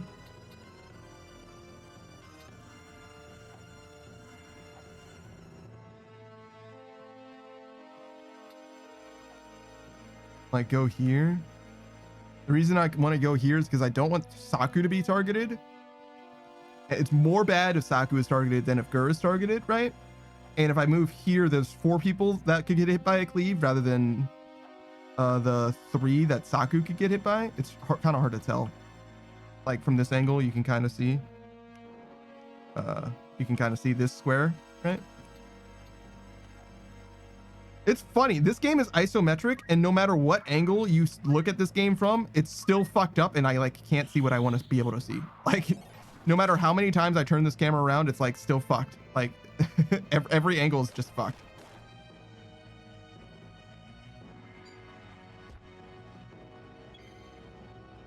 All right, so Ramza just died, and his doom wore off.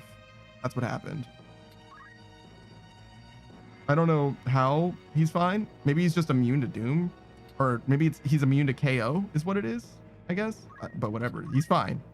So we don't get to use invigorate because we used our last 2 mana on screen right and failed to recover mana. That's fine. The odds of doing that were much higher than getting mana from this guy. Well, much higher, 8% higher.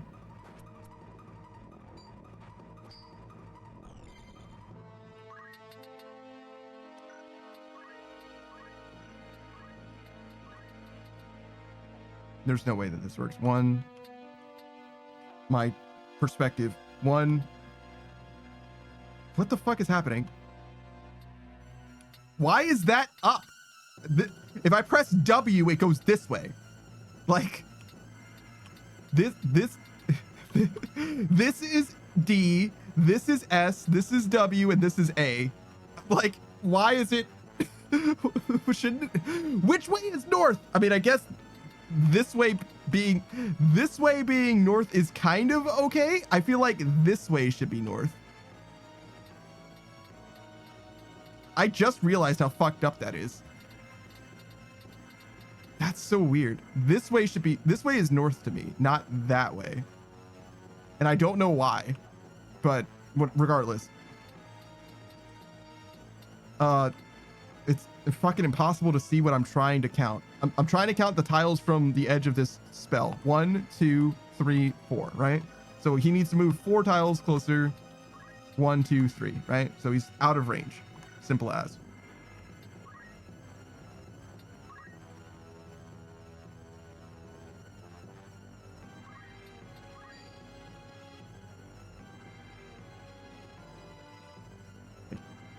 Questionable value.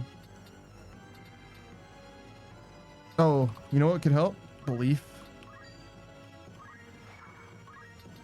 If this affects accuracy, first of all, that would just be good to know. And secondly, okay, so the boss isn't going to get really any closer is one of the things that we kind of discovered.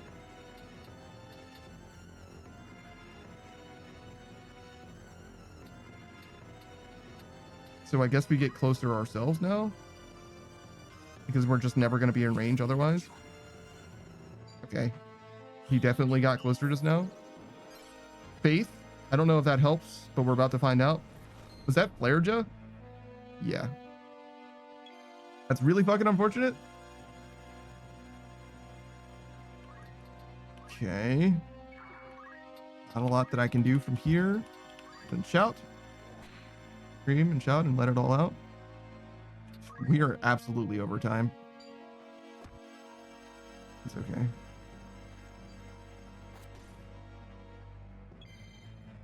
I'm glad that Meliadul will do anything except attack the boss. You know what I mean?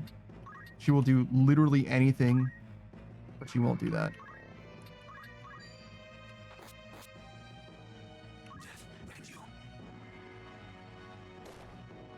Okay, cool. Still can't really get to the boss. There's not a lot of hope right now. Attacking any of the ads is pointless. So the best thing that I can do here is definitely shout, increase my damage a little bit, and hope that I get into a better position. Meliadul will do she'll do anything except attack the boss. Anything. I don't know why that guy just suddenly auto revived, but you know, that's cool. Good for him, I guess.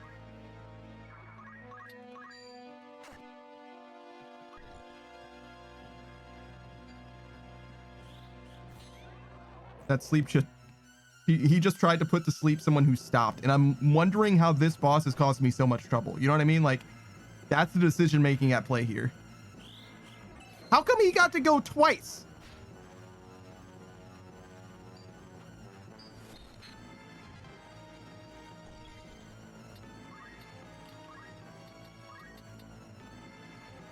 I think this is in time. It's really hard to tell. Who is 2? It's not Saku, so it should be fine.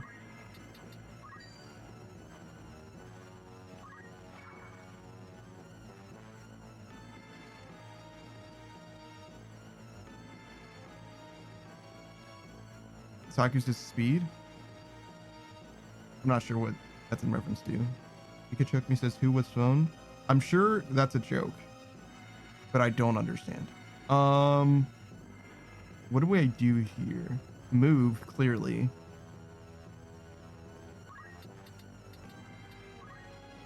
Saku's boss probably has a fuck ton of speed.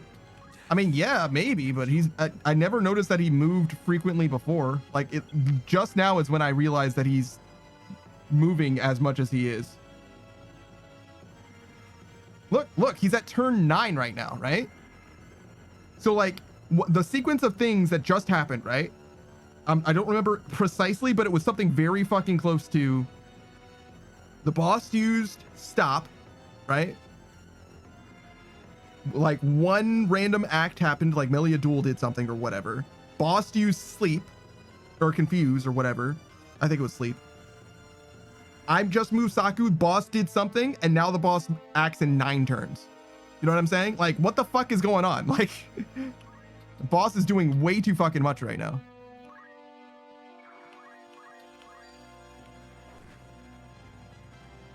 Excellent.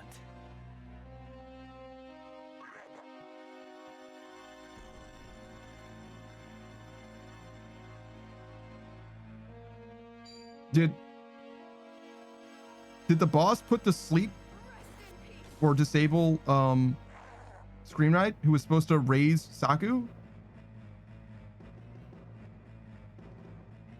He disabled Saku? Okay. I didn't notice that. I know that he did something, but I didn't see what it was.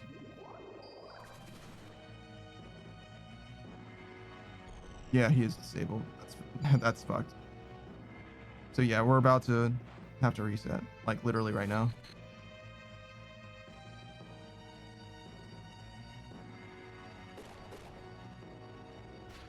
Yeah. Saku Agrius. Meliadul absorbed Agrius' soul. That's very considerate of you. We can't even know how much health he has left either. Not that it matters, because it's not worth losing those units. Like having to rebuild them literally from scratch. Well, actually, Agrius is a unique unit. Like, you can't get her back ever, I think, but...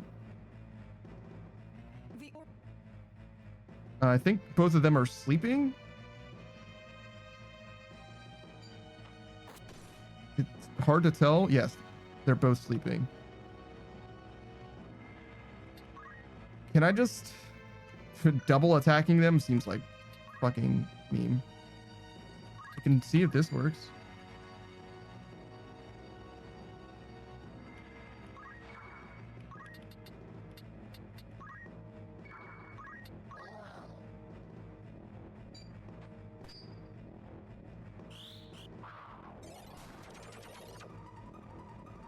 That did not work. Okay. It seems like the attack that the like if when I entice this dude, sometimes this works, right? Whenever this works, it seems like the thing that they do to people that are sleeping does wake them up. But that might just be a property of that attack.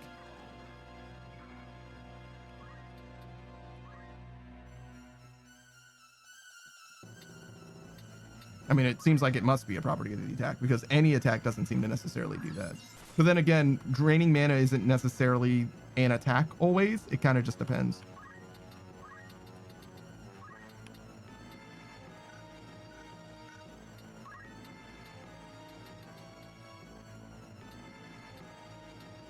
Wonder if this...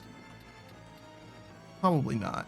Sometimes, like, every spell or whatever has like a height associated with it as well as a range, like an area. So there's like a width and a height. I think that his spells are high level enough that this height difference will not make them safe. Like, I'd have to be further up, like a lot, to be safe from the vertical aspect of the cast. Okay.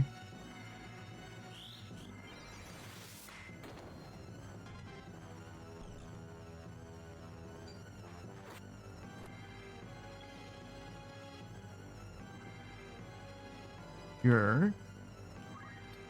Could just backstab this guy.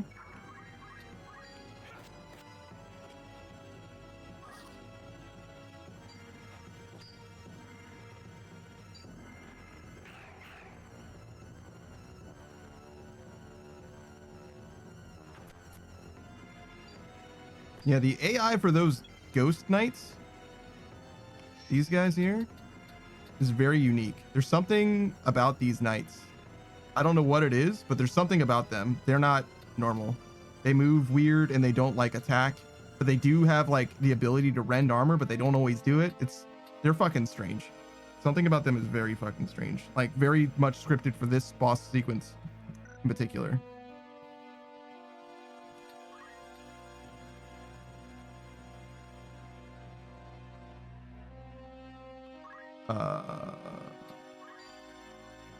Yes.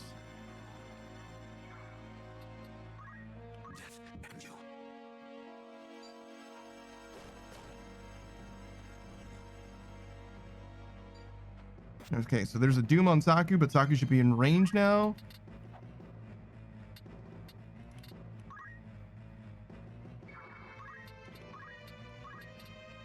Gur is absolutely not in range. It's okay. I think he's going to do a little bit of damage as he's moving towards. I think it would be in range if this guy wasn't literally in the way. Oh, +1 tile. Let's go. Pretty sick. There's no fucking way that this works. I forgot that I can't check. Yeah, it's close. It's close.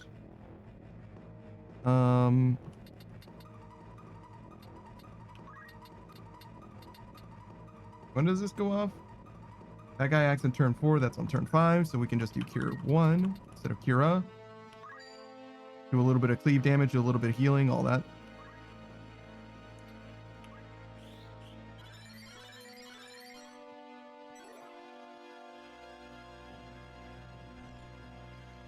Not amazing, but it's the best that we can do. How much do we actually have to move? Just 2. 2 is better than 3. Is it?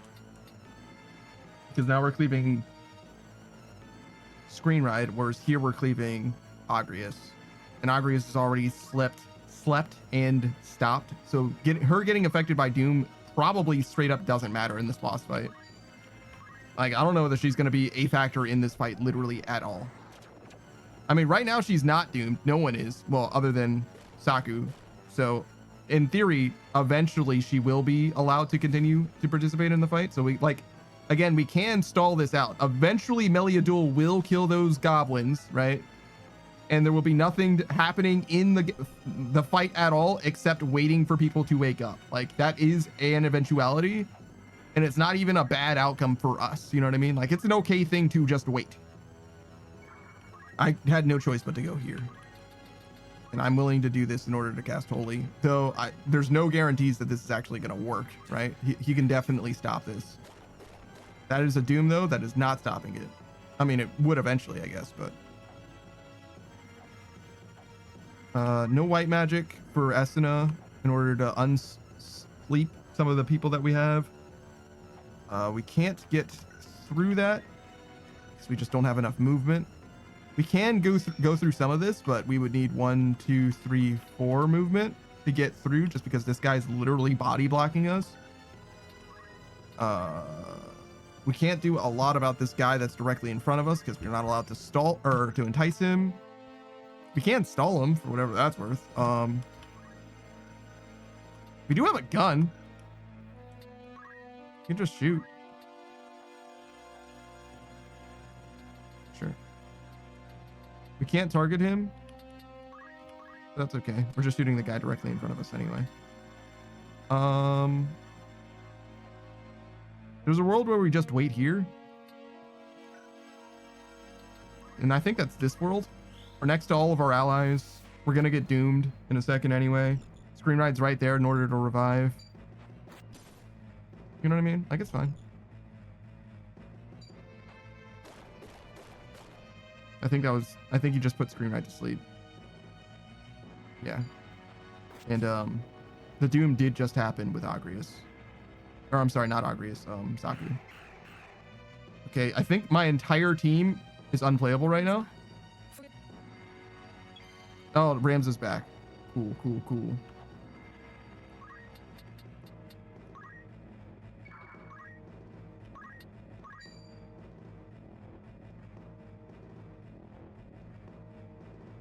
I guess we just attack. We can jump.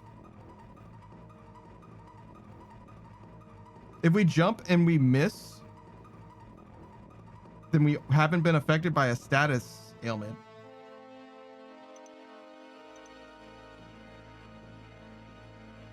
Which is good, right? If we jump and we hit, then we do damage. If we jump and we miss, it means that we haven't been affected by a status ailment. Win-win, I guess? Guess? Cool.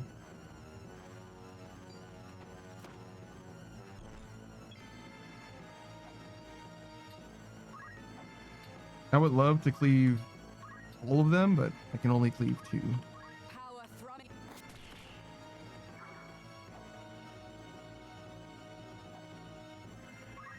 I think we move here. It's not a huge move, but it does allow for just a tiny bit more flexibility in the future. I think we jump him again.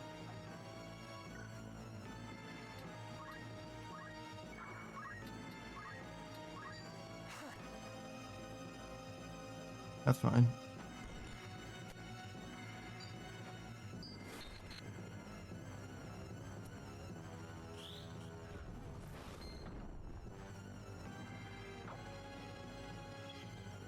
Okay, Gur's back.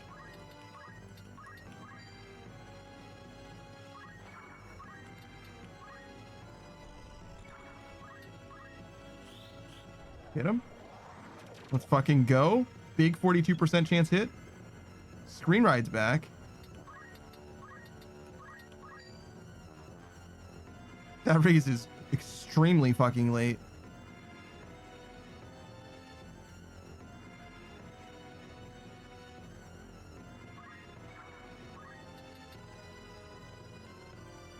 I think we still go for it and hope. Bastard. Bastard. Does mean that he's in a much better position for this cleave though. I don't like super want to hit Melia Duel, but honestly, I don't think I give that much of a shit about hitting her either. How much damage does this give me? 257. Is 14 damage worth it? Probably not, right? Probably not worth cleaving Melia Duel for 14 damage. Now imagine this boss lives with 14. I would be fucking livid, punching the goddamn air, bro.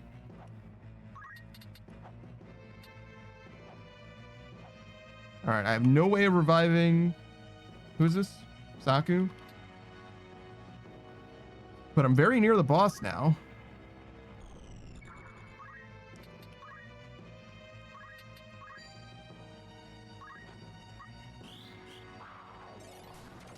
All right, well, you missed, but it was a worthwhile attempt. Saku says I would have done it with how insufferable Melia Duel has been.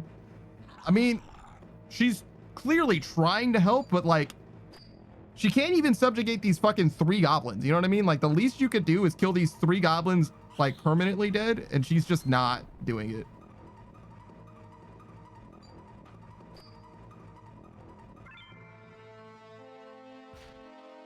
Fuck. I was gonna see at least how much health he had left, but obviously he full heals right after that. I think if Melia Duel dies in this boss fight, then you're not able to recruit her. By the way, I have to watch this. I haven't been able to quit out of the fight yet. Still haven't been able to quit out of the fight. I'm literally trapped in the game right now. The only way that I can stop this any sooner is if I Alt F4 out of the game right now. Still can't do anything except experience this. Still haven't been able to make any choices. This is literally outside of my control. Fully outside of my ability to stop this from happening. The only thing I could do is make this happen faster right now. Still can't quit out of the game. This is all happening autonomously. The game is literally playing itself. Again, all I want to do is press the menu button. Now I can't. Like, insufferable. Like, this game fucking hates me specifically. Like, insufferable. You didn't need to make the game so that you can't fucking pause it during the enemy turn. That didn't need to happen, right? Like, there's no reason that I shouldn't be able to pause whenever the fuck I want to. It's not Dark Souls. And even Dark Souls didn't have an excuse. Look, what the fuck is this? What the fuck is this? So I can pause, but I can't go to the fucking menu? The aura.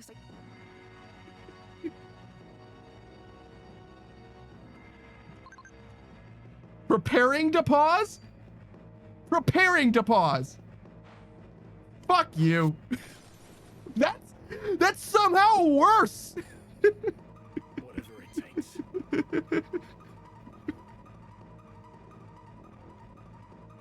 How? How did you make it worse than a pause?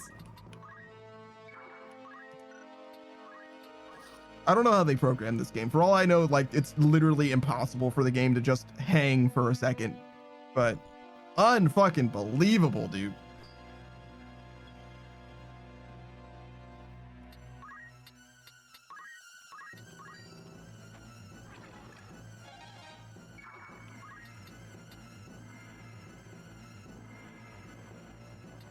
I'll just leave Saku here. He's fine.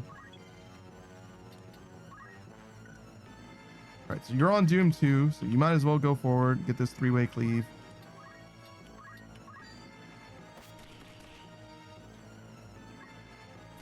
She's a geomancer, which she literally does not benefit from in any way whatsoever right now. So she could have a different subclass that would be, or a main class, which would be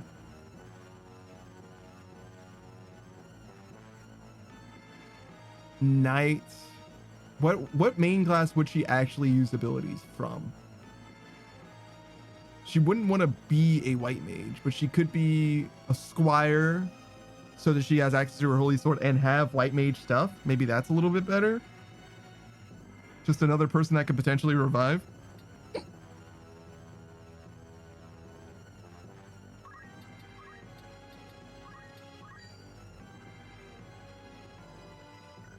Is that overkill?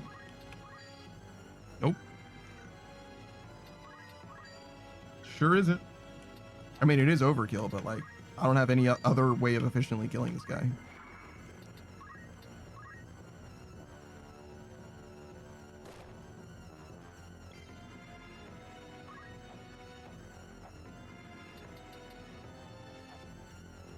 I don't mind going next to Ramza because he's already sleeping. Not a big deal. 42%? It's okay. We're bound to miss that 42% at some point, you know what I mean? Like, I can't be upset missing that one. It is huge when that lands, but, you know, it's like, it is what it is when it misses.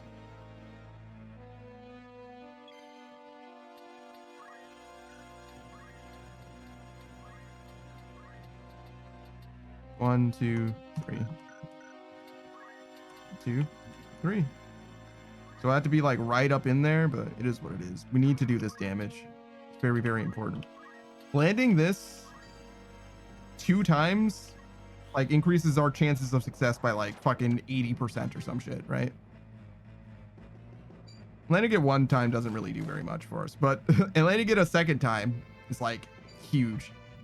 Like brings our win chance up to, I think, about 80%. I kind of want to kill these 2 fucking clowns. Like, this is like a shitty place for their bodies to be. Them being in the way is also a problem. Like, will be a problem.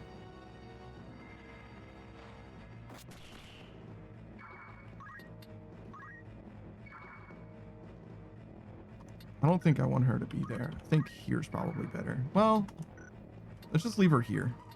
Because she's going to die in a second. So I need to be able to revive her. So she needs to be near-ish. Speaking of near-ish, this fucking guy. I fucking hate this fucking guy. That's enough damage to let Meliadul finish it off, though. So I guess I'll still do it.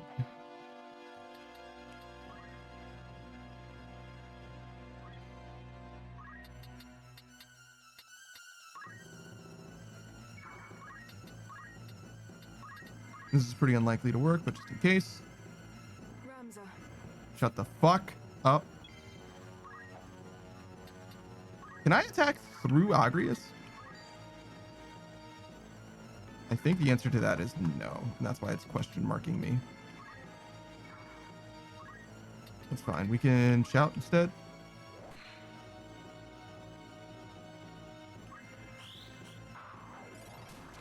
Wow. Nice. So we get one more chance. And now Scream Knight will kill that guy. Great.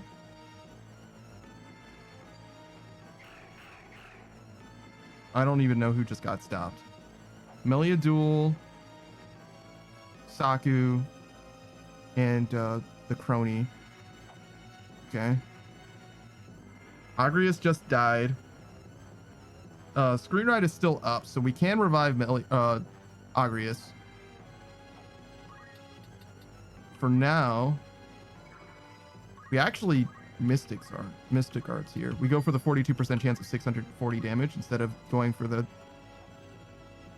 270% 80 damage swings. The math might not be mathing on that. It's just that the value to our win rate goes up so high. Okay, yeah, well, we suck at the game, so, you know, in reality, nothing really matters. Can we not? If he moved one space closer, I would not be able to revive Agrius, and that would be extremely fucking upsetting to me. However, he did not do that. And therefore, I can revive Agrius. B34R. I'm guessing Bear says, how are you liking the game? I wanted to end stream 45 minutes ago, but I've been stuck in this boss fight for, I think now. So it would have been 2.5 hours. This boss fight. Not the other 2 fights before, this one. So Bear, got it. So this game's pretty shit is what I'm trying to say. Well, I mean, that's not necessarily true. I'm pretty shit at this game is probably the most accurate assessment. Bear says, I just bought the game today. Then you can still refund it. No, I'm kidding. It's, if you like tactics games, it's not the worst in the world. I just like every other tactics game I've ever played a lot more than this. Like a lot more than this. But that's just like my opinion, man. You asked for it. But there's a lot of things that if I had known going into it, I might have had a different perspective. You know what I mean? One thing, for example, right? You haven't asked, but one thing that I would suggest is like play this game as you would a more traditional RPG rather than a tactical RPG. Grinding is not just a part of this game. It's not just encouraged in this game. I would almost say that it's strictly mandatory that you do some grinding. I'm not positive that this game is like beatable without grinding. And if it is beatable, it's certainly not supposed to be played that way. Like the devs did not intend for you to play this game without grinding in it. So there's no shame in grinding, in my opinion. As far as I can tell, like you're supposed to do it probably a lot. And I don't mind grinding in a game. I've maxed in RuneScape, but this game and tactics games in general, I feel like I shouldn't have to grind, and I don't want to do it. I feel like it's really boring to grind in a game like this. The fact that both of those ghosts just went from being dead to alive and able to attack completely unprompted, like nothing happened. They just decided to stop being dead and then attacked 2 of my units, perfectly rending both of their armors, is so immensely frustrating to me. What the fuck is happening in this game? Why did these 2 corpses suddenly rise and then successfully rend 2 of my fucking armor pieces? Fuck you. Does it matter? Not a lot, but it is frustrating. Why? Why?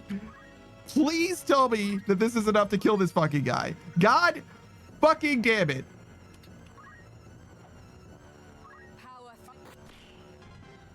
Holy fucking shit. Get me the fuck out of here. You can turn people into toads? I've been in this boss fight for too damn long to learn that you have another attack. Holy fucking shit. It doesn't matter, but it is bullshit. Like, does it matter that the people that are doomed, stopped, and sleeping are also toads? No, it doesn't change anything. But why do you have that?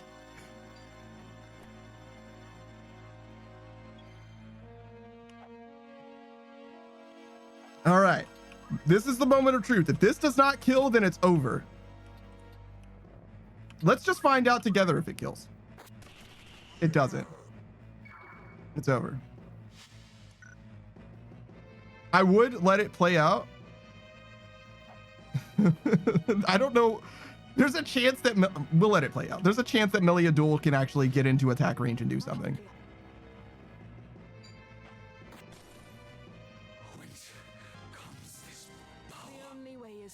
Is that a kill? No fucking way. Holy fucking shit. All right, well, we got him. Sort of. Never speak ill of Meliadul again. You all saw it right here. Holy fucking shit. Holy fucking shit. Boost says, walking in on a Crash is one of my favorite things to do on a Panda stream. Yeah, no shit. Saki says redemption arc. Yeah, no, don't ever disrespect Malia Duel again. Don't ever disrespect. Put some respect on her fucking name, dog.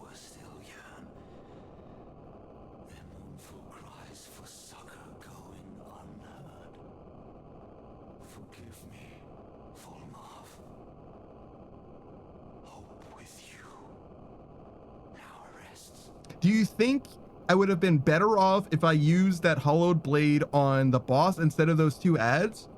Or do you think that the fact that the 2 ads were dead for like 2 or 3 turns was more helpful?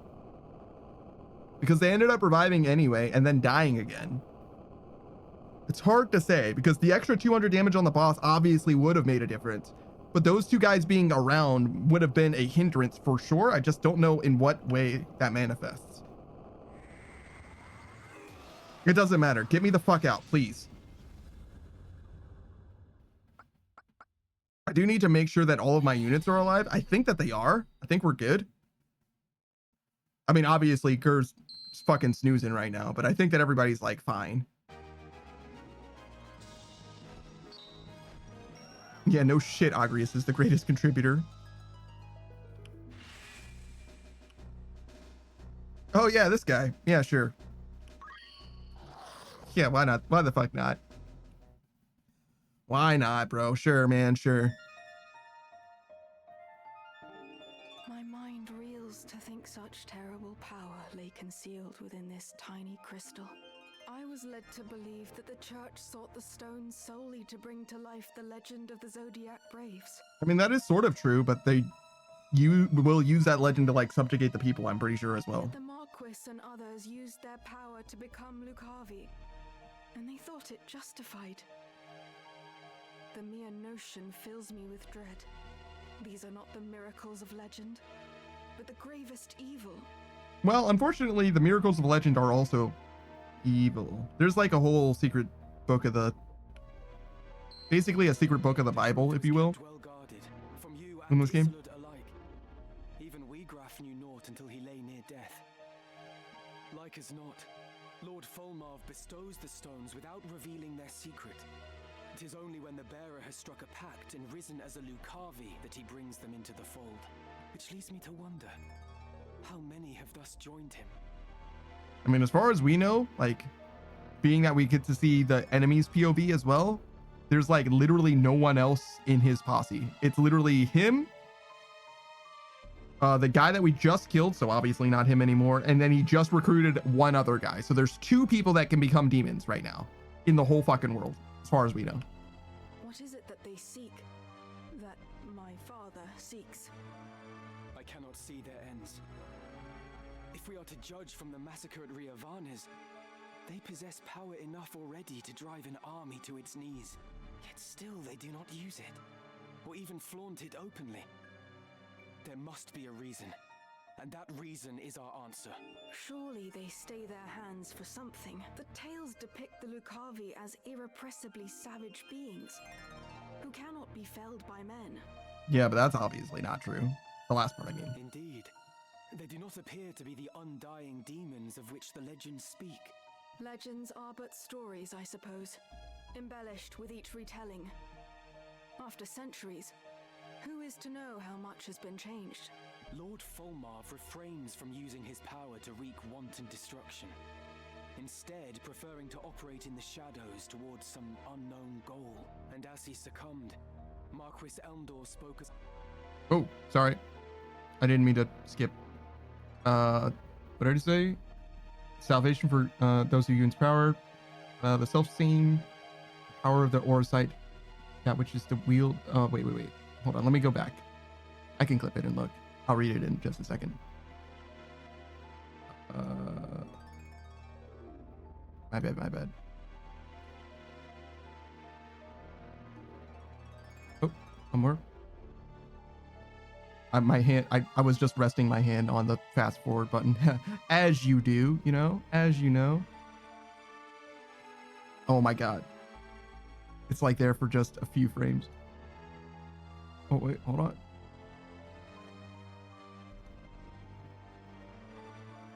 Oh,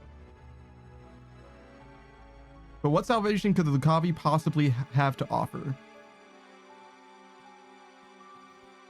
Okay, that's all. My father entrusted me with this, the Sagittarius stone. It seems he saw me as a candidate for his demonic horde, to learn how wrong I've been about everything. I feel an utter fool. Ramza, I entrust the aura sight to you. I no longer have need of it. Great.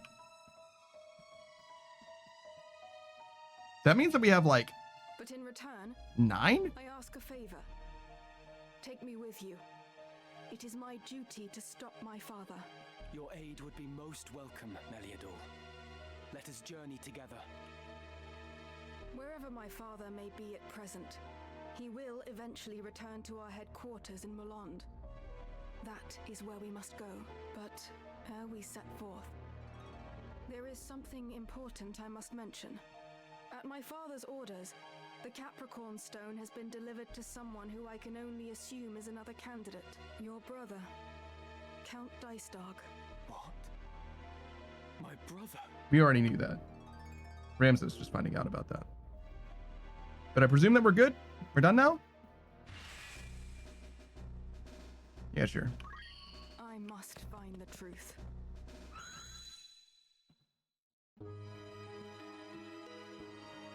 Okay, this is the princess again, Princess Avelia. And I'm guessing this is Delita?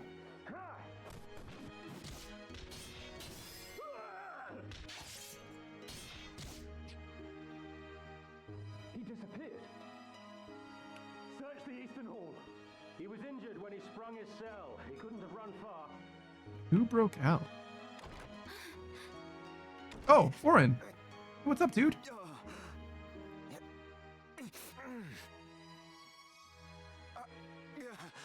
Oren, what's happened? You're bleeding.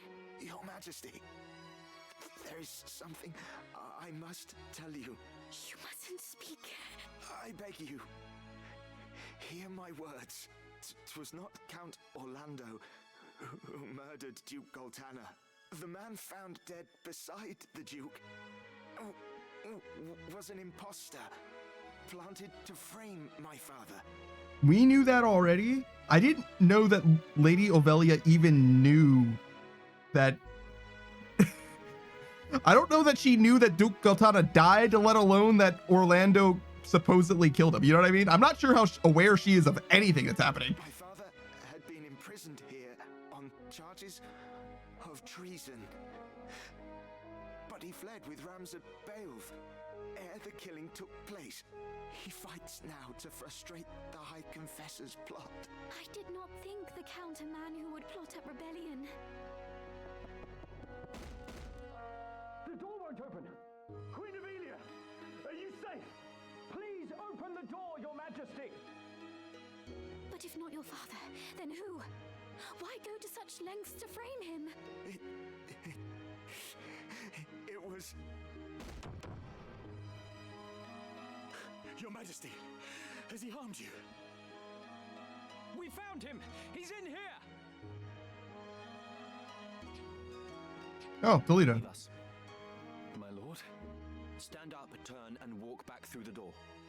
But, Lord Commander... It was not a request. As you command, my lord. Hey, Delita. I beg you, hurt him no further. This is a foolish thing you've done, Oren. Traitor!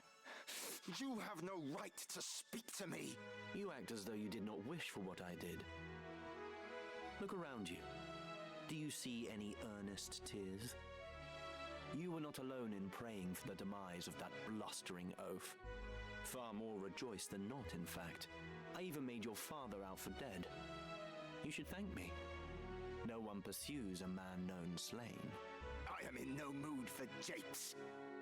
I think that Delita's actually somewhat being honest here, where he's like, no, Oren, like, I've actually helped you if you think about it for just a second. Why would you do such a thing, Delita? I told you, didn't I? I worked to see you made a queen for true. Naught you do is for true. You wish only to use me like the rest. You do not trust me. You trust me or you don't, Avelia. Which is it? I don't really like this framing, Lita. I want to trust you. I do. But it is not such an easy thing. Return to your chambers. I would have words with Orin.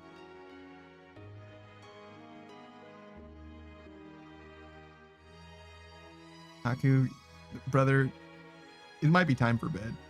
Haku said, why would you do such a thing, Delita? Because I've lost Control Alt. Because Control Alt Delita. Please do not hurt him. I just want to get through this fucking cutscene. All right, please. You have my word.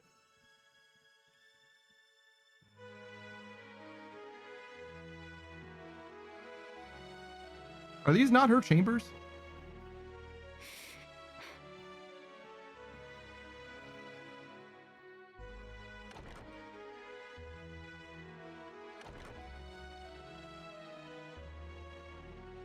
What I meant to do is done. I only sought to clear my father's name. Go on. Just make it quick. Stop your whimpering. I do not mean to kill you. That would be a waste. What use could you possibly see in me? Your loyal service. Again, you jape. I would die before I bent my knee in your service. No. No, you would not. As was the will of the Black Lion, I am going to bring down the northern sky. And when that sky falls, the land of Ivalice will again be made level. Then, I build a new kingdom for Avelia. The High Confessor will face judgment as well, of course. I am not the Church's hound. Are you mad? Far from it. You know what I do is right. It is undeniable. Undeniable. A common-born squire takes the reins of a knightly order and leads a wayward kingdom from the midst of chaos. The masses yearn for a hero. I give them what they wish. I'm not sure about Delita. Using aught and all to forge your legend. Even me. Is that so wrong?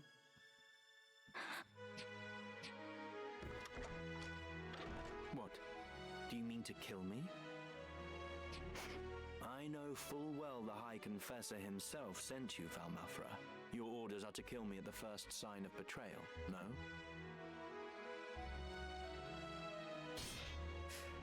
Do it then. Stab me with that dagger. What's the matter? You need only plunge the blade into my heart. If you will not, then do not blame me for this.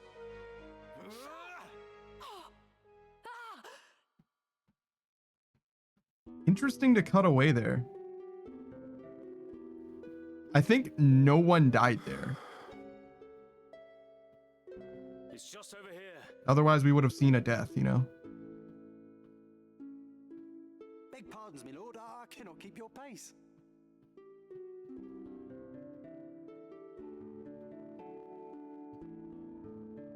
Lord Father, I need you to take a look at something over here.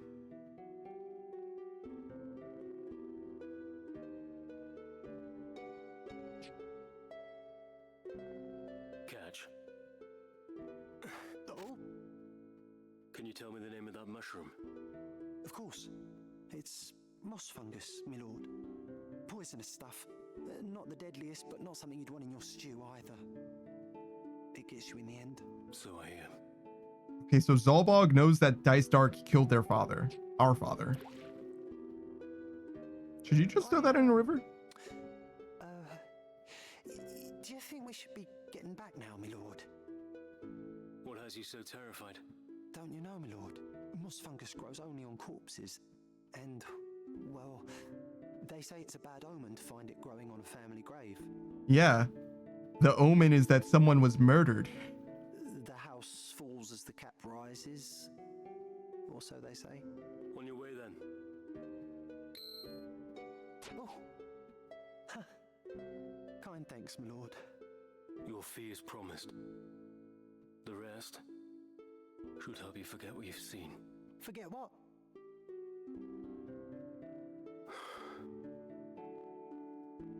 Lord brother. Him saying forget what would have had me going, forget what you've seen. I'm a little stupid.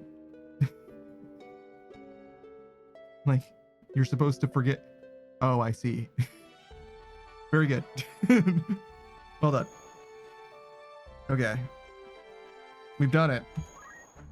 Wrapped.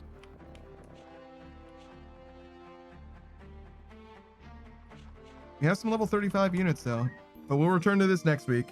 So we're back to streaming properly, which means that we're going to be streaming basically every day. I stream every day but Monday and Thursday. Today's now Saturday, but it was Friday. We'll be streaming bright and early later today in about 7 hours. We'll go live 7.5 hours. We'll start playing not Fallout 3 because Savage is not going to be available, but we're going to be doing something else. Probably like Vampire Survivors, I guess. And then we'll be doing some Project Zomboid with the Pickle Pack. It's a collab that we do every Saturday. And then following that, we'll be doing Helldivers 2 with Severius, Cat, and Delta. On Sunday, we play... Oh, God, it's been so long. Hades 2 is first thing in the morning. Following that, we go straight into World War Z with Pikachu Me and Delta. And then we continue with Delta in Outward.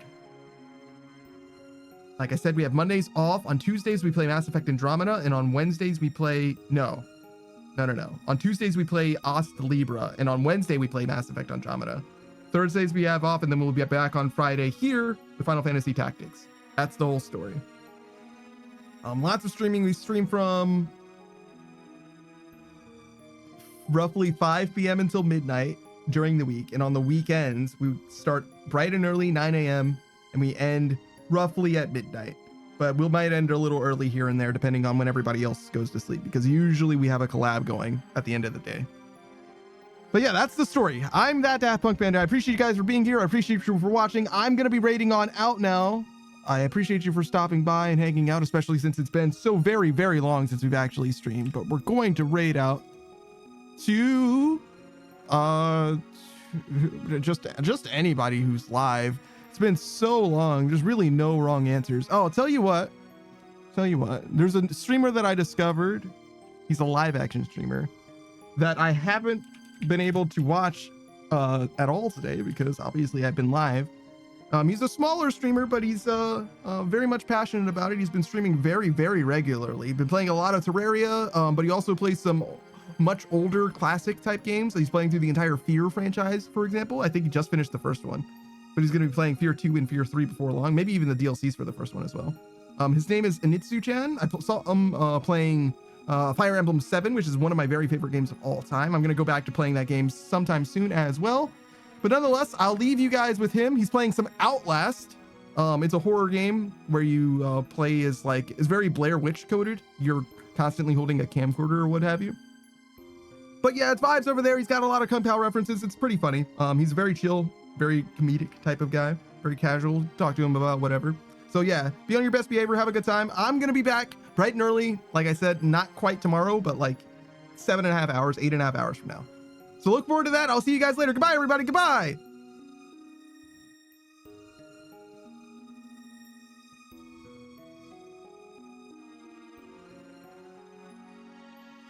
All right, and that's it.